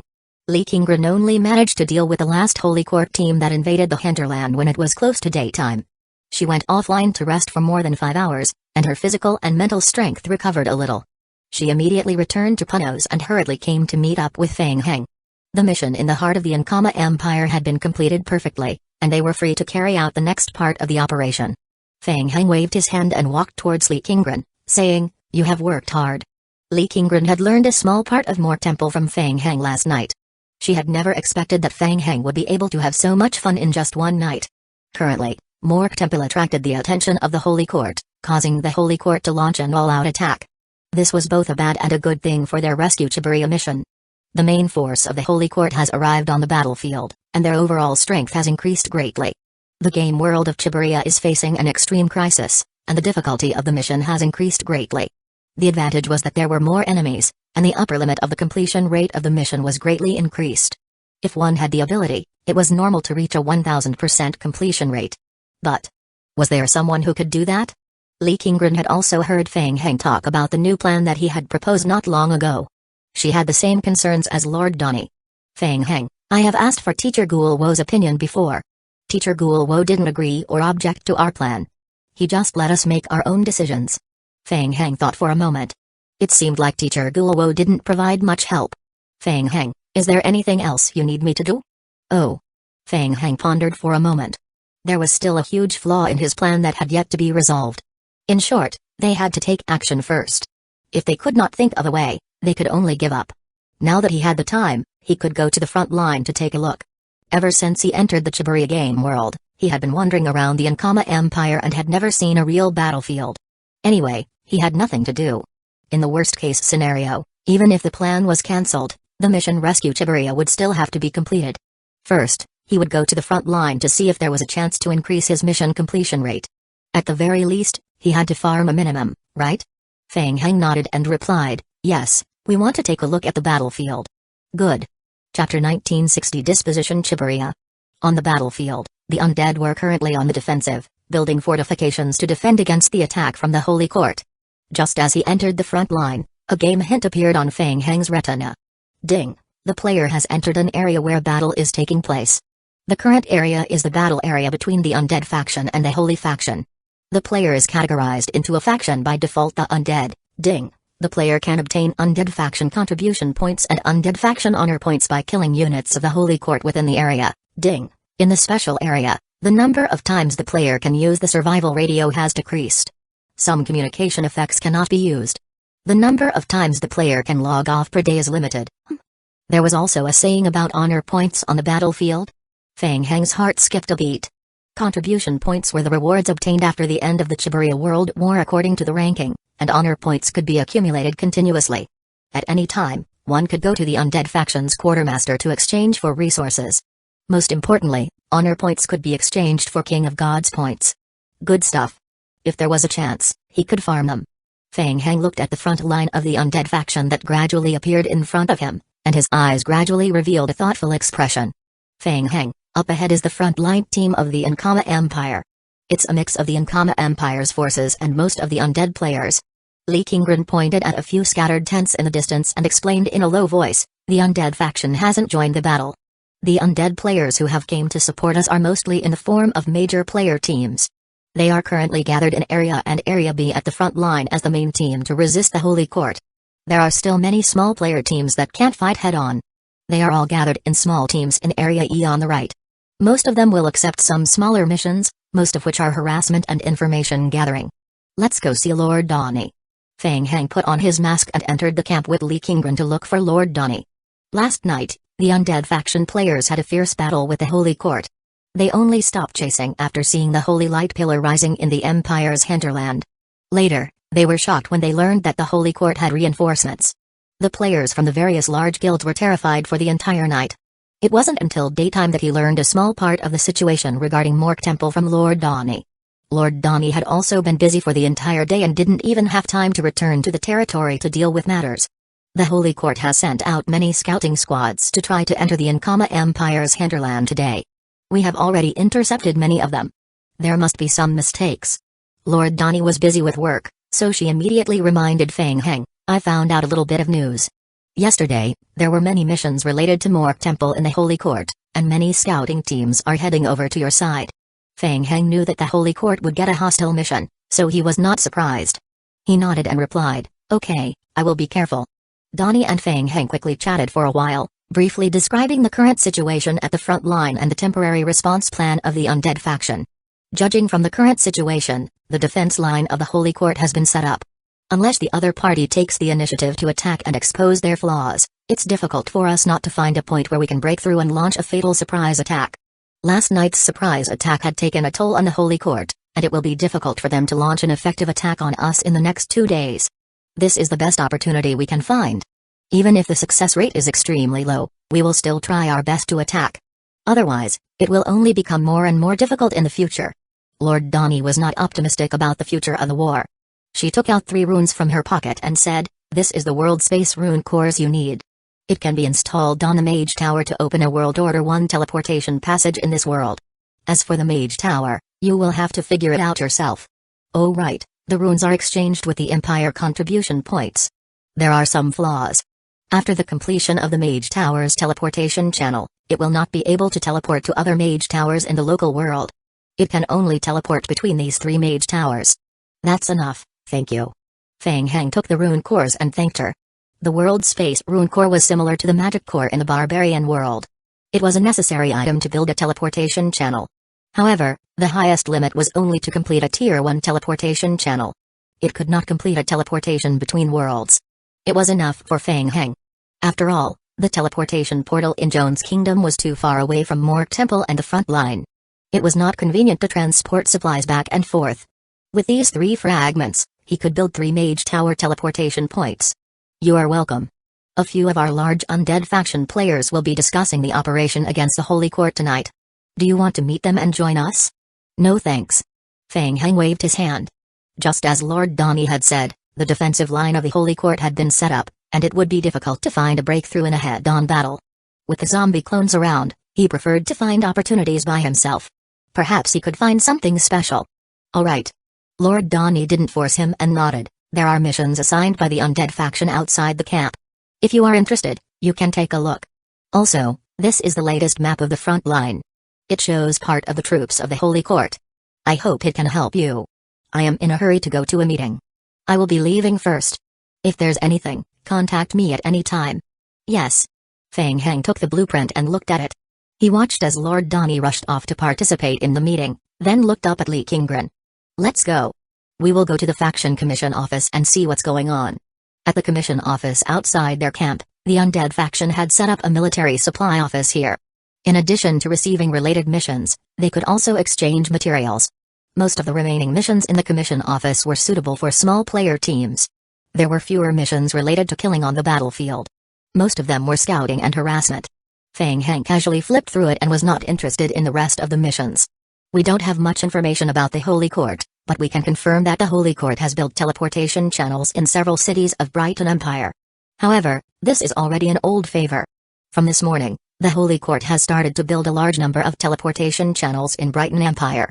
Li Qinggren compared the mission information and intelligence content posted on the mission board and asked, Feng Heng, where should we start? Feng Heng opened the map and observed it for a while, then pointed at a forest area. I think the forest is not bad. Let's start with the forest area. I want to go around and check out the situation at the back of the Holy Court. Li Qinggren's eyes lit up when she saw the direction Feng Heng was pointing at. Good. The Lost Forest. The forest area was extremely large, and it even included a large rift valley. Through the forest, they could even sneak into the back of the Holy Court. Chapter 1961 Coincidental Encounter. Feng Heng turned his head to look at the commission mission page. Since he was prepared to go to the interior of the Brighton Empire to take a look, he might as well accept another investigation mission. In any case, he couldn't make a wasted trip. Thinking about it, Feng Heng accepted the relevant mission. Ding! The player has received a mission. Investigate the movements of the Holy Court. Mission title: Investigate the movements of the Holy Court. Mission requirements: please enter the battle zone between the undead and the Holy Court and the Holy Court area to investigate and obtain the mission completion rate. Mission completion: 0%. Mission reward: undead faction reputation points, contribution points, honor points. If the mission fails or the completion rate is less than 80%, you will be penalized by deducting reputation points, contribution points, and other penalties. Outside the Lost Forest, Feng Heng and Li Qinggren followed the path and slowly came to an entrance in the forest. From afar, the two of them saw two teams of players guarding the entrance. Senior Qinggren. A player in the team recognized Li Qinggren and waved to greet her. Li Qinggren nodded and went forward to chat with the player. She roughly inquired about the specific situation in the Lost Forest area. The Lost Forest was one of the connecting points between the main battlefield of the undead and the Holy Court. Both the undead camp and the Holy Court camp were very interested in this area. The player wanted to enter the enemy's hinterland through the forest to cause damage or gather information. As the Holy Court had a much greater advantage than the undead, the Holy Court had already gained control of most of the Lost Forest. The two teams of undead faction players who were stuck here had also received the relevant mission, but they gave up after trying a few times. They might as well wait outside the forest. If they were lucky, they would encounter the Holy Court team that came out and fought them. Even if they couldn't win, they could quickly escape and call for reinforcements from the rear. Senior, are you going into the forest? A few players in the party looked at each other and could not help but advise, Senior, the forest is very dangerous. There are many Holy Court patrol teams and many players who want to pass through the forest to explore the area we occupy. It's easy to run into them. They have more people than us, and their reinforcements are faster than us. It's not good for us. Yes, thank you for the reminder. We are prepared. Li Qinggren thanked him and gestured to Feng Heng. They followed the path ahead and entered the Lost Forest. The remaining players looked at each other and suddenly heard a sizzling sound coming from not far away. Looking behind them, the expressions of the players changed. That was nearly 100 lickers lined up in a row from the small path behind them and quickly rushed over. They followed behind Li Qinggren and Feng Heng, disappearing into the dense forest together. Lickers? Could it be? The person who was following Li Qinggren just now was World Lord Feng Heng? At this moment, Feng Heng and Li Qinggren had already entered the Lost Forest area and were slowly moving forward. It was difficult to traverse the Lost Forest. Ordinary scattered player teams could still traverse the area, but a large-scale team would not be able to traverse it in a short time. Moreover, there were a large number of wild creatures living in the forest. Even Feng Heng and Li Qinggren were stumped by the forest terrain, and their speed of exploration was greatly reduced. Not bad. Feng Heng whispered. In comparison, the lickers were extremely used to this environment. If he controlled a large number of lickers to enter the forest, would he be able to take advantage of the terrain to occupy the entire forest? Just as he was thinking, Feng Heng sensed something and slowed down. A slight sound came from the bushes on both sides of the dense forest ahead. Swoosh, swoosh, swoosh. Before Li Qingren could see the creature hiding in the bushes, several lickers following closely behind Feng Heng dashed into the forest. Whoosh! The lickers dove into the grass, and then two giant pythons leaped into the air. The lickers and the pythons instantly clashed. The python was more than half a meter thick, and its body was more than 10 meters long when stretched out. The licker was instantly at a disadvantage. It struggled frantically as the python bit its body. Immediately after, more lickers rushed into the bushes from behind Feng Heng, quickly surrounding the pythons entrenched in the bushes, tearing them apart and quickly devouring them. The giant python was surrounded by a large number of lickers, and it was too late to escape. Soon, the python's health point was depleted, and several cocoons quickly condensed from its rapidly rotting corpse. The mutated infected zombie clones crawled out of the cocoons and stood up shakily, following behind the lickers. Feng Heng secretly estimated the strength of the giant python. Not weak. At the very least, it would not be easy for ordinary player teams to deal with them. It would take some time. With such a troublesome creature entrenched in the Lost Forest, it was no wonder that the Holy Court had yet to completely occupy the Lost Forest. Let's continue. Alright. It was difficult to walk in the dense forest, and the speed of the mutated infected zombie clones was greatly affected. Soon, it could not keep up with Feng Heng's pace. After about 15 minutes, Li Qingren noticed the fluctuation of holy power coming from the front. She lowered her voice and reminded him, Feng Heng, there's sounds over there. Yes. Feng Heng grunted softly and slowed down his pace as well, looking ahead from afar. The vitality perception skill had already sensed the enemy's position. Players. An exploration team made up of 7 players from the Holy Court faction. The players from the Holy Court faction had also received the corresponding scouting mission and were preparing to sneak into the rear through the forest. They didn't realize that they were being watched, and they were groping their way toward the territory of the undead camp. Whoosh! Swoosh! Suddenly, a sizzling sound came from the dense forest ahead. The leader of the team from the Holy Court camp was keenly aware of the commotion. He reached out his hand and signaled for the team to temporarily stop moving forward. Be careful. There might be enemies ahead. The players stopped and carefully observed their surroundings. Whoosh! Whoosh whoosh! In the next moment, more than 20 lickers flew out from the bushes in front of them and pounced on the player. Lickers. The players' expressions changed drastically. Oh no. They actually encountered lickers here. Could it be? The 3 holy paladin players in the front row immediately raised their weapons to block the lickers' surprise attack. At the same time, they looked around in panic. Last night, there were rumors in the Holy Court camp that World Lord Feng Heng had joined the undead camp for this mission. Yesterday, he had even caught the Holy Court off guard, and even the 2 teams that had invaded the Ankama Empire had been completely defeated by Feng Heng.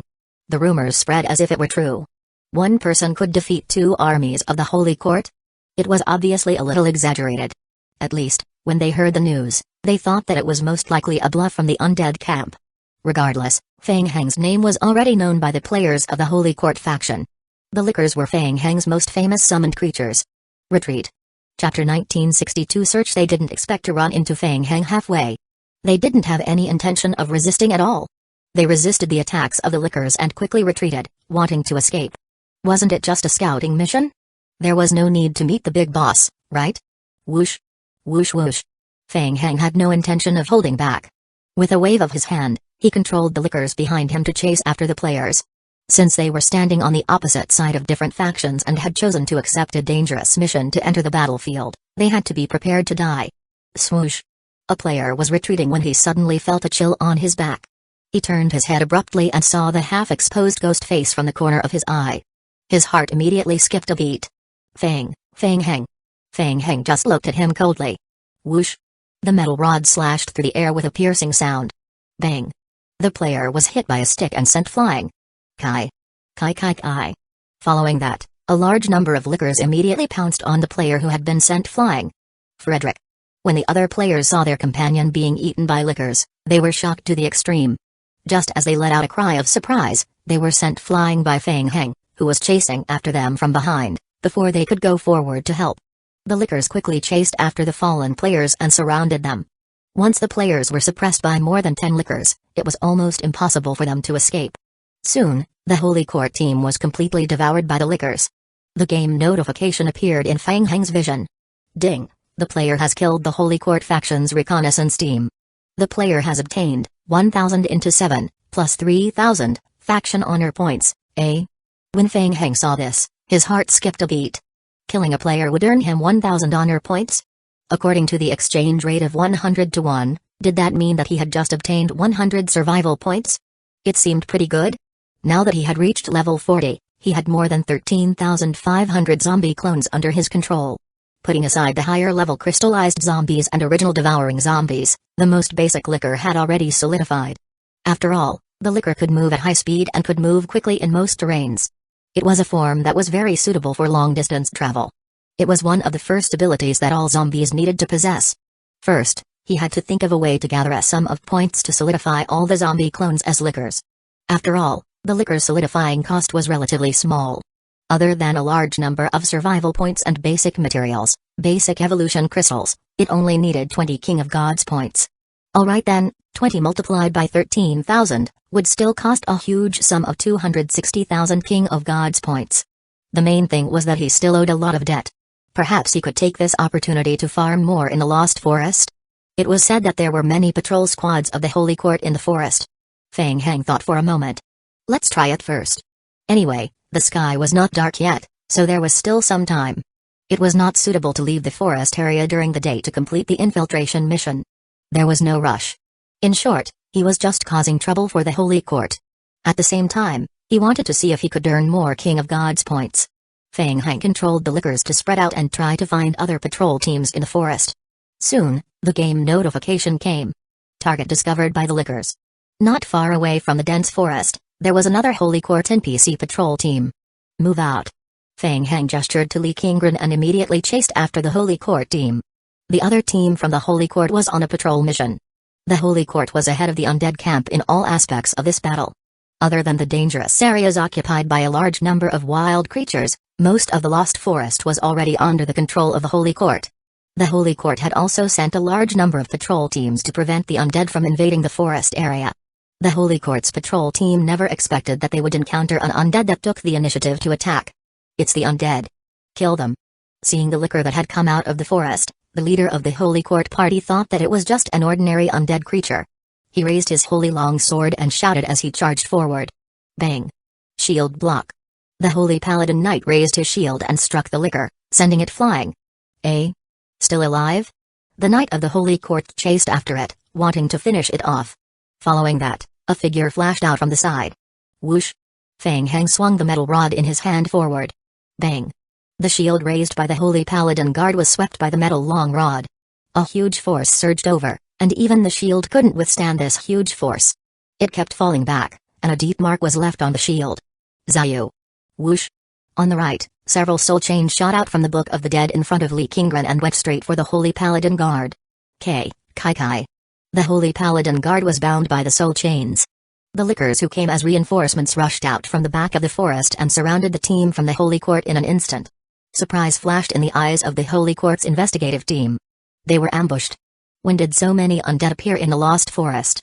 Go. Feng Heng waved his hand. The surrounding lickers pounced on the Holy Court team. Soon, with Li Qingren's help, the second team of the Holy Court was devoured by the lickers. Ding! The player eliminated the patrolling Holy Court scouting team. The player has received 4,500 honor points. Too little? There were 10 people in this Holy Court party, and their strength was slightly stronger than the player party just now. However, the honor points obtained after killing them were even less. Feng Heng rubbed his chin and guessed in his heart. It was probably because the game determined that killing players was different from killing NPCs. Killing players could give more rewards. Alright, that would be equivalent to 45 King of Gods points. It was not too much of a loss. If they continued to farm like this, they would probably have to farm hundreds of Holy Court teams to pay off their debts. The efficiency was indeed a little slow. After thinking for a while, Feng Heng summoned the lickers he had sent out to search. Li Qingren asked doubtful, Feng Heng, aren't you going to continue? Okay, let's try another more efficient method. In the dense forest, the movement of the lickers was also affected. They were still not far away, but once they spread out to search for enemies, even if they found the Holy Court team, they would still have to chase after them one by one. It was a waste of time. Since it was too inefficient to take the initiative to find the enemy, why not change the method? Let the people of the Holy Court take the initiative to find him. However, before that, he had to find a place to set up. The gamers had only accepted a scouting mission. Chapter 1963. Hanging up for a while, Feng Heng thought for a moment, then opened a map to take a closer look. The map of the forest area given by Lord Donnie was rather blurry. In fact, Lord Donnie couldn't be blamed.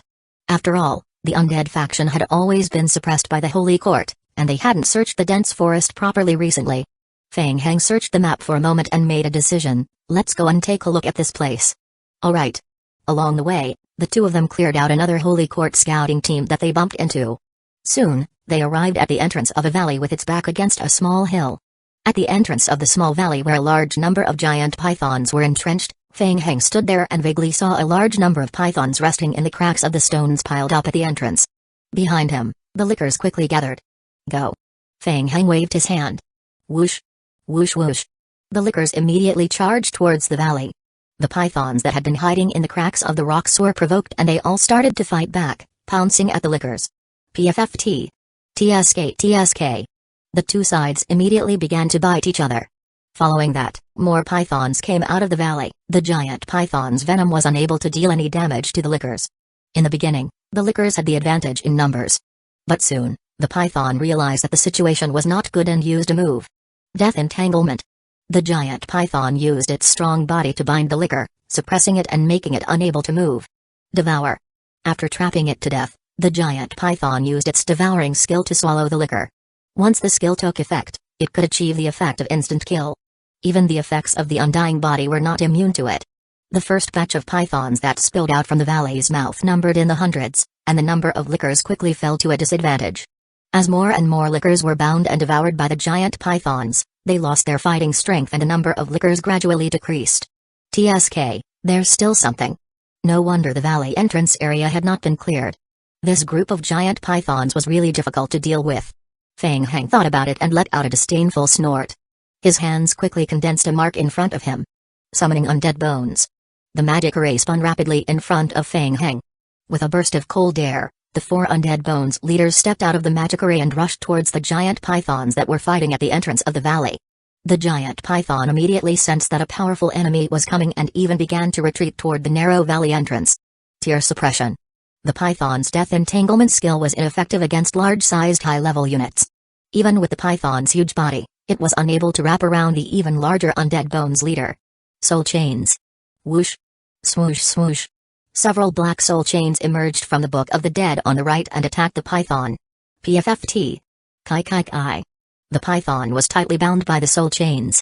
More than a dozen lickers quickly surrounded the python and attacked it crazily. Soon, as the first python fell to the ground, the licker that was swallowed by the python struggled out of its stomach. Then, 5 calluses appeared from the rapidly decaying corpse. Kai kai. The flesh cocoons quickly broke apart, and the newly born mutated infected zombies joined the battle. With the help of Li Qingren and Feng Heng, the situation was completely reversed in a moment.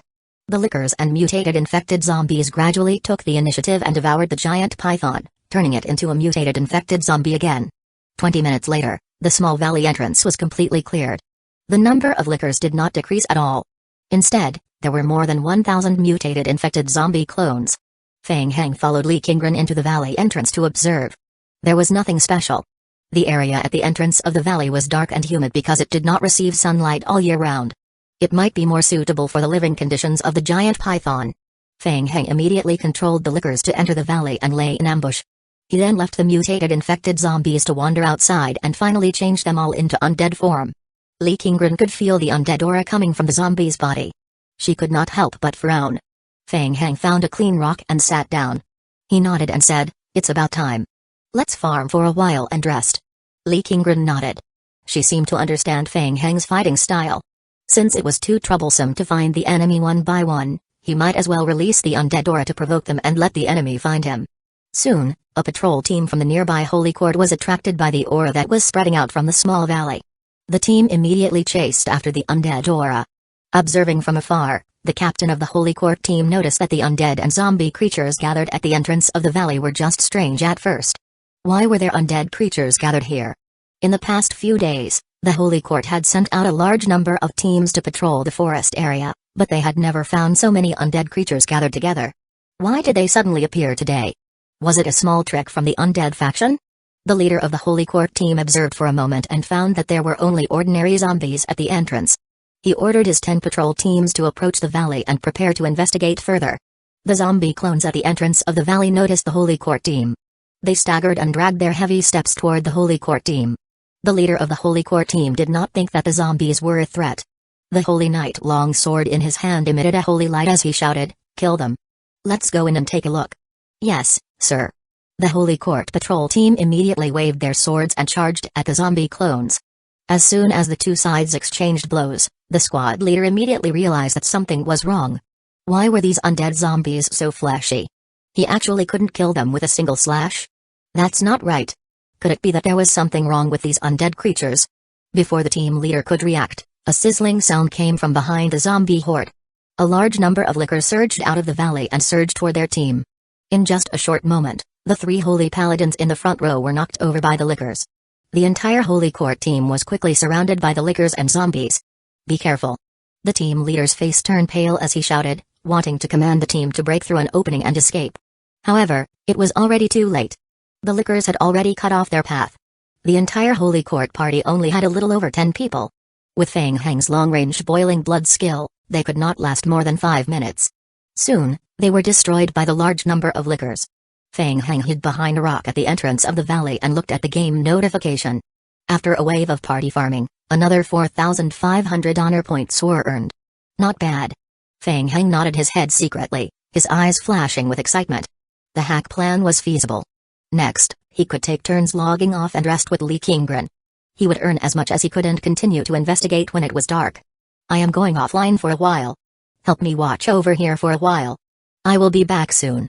Li Qinggren looked at Fang Heng's gaze and nodded numbly. He could farm monsters and earn honor points and reputation points by logging off? She had been playing games with Fang Heng for the past 2 days. She felt that the game she used to play was different from the one Fang Heng played. Chapter 1964 Criticize Offline. The two players who had just lost their lives and were waiting to be reborn opened the game cabin. The two of them looked at each other. Their eyes were filled with confusion and dullness. Did they just die like that? Everything happened too quickly. They had just encountered an undead creature in the Lost Forest. They didn't even have a chance to say a word before they were killed. So, was the person wearing the demon mask Fang Heng? The entire team had been wiped out, and they did not even know who had killed them. Annoying. Who cares if that person is Fang Heng or not? They will go online first. Ailey logged into the website and wrote a short essay about his encounter. He clicked on the official website and posted it, waiting for everyone to criticize Fang Heng. This guy was bullying the weak. He had the strength of a world lord, yet he still wanted to target a small player like him? Was it interesting? After the post was released, Ailey's essay quickly became popular. However, what Ailey did not expect was that the reaction on the internet was not a condemnation of a common enemy. Instead, it was developing in a direction that he had never thought of. Ever since the unification of the world of the vampires and the incident with Saintess Fiona, there had been no news of Fang Heng on the forum for some time. The players originally thought that Fang Heng was afraid of the Holy Court and was prepared to lay low for a while. After all, it was the Holy Court. It was normal. It was human nature. Therefore, Fang Heng's popularity was about to die down in the competition for the top 10 most influential people of the year on the forum. Unexpectedly, once Ailey's news came out, Fang Heng's popularity suddenly rose again. Fang Heng was suspected to have joined the battle between the Holy Court and the undead? Big news. Wasn't it just the Holy Court? World Lord Fang Heng chose to face it head-on. Instantly, a large group of onlookers gathered on the internet. The Holy Court and the undead were the two peak forces in the game. Because the Holy Court could communicate with the Holy Realm, its power suppressed the undead. This was a good fight. Drama of the year. How could anyone miss it? Online, the Holy Court faction realized that something was wrong after they lost contact with the team patrolling the forest. After a careful investigation, nearly 20 teams had gone missing in just one afternoon. How could this be? What the hell? What tricks were the undead playing in the forest? Unfortunately, the terrain of the forest was not suitable for large-scale teams to enter and investigate. The Holy Court did not even know what was happening inside the forest. Before they could find out the cause of the incident, they could only choose to temporarily stop the ordinary patrol teams from entering the forest area. They only sent out elite teams to investigate and repeatedly warned them to be careful. Li Qinggren went offline and rested for a few hours. When she came online again, the zombies were no longer gathered at the entrance of the valley. Instead, they were moving wood, stone, and other materials into the valley. Fang Heng was also fiddling with something at the entrance of the valley. "You are back. Did you rest well?" Fang Heng turned around and saw that Li Qinggren was online. He waved at her. Li Qinggren walked over with some doubts, saying, "I am fine." How about you? What are you doing? Feng Heng looked up at the interior of the passageway, nodded, and pondered for a moment before saying, I want to set up a mage tower here. The inside of the valley was a closed open space. It could easily fit a mage tower. It was too troublesome to mobilize troops from the Jones Kingdom. The environment of the Lost Forest was a good area. It was difficult for large teams to enter, and it was easy to defend but difficult to attack. It would take a lot of effort for the Holy Court to break in. Moreover, this place was very close to the interior of the Holy Court, so it was suitable for him to launch an attack directly into the interior of the Holy Court. Here? Li Qingren looked around and frowned, questioning, will it be inconvenient? Building a mage tower required a large amount of resources and energy to maintain its operation. It was not something that could be done in just a few days. Okay, let's try it first. Feng Heng felt that it was not a big problem. A Tier 1 necromancy mage tower would suffice. The Jones Kingdom and the Mork Temple had already begun constructing Tier 1 mage towers. By then, the 3 mage towers would be connected. As for the construction materials, most of them could be obtained locally. Ziobo and the vampires could transport the remaining portion back and forth a few times. Li Qingren didn't know much about this. Under normal circumstances, it would take a long time to build a mage tower. But now that Feng Heng was present, the situation might not be so normal. Li Qingren reminded him by saying, I am not good at this. I will listen to you. You still have to be careful of the Holy Court. Yes, there haven't been any people from the Holy Court since half an hour ago. They must have noticed the loss of personnel and retreated temporarily. Feng Heng shrugged and walked towards the exit of the valley. He looked at the sky that was gradually darkening outside and said, it's about time. Let's go to the heart of Brighton Empire to check out the situation. Alright. The two of them left the valley and rushed towards the other side of the forest. The entrance to the Lost Forest was connected to the Brighton Empire. Ever since they found out that there were traces of the undead in the forest, most of the Holy Court's patrol teams were urgently recalled. The Holy Court had mistakenly thought that the undead might be making a move on the forest area, so they set up fortified defenses and sentries at the edge of the forest. Unfortunately, the border of the Lost Forest was connected to the Brighton Empire, and it was difficult to take care of everything. Feng Heng and Li Qingren easily found a loophole and left the edge of the forest to enter the heart of the Brighton Empire. Both of them had changed into new human skin masks. Ding! The player has entered the area occupied by the Holy Court. Current player mission scouting the front line has been completed by 10%. The player can continue to expand the range of the investigation and obtain more mission completion rates. After leaving the forest, Li Qingren looked around and quickly confirmed the direction. She pointed to the right area in front of her and said, Feng Heng, the main battlefield between the Holy Court and the undead is about 10 kilometers away. Yes. Feng Heng looked at the battlefield from afar and then shifted his gaze to the left. Forget about the frontal battle, there was no need to join. We are now standing in the supply line of the Holy Court. The various support teams of the Holy Court will come from the teleportation channels of several major cities in the Brighton Empire and continuously send their forces to the front line. Li Qingren continued, in addition, a large amount of military supplies will arrive at the main battlefield through this supply line every day. If we can completely occupy the Lost Forest area, it will be a huge blow to the Holy Court. Let's not talk about the front line for now. Let's go deeper into the Brighton Empire to take a look. Alright. Feng Heng and Li Qingren continued to venture deeper into the heart of the Brighton Empire. In fact, after entering the Brighton Empire's territory, the number of patrolling soldiers from the Holy Court and the Empire had decreased. Even if they occasionally encountered the Holy Court party on the way, the two of them only needed to disguise themselves as ordinary players to get by. Soon, the group gradually approached a medium-sized city in the Brighton Empire, Brightwood City. Chapter 1965 A plan from the map. Brightwood City is the closest to the forest. We took a detour to avoid the players. Under normal circumstances, it would only take 10 minutes for a normal team to reach Brightwood City from the Lost Forest. Li Qingren looked up at the corner of the city in front of her and whispered, if we occupy the forest area, Brightwood City will be completely exposed to our attack range. If the surprise attack succeeds, I believe it will have a great impact on the battlefield. Yes. Feng Heng looked at Brightwood City in front of him and nodded, saying, we can't see anything clearly from here. Let's go. We will go into the city and see what's going on. Enter? Li Qingren frowned and said, Feng Heng, there are boundary stones at all the entrances of the city. If you don't belong to the same faction, you will trigger the alarm if you cross the boundary stone. I am afraid. It's not a big problem. I will bring you in. The two of them went around to the edge of the city. Feng Heng took out a short-distance teleportation scroll from his backpack. Spatial science was extremely useful in teleportation. However, Most of the skills could not be used directly. They required advanced magic scrolls. Pa. Feng Heng crushed the magic scroll in his hand, and the two of them stepped into the white spatial teleportation passage. Whoosh! In the next second, the two of them appeared in Brightwood City. Ding! The player has successfully infiltrated Brightwood City. The player's current mission scouting the front line has been increased by 110%. The player can continue to expand the scope of the investigation and obtain more mission completion rates. The sky had just darkened, and it was the time when the players in Brightwood City were the most active. Feng Heng and Li Qinggren walked out from a corner of a small road in the city. The players didn't notice anything unusual when they saw Feng Heng. Let's go to the city lord's mansion to see the situation. Alright. Li Qinggren's palms were slightly sweaty, and she was a little nervous.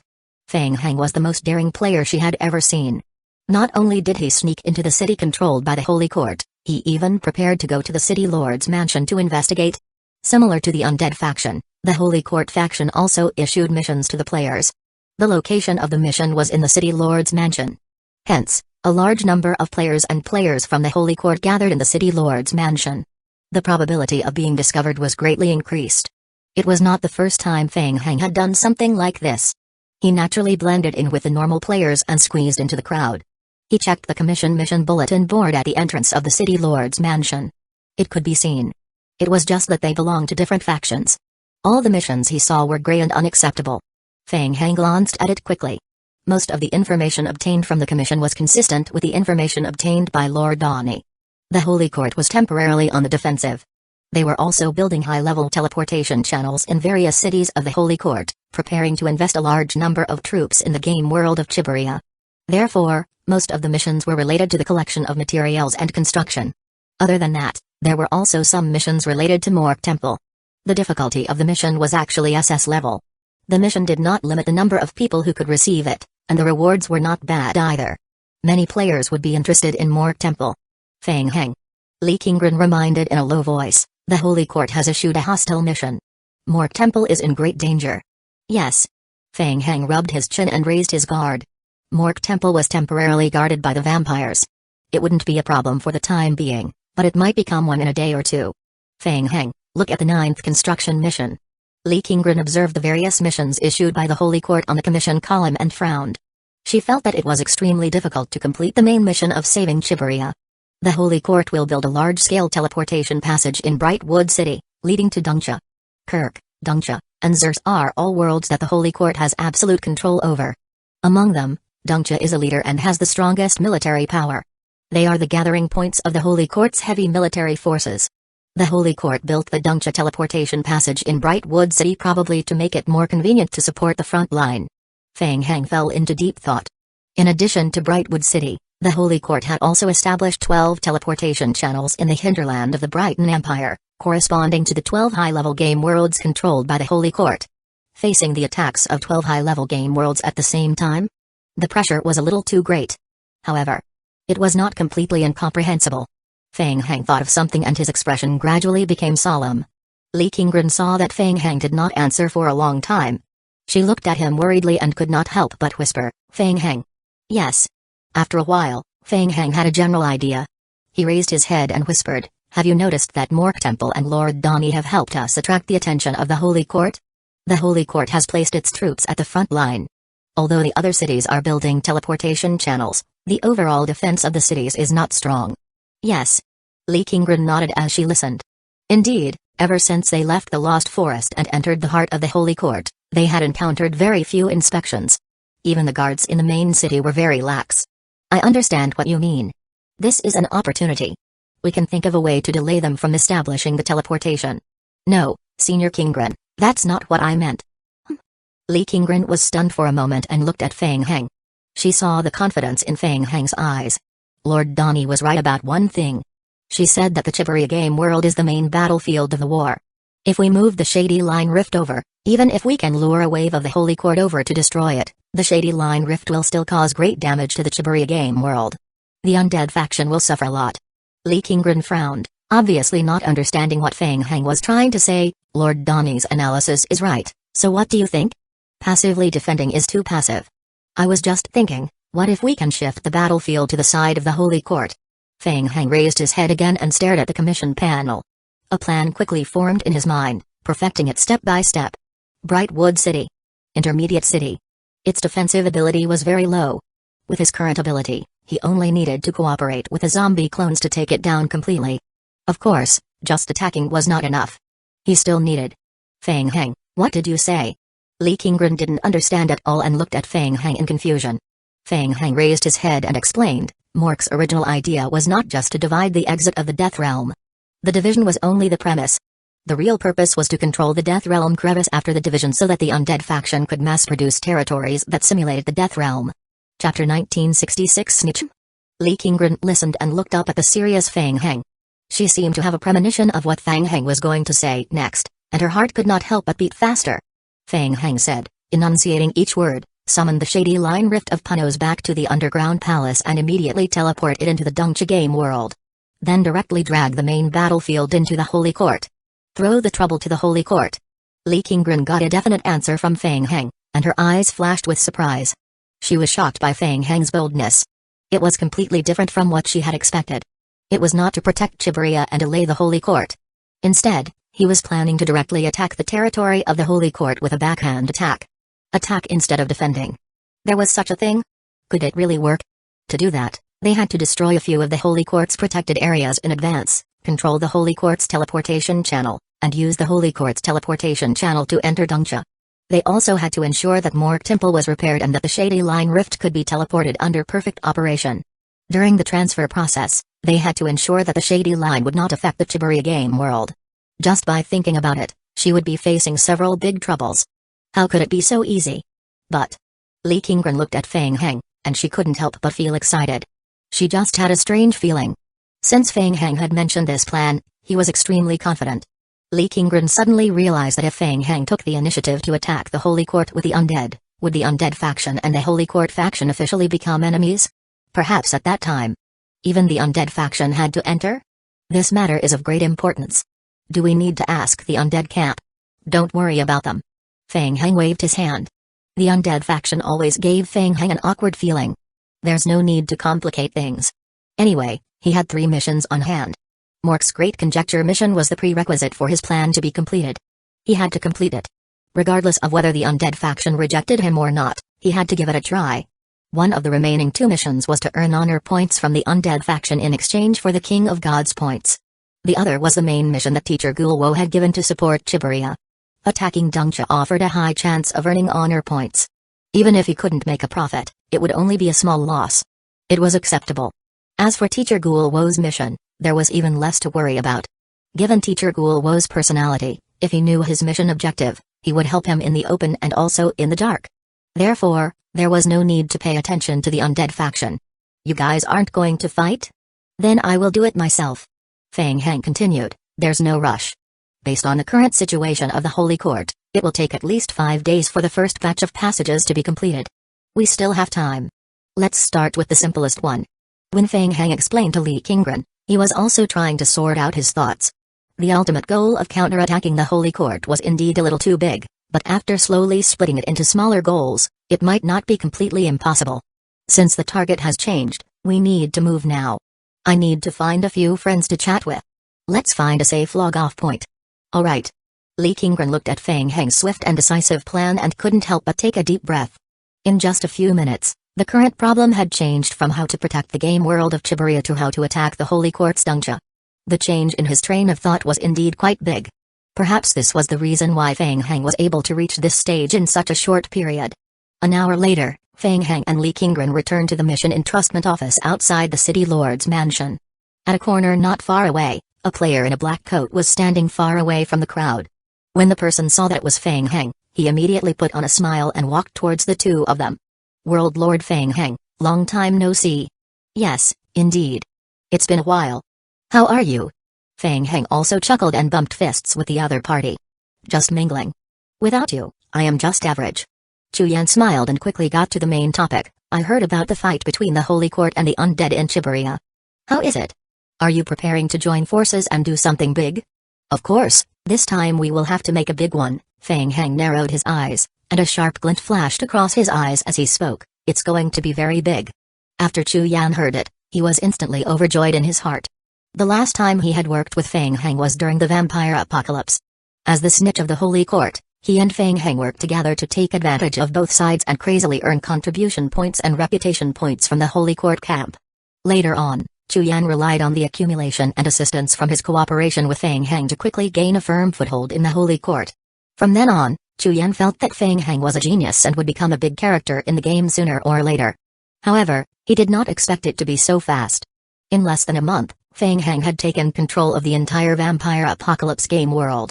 However, after that, the Holy Court in the Vampire Apocalypse was completely wiped out, and the development of the players in the Holy Court faction in the world of the vampires was completely restricted.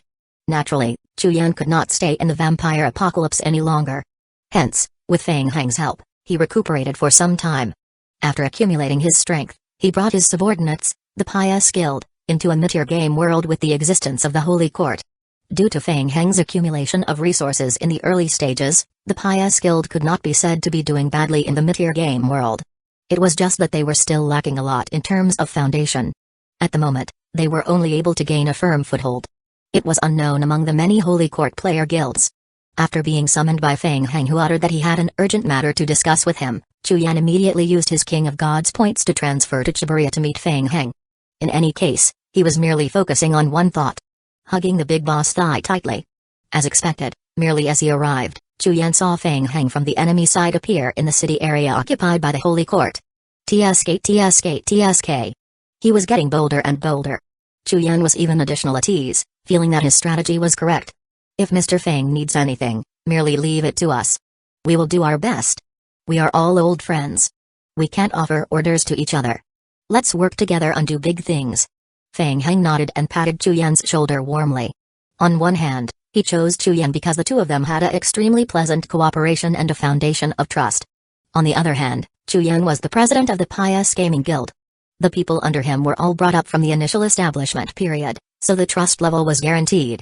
The Pious Guild had solely merely entered the mid-tier game world, and their strength was none less lacking. But it didn't matter. The main role of the Pious Guild was to be a snitch. In addition, with him around, he could help them think of a way to quickly increase their overall strength. Chapter 1967 Take Advantage. Just like before, this cooperation must be kept confidential. Many people are watching us both openly and secretly. Yes, I understand. I will be extra careful. Feng Heng leaned over and whispered a few words into Chu Yan's ear. Accept a mission? Chu Yan was puzzled for a moment. He glanced at the commission mission panel not far away and asked, a mission from the hostile undead faction? Yes. Alright. Chu Yan did not hesitate. In any case, it was just like the previous cooperation. Just do as Feng Heng said and it would be over. Following Feng Heng's instructions, Chu Yan immediately accepted the mission. A mission related to exploring Mork Temple. Chu Yan had just arrived here, so he didn't know what Mork Temple was. However, the difficulty level was SS, so the mission difficulty should not be low. There was also a penalty for failure. Don't worry about the mission. Your people have to find a way to follow us as soon as possible. We still have a lot of things to arrange. Hurry up and contact me when everyone is here. Good. No problem, I will go and arrange it now. Li Qingren watched as Chu Yan hurriedly went offline to gather his men. She couldn't help but look at Feng Heng and ask in a low voice, you want Chu Yan to help you be the spy for the Holy Court? No, Chu Yan is not just a spy. Feng Heng stroked his chin gently. He could let the Holy Court know about the situation of Mork Temple, as long as the safety of the temple was ensured. With Lord Donnie guarding the front line for a short time, the main forces of the Holy Court would not be able to attack the temple. Small-scale teams could be easily dealt with by relying on the vampires and zombie clones. The information about Mork Temple would be exposed sooner or later, and Chu Yan would be able to receive the reward and earn a wave of contribution points from the Holy Court. This was only the beginning. Chu Yan still had more important missions to take on. Let's go. The matter is almost settled. We should go back. Late at night, outside Mork Temple, several parties that had accepted the relevant mission sneaked into the heart of the Ankama Empire under the cover of the moonlight and arrived near Mork Temple. The group hid behind a few rocks on the plain, carefully observing Mork Temple in the distance. Little did they know that their current actions had long been exposed to the vampires who were patrolling in the air. The surrounding terrain of Mork Temple was a plain with only a few rocks. It was too easy to be discovered if someone approached. The team of players did not know that they had been discovered.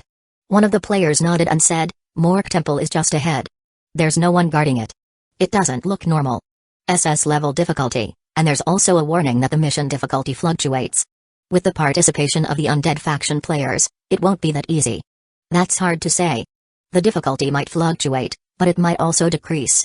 With the army of the Holy Court pressing down on us, the undead might have run away after hearing the news. Besides, we can sneak in here. Doesn't this say something about its difficulty? Alright, everyone. Mork Temple is right in front of us. What do you say? TSK, we are just fighting for a future. What's there to be afraid of? Just do it.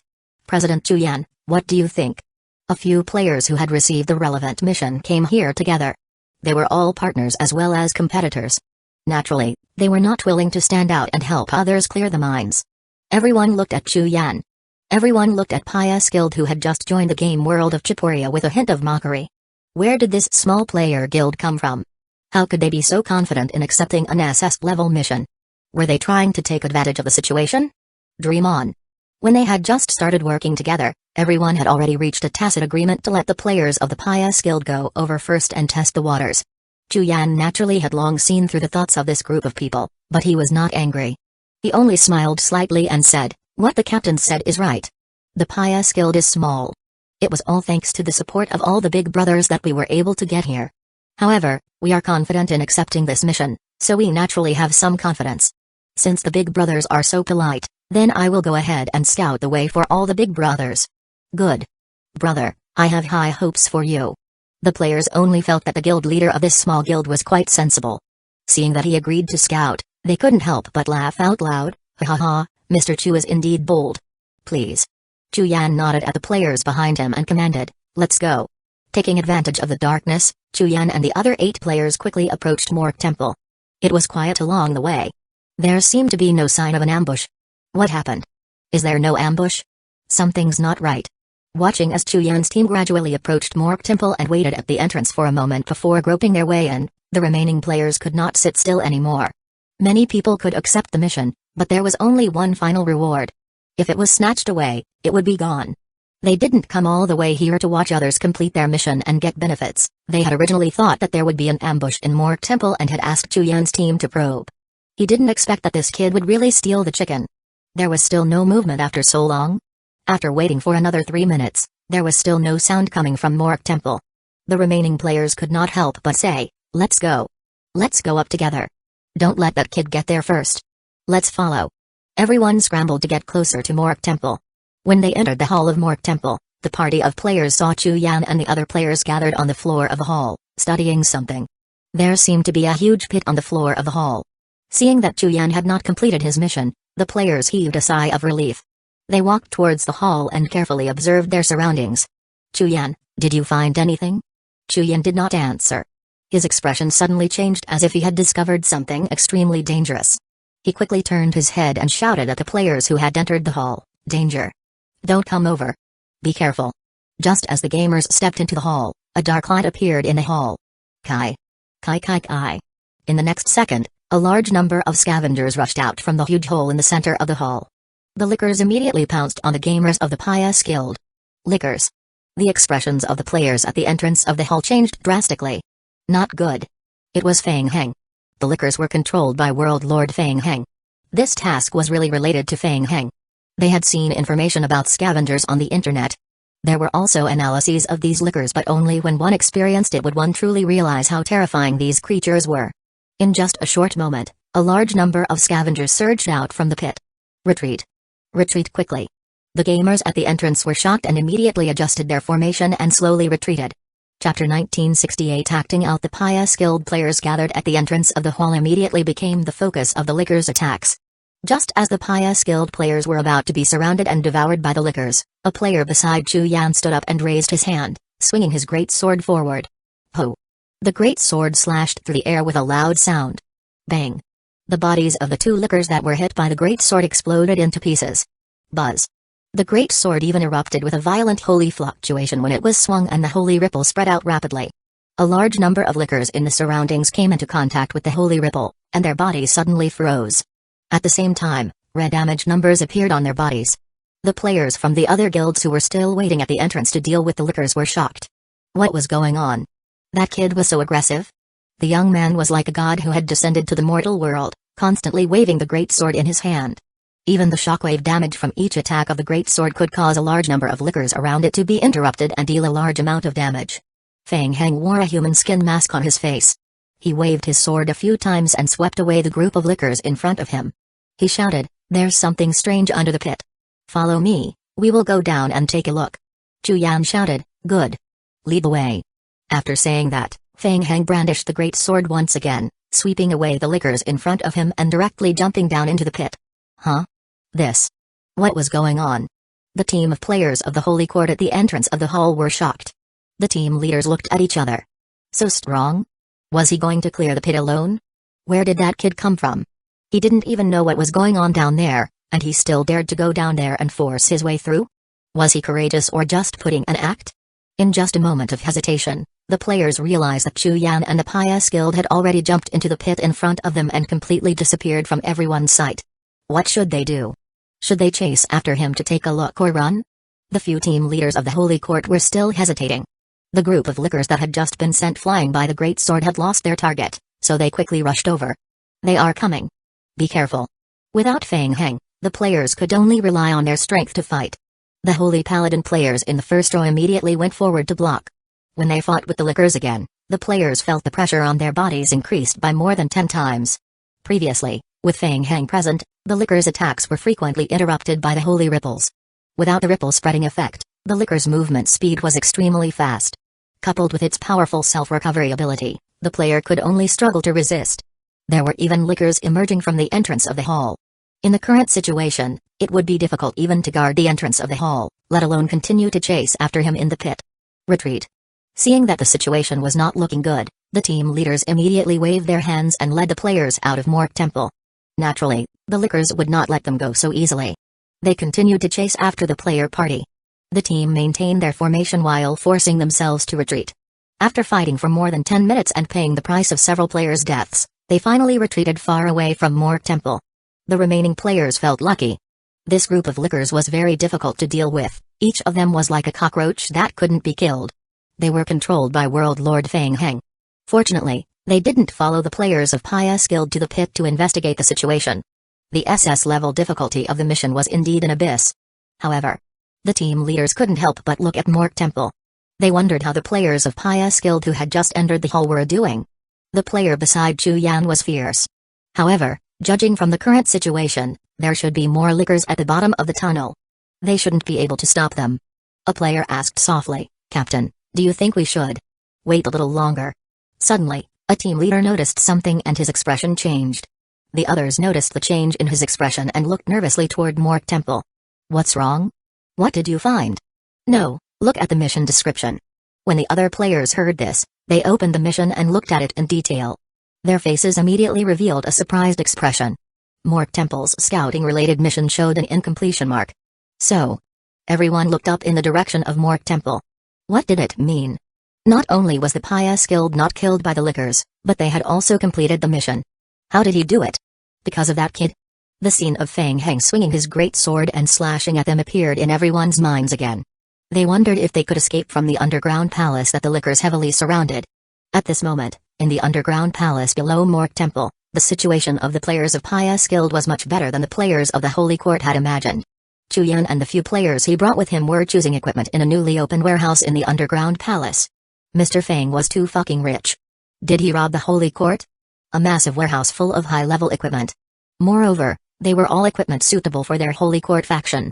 Just pick. The players felt like they were seeing things. They hated that their backpacks weren't big enough to hold so many pieces of gear at once. Previously, Feng Heng had wiped out several small and medium-sized teams from Holy Court and dropped quite several related equipment. In Feng Heng's opinion, the attributes of these pieces of equipment were trash, and they were all of the holy attributes. It was completely useless. He might as well give it to Chu Yan and his guild team.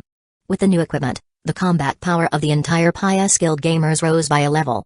After checking the situation in Mork Temple, Chu Yan's scouting task completion rate had also reached 100%. He only needed to go back and report. Chu Yan felt that it was great to pick up gear and missions for free with Mr. Feng. He glanced at the portal that was being built in the underground palace and asked, "Mr. Feng, are you going to build a mage tower here? Is there anything I can help you with?" "Yes, this will be one of the transit stations. I will handle the undead. Right now, You only need to focus on the Holy Court. We can prepare for the next step. We will take action tomorrow. The construction of the portal was still in progress, and it was still lacking a lot of rare materials. It was estimated that it would take another 1 to 2 days for the official construction to be completed. Fang Heng estimated that Chu Yan would be able to gain a foothold in the Holy Court camp after completing this mission. Of course, just standing firm was not enough. After the teleportation channel was completed, there was still the next big plan. Chu Yan nodded excitedly and shouted, "All right, no problem. Leave it to me. It's about time. Let's go back and continue to act out the next part of the scene." Chapter 1969 Flattery Holy Court Faction. The Pious Guild suddenly appeared and completed a large-scale reconnaissance mission overnight, soaring directly to 16th place on the Holy Court's contribution points ranking. Pious Guild's name quickly spread among the players of the Holy Court faction. At that time, a few player teams had witnessed the completion of the mission, so the players did not doubt that Pious Guild completed the mission. They were mostly discussing the mysterious great sword player in the Pious Guild. They didn't expect such an expert to be hiding in such a small guild. At this moment, Fang Heng hurried back to the zombie apocalypse game world. Ding! The player's zombie clone has tried to establish perception with the Moonlight Night Cat. The establishment is successful. The player's current mission experience points plus 12, the player's current beast taming talent plus 0.0001, ding! The player's current beast taming talent, 3.1298, suitable, ding! Currently, the player has completed the first phase of the mission, first introduction to beast taming, establishment, very good. He had finally completed the first phase of the mission before dawn. The most valuable thing was that his beast taming talent had also reached the suitable level. If he continued to farm for a few more days, his beast taming talent would improve even more. Fang Heng let the zombie clones continue farming experience points and he left the game first. After returning to the offline world to catch up on his sleep, Fang Heng rushed to the buffet restaurant on the 3rd floor of the Library of the Myriad Worlds without stopping. Mr. Amanda, the few alchemy magic arrays you modified yesterday have passed the verification. They are very perfect. It's hard to imagine that there is an alchemy scholar as young as you. Our Ravomedon University hopes to establish a long-term cooperation with you in the future. In the restaurant, Falk had been waiting for Fang Heng for some time. When he saw Fang Heng, he immediately stood up and greeted him. "Mr. Amanda." "Here." Fang Heng nodded at Falk and walked around the restaurant to get some food before sitting down next to Falk. "Mr. Amanda, the few alchemy magic arrays you modified yesterday have passed the verification. They are very perfect. It's hard to imagine that there is an alchemy scholar as young as you. Our Ravomedon University hopes to establish a long-term cooperation with you in the future." Falk racked his brain for words of praise. Seeing that Fang Heng did not have any reaction, he felt that Fang Heng was also a master alchemist in the real world. He was most likely used to such flattery. Naturally, it was useless. Falk was a little tired after talking for a long time. He took a sip of coffee and stopped flattering him. He continued, "Mr. Amanda, we will need to improve and modify more magic arrays than yesterday. The difficulty will also increase. We may need to trouble you to spend more time." Fang Heng placed the pancake in his hand to his mouth. He paused for a moment and nodded, saying, "All right, no problem. It's really too troublesome for you. Also, as for Mr. Wu Yuhai." Falk carefully adjusted his wording, "Mr. Wu is still very competent. His academic level in beast taming is also well known. It's just that he tends to be impatient. Please forgive him. After all, he is old, and his temper is a little." Fang Heng was almost done eating. He picked up a tissue from the table and wiped his mouth. He interrupted, "I understand. Let's go." All right. The two of them returned to the training room where they had been yesterday. There were still more than 10 minutes before the agreed training time, but Wu Yuhai was already waiting at the door in advance. Falk saw Wu Yuhai's stern face and immediately felt as embarrassed as a student meeting the dean. That was strange. He didn't do anything wrong. "You are here? Let's begin." Wu Yuhai glanced at Fang Heng and Falk who were walking towards him, and then he entered the training room. Falk carefully looked around at the door of the training room and whispered, "Mr. Amanda, I will wait for you at the door. If you need anything, call me." "Yes, all right." Fang Heng replied and walked into the training room. Falk looked at the closed door of the training room and took a deep breath. When he spoke to Fang Heng, he could also feel a faint pressure. These two people didn't seem to have a good temper. He hoped that they wouldn't fight. Behind the door, Fang Heng walked into the training room. Wu Yuhai turned around and looked at Fang Heng, his expression as dark as ever as he asked, "How is it, kid? Did you make any progress after training for the whole day yesterday?" "I have some progress. Please advise me, Mr. Wu." "Humphrey." Wu Yuhai snorted coldly in his heart when he heard this. He thought to himself that he was quite stubborn. Yesterday, he had discovered that Feng Heng's talent in beast taming could not be said to be extremely poor. It could only be said that he did not have any talent at all. However, he was still stubborn and refused to learn according to what he said. Yesterday, he went offline to cultivate. It would be a wonder if he could cultivate anything. Alright, it's good to be confident. You can give it a try. Wu Yuhai stretched out his hand as he spoke. Hiss, hiss hiss. A young white python poked its head out of Wu Yuhai's sleeve, flicking its tongue out from time to time. Feng Heng's expression was solemn. He nodded and raised his hand toward the white python. Whoosh! What the hell? Wu Yuhai's expression changed abruptly, his expression unusually grave. Under the influence of Feng Heng's mental power, the white python's face actually revealed a comfortable and enjoyable expression, and its hostility towards Feng Heng was greatly reduced. Wu Yuhai was a little surprised. He looked at Feng Heng in a daze, his eyes full of suspicion. It was obvious that Feng Heng had completely mastered Tier 1 of beast taming. This was impossible. How did he do it? How could he master Tier 1 of beast taming in one night? Wu Yuhai had been studying beast taming for so many years and had taught many disciples, many of whom were extremely talented. However, he had never seen anyone who could learn it in one night. Not to mention that this kid's talent was extremely poor. Strange, it was truly strange. Come here. Wu Yuhai was not confident anymore. He signaled Feng Heng to step forward and tried to press his hand on Feng Heng's forehead again. What the hell? Wu Yuhai cried out in his heart. Yesterday, he was still a blockhead, but looking at it now, his aptitude wasn't that bad. He could be reborn in one night? What right did he have? Wu Yuhai did not believe it, and a small green snake crawled out of his sleeve. Come, try again. The second green python was still affected by Feng Heng's skill and revealed a comfortable expression. Wu Yuhai looked at Feng Heng in silence. Ahem.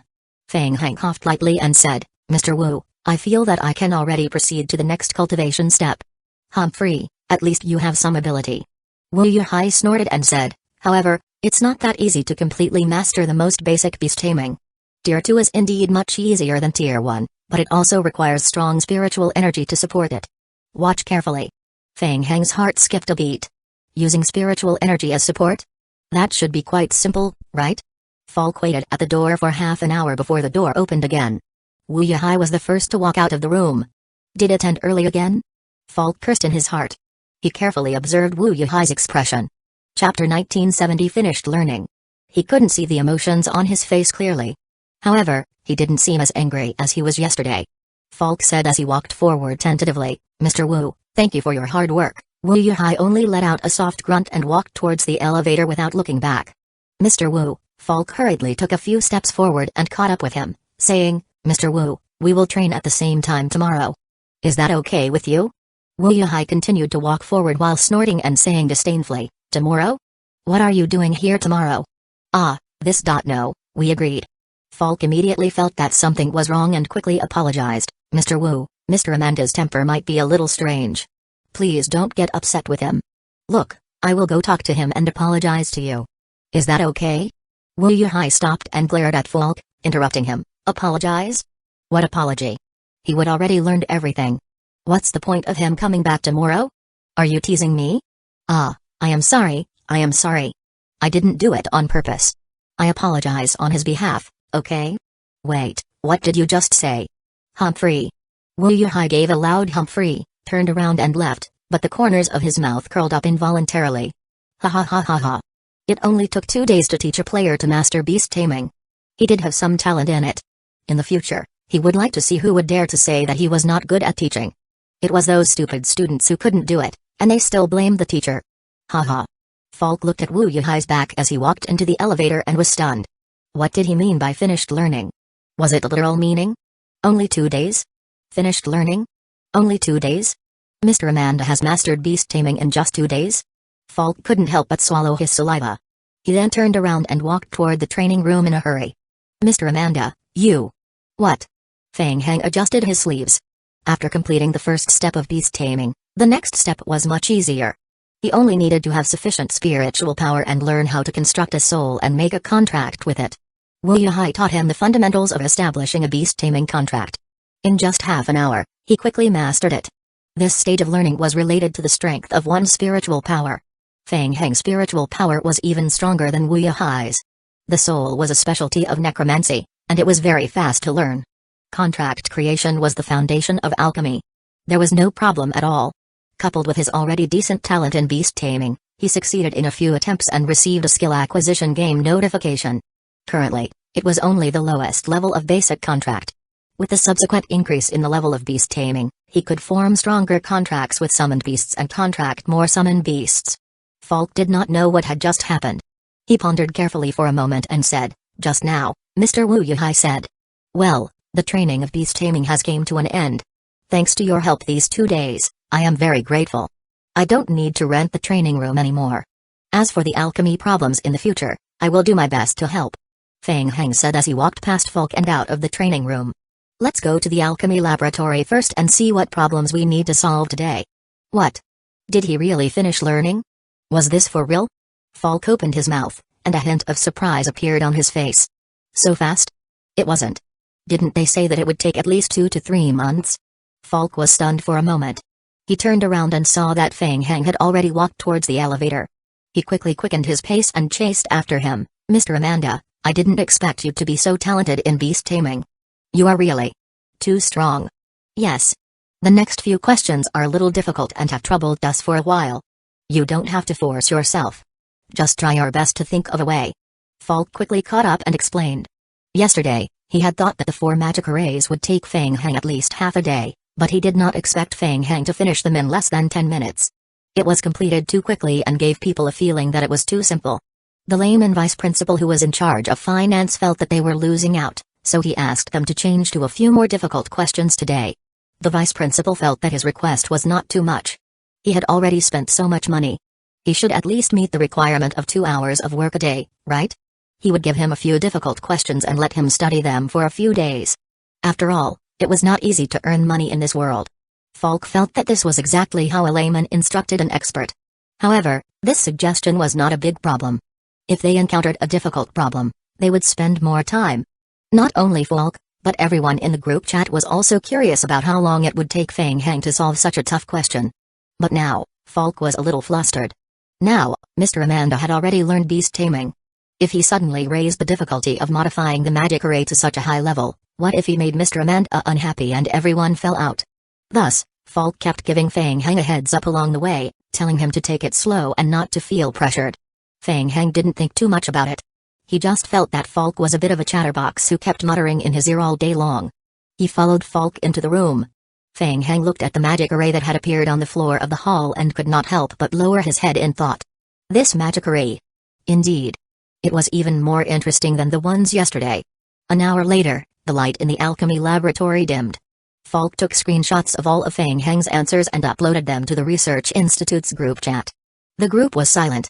Within an hour, Feng Heng had answered all the questions that Falk had carefully selected. However, no one in the group could say anything. They couldn't understand most of the solutions Feng Heng gave them.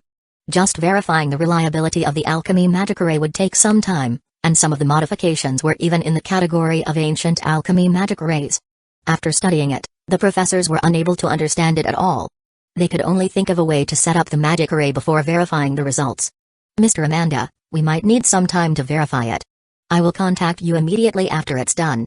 "Yes, it's not a big problem." Feng Heng waved his hand and said, "That's all for today." Falk nodded like a chicken pecking at grains, saying, Of course, of course.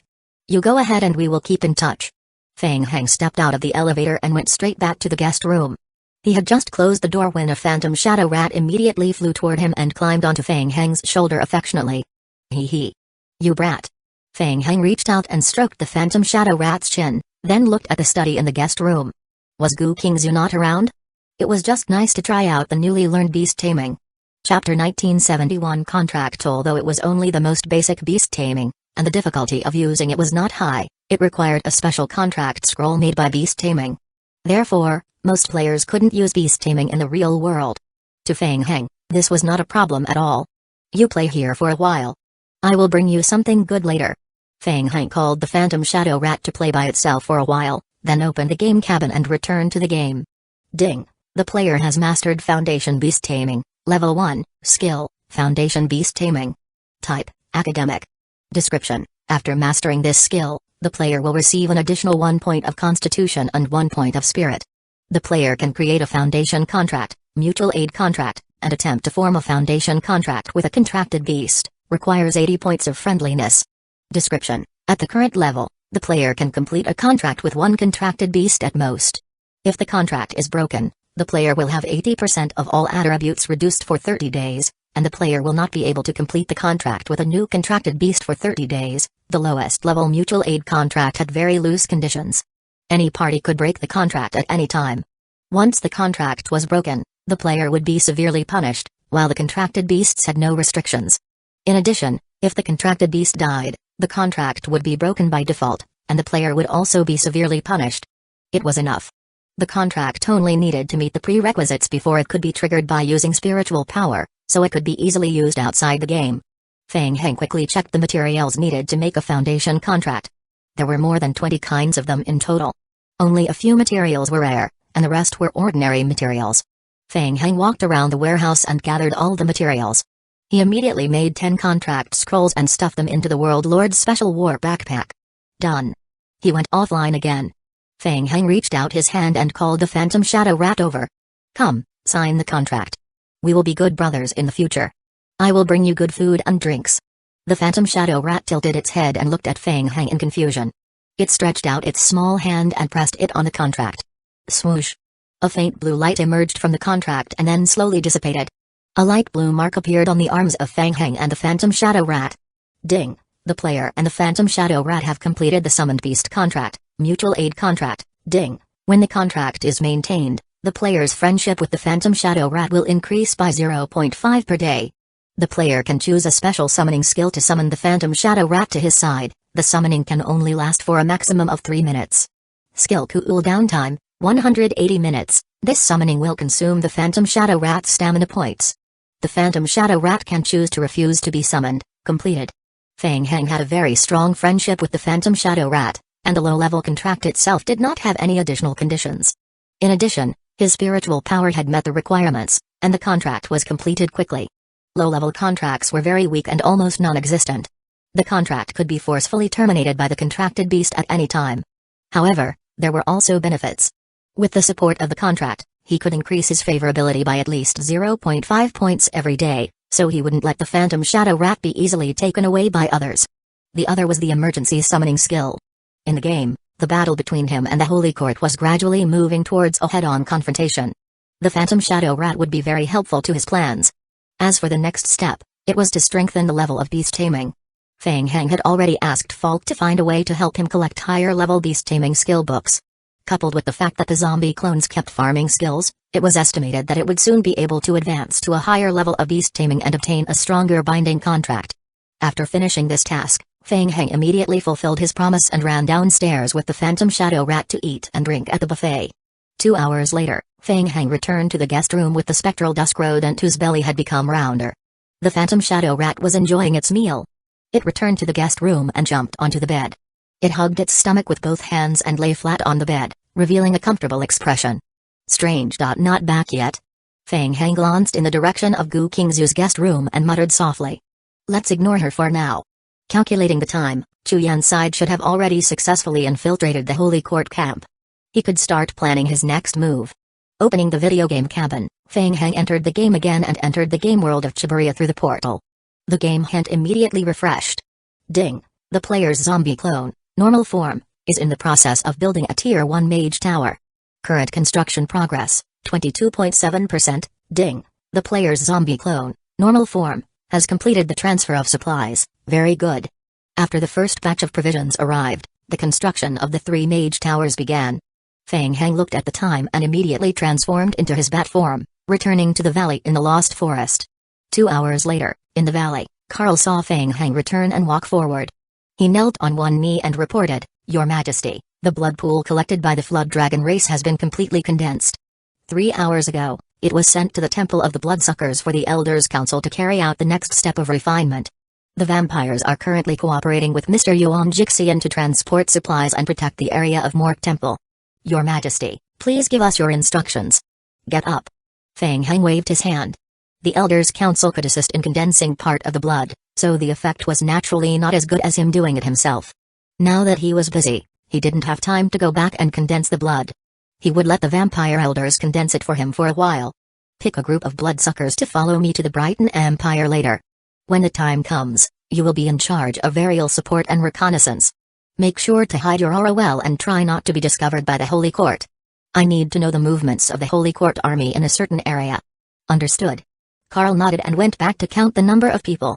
Li Qinggren stood at the side and waited for the bloodsuckers to leave before asking, Feng Heng, are you ready to take action? Did the Holy Court have any unusual movements while I was away? The Holy Court sent a team into the Lost Forest. They probably realized that this place was dangerous, so they didn't dare to get too close. Two of the teams took the risk to enter the outer area of the valley. I have already cooperated with the zombies to deal with them. I am confident that they won't be discovered. Alright. At this stage, he could still hide for a while.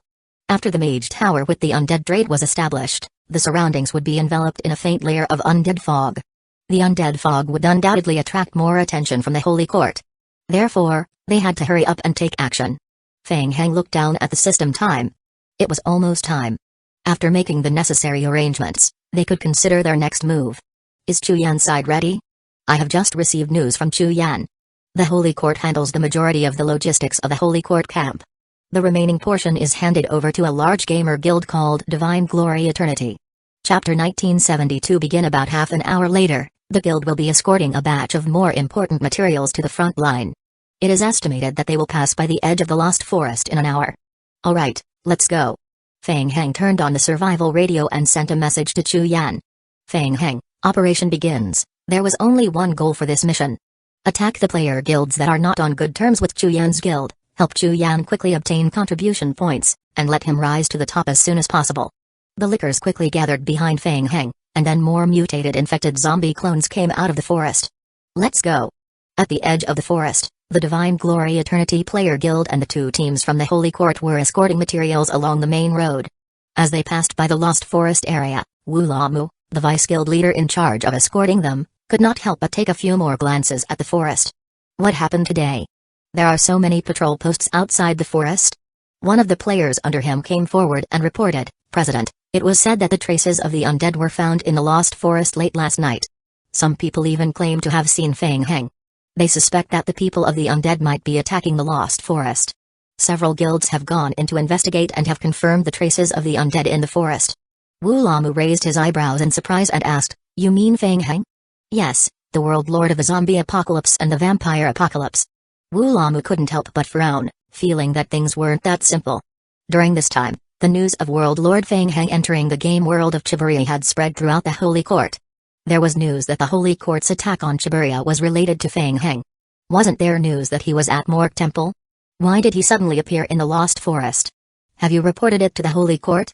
How did the Holy Court react? I have already reported it to you. The high-level teams of the Holy Court are currently at the front line and the various teleportation points, responsible for transporting important materials for the construction of the teleportation channel. Ordinary low-level teams don't dare to go into the forest, so this matter has been temporarily put on hold. However, I heard that the Holy Court has already arranged for elites to investigate. There have also been many related missions from the Commission Office. Yes. Wu Lamu knew that his guild wasn't mainly in charge of this area, so he didn't pay too much attention after hearing about it. Feng Heng? It had nothing to do with him. He only needed to follow behind and be responsible for the transportation of materials. In fact, it was difficult to ensure that a faction with players was united no matter where they were. The larger the faction, the easier it was for internal conflicts to occur.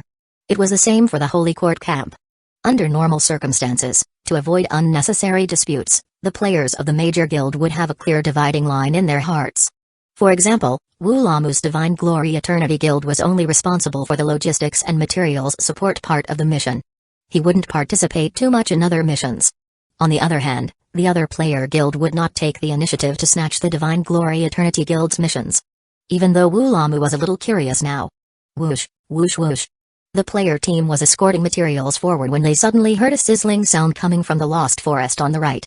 Wu Lamu frowned, sensing that something was wrong. Be careful. Be alert.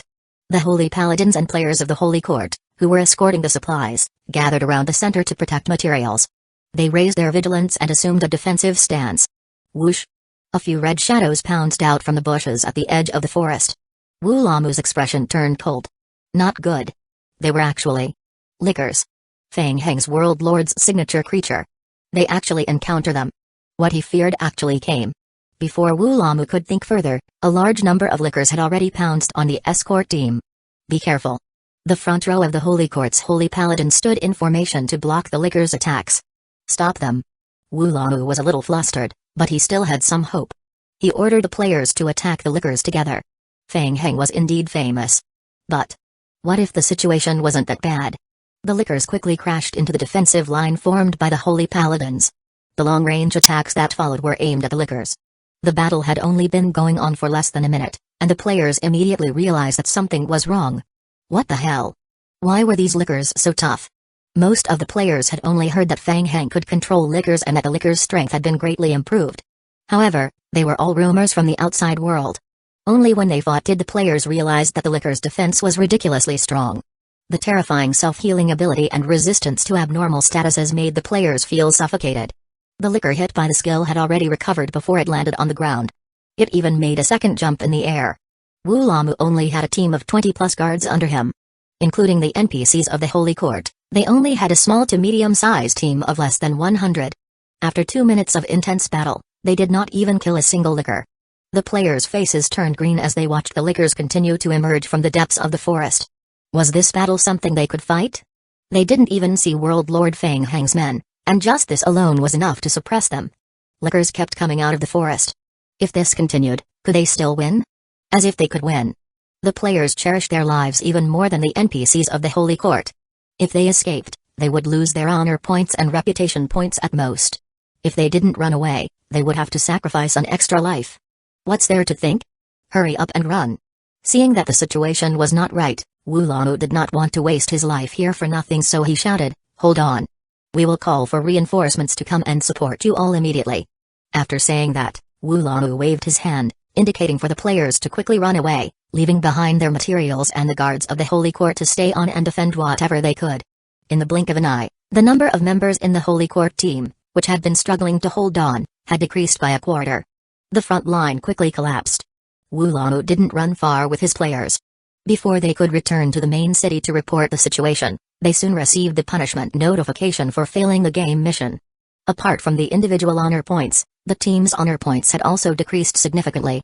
What the? They didn't even give them the chance to go back and ask for reinforcements. Wu Lamu looked at the game notification and cursed in his heart. He urged the team behind him to speed up and return to the nearest Brighton Empire town. Not far away, as the last two Holy Paladin squad leaders fell under the siege of the lickers, Fang Heng and Li Qingren walked out from the bushes. The game notifications kept refreshing on Fang Heng's retina. Ding! The player has successfully killed the Holy Court's material transportation team.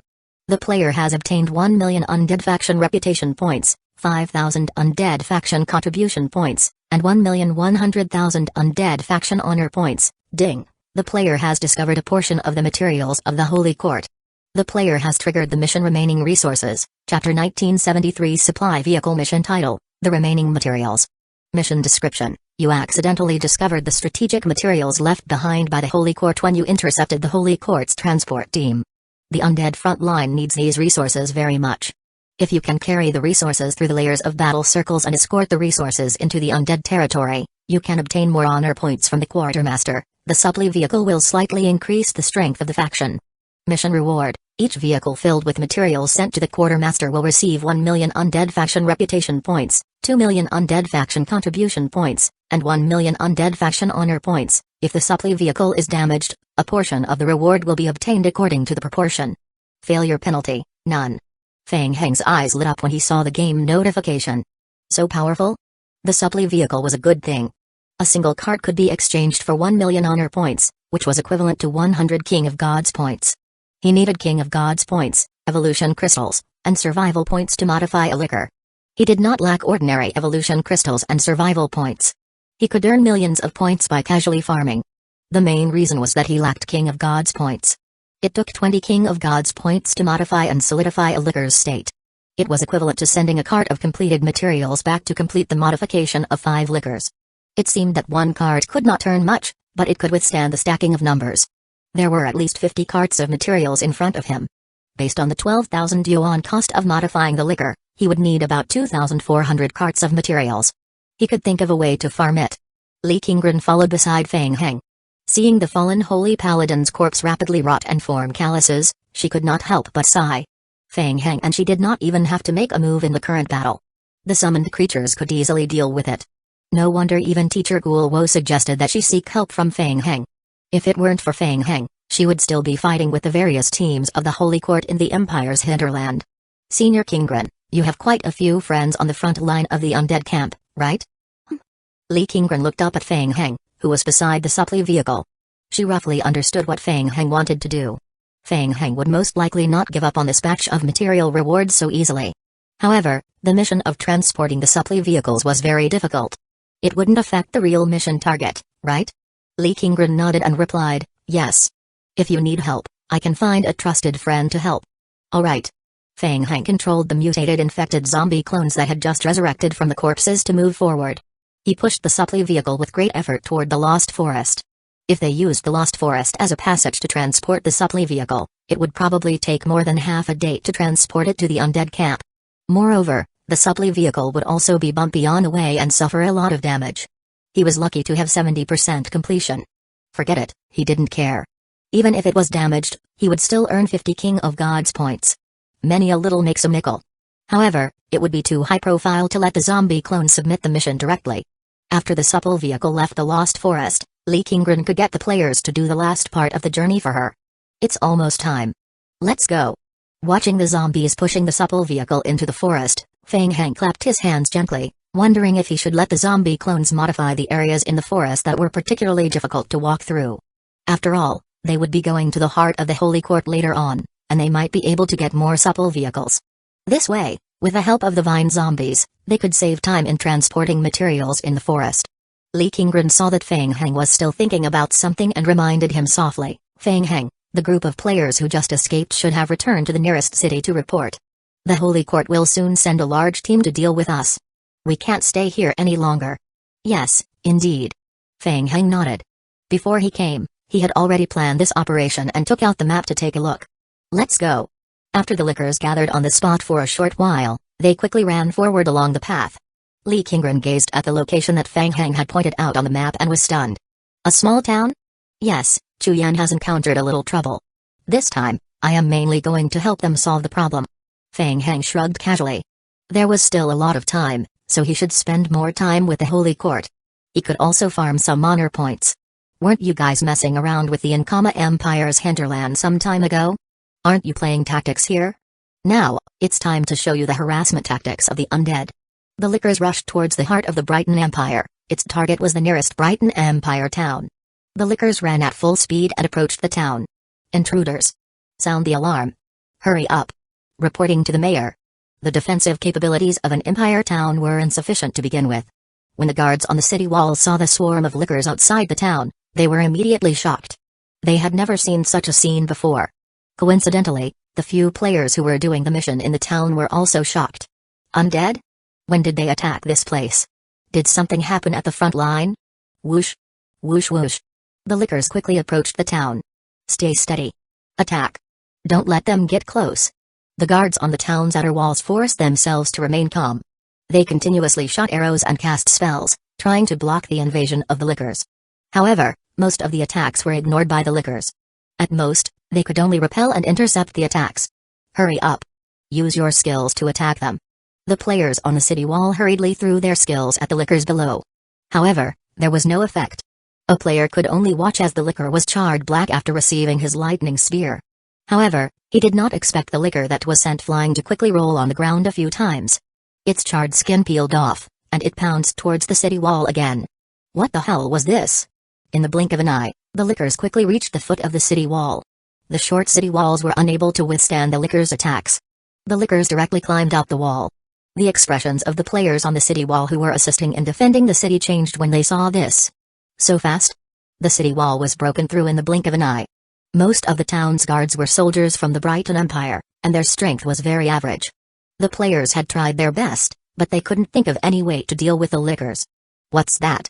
The players soon discovered to their surprise that as the town guards fell one by one, disgusting calluses quickly condensed from the fallen corpses. Zombies crawled out of the flesh cocoons one after another. Such a terrifying scene caused an even greater commotion on the city wall. More and more zombies crawled out from the flesh cocoons of the dead bodies and attacked the Holy Court's guards beside them. Chapter 1974 Detour. They couldn't hold it anymore. In just a few minutes, the players felt that there were fewer and fewer NPCs guarding the town, but more and more undead creatures. Not even a glimpse of reinforcements could be seen. Retreat. Seeing this, the players quickly gave up on guarding the city wall and prepared to hide in a corner of the town. Not far away, Lee Kinggren saw the entire process of the town being attacked by the lickers, until the town's city wall was completely silent. The game hint appeared on Feng Heng and Lee Kinggren's retina. Ding! The player has captured a town belonging to the Holy Court. The player's mission: rescue Chiburia, completion rate plus 0.2%. Obtain 10,000 undead faction honor points. After the battle, Lee Kinggren felt that she had been completely useless. The loss of the liquor horde was extremely limited. On the contrary, Feng Heng obtained a batch of mutated infected zombie clones through his skill after the battle, strengthening the team. High up in the sky, a vampire in the form of a bat slowly descended from a high altitude. He reverted to his human form and knelt on one knee. He reported to Feng Heng, "Your Majesty, there are 2 large teams from the Holy Court rapidly approaching us. At the same time, we have also discovered some scattered enemy teams gathering towards us." "Got it. Continue to observe from a distance." "Yes." Feng Heng examined the map and decided to leave the slower mutated infected zombie clones to guard the town and delay the Holy Court. "Senior Kinggren, it seems like the Holy Court is here. Let's go to Zilai City." Zilai City. Lee Kinggren's heart skipped a beat. That was a medium-sized main city in the Empire. Feng Heng's target this time was the Empire's main city? Yes. Alright. In the heart of the Brighton Empire, Zilai City. A project manager from Yuan-2 Gaming Company, who was in charge of external cooperation, showed an apologetic expression and rejected the Pious Gaming Guild's proposal to participate in the faction mission. "Indeed, you have met the minimum requirements for accepting missions, but the company has a rule that if you want to receive relevant missions, you can only cooperate with outsiders through the company's official channels. You haven't even prepared the application report, so I can't help you. Please leave. We are all employees, so you should understand my difficulties. This isn't something I can decide." Yuan-2 Gaming Company was a large international company. They were focused on developing the Holy Court faction, and their forces were distributed in several mid-tier game worlds. This time, the Yuan-2 Gaming Company had placed a huge bet. They had set up a layout in the game world of Chiburia in advance and obtained the authority of Zilai City through some means. Together with the feudal lord of Zilai City, they were responsible for all aspects of Zilai City. Very soon, the Yuan-2 Gaming Company took control of all the missions in the surrounding area with the city as the center. "Big brother, we have already come here several times. Why do we still have to abide by them?" After the Pious Guild came to the game world of Chiburia, they realized that the Holy Court faction missions in this world had been mostly divided by the big guilds. The rest were missions with high difficulty and low rewards. Now, it was extremely difficult to get a share of the profits. The vice president, Zhu Jian, had already been rejected several times by Yuan-2 Gaming Company. As expected, he was rejected again this time. "Since we are already here, let's try again." Zhu Jian waved his hand. He had expected this outcome, and so he said, "If the deal doesn't work, benevolence and righteousness will still exist. We sent people and put in a lot of effort. In the end, we even gave them 70% of the contribution points, but they still refuse to agree. It's obvious that they don't intend to let us participate in the mission. Don't be anxious. We have already given them a chance." Zhu Jian glanced at the mission delegation office that was firmly controlled by the players of Yuan-2 Gaming Company and pursed his lips before asking, "What did the president say?" His subordinate immediately read the message on the survival radio and said, "The president just sent a message saying that Mr. Feng has started his operation and asked us to be ready." "Alright." Zhu Jian's spirits were lifted. He looked at the time and sent a confirmation message to the survival radio, "Let's go, we are ready for the next step." "What are you all doing? Where did this group of undead come from? Why were they able to swagger into the heart of the Empire without you noticing?" After receiving the news of the attack on the Empire's hinterland, the army commander Giargi was shocked for a moment before he became furious. He immediately ordered the troops to destroy the army that had invaded the Brighton Empire's hinterland. Terrifying undead. They had used some unknown method to break into the interior of the Empire and cause such great damage. Giargi clenched his fists and shouted, "And find out where they came from." "Yes, sir." Everyone was a little terrified. The few players who participated in the meeting felt even more unlucky and had been scolded for nothing. They also found it strange. How did the undead appear in the heart of the Empire? However, he heard some rumors saying that he viewed a group of lickers and suspected that Feng Heng was involved in this ambush. World Lord Feng Heng? Was that guy so vengeful? Their holy court had raided their hinterland 2 days ago, and they were going to sneak attack them today? Whether or not World Lord Feng Heng participated in the battle was still unconfirmed. In addition, the few towns that were assaulted this time were all guarded by the players who had took on the relevant missions. The mission requires the player to protect the safety of the town. As long as the town was safe, the player team could earn faction contribution points and reputation points every day. On the other hand, if the town was damaged, the player's contribution points and reputation points would be deducted. If the town was completely destroyed, it would be terrible. He would be punished hundreds of times. Normally, the various guilds would fight for this type of mission. After all, the towns were located in the heart of the empire, and the situation at the front line was good. How could they be attacked? They could earn contribution points for free every day. Unfortunately, there was a sudden change today. Several towns had been demolished in a row, and the guild contribution points of the players who had took on the mission had been greatly deducted. On the leaderboard of the Holy Court faction today, the faction contribution points of the various large guilds did not increase but instead decreased. No one had expected things to change so quickly. Due to the undead's invasion, many large player guilds chose to give up on their original town guard missions. On the other hand, a few small guilds took the opportunity to receive many related missions. To the small guilds, they weren't afraid. Wasn't it just a bet? They were betting that they would not be so unlucky and that the undead would not attack the town they were protecting so easily. Georgie was rarely as angry as he was now. He only knew that the undead had somehow invaded the heart of the Brighton Empire and were still stirring up trouble there. At this moment, a holy paladin guard walked into the tent and whispered a few words into Georgie's ear. What? After hearing what the guard said, Georgie shouted angrily, "Are they crazy? Did they dare to attack the main city? Get someone to immediately provide support." "Yes, sir." Roger. Chapter 1975 First Prize Zilai City. When they learned that the Holy Court was about to attack, the entire city was in a state of panic. Yuan 2 Gaming Company was even more shocked. What was going on? Why did they hit the jackpot today? The undead was pouncing straight at them? Zilai City was a medium-sized city. It was located far away from the front line and not far from the main city of the Holy Court. In theory, it was very safe. Why did it suddenly happen today? The undead had come in such a big circle to attack their city? Crazy? The teleportation passage had been established in all the main cities controlled by the Holy Court, and reinforcements could arrive at the nearest major city through the teleportation passage at any time. It would only take more than half an hour for reinforcement to arrive at Zilai City from the neighboring major cities. As Zilai City was currently building a teleportation passage with the reinforcement of the Holy Court, there were many related missions. The Yuan 2 Gaming Company was preparing to go all out and earn a wave of contribution points. Unexpectedly, the undead army suddenly surged forward. Was he crazy? How dare the undead? Standing on the city wall, Roman, the vice president of Yuan 2 Gaming Guild, looked at the dense zombie crowd in the distance, and his face became darker. The undead really dared to come, right? The game notification that the mission to defeat the undead invasion army had also been triggered. Roman clenched his fists. He admired the president's foresight. 2 days ago, he had spent a large sum of contribution points to buy 5 magic crystal cannons and install them on the city wall. Everything was prepared just in case. He didn't expect to really encounter it. Just nice. He would use this opportunity to get rid of the undead in one fell swoop and earn a huge sum of contribution points. Dare to come? Then I will let you know how death is written. Prepare the magicite cannons. Attack. Boom. Boom boom. The magicite cannons on the city walls emitted a blue light and fired at the same time. The cannons landed on the zombie crowd, creating huge craters. Oh? There were 5 magicite cannons? Feng Heng looked at the magicite cannons on the city wall, a hint of surprise flashing in his eyes. Zilai City was only a medium-sized main city in the Brighton Empire. He didn't expect the city to be so rich. They even installed magical crystal cannons? They were quite rich. Feng Heng immediately controlled the lickers to spread out, maintaining a loose formation as they charged towards the city. Li Qinggren observed from behind and frowned. The licker's individual combat ability was indeed very strong, and its ability to take damage and recover was even more terrifying. Dealing with an ordinary empire town would be a piece of cake. However, it was still a little difficult for them to forcefully attack the main city of the empire with their strength.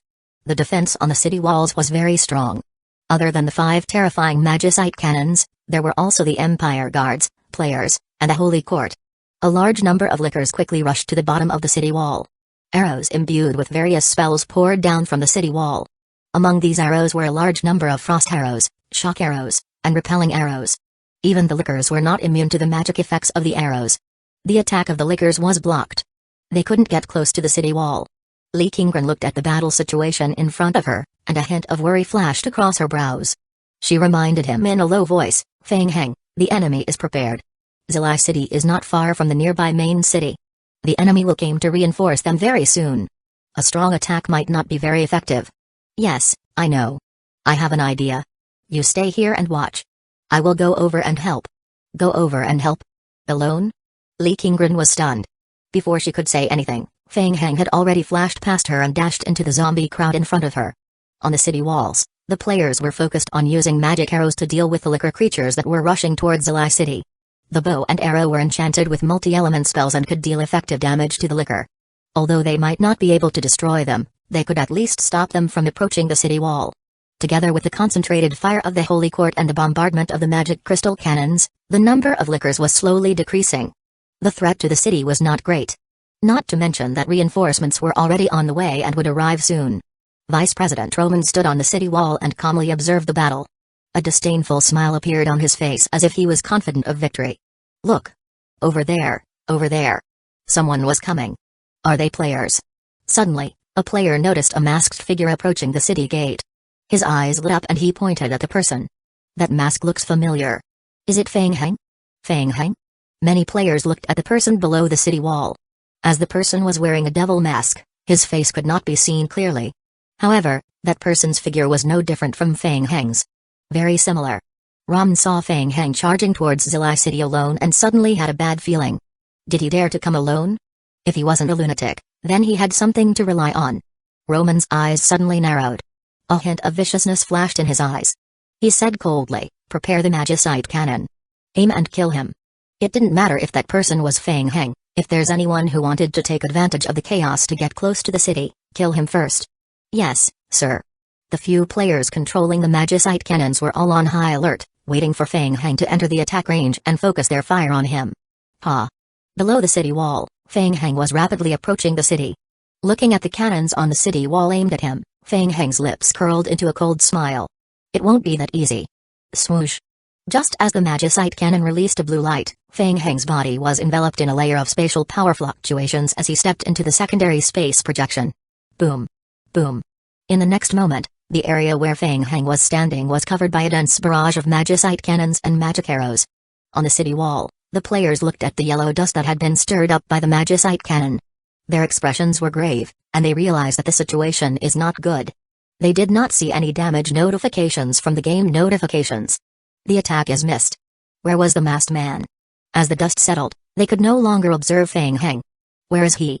Roman's uneasy premonition rose rapidly. He took a step forward and lowered his head to search for Feng Heng. There was no one. He couldn't find him at all.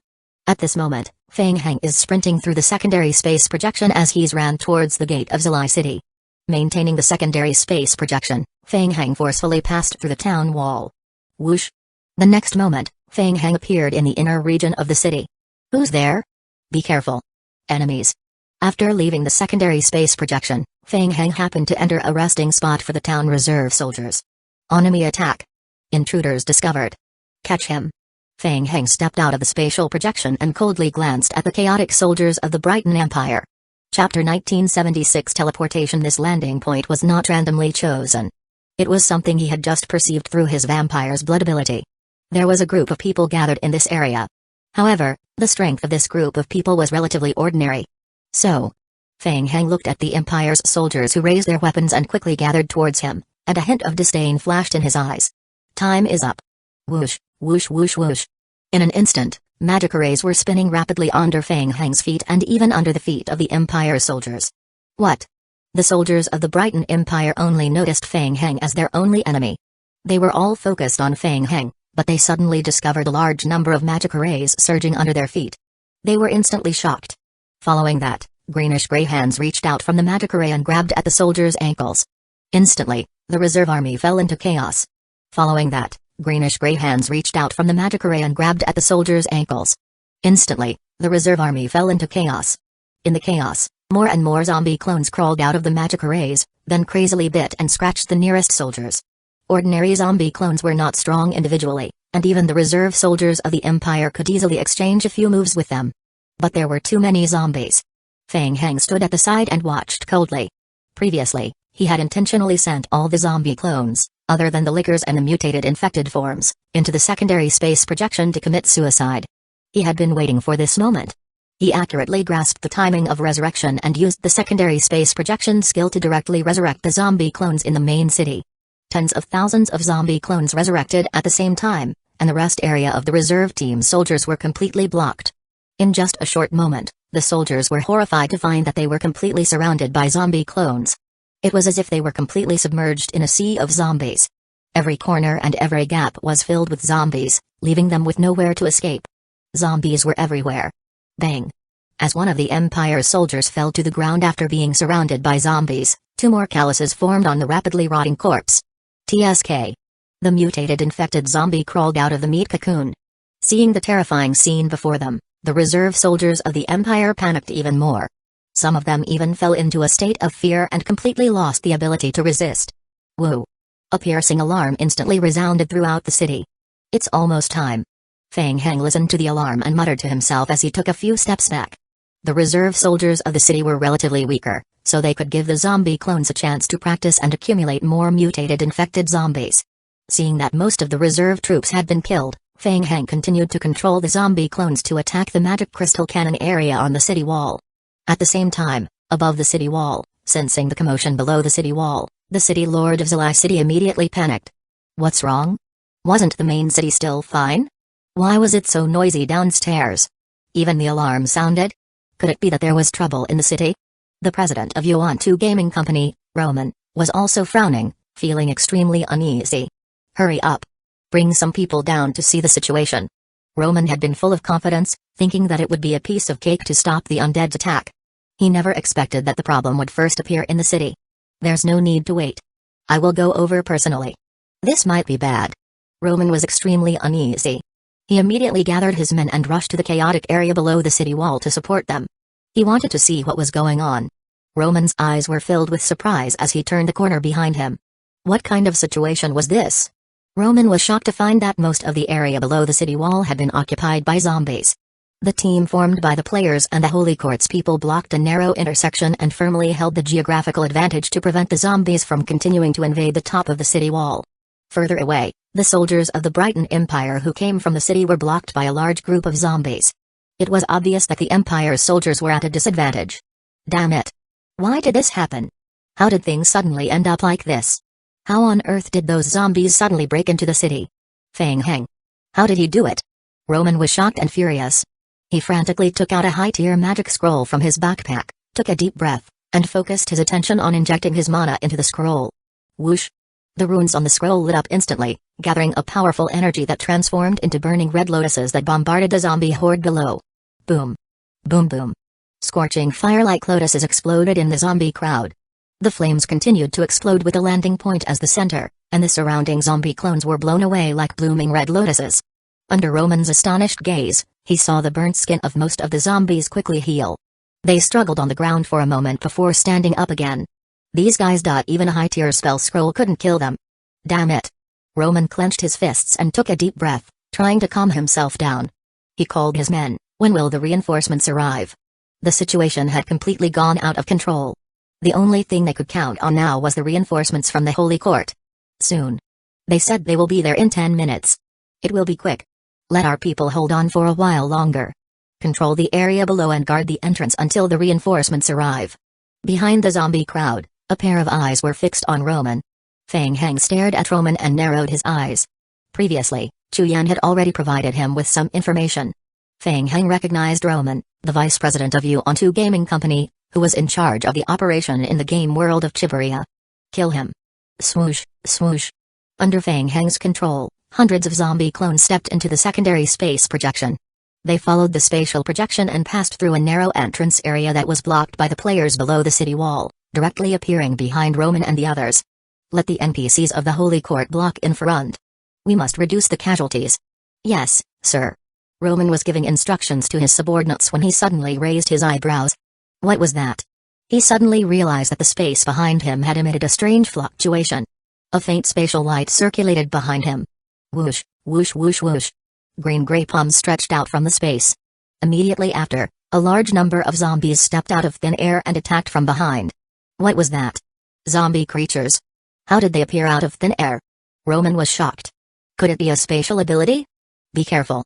The guards of the Brighton Empire were the first to react and shouted for support. Kill them. Roman immediately reacted and called out to the players around him to deal with the zombies that had been transferred over by his spatial ability. Chapter 1977 Breakthrough. Damn it. It was spatial ability. He should have thought of it earlier. It was very likely that those zombies had used this method to break through the city wall. Fortunately, the number of zombie creatures that were teleported here through space wasn't many and was still within the controllable range. He couldn't let the zombie creatures continue to increase. Roman drew out the knight's long sword, which was instantly enchanted with a layer of holy light, and slashed at a zombie creature on the right in front of him. Whoosh! Before the long sword struck the zombie, Roman felt his heart skip a beat, as if he had been struck by an invisible force. Immediately after, an indescribable burning sensation surged out from the depths of his body and quickly spread throughout his entire body. He felt as if the blood in his body had been ignited in an instant, and it flowed uncontrollably. His blood even felt like it was boiling. Roman's slashing motion suddenly stopped. Whoosh! A zombie clone swung its claw at Roman, leaving a wound on his body. Boss. A trusted aide beside him saw that something was wrong and quickly kicked the zombie away. He protected Roman behind him and shouted, "President. Are you alright?" Roman's forehead was covered in cold sweat as he looked down at the city wall where the zombies were gathered.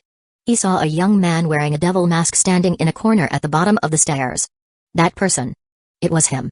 Roman was certain that that person had cast some kind of special spell on him. The terrifying thing was that this special attack that could make one's blood boil was very special. There was not even a hint in the game. He could only watch helplessly as his health point slowly decreased. The burning sensation in Roman's body did not subside at all, but instead, it intensified. He pointed at Fang Heng from afar and shouted, "That person." The players looked at Fang Heng, who was among the zombies. It was him. The player wearing a devil mask. He was just outside the city wall a moment ago. How did he appear here in the blink of an eye?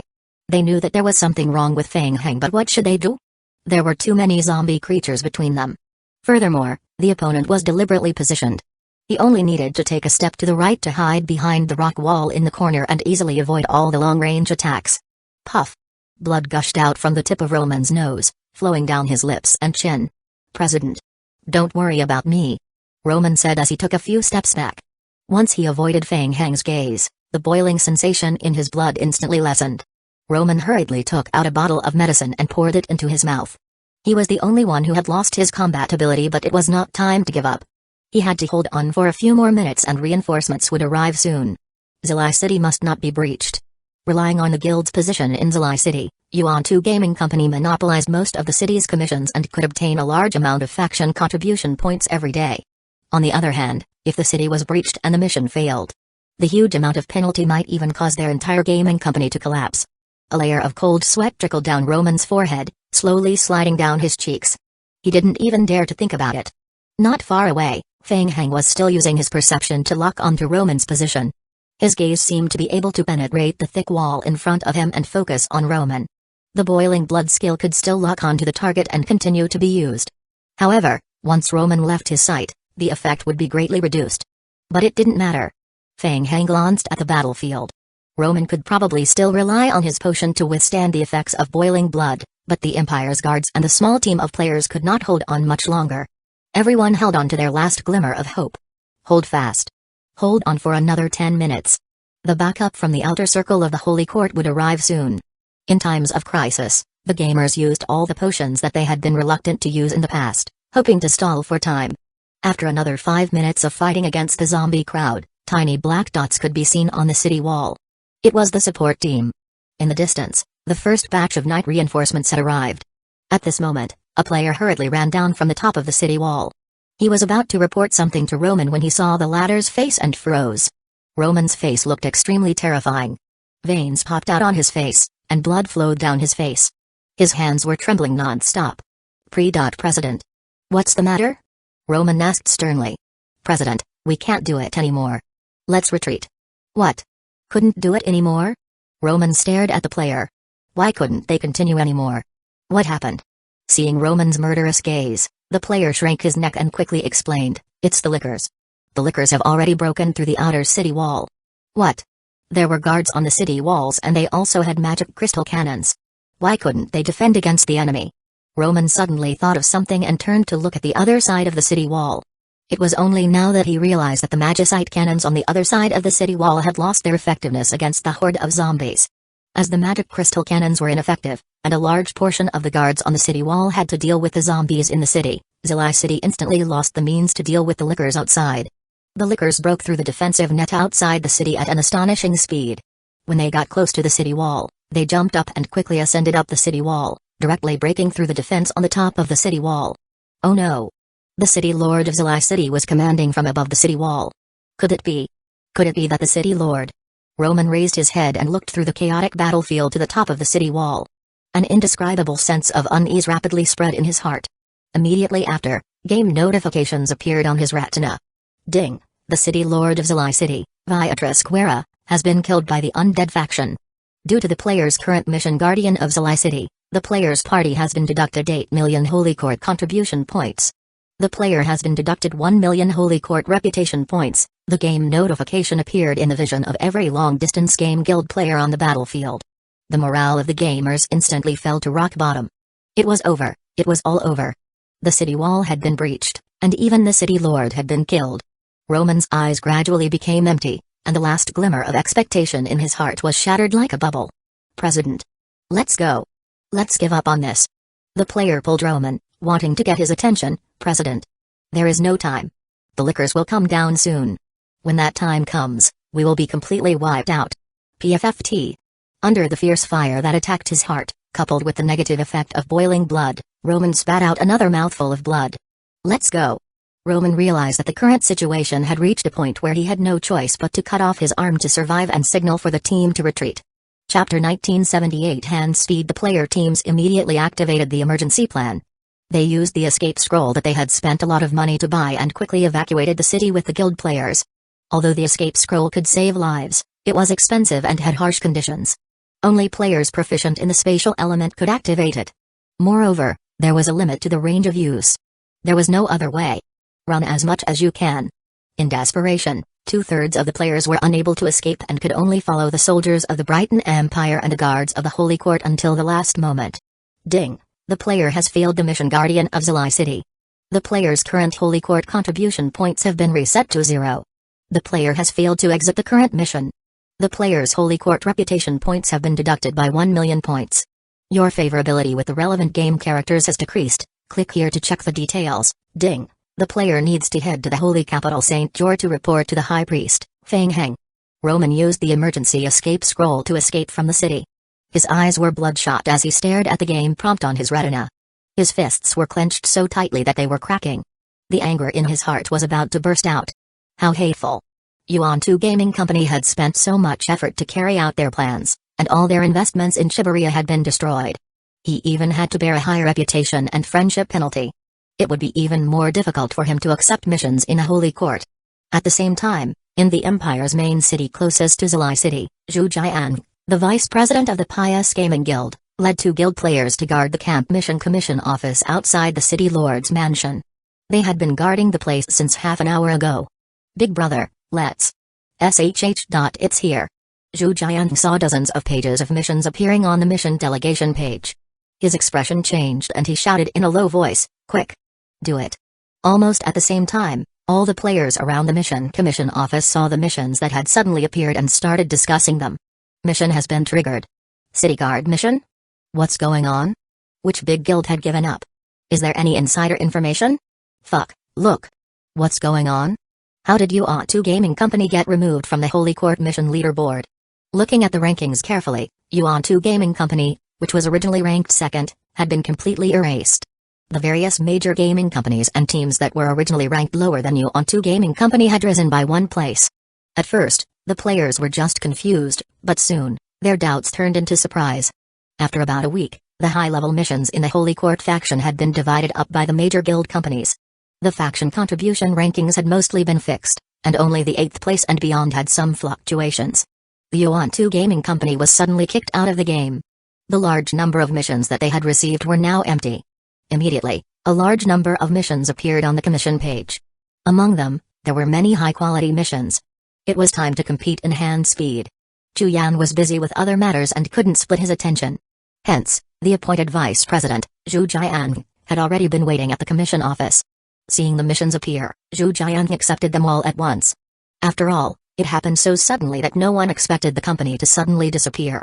Most of the high-level missions on the commission panel required players at the commander or vice commander level to receive them. The Pious Guild quickly took over most of the territory defense missions that the Yuan 2 Gaming Company was originally responsible for. Very good. From now on, as long as the town they were guarding did not encounter any attacks, from today onwards, the Pious Guild would receive a large amount of camp contribution points every day. Fuck. Mission. The players suddenly realized that just as they were discussing, a few missions that were suitable for the team that had just appeared were snatched away and divided up. Who moved so fast? Before the players could react, another eye-catching mission appeared in the first row. Mission title, Recapture Zilai City. Recapture? At this moment, the smart players had been keenly aware of what might have happened. Zilai City was destroyed? By the undead? The undead that had been beaten up had started to counterattack. And so suddenly? How was that possible? What the fuck? Zilai City possesses been breached. Yuan 2 is over. Really? What's going on? Did the undead do it? The emergency mission, Recapture Zilai City, had no limit on the number of participants. The rewards and experience points would be distributed according to the contribution points. Therefore, many players accepted the mission with the mentality of giving it a try. Zhu Jian confirmed the mission he had received and finally accepted the mission to recapture the city. He looked at the time and sent a message to President Chu Yan. President. We are done here.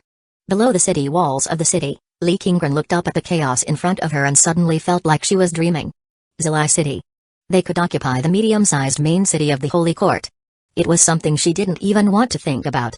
Feng Heng had done it so easily.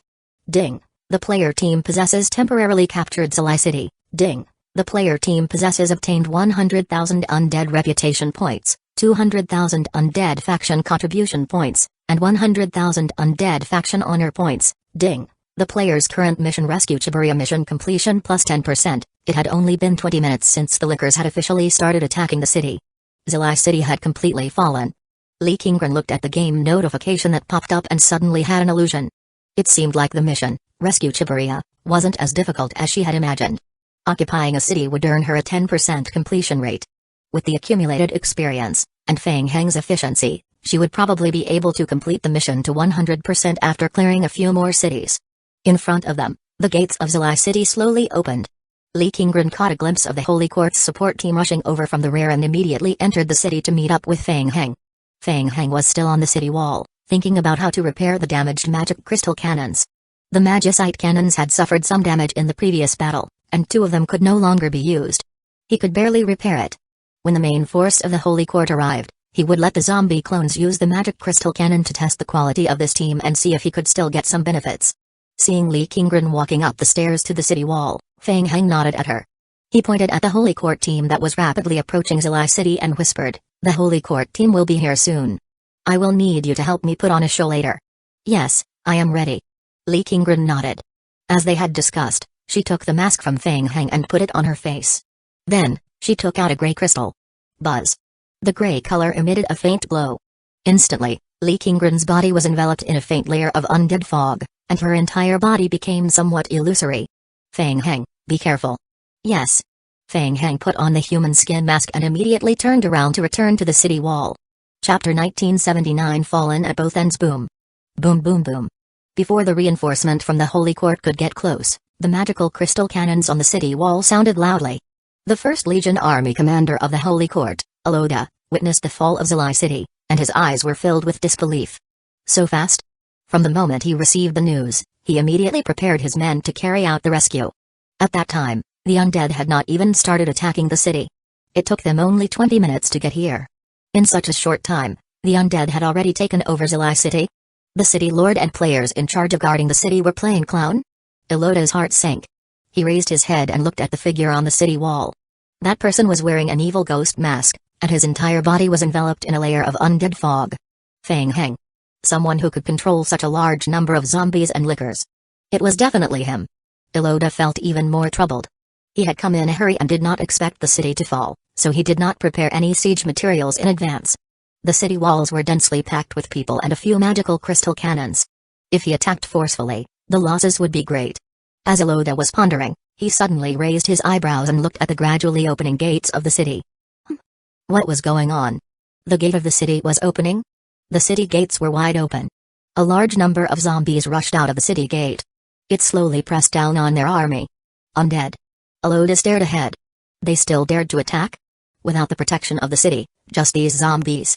They were a little too confident. Feeling belittled, Eloda snorted coldly. He raised his holy long sword high and shouted, "Evade the range of the magic crystal cannons. Charge. Annihilate this group of undead." Yes. The team formed by the Holy Quartz camp gathered and rushed towards the zombie crowd. The players in the team looked at each other, but they did not rush up immediately. Instead, they looked at the top of the city wall suspiciously. Is it him? I can't see clearly. Maybe. It should be him. I heard from my friend that Fang Heng wears a demon mask. The zombies controlled by World Lord Fang Heng are not to be trifled with. Everyone be careful, don't stay in battle. If you notice anything wrong, run immediately. Don't play with your own lives, understand? Alright. The players were worried. How many people had suffered because of Fang Heng? Even Yuan-Tu Gaming Company had died for no reason.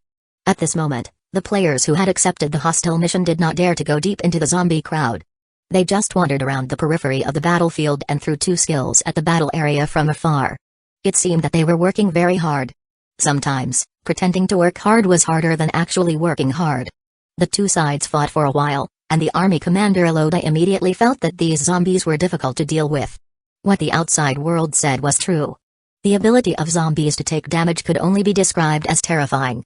Eloda had accepted warnings from many people before he came, but he felt that these rumors were exaggerated.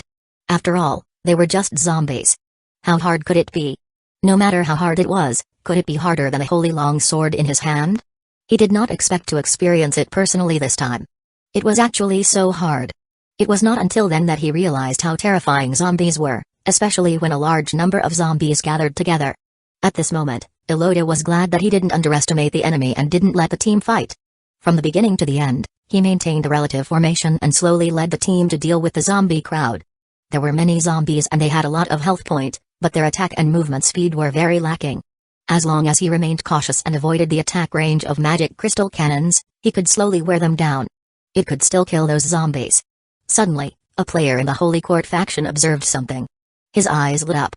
He pointed into the distance and shouted, "Look over there." At some point, a holy light appeared on the city wall of Zilai City. They are our people. He looked up at the top of the city wall and saw a small team from the Holy Court charging up the city wall. What was going on? So aggressive? The team led by Chu Yan was like a sharp arrow, breaking through the layers of zombies and charging straight toward the magic crystal cannons on the city wall. From afar, one of the members of the team was waving an extremely exaggerated great sword. Every time the great sword was swung, it would send out a powerful wave attack, sweeping away large groups of zombies in the surroundings. The players were shocked. Where did this team of players come from? In almost a moment, Chu Yan's team cleared away the zombie crowd along the way and came to the front of the magic crystal cannons, directly destroying the magic crystal cannons completely. When Eloda saw this, his spirits were lifted. Good. The few magic crystal cannons on the city walls had lost their effectiveness, and now they could move even further. Cooperate from the inside and outside. Let's break them together. On the top of the city wall, Li Qingren gazed at the zombie crowd that was gradually being broken through below the city wall, then glanced at Fang Heng who was approaching her quickly. She nodded secretly and hid behind the building on the right. Fang Heng entered the building in a flash and found Li Qingren. He nodded and said, "I will take you out of the city. After we leave, go back to Brightwood City first. We will meet there." Good. Fang Heng immediately crushed the escape scroll in his hand and helped Li Qingren teleport out of Zilai City. Then, he controlled the rest of the zombie clones to switch into their ordinary zombie forms and undead forms. In this form, the zombie clones' attack and movement ability would be greatly weakened, and it would also be restrained by the holy system. Continue. Fang Heng brandished his holy greatsword and gathered with Chu Yan's team outside. The zombie clones on the city wall cooperated with Fang Heng for a while, then were pulled to a corner of the city wall by Fang Heng and lined up to carry out the orders to repair a city wall. Fang Heng swung his holy greatsword again and again, causing ripples of damage. In the end, Chu Yan conveyed a team of more than 10 players to deal the final blow to the zombie clones. Chu Yan's team belonged to the Holy Court faction.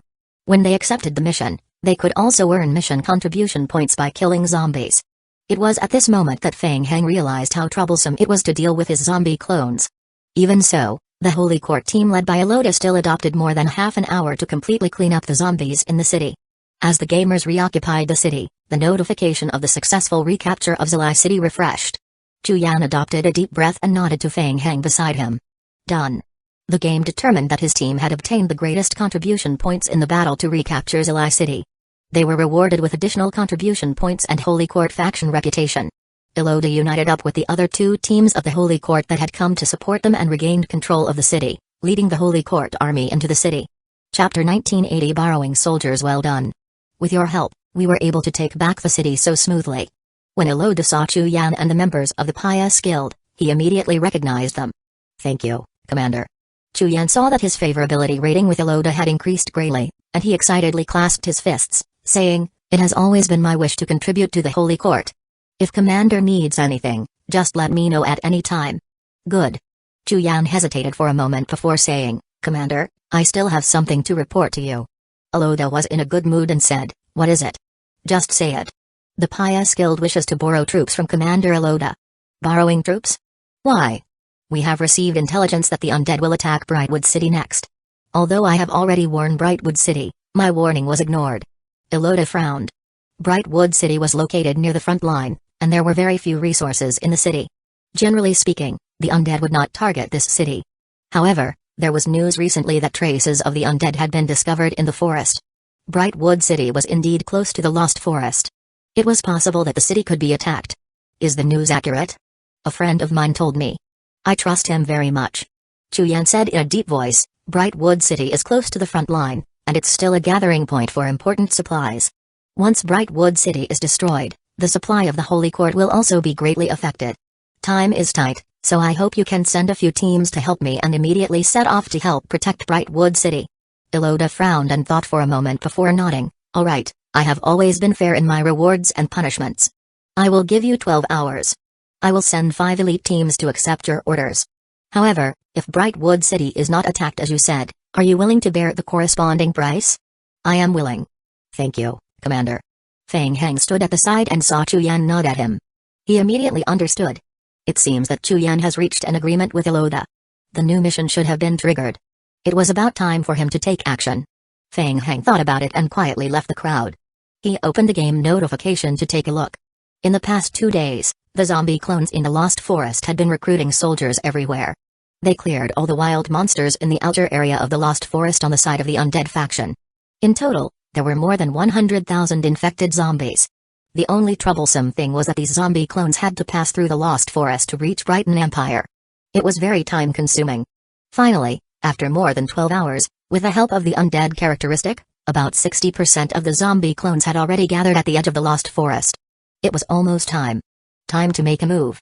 Taking advantage of the fact that no one was paying attention, Feng Heng quietly approached the city gate and left the city with the help of the secondary space projection. He once again transformed into a bat and flew high into the sky. The next target. Brightwood City. Brightwood City.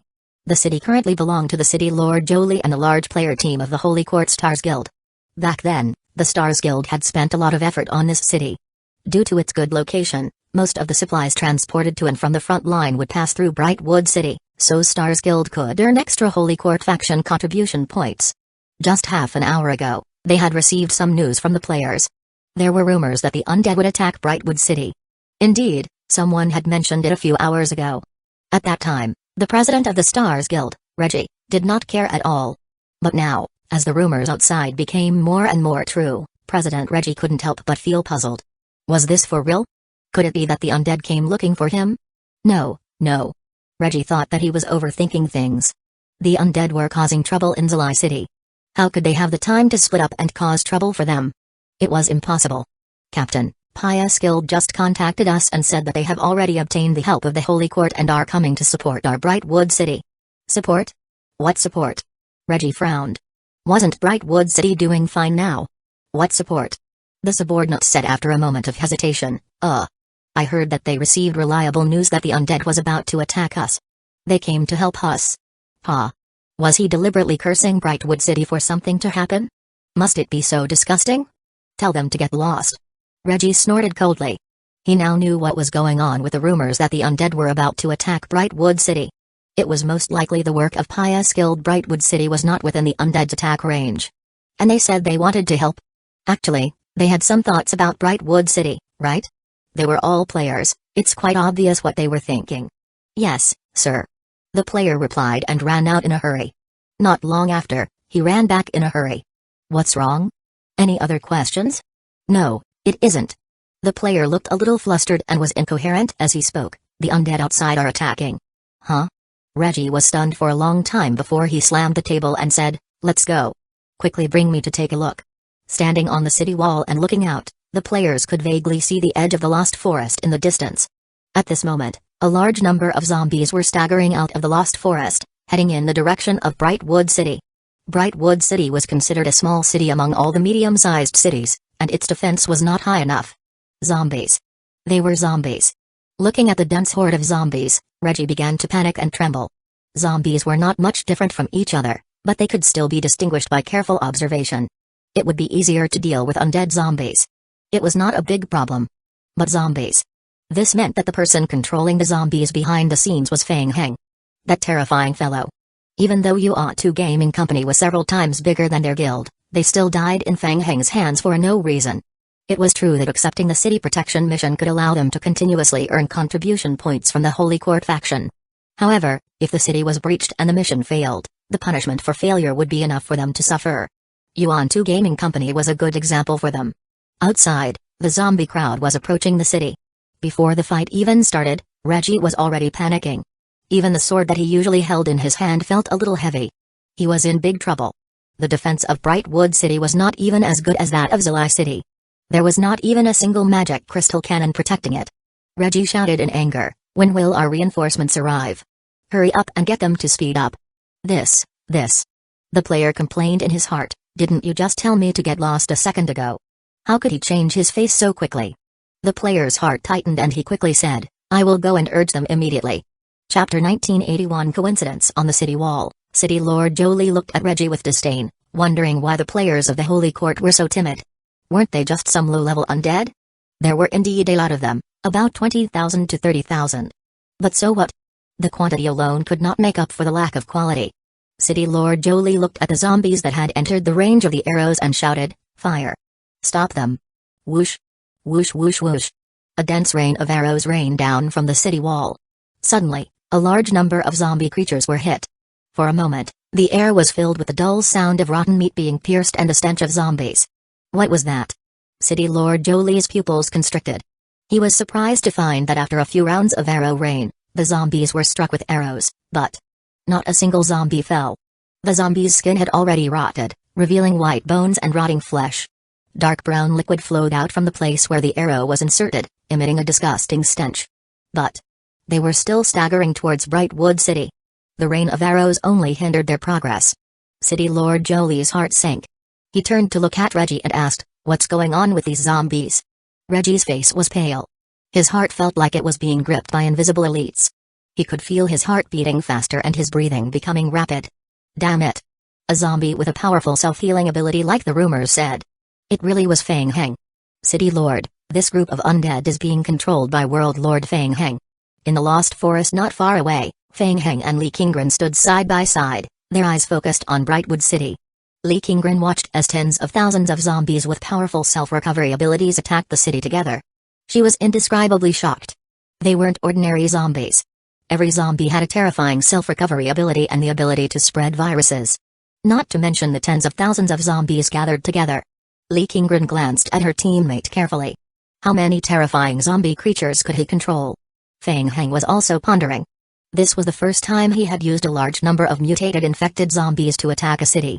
The disadvantage was that the mutated infected zombies were only in their normal form, and their offensive and mobility were very weak. However, it could still be slightly manipulated. For example, he could use his spatial ability to move in the spatial projection to achieve the effect of transition. On the city wall, the players saw that their arrows and spells were unable to stop the zombie horde's attack, and they were in a state of chaos. There were too many zombies. Soon, the zombie crowd had already approached the city and gathered at the foot of the city wall. The Stars Guild was weaker than Yuan-Tu Gaming Company and was only ranked 7th on the faction contribution ranking. Reggie stared at the zombies that were staggering towards the city wall. An indescribable fear welled up in his heart, and his forehead was covered in cold sweat. What should he do?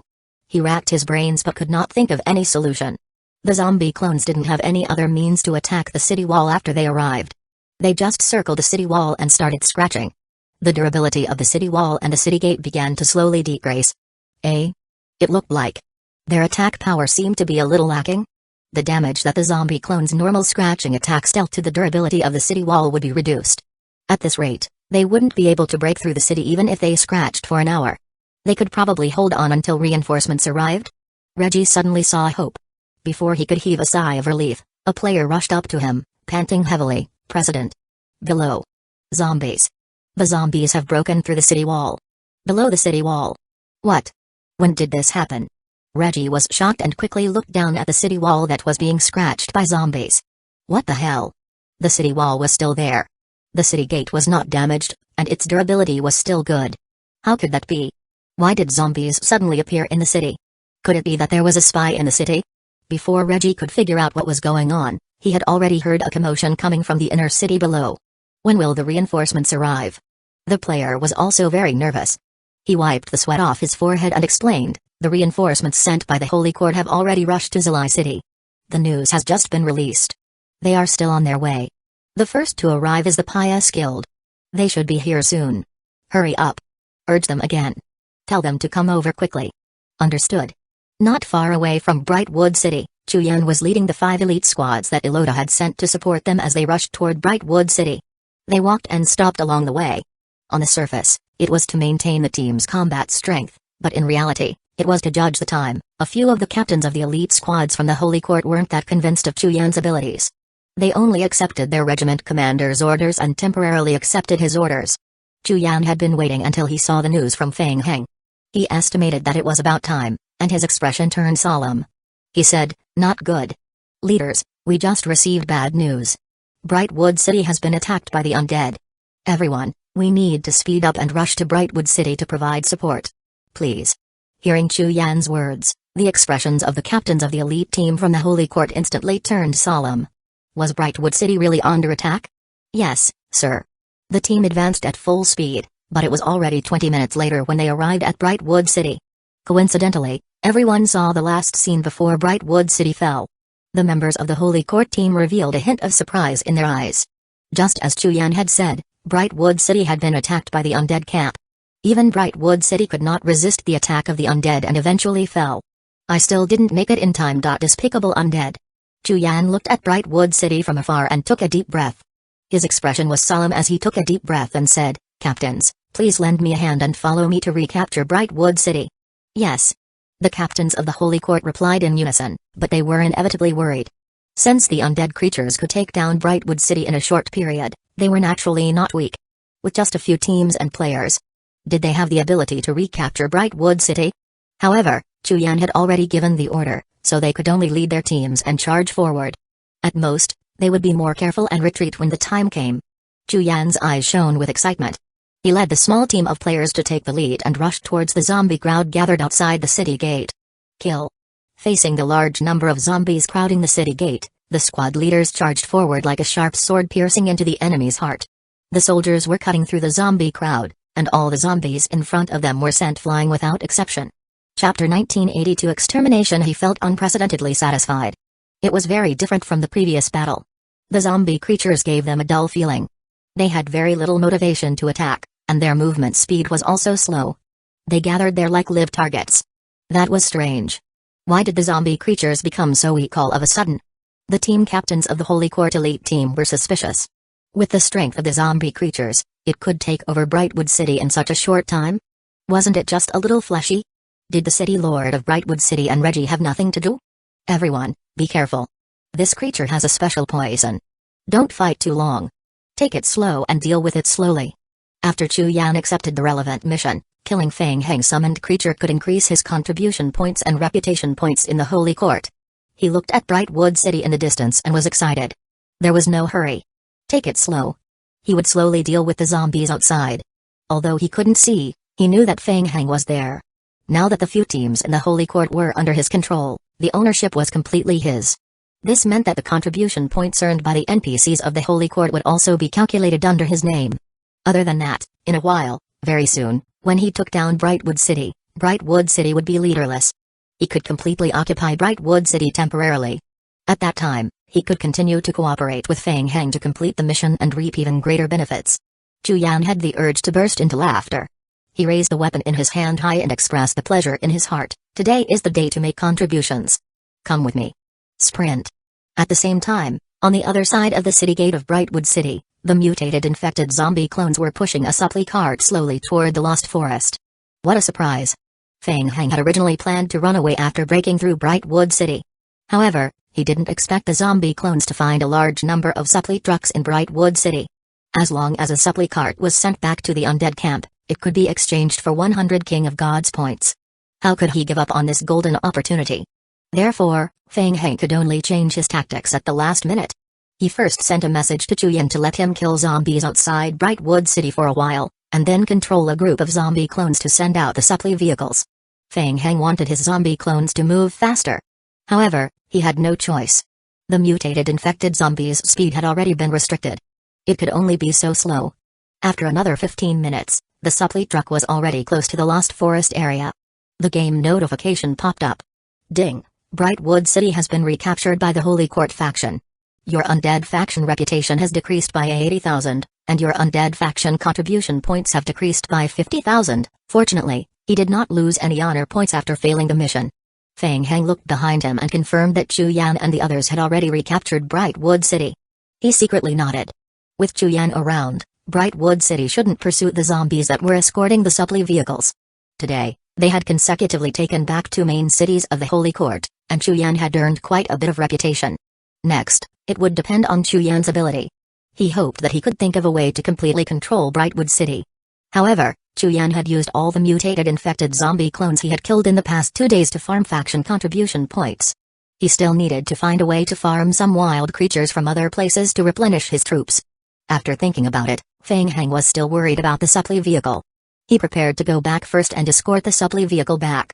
At night, at the front line of the Nkama Empire, Feng Heng's record of breaking through 2 main cities of the Holy Court today was too amazing. As a result, the news quickly spread to the undead camp. Tonight's pre-war mobilization was supposed to be extremely serious.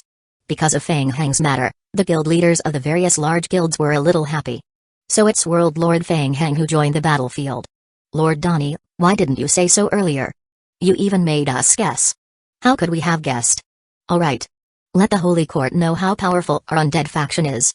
Previously, when the Nkama Empire was invaded by the Holy Court, they were almost beaten to the ground by the Holy Court. The undead faction ignored them, and the players had a fit because of that. Today, the situation has suddenly reversed. The Holy Court had been turned upside down by Feng Heng in the hinterland, and it felt quite refreshing to take revenge. Lord Donnie, will World Lord Feng Heng join us tonight?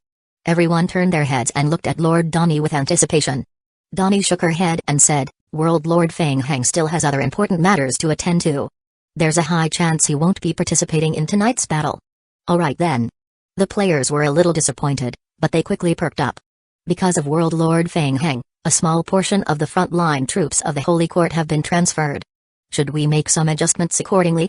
As they were discussing, a player walked in and whispered something into Lord Donnie's ear. Everyone quieted down and looked at Lord Donnie. Lord Donnie, did something happen? Yes, there are many supply trucks outside. Everyone, come with me to take a look. With that, Donnie got up and left the camp with the others, heading to the supplies storage area at the back of the camp. From afar, they could see rows of supply trucks transporting supplies into the supply area at the back of the camp in an orderly manner. So many supply trucks? Seeing this scene, the players were shocked. Rows and rows of supply vehicles were lined AMD moving forward one after another. It was impossible to see the end at a glance until it spread out of the camp. There were at least 500 to 600 carts. Where did he get them? The players were excited. The supply vehicle was a special mission item that both factions needed. It was extremely important. Both camps would deduct a considerable number of supply vehicles every day. If the number of supply vehicles was insufficient, all players participating in the battle at the front line would suffer the negative effect of insufficient supplies. At the same time, the faction could choose to consume more supply vehicles, which could obtain some positive buffs in the following battle. Shocking. There were actually so many of them. The additional consumption of the supply vehicle did not provide a very strong positive buff, but every player and NPC who participated in the battlefield could enjoy it. Without a doubt, it could significantly increase the overall strength of the undead camp. Lord Donnie stopped a player and asked him. Senior Li Qingren asked us to be in charge of transporting them. Li Qingren? As expected, it was him. World Lord Feng Heng. Everyone looked at each other and immediately understood. They had already asked around. World Lord Feng Heng had come with Li Qingren this time. So, did World Lord Feng Heng rob the Holy Court when he was doing evil in the heart of the Holy Court? At this moment, Feng Heng was wearing a devil mask and waiting beside the quartermaster to exchange for resources. In today's battle, they had taken down a total of 9 towns and 2 medium-sized main cities. They had destroyed at least 30 teams from the Holy Court, and the number of soldiers from the Brighton Empire had been countless. Through killing and conquering, he earned a total of 680,000 camp honor points. Roughly 6,800 King of Gods points. The real profit wasn't this, but the supply vehicles. Chapter 1983 Industrial Zone. As the transport vehicles arrived, Feng Heng's game hint kept flashing. Ding! The player completed the mission. Snatch the supply vehicle. Current supply vehicle completion rate, 77%. The player has received 7,700 undead faction honor points, 7,700 undead faction reputation points, 15000 undead faction contribution points. Feng Heng stood at the side and watched as the faction honor points slowly rose. There were a total of more than 900 transport vehicles, and the average damage was 70%. He could probably get 63,000 King of Gods points for this round. Not a loss. Feng Heng only felt that it was a little strange. Capturing a medium-sized empire city only gave 100,000 honor points, but a complete supply truck was worth 10,000 honor points? This setting was a little unreasonable. After logging off, Feng Heng walked out of the game cabin and stretched. He had stayed online until all the supply trucks had arrived. He then went back to Mork Temple to confirm the construction of the magic array before logging off to rest. Fortunately, the zombie clones were still perfecting the magic array. The construction of the Mage Tower's teleportation passage was almost complete, and it was estimated that it would be finished by tomorrow. The feedback from Chu Yan had already been sent back. Everything went according to plan. He had successfully gained the trust of the Holy Court camp and used a portion of the Holy Court's reputation and contribution points in exchange for the protection of Brightwood City by the Pious Guild. Presently, Brightwood City had already fallen into Chu Yan's partial control as planned. He could start preparing for the next step. Feng Heng thought about the plan again, a hint of worry flashing across his brows. Other than waiting for the construction of the 3 Mage Towers and the restoration of the magic array in the underground palace of Mork Temple, he was still lacking in manpower. The number and strength of the zombies were still insufficient. It was still far from his plan. He had to think of another way. Great. He might as well not sleep tonight. He would log into the game later and find a place to farm wild monsters. He would think of a way to rely on the effect of mutation infection to farm more zombies. Feng Heng decided to go offline and rest for a while. He would have a meal and then go online later to continue working. Whoosh! The phantom shadow rat scurried back from the living room and jumped onto Feng Heng's shoulder. It quickly climbed up the back of Feng Heng's neck along the shoulder and crawled into his clothes. Soon, it poked its head out from under his collar. Squeak, squeak, squeak. Why? Hungry? No food to eat? That's strange. It seems like I haven't seen Gu Qingzu for a while. Where did she go? Feng Heng was muttering when he heard the door of the hotel room open. Gu Qingzu happened to return from outside and she looked a little solemn. When she looked up, she was stunned to see Feng Heng, who happened to be at the door. What a coincidence. Did you just go out? Yes. Gu Qingzu's gaze focused on Feng Heng's face. She nodded slightly and hesitated for a moment. Previously, she was still hesitating, wondering if she should let Feng Heng participate in the next matter. Earlier on, when she looked for Feng Heng several times, he had always been in the game cabin. Only now. Just as she was about to leave, Gu Qingzu felt that meeting Feng Heng at this point might be fate. She made up her mind and looked at Feng Heng, saying, Feng Heng, there's something I want your help with. Feng Heng was stunned for a moment, then he became serious and nodded, asking, alright, what's the matter? When? It's urgent, right now. Now. Feng Heng was puzzled. They still had the seal set up by the Federation that had not been completely removed. What else did Gu Qingzu need his help with? Didn't they agree to wait quietly in the Library of the Myriad Worlds for 7 days? It won't take too long. Just come with me tonight. I am in a bit of a rush, so I will explain to you on the way. Oh, right, it's going to. Squeak, squeak, squeak. Squeak, squeak, squeak. The phantom shadow rat seemed to have known that Gu Qingzu was going out. When it heard that it could go with her, it was very excited. After leaving the pit, it had been wandering around the library of the myriad worlds for the past few days.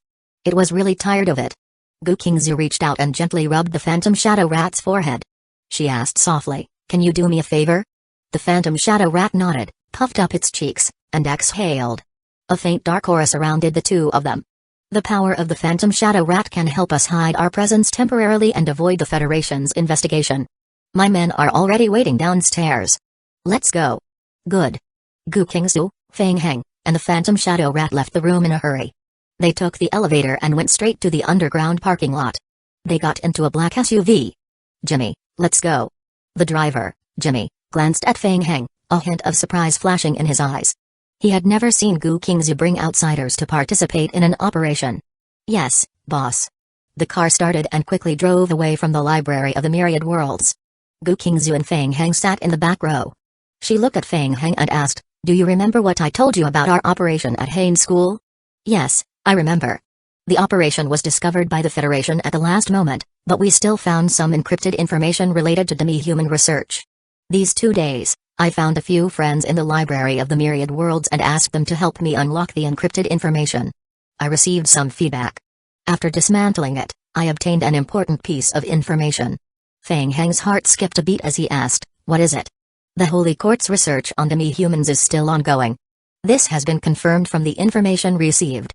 In addition, the information has exposed more than a dozen large international research companies related to this research. They have 5 secret large-scale research laboratories around the world. They claim that their research is for public health, but in fact, they are still conducting research on demi-humans. And there was a breakthrough in the research more than a month ago. One of them is in our neighboring city. My people have been watching that company since the night before yesterday." Gu Qingzu took a deep breath and said in a deep voice, "A group of Federation personnel suddenly entered the secret research area during the day. This group of people came suddenly. I have a feeling that they might make a move. It's been a few days since we left Haines School. The Federation might have found out about the data leak. We are worried that they will move the secret research lab, so we want to take a look inside tonight." "All right." Feng Heng immediately nodded after he understood the cause and effect. "I understand. We need to sneak into the Federation's Research Institute tonight. To be precise, it's not the Federation's Research Institute. On the surface, CXX Technology Trading Company is just a large international enterprise. The Central Federation has a large amount of capital behind it." 3 hours later, the SUV entered the industrial zone in the northern district of the Federation. This is an industrial zone set up in the northern district of the Federation. Many large enterprises have set up factories in the industrial zone, including CXX's secret research factory. Gu Qingzu looked out of the car window.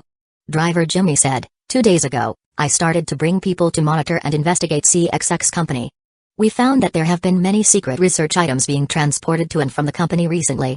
We can't find any other information for the time being. This afternoon, we found a few federal transport vehicles entering. We are worried that the situation has changed. Chapter 1984 Company. The car slowed down and finally stopped at the entrance of the industrial zone. 2 security guards walked out of the sentry box and turned to look at Jimmy. "It's late at night. You have all worked hard. I am here to deliver some urgent information," Jimmy said as he showed his work permit, then restarted the car and drove into the campus. CXX Research Trading Company is located in the deeper part of the industrial zone. We can't get the entry-level permit for CXX Research Trading Company, so our people can only gather at Wusheng Trading Technology Company. We have already planned to launch an attack on CXX Research Trading Company tonight. According to our calculations, after the enemy sends out the alarm, the Federation reinforcement will arrive within 15 minutes. Our people have already prepared to intercept them halfway. Under ideal circumstances, we can delay them for more than half an hour. If we are optimistic, we can buy a total of an hour of action time. All right. Gu Qingzu's expression was as cold as ever. She nodded and said, 1 hour is enough for us to complete the operation and evacuate. Soon, the car stopped in front of a large company in the industrial park. Gu Qingzu and Feng Heng got out of the car and focused their eyes on an industrial building in front of them. The information shows that the Federation's secret research site is located in the underground area of the CXX Research Trading Company's industrial building. It's a joint research project funded by CXX and the Central Federation. Other than the company's security, the Central Federation also participated in the defense. We have observed. The guards aren't too strong. Gu Qingzu nodded and said, with the Federation around, Don't let your guard down. Hurry up and prepare. We will start moving in 10 minutes. Understood. Jimmy nodded and returned to Wuchang Trading Company's sentry box to gather the people for this operation. Fang Hang stood at the side and observed the CXX Company campus. He was a little hesitant.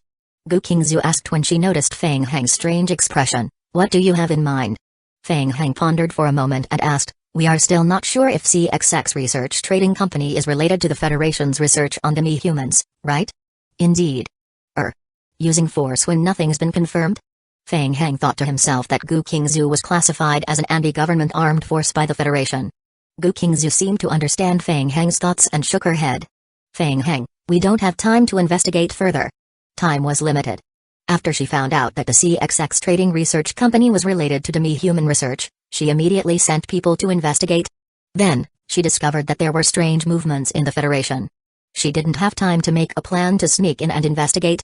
If she wanted to take things slowly, she would have to delay it for a month. During this period of time, it was very likely that the Federation would find out about it. Although it was risky to barge in directly, at least he could find out the truth as soon as possible. "I will improvise." Gu Qingzu's eyes were filled with coldness as she said, "Breaking in is the quickest and most effective way. Let's see what tricks they are playing inside." "Don't worry." Fang Hang gently pressed Gu Qingzu's shoulder, saying, "Have you ever thought that we might be able to sneak in?" Gu Qingzu looked at Fang Hang with a hint of surprise in her eyes and asked, "You have a way?" "I am not sure, but I can give it a try." Gu Qingzu immediately said, "All right." Soon, more than 20 demi-humans gathered at the company's sentry post. In just 2 days, the demi-humans had successfully infiltrated several other companies on the campus, but they were unable to infiltrate CXX Research Trading Company. This further confirmed the abnormality of CXX Research Trading Company. Originally, Gu Qingzu did not plan to participate in the operation because the Federation had left a mark on her body. Fang Hang's appearance made her change her mind. "There's a change of plan. You guys stay here and wait for my signal. If there's no signal, we will immediately carry out the evacuation plan in an hour." The demi-humans looked at each other and nodded in agreement. "Understood." Fang Hang looked at Jimmy and asked, "Jimmy, do you know the location of the power supply and network bus in the industrial park?" "Yes. I have learned that the power supply system and network system of the entire industrial zone are separate. The main control point is over there." Jimmy roughly knew what Fang Hang wanted to do. And he added, "However, CXX Research Trading Company has a built-in power generation device. To keep their network confidential, most of them transmit signals directly to the Federation through satellites." "It's all right." Fang Hang interrupted, "I need you to help me think of a way to destroy the campus's power supply system and network system. Try not to attract any attention. Make it look like an accident." Gu Qingzu looked at Jimmy and nodded, "Do it as soon as possible." "All right." Jimmy casually pointed at a few demi-humans and was about to leave when he was stopped by Fang Hang. "Wait a minute." Fang Hang asked, "Do you have a briefcase?" "A briefcase?" Jimmy looked at Fang Hang strangely and replied, "Yes, I will get it for you." Soon, Jimmy found a black briefcase from the sentry box and handed it to Fang Hang. "Thank you." Fang Hang put Jimmy's briefcase under his armpit and took 2 human skin masks from his backpack, handing one to Gu Qingzu. "It's time for us to take action. Let's go." "Yes." Gu Qingzu replied. She and Fang Hang put on a human skin mask and walked towards the factory area of the CXX Research Trading Company not far away. Halfway there, Fang Hang called out softly, "Kikimi." Squeak, squeak, squeak. The phantom shadow rat heard Fang Hang's shout and poked half of its head out from Fang Hang's neck, looking around curiously. "Let's begin. Spread the black fog. Just a little will do. Think of a way to drown the factory area." Squeak, squeak, squeak. The phantom shadow rat understood Fang Hang's words. It crawled out from Fang Hang's collar and stood on his shoulder. It took a deep breath and puffed up its cheeks. Phew. A thick black mist sprayed out from the mouth of the phantom shadow rat. Soon, with the phantom shadow rat as the center, half of the industrial zone was covered in a thin layer of mist. The weather in the northern district of the Federation was always changing. In addition, thick fog would occasionally occur during the cold. The sudden appearance of thick fog at night did not make the guards of the factory district pay too much attention. However, the interruption of some communication network connections and the sudden power outage caused the entire campus to fall into some chaos. The campus gradually became noisy. "Why is the battery out? What happened so late at night? I heard that there's a problem with the power supply. The entire campus is out of power. You can't connect to the internet? It malfunctioned again. What's with the network signal recently?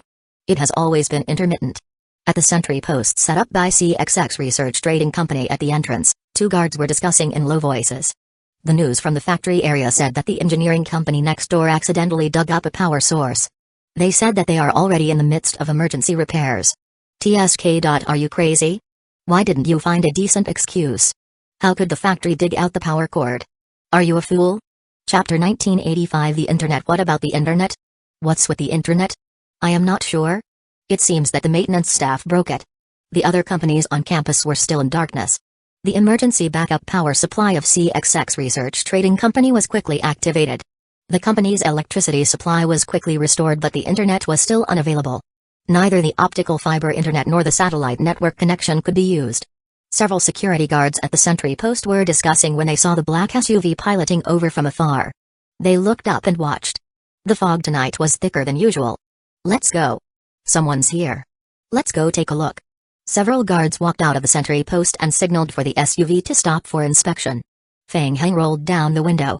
Through the barbed wire fence set up on the periphery of the CXX Research Trading Company, he could see the armed federal guard standing inside the factory with weapons in his hand. The sudden power failure made the security personnel of CXX Research Trading Company extra vigilant. We are investigators from the Central Federation's Special Incident Investigation Team. We have encountered an emergency and need to find your supervisor. Fang Heng handed over the room card in his pocket and said, "This is our ID." The guard sized Fang Heng up and took the room card from Fang Heng's hand to check. Suddenly, the guard felt his vision blur and couldn't help but rub his eyes. The room card turned into an identification card in front of the guard. The Central Federation's Special Incident Investigation Team. Wait a minute. The guard likely read the seal on his identity and nodded. I need to seek approval from my supervisor. Hurry up. The guard knew that the identity of the person who came was not ordinary. He wanted to inform the supervisor through the radio, but he found that the radio was affected by signal interference and could not be used for the time being. I am sorry, please wait a moment. I will report to the supervisor. Yes. Fang Heng looked at the guard coldly and said, hurry up, we have something urgent to attend to. All right, immediately. The guard handed the identification card back and hurriedly ran to the campus to invite the supervisor. Soon, a black military vehicle drove out of the campus toward the entrance. Supervisor Deng was the head of the Safety and Security Department of CXX Company. He was a middle-aged man who looked to be in his 50s and had a shrewd look in his eyes. I am sorry. The weather is foggy, and there might be magnetic interference. There's some trouble with the internal communication system of the campus. Thank you for waiting. After checking the identification provided by Fang Heng again, Supervisor Deng hurriedly signaled for the sentry post to let them pass. He said, thank you for your hard work. The company has a confidentiality requirement. You should get into my car. All right. After Fang Heng and Gu Qingzhu got into the car, Supervisor Deng personally drove to the company's campus. He tried to inquire, you two look very unfamiliar. Is this your first time coming to our CXX company? Fang Heng signaled Gu Qingzhu with his eyes. The latter immediately understood and said coldly, we are the Central Federation's Special Incident Investigation Team. The investigation project number is UI 280,001. Do you know anything about this project? If you don't understand the situation, please take me to your superior immediately. When Supervisor Deng heard the project number, his expression instantly turned cold. Only a few of the company's top executives knew about this project. Coincidentally, he was one of them. The most important task of the security department was to protect the safety of this project. Yes, I know a little. My superior is in charge of the security of the relevant projects. May I know what happened? We suspect that the project information has been leaked. There may have been suspicious people sneaking into CXX company recently. We are here to confirm and investigate the suspicious people on the spot. You want to go into the research base to check? Supervisor Deng frowned and shook his head, saying, I am sorry. I need to confirm your security level and authorization information. Fang Heng took out a blank document from his briefcase and handed it to Supervisor Deng. Supervisor Deng's eyes blurred for a moment. He grabbed the document and carefully read the contents. Fang Heng sighed to himself, and the compound eyes of Hellfarum in his hand promptly withered. He had not even seen the shadow of the secret research institute in the CXX Research Trading Company. He had already consumed 4 of the Hellfarum's compound eyes along the way. It was too useless. Seeing that the duration of the compound eye was about to end, Fang Heng instantly urged, this is an emergency. We need to hurry. After confirming the contents of the document, Supervisor Deng put down his doubts about Fang Heng and Gu Qingzhu. He nodded and said, okay, I understand. The person in charge of the research institute should have brought the two of you into the secret research institute for inspection. However, there was some malfunction inside the campus just now. How long do we need to wait? Gukingzu broke in coldly. If there's a problem, is your CXX company willing to take responsibility? We don't have time to waste here. Please bring us in for an inspection immediately. Alright. Supervisor Deng hesitated for a moment before piloting the military vehicle to the warehouse where the materials were stored on the campus. Feng Heng gazed out of the window. The security of the warehouse did not seem to be tight. It was even slightly weaker than the outside. We are here. Supervisor Deng got out of the car and opened the door for them. He didn't know what was going on today. The communication system in the entire campus was affected and had not been repaired for a long time. Supervisor Deng walked to the warehouse and started the video verification. Verification passed. Good evening, Supervisor Deng Yuan. Soon, the warehouse door opened in front of Feng Heng and the others. Please rest assured, this is a secret research area. The exact location of this area is only known to the 8 senior executives of the company, including me. All researchers and staff are unable to leave the work area for a year after entering the work area 24 hours a day, and all contact with the outside world is cut off. The outside world can't know the existence of the secret research area. Gukingzu's expression was as indifferent as ever.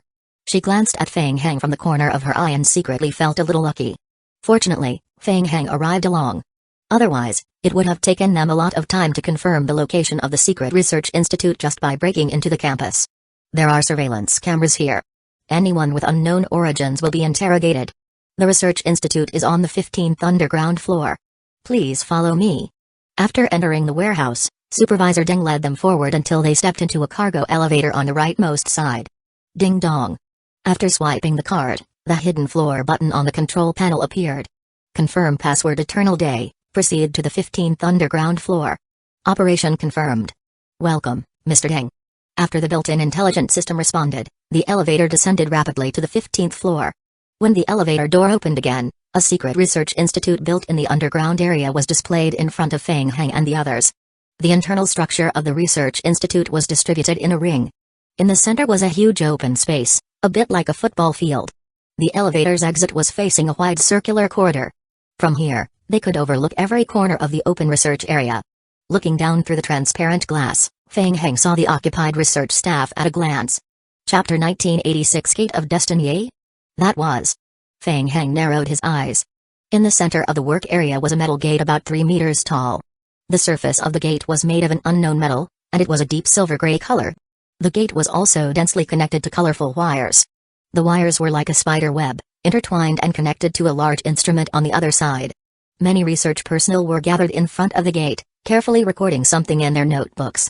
Upon closer inspection, blue ripples were constantly surging through the metal gate. Ripples? Feng Heng's heart skipped a beat.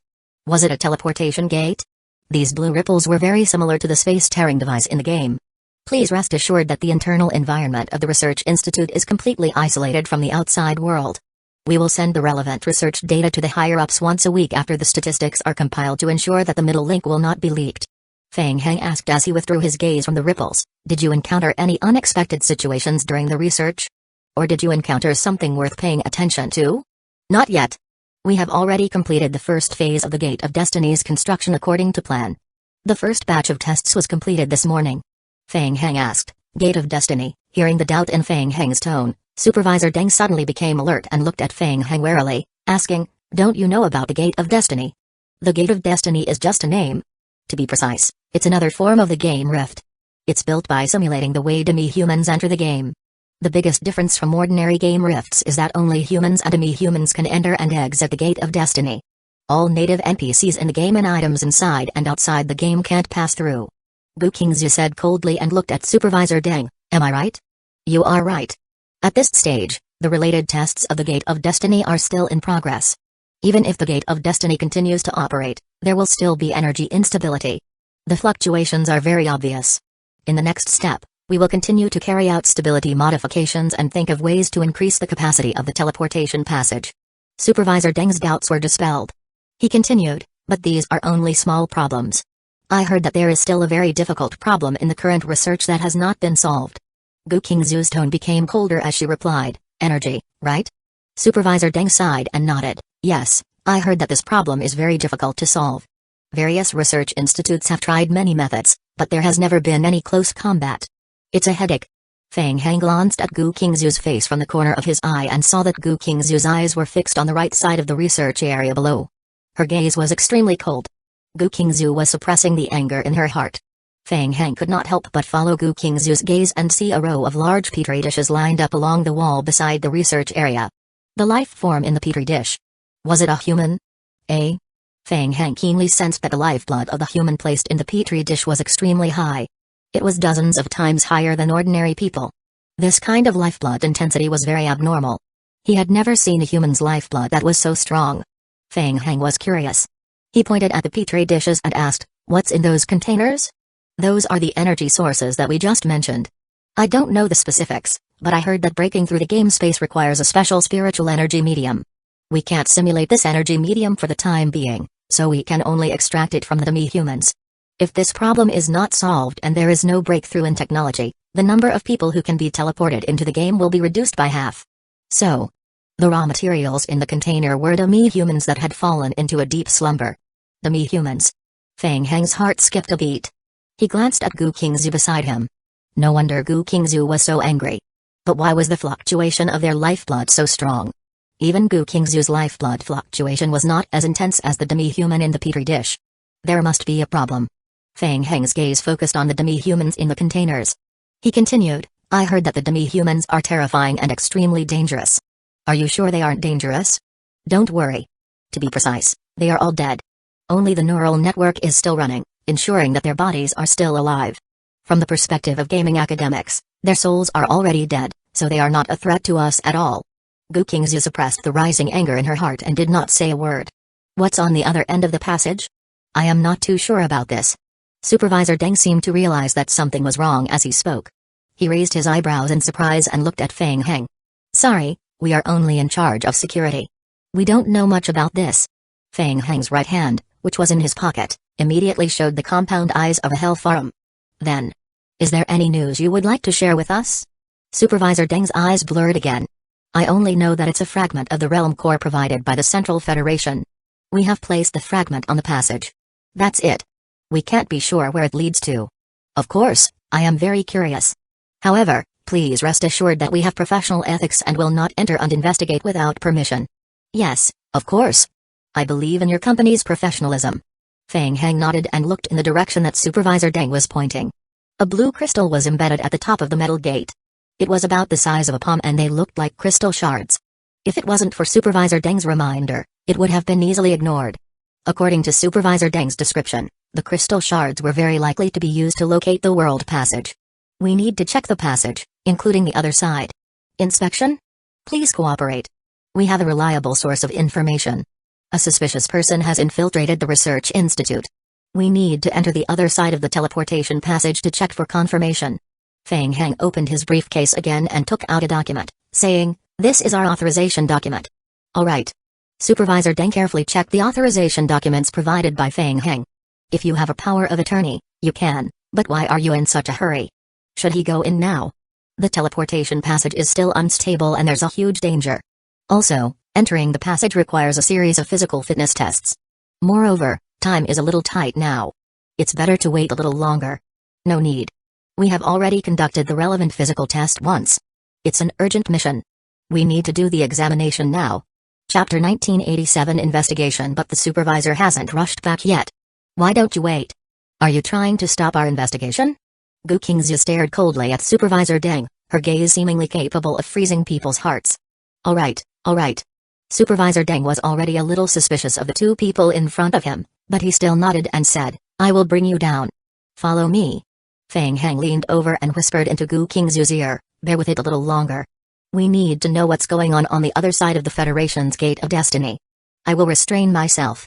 Soon, Supervisor Deng brought Fang Hang and Gu Qingzu into the elevator and entered the research room.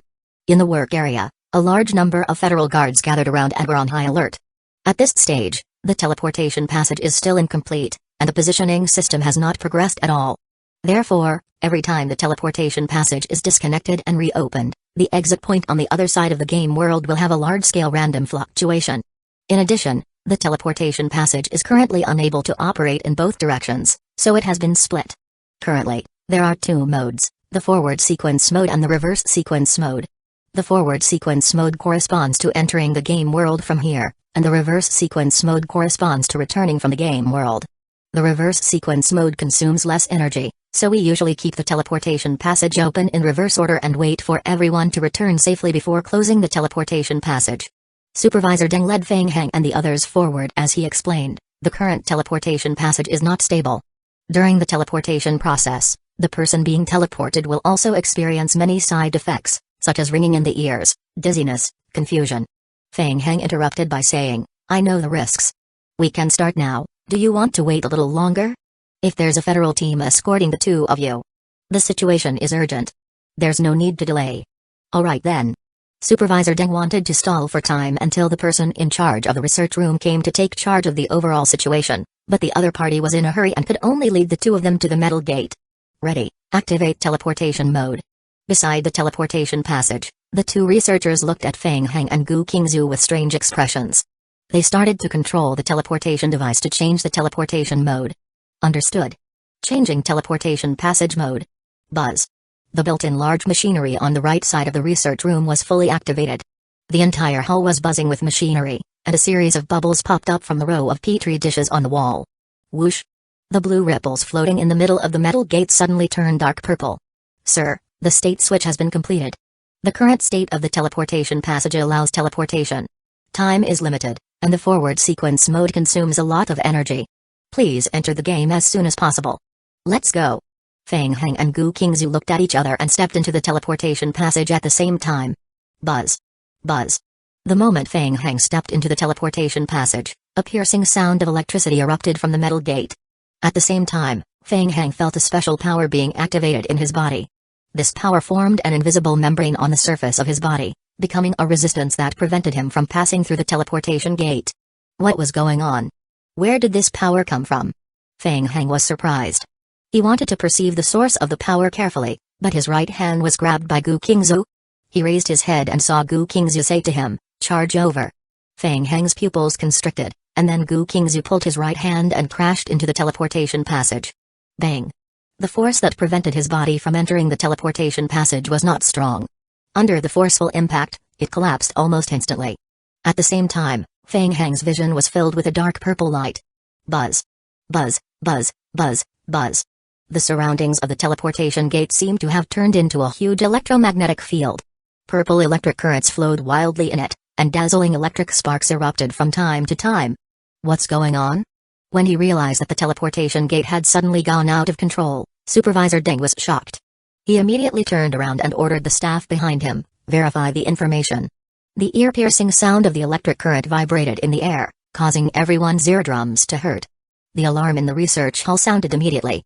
The solution in the petri dish bubbled crazily, and the thermometer's reading rose sharply, reaching the boiling point. The various instrument indicators on the laboratory console fluctuated violently. The originally smooth waveform chart now fluctuated, and the numbers jumped up and down crazily. The signal is unstable. Hurry up. Adjusting the parameters. Supervisor Deng was anxious. What was going on? Why did such a strong fluctuation suddenly appear? Such a situation had never happened before. He was in big trouble. If the teleportation passage was unable to maintain its stability, the portal would fail completely. The two investigators from the Federation's Special Incident Investigation Team and the other Federation players who had entered the game world in advance would be completely sealed there. It was rare for him to use the teleportation passage once in 10,000 years, but something had to happen when he was in charge. Wait a minute. Supervisor Deng was in a daze for a moment. He seemed to have realized something and frowned. Speaking of which, why did he agree to help open the teleportation passage? Also, what were the names of the two investigators from the Federation's Special Incident Investigation Team? Why couldn't he remember it all of a sudden? Didn't he see their identification and application forms? There were two names on it. Something was wrong. Supervisor Deng carefully recalled the documents that the two people had shown to him, but the more he recalled, the more blurry he felt. For a moment, Supervisor Deng seemed to have thought of something terrifying, and his forehead was covered in sweat. In the past, shouldn't he have handed over the matter directly to his superiors when he needed to bring people into the Secret Research Institute for investigation? What happened to him just now? Why would he personally bring them here for an inspection? They were even allowed to enter the other side of the teleportation passage to check? Recalling his state just now, Supervisor Deng felt that something was wrong. The staff in the research institute quickly reacted and adjusted the equipment in a hurry. After a while, the signal finally stabilized. The teleportation passage returned to its usual calm. A researcher came forward to report, "Supervisor Deng, the passage has been restored. The waveform chart has been temporarily restored. The teleportation passage has been affected by the violent fluctuation just now, and its energy has been greatly reduced.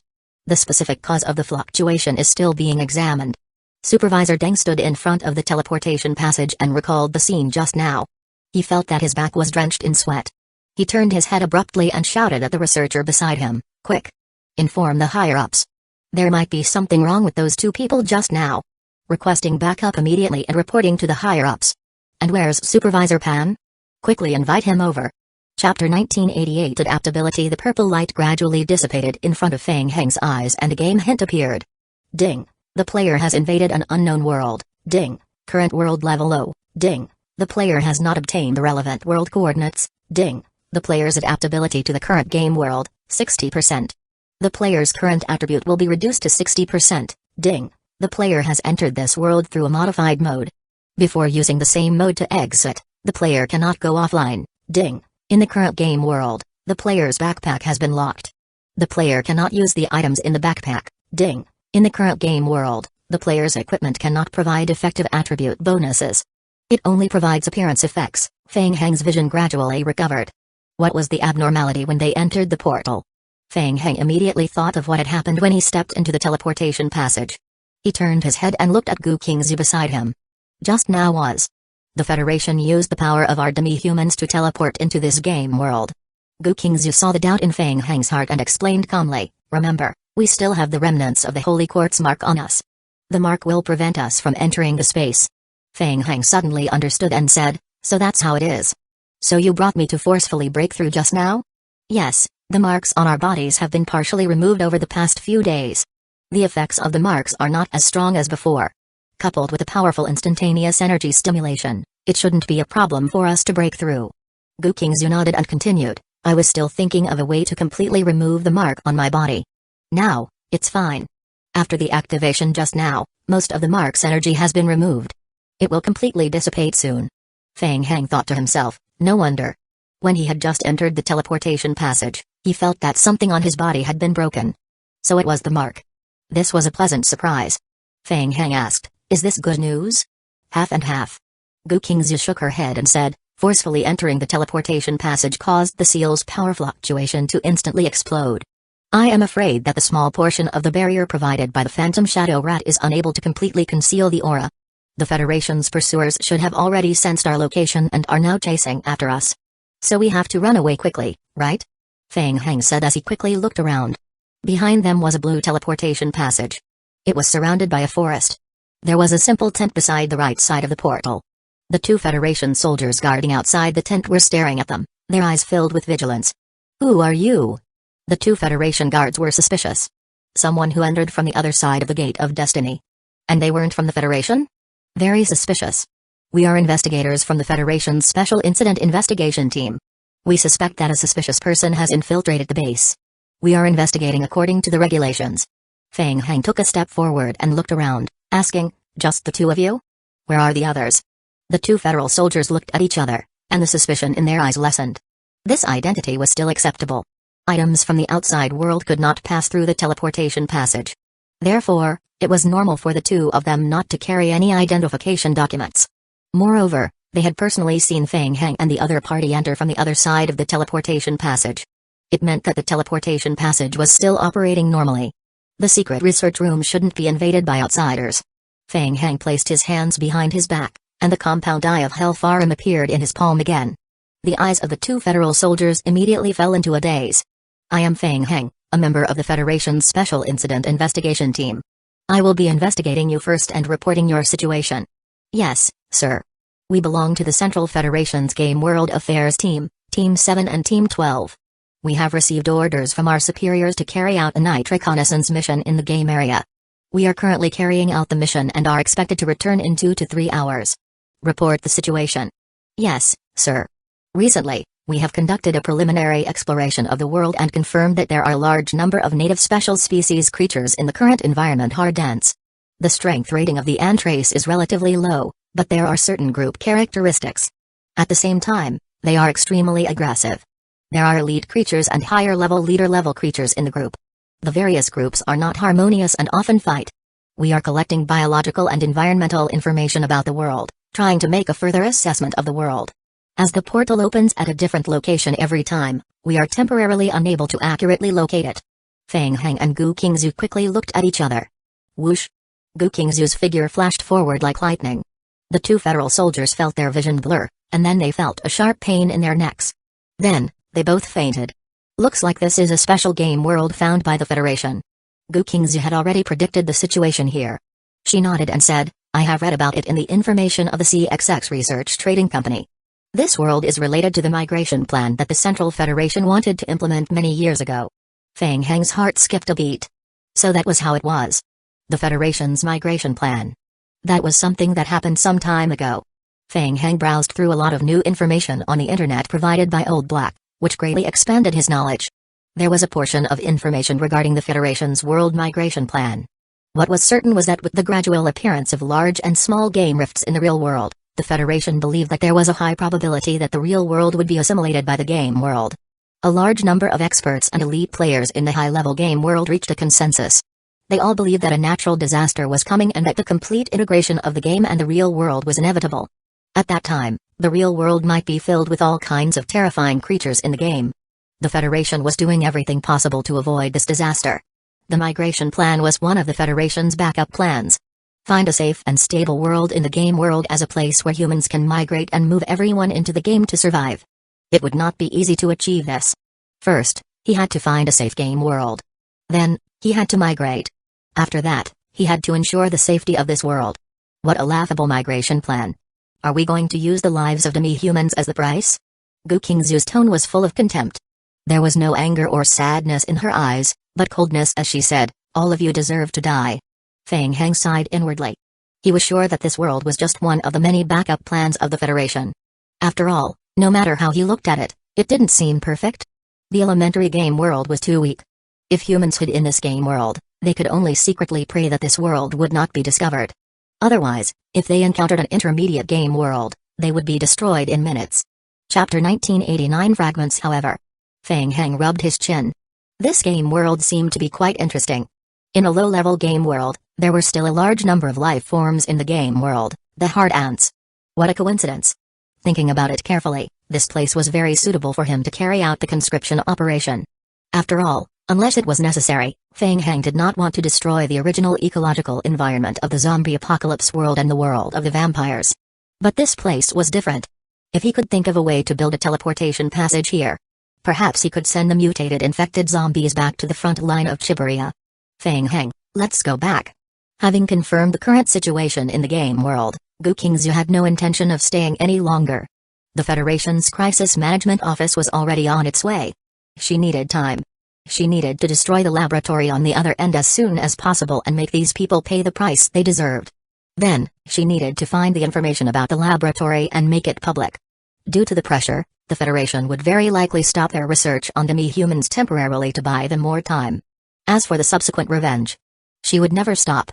Wait a moment. This world seems to be a good place, said Feng Heng as he glanced around. Gu Qingzu cast a puzzled look at Feng Heng. What do you mean? Do you remember the fragment of the world core that Supervisor Deng mentioned just now? The Federation must have used that thing to enter the game world. If we obtain that thing, we will also have the ability to enter this world, right? Gu Qingzu looked at Feng Heng and frowned. I am not sure. This is the first time I have heard of the fragment of the world core. It's fine. Help me out. I want to see if I can get that fragment. On the other side of the teleportation passage, Supervisor Deng hurriedly contacted the higher-ups after realizing that something was wrong. He asked the security department to completely seal off the secret research area and immediately upgraded the alert level. However, neither the internal network nor the external network could be used on the campus. He could only get someone to drive away from the factory area before successfully sending out a request for backup. After confirming that there was something wrong with the two investigators, the security guards quickly gathered at the exit of the teleportation passage, waiting for Feng Heng and Gu Qingzu to leave before taking them down. The researcher stared at the data on the screen and suddenly shouted, reporting. There are abnormal fluctuations in the passage. Supervisor Deng's expression tightened and he immediately shouted, be careful. They are coming out. Buzz. In the next second, intense fluctuations appeared in the teleportation passage. Then, two figures stepped out of the portal one after another. At the same time that they stepped out of the passage, a shocking aura fluctuation exploded from Gu Qingzu's body. Ho! A thick black mist sprayed out from the mouth of the phantom shadow rat on Fang Heng's shoulder. Be careful. In the next second, the federal guards who were armed with live ammunition were enveloped by a black fog. Whoosh! The anger that Gu Qingzu had been suppressing for a long time was finally released. She attacked with all her might, and her figure turned into a shadow as she flew past the group of federal guards.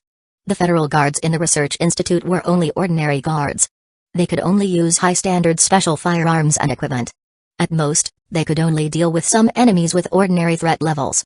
How could they deal with demi-humans of Gu Qingzu's level? There was no way to defend themselves. Not to mention that they were in the black fog and could not accurately capture Gu Qingzu's figure at all. A federal soldier heard a gust of wind in his ears and his heart skipped a beat. He raised his pistol and aimed it forward based on his sixth sense. Before he could shoot, he grunted in the next second. Gu Qingzu's finger gently touched the heart of the federal soldier. PFFT. The force that leaked out of his body instantly tore a bloody hole in the federal guard's body and blood gushed out. Gu Qingzu's figure was like a ghost as she shuttled through the group of guards at high speed. Her movements were extremely swift. Every time she attacked, she would accurately use her spiritual energy to pierce through the heart of a federal guard. In the black fog, Supervisor Ding could not see anything. He could only hear people groaning and falling to the ground around him, as well as the sounds of bullets fired by the federal guards in panic. Taking advantage of the chaos in the hall, Fang Heng lightly tapped the ground with his toes and jumped onto the metal gate of the teleportation passage after a few light steps. The blue crystal embedded in the metal gate. The fragment of the world core. The key to the origin of the special space. The crystal was embedded in the center of the metal gate, and there was a small circle of alchemy magic array patterns around it. He had already noticed the patterns on the outer layer of the world core, and he couldn't help but raise his eyebrows when he saw the patterns up close. A very special pattern. Furthermore, it was tightly connected to the fragment of the world core. Upon closer inspection, the entire array was only the size of a palm, and its overall structure was extremely simple. It was definitely the work of a master. In fact, a large part of the composition was something he had never seen before. It was very likely that it was used to trigger a magic array. Swoosh! The alchemy magic array in Fang Heng's right eye was spinning rapidly, quickly engraving the entire pattern into his mind.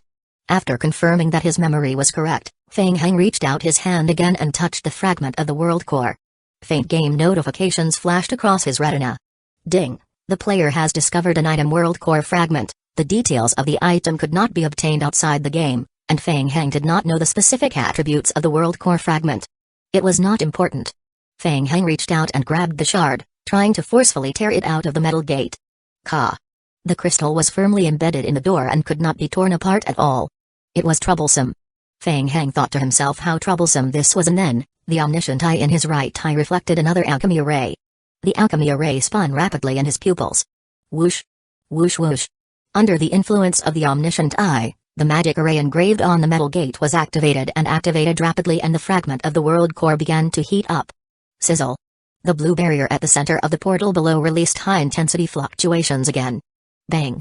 With a loud bang, the blue crystal flew out of the inlaid door. Whoosh! Fang Heng's eyes were sharp and his hands were fast. He reached out and held the blue crystal firmly in his palm. Success! Ding! The player has obtained the world core fragment. The blue crystal was still a little hot in his hand. Fang Heng took a look and immediately put it into his game transition backpack. Done! Fang Heng shouted at the black fog below. The black fog gradually dimmed.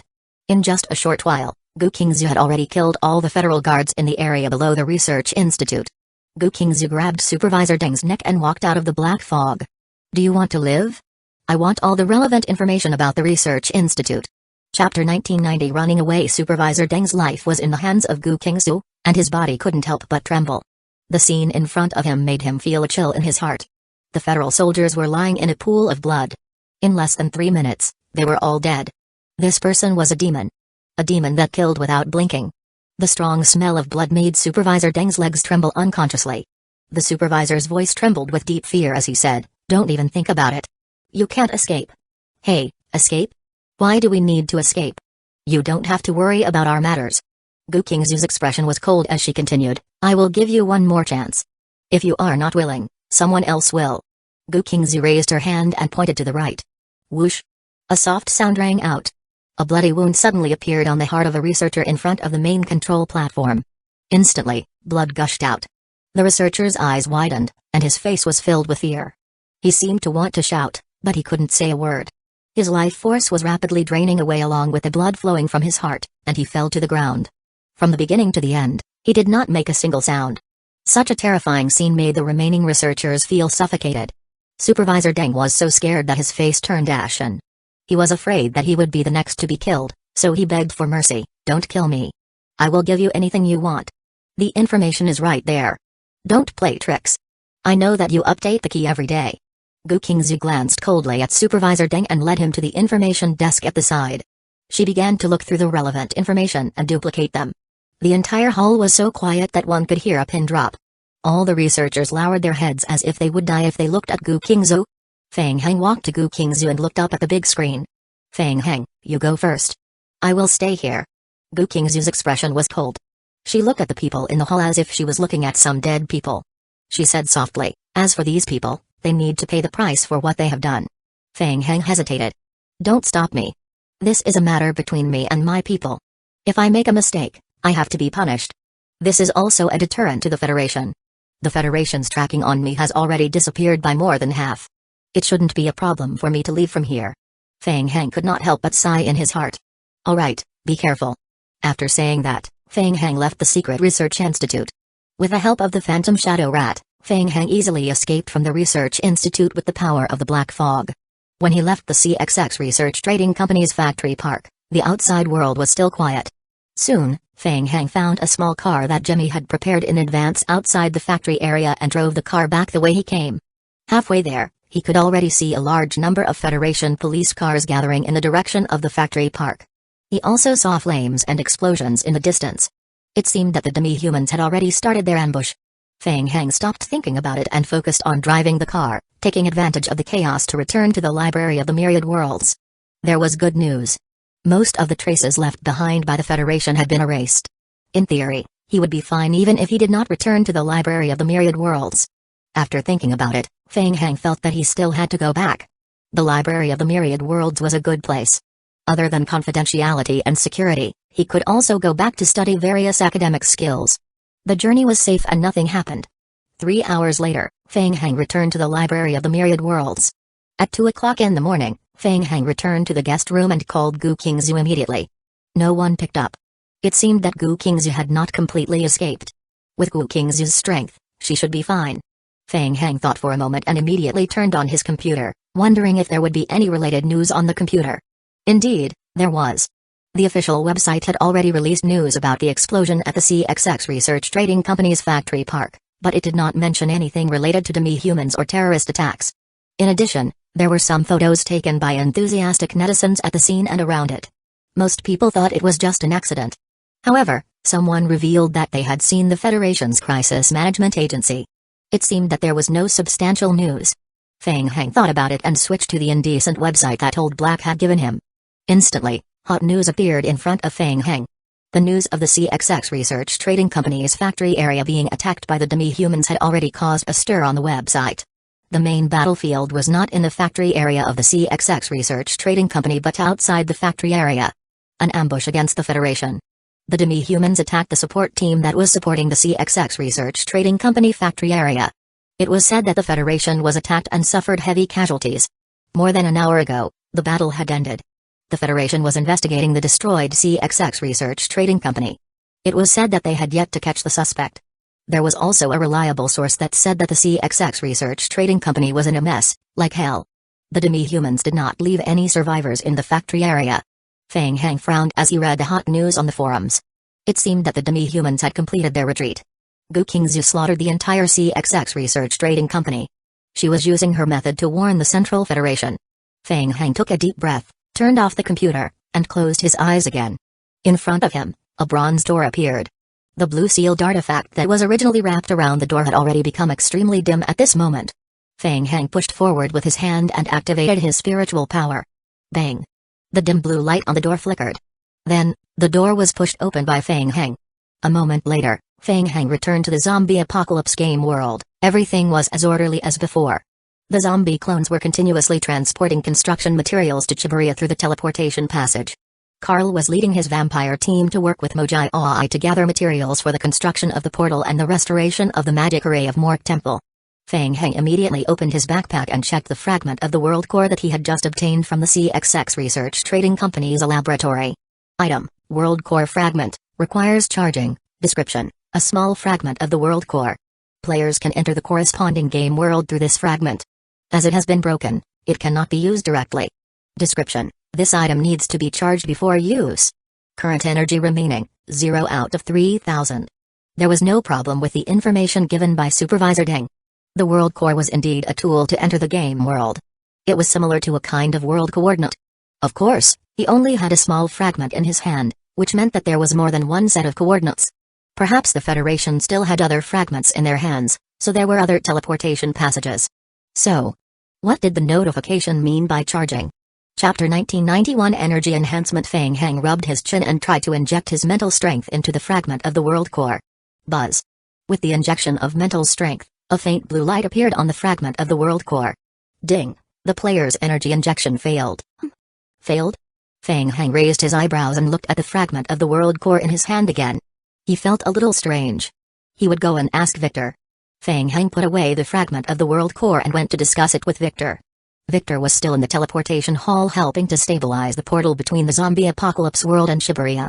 He saw the fragment of the world core that Feng Heng had found and examined it for a moment. It's a very strange crystal. Are the coordinates of an unknown world hidden inside? After listening to Feng Heng's entire process of obtaining the world core, Victor said, I am afraid that the energy that triggered the fragment of the world core is related to the demi-human race. That's right. Demi-humans. After Victor mentioned it, Feng Heng immediately reacted. In the research institute, the Federation also used the power of the Asians in the petri dishes to open the passage. Feng Heng stroked his chin and fell into deep thought. It was very possible. Feng Heng asked, if I can find a way to complete the charging, can I build a teleportation passage that mimics CXX Company's portal? I am afraid it's not as simple as you think, Feng Heng. Victor shook his head and continued, I need to conduct further tests. It will take a long time to decipher the internal coordinates or analyze the data. From your description, I suspect that they are conducting model simulations through alchemy magic arrays. Alchemy magic array. Simulation. Feng Heng immediately understood. This was the use of the alchemy magic array engraved on the metal magic array. I understand. Feng Heng lowered his head and thought for a moment before saying, I will solve the problem of the digital signal. How long will it take to connect with the digital signal? It's much simpler if there's a digital signal. Victor estimated, about a month or two. Can you describe the machine you saw? A month or two? He couldn't afford to wait. Feng Heng thought of something and his eyes lit up as he asked, what if I can find a way to get the blueprints? Isn't it much simpler with a blueprint? That's for sure. Victor raised the wrench confidently and said, as long as we have the blueprints and sufficient materials, the simulation and modification will be done in 3 hours at most. Good. Gu Qingzhu had previously packed and copied all the information of CXX Company, including the design drawings of the Metal Gate teleportation passage. Blueprint problem solved. Gu Qingzhu and her demi-humans could also help to recharge the world core. There was only one problem left. The magic array. Entering that world again required the assistance of a magic array to simulate the digital signal. It was no wonder that when he had checked the magic array earlier, he had found many patterns on it that he had never seen before. It turned out that they were used to simulate signals. With the answer, it wouldn't be a problem to modify it according to the answer. They were all settled. In addition, the method used by the Federation to enter the game was very unstable. It was best to directly build another teleportation passage in that world so that they could teleport back and forth in the future. Oh. Feng Heng stroked his chin and lowered his head in deep thought. Carl. Yes, sir. Carl stepped forward and inquired respectfully, Your Majesty, what do you need? Are there any resources left to build the teleportation passage? The materials needed for the 3 Tier 1 Mage towers required by Chiporia have been prepared.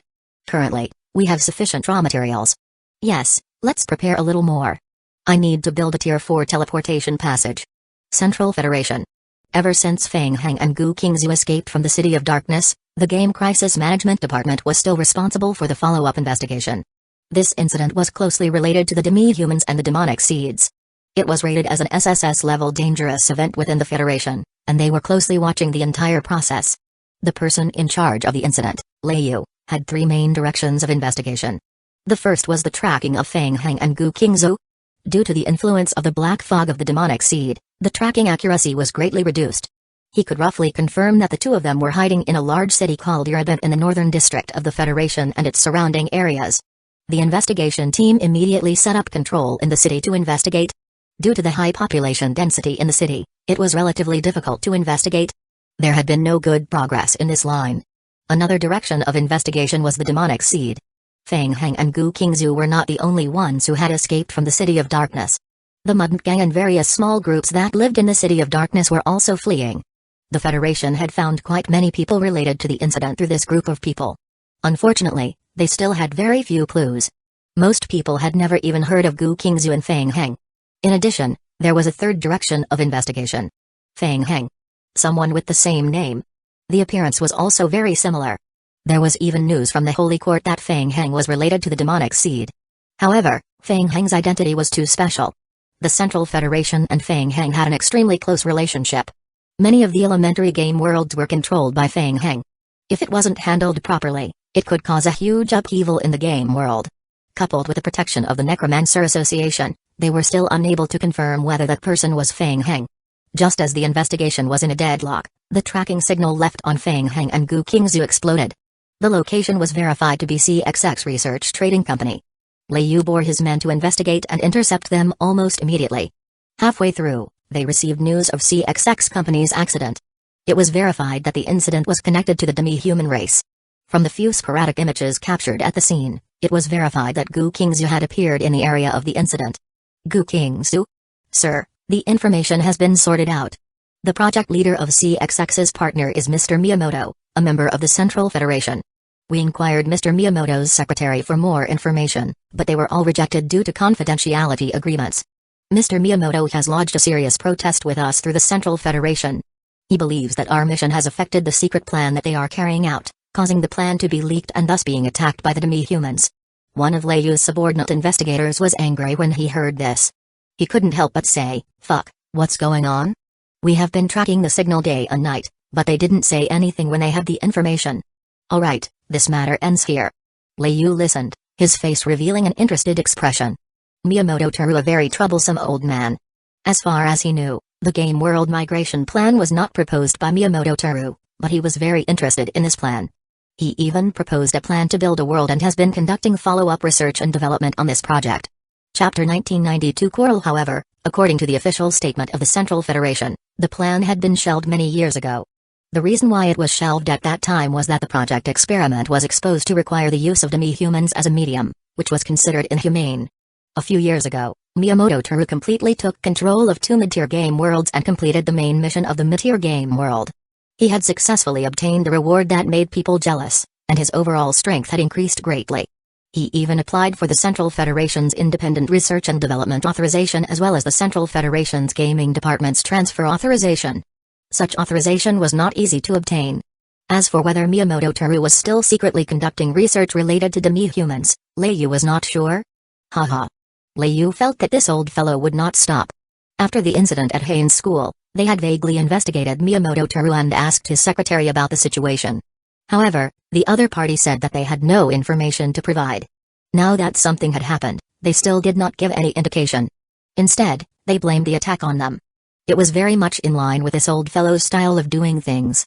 "Captain, what should we do now?" After adjusting his emotions, the team member said, "Our tracking of Feng Heng and Gu Qingzu is already very weak. I am afraid we can't continue to locate them. There's no need to continue following her.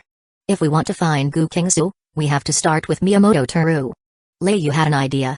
He rubbed his fingers gently, like a hunter weaving a trap waiting for his prey to enter. His eyes flickered with a sharp light.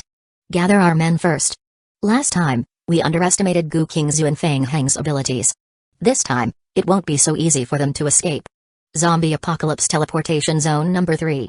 After 2 hours of hard work, Feng Heng finally completed the construction of the simulated signal alchemy magic array.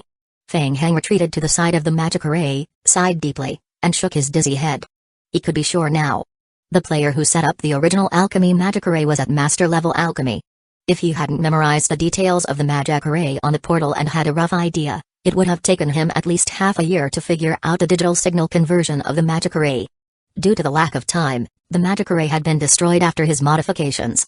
The overall area had also expanded by more than 10 times, so it could only be set up on the ground. It was already very good, And this was with the help of the omniscient eye.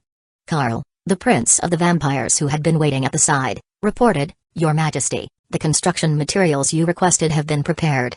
There are still a few special materials that are on the way. They should be delivered within 5 hours." "All right." Feng Hang glanced at Carl, who was waiting at the side, and nodded at him, saying, "You stay here first. If Mr. Victor needs anything, do your best to help him."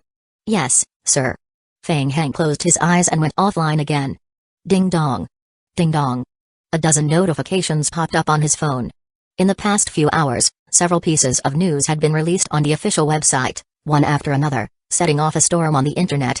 The Central Federation's demi-human tribe experiment plan was completely exposed, and most of the information was uploaded to the internet and made public.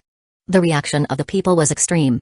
Some of the photos in the information that used demi-humans to conduct experiments were too cruel and unbearable. The public was almost one-sided in their denouncement, demanding that the Central Federation conduct a thorough investigation of the matter and immediately stop the project. But soon, the direction of the wind changed slightly. Some experts and players objected. Now that everyone was struggling in the game, if the game migration project was successful, would they be able to find a new game world to survive in? Feng Hang frowned. It seemed that someone was adding fuel to the fire and leading the way, whitewashing the Federation's actions. Miyamoto Teru. Soon, an interview with Central Federation member Miyamoto Teru caused the forum to explode again. In the interview, Miyamoto Teru claimed that he was the person who approved the migration plan. He was the one who collaborated with CXX Company on some of their research projects. He was very disappointed with what happened to the demi-human tribe and believed that it was caused by lax control during the implementation of the plan. However, no matter what, the demi-human tribe's violent destruction of the research institute was an extremely terrifying act. Miyamoto Teru severely condemned this behavior and said that his migration project would never stop. He was doing it for the progress of mankind. For the development of mankind. For this, sacrifices were necessary. The reason why the players were so enthusiastic was partly because of Miyamoto's unyielding attitude and partly because of the Apocalypse migration plan that was revealed by Miyamoto. Many players had vaguely realized this. The so-called Apocalypse might really be coming. In the past, it was just a rumor, but now, the popularity of the vampires invading the world had not subsided, making the players feel that the environment they were in was becoming more and more unsafe. The Apocalypse rumors were becoming more and more real. The rumors from the outside world and Miyamoto Teru's clamor made the entire online forum lively. There were many discussions and votes online. Books such as The Migration Plan, The Last Shelter, The Entrance Fee is 100 million, Do You Have the Capital to Enter? Either you die, or the demi-human tribe dies. Which one do you choose? Apocalypse Survival Guide and so on were appearing everywhere. However, at this time, another international scientific researcher, Dr. Wayne, reported on the internet, claiming that he was threatened and forced to participate in Miyamoto's secret research experiment on Frost Mist Island. Dr. Wayne even confirmed that just a week ago, a group of about 50 demi-humans had been escorted to Frost Mist Island through illegal means and forced to participate in secret research experiments related to the migration plan. This move caused a huge uproar among the players. Miyamoto Teru immediately released the news to the public. However, many forces posted information on the internet, announcing the demi-human tribe-related research and experiments that Miyamoto Teru had done on Frost Mist Island. Dr. Wayne even posted some of the videos that he had taken privately on the internet. The content of the video caused the netizens to feel extremely uncomfortable. A single stone caused 1,000 ripples. For a time, the direction of the internet changed again. It was all denouncement of Miyamoto Teru. This felt like beating a drowning dog. Regardless of the dispute, the Federation had issued a new statement that inhumane research on the demi-human tribe was against the rules. They had stopped all inhumane research and organized a joint investigation team to thoroughly investigate Frost Mist Island and the demi-human research. Chapter 1993 A Trap. Feng Hang watched the entire development of the incident and was silent for a moment. The mastermind behind the Federation's migration plan and the research on demi-human tribe was Miyamoto Teru. It seemed that Gu Qingzu was not mentioned in the information published on the internet. The development of the matter was a little out of his expectations. Turning off the computer, Feng Hang turned back to look in the direction of the living room.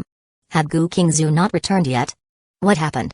Feng Hang quickly sensed the lifeblood fluctuations around him and confirmed that Gu Qingzu had not returned. He could not help but frown and call Gu Qingzu again. Gu Qingzu's voice came from the other end of the phone. Feng Hang, have you returned to the library safely? Yes, what about you? Is it still safe? Our people have all evacuated. I still have something to do, so I won't be going back to the library for the time being. Feng Hang asked, Is it because of Miyamoto Teru? Yes, you have also seen the news on the internet. The Federation has officially stopped the research and immediately sealed off all research institutes for a detailed investigation. However, Miyamoto Teru has already issued a statement saying that his plan did not violate the rules. He will definitely continue the research plan. Gukingzu paused and continued, currently, Miyamoto Teru is on Frost Mist Island preparing to deal with the Central Federation's investigation. I am rushing to Frost Mist Island now. Now? Why was she in such a hurry? Feng Heng vaguely felt that something was wrong. Calm down. Isn't it too fast to act immediately? Do you have enough manpower on your side? Should we investigate first? Confirm the reliability of the news outside? The news is true. I found some information about Miyamoto Teru at CXX Research Trading Company. When I rechecked the information, I also found Miyamoto Teru's name. From the area where the information was received, all the information will be gathered on Frost Mist Island. There is a high probability that it is Miyamoto Teru's main base. On the other end of the phone, Gukingzu's tone was extremely cold. We have a reason to take immediate action. Now that the experiments on the demi-human tribe have been exposed, the central government of the Federation will conduct a comprehensive investigation on Frost Mist Island within 3 days. By then, the defensive capabilities of Frost Mist Island will be further enhanced. In addition, we discovered that a group of demi-humans was brought to Frost Mist Island a week ago for the next phase of the experiment.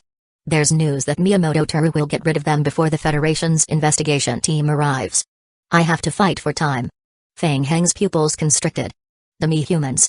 In the interview with Miyamoto Teru, he believed that all the evil experiments on the demi-human tribe published on the internet were private actions of CXX Research Trading Company. Miyamoto Teru's research institute would never allow or agree with such illegal operations. They would never use demi-humans to conduct such inhumane experiments. Now that the Federation's investigation team was rushing over to investigate, it meant that Miyamoto Teru had to immediately get rid of the demi-human tribe that was left on Frost Mist Island. The other option was to find a way to move the demi-human tribe away from Frost Mist Island. Or completely erase all traces of the demi-human tribe. Feng Heng instantly understood. Bad. It was a trap. Everything was a trap set for Gukingzu. At this moment, Miyamoto Teru's name suddenly appeared, and then, there was an unknown person exposing the so-called inhuman experiments of the demi-human tribe. The timing was too coincidental. It was nothing more than a trap so that Gukingzu had no choice but to rush to Frost Mist Island. Gukingzu? Calm down. The timing of this news is too coincidental. It's not normal for so many coincidences to happen at the same time. It's very likely a trap set by the Federation. On the other end of the phone, Gukingzu paused for a moment. Thank you for your concern, Feng Heng. I know it's very dangerous this time, but we don't have much time left. No matter what, I have to try. Don't worry, if the situation goes out of hand, I won't force my hand. I will pay them back 100-fold for what they have done to the demi-human tribe. Wait. Feng Heng once again stopped Gukingzu. It's too dangerous. Wait. I might have another way. Another way? Answer my 2 questions first. Feng Heng asked in a deep voice. Firstly, is there a specially constructed portal to the game world on Frost Mist Island? Yes, according to the information, Frost Mist Island was the first to build a complete teleportation passage.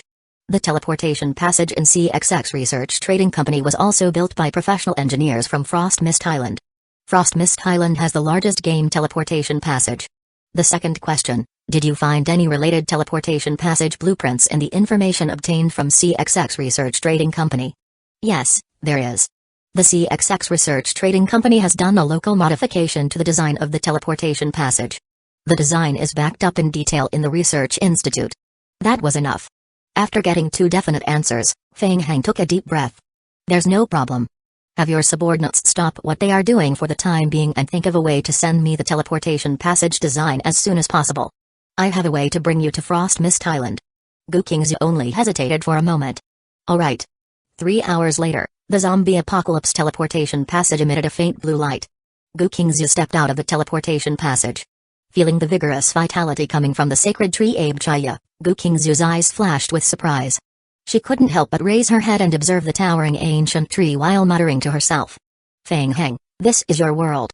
When she found out that Feng Heng was the world lord of the elementary game area, Gukingzu's first reaction was disbelief. Demi-humans couldn't become world lords. Later, after checking Feng Heng's information through a series of means, Gukingzu found out that Feng Heng was really not a demi-human, but had abilities similar to demi-humans. How did he do it? Suddenly, Gukingzu sensed something. She turned her head and looked at the treetops. A demi-human. Claraway poked her head out from behind the tree and carefully sized up Gu Qingzu.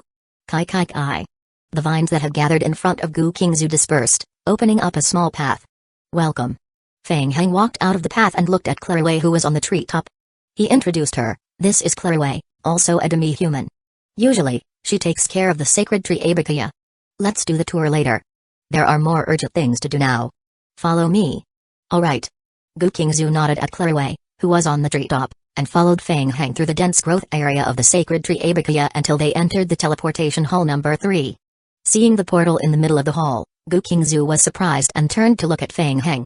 This is Chapter 1994. The answer: yes, it was built according to the blueprint simulation of CXX Game Trading Company. Of course, it has been locally modified. Feng Heng looked at Victor, who was checking the data in front of the instrument. He raised his hand and said, "Let me introduce him to you. This is Victor, the genius mechanic." When Victor saw Feng Heng, he turned around and waved at them. "Welcome. How is it? Not bad, right?" Gu Qingzu nodded and said, "Very, very powerful." He could complete the construction of the teleportation passage in a short 3 hours with a blueprint simulation. Even though it was only in the game, there were probably not many gaming factions that could do this. Gu Qingzu glanced at Feng Heng. That was why Feng Heng's strength was truly reflected in the game. I understand. Gu Qingzu had already guessed what Feng Heng was going to do. She nodded and thanked him. "Thank you, Feng Heng. It's indeed very difficult to invade Frost Mist Island from the outside. Instead of doing this, why don't we borrow the power of the game and find the teleportation portal opened by Frost Mist Island in the game world? Then, we can invade Frost Mist Island from the inside of the game passage and catch the Federation off guard." Gu Qingzu had already guessed what Feng Heng was going to do. She nodded and thanked him. "Thank you, Feng Heng. It's indeed very difficult to invade Frost Mist Island from the outside. Instead of doing this, why don't we borrow the power of the game and find the teleportation portal opened by Frost Mist Island in the game world? Then, we can invade Frost Mist Island from the inside of the game passage and catch the Federation off guard." Yes, I hope it will be helpful. Currently, the construction of the teleportation passage was almost complete.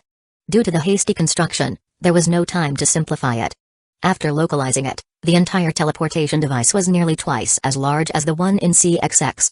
The entire teleportation device was divided into 4 parts: main teleportation area, energy transferring area, alchemy magic array simulation conversion area, and charging area. Let's take a look at that first. As Feng Heng spoke, he gestured to the charging area with his eyes and led Gu Qingzu to the right.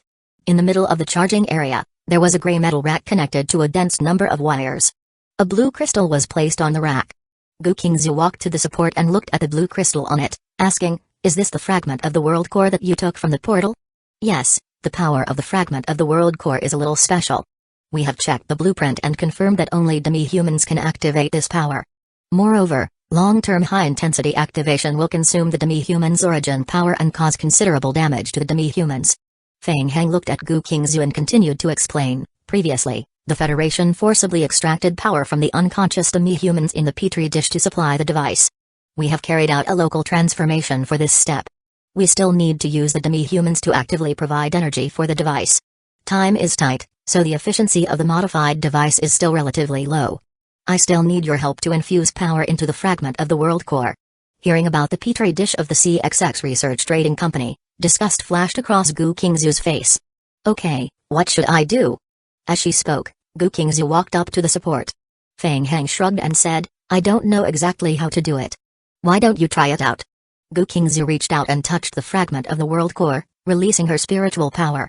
The fragment of the world core immediately responded and emitted a faint blue light. Whoosh! Her spiritual power flowed into the fragment of the world core through her fingertips. There it was. Seeing this, Feng Heng's heart skipped a beat. A magic array suddenly appeared in his right pupil and began spinning rapidly. The simulation magic array on the right branch quickly spun. "I got it!" Victor shouted as he stared at the data on the screen, ready to charge. "Report the data and operating status of the teleportation passage." Whoosh! The magic array in the center gradually accelerated and released colorful lights. A blue passage emerged from the center of the teleportation passage. The game notifications flashed across Feng Heng's vision at the same time. Ding! The current world core has been charged. Ding! The player is currently establishing a teleportation passage through the world core simulation. As the current world crystal is in a broken state, the exit area of the established passage cannot be locked. Ding!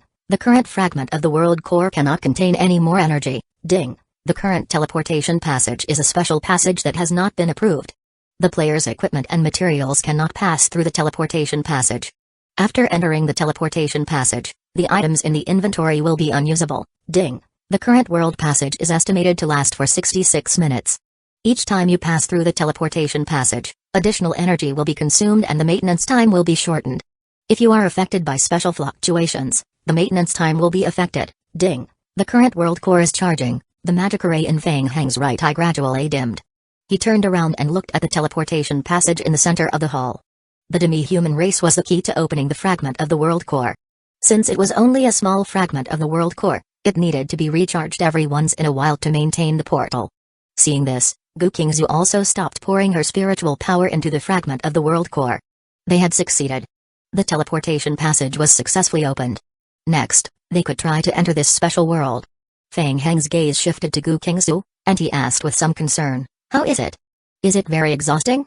"It will be a little burdensome, but I can still bear it." Gu Qingzu sensed the depletion of the fragment of the world core and frowned, saying, "Charging for a long time will affect the origin. I can still hold on for a while.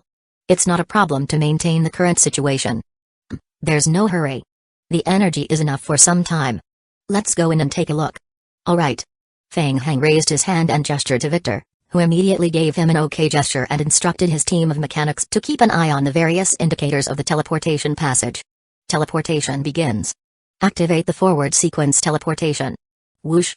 Red ripples spread out in the teleportation passage.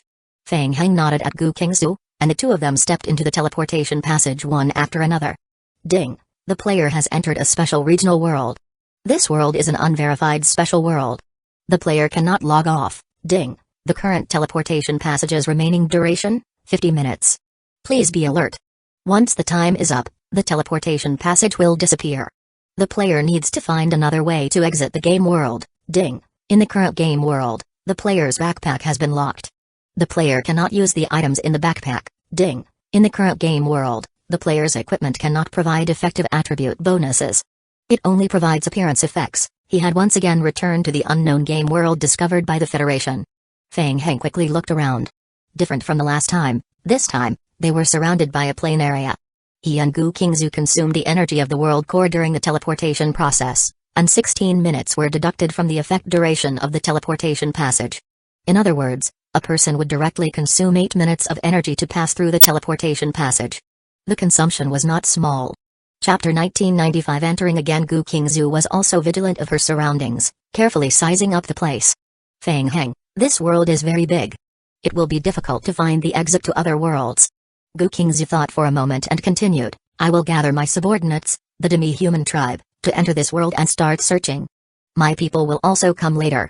We will assist in injecting energy into the teleportation passage. There's no rush. Leave the exploration to me." Whoosh. A liquor came out from the teleportation passage behind him as he spoke. Fang Heng stared at the game hint. Not good. The zombie creatures also consumed energy when they used the teleportation passage, and the duration of the portal was further shortened. This way, it was impossible to use the teleportation passage to send troops. The most troublesome thing was that the teleportation passage could not teleport items. However, it was not a big problem. Fang Heng looked at the game inventory again. Due to the restrictions of the special world, the items in the inventory could not be used. But holy weapons were not restricted. Fang Heng's gaze focused on the holy gear in the corner of his inventory. Holy weapon, ultra-small spatial teleportation hub. Fang Heng stretched out his hand. The game hint immediately appeared on his retina. Warning, in the current state, the player using this item has a chance of causing hostility from local forces and being attacked by local forces. It was here. Fang Heng's heart skipped a beat. Just like before, using an ultra-small spatial teleportation hub in the game world would cause special changes in the local world's forces. In other mid to high-level game worlds, most of them would have negative effects. However, this was the effect he wanted in this elementary game world.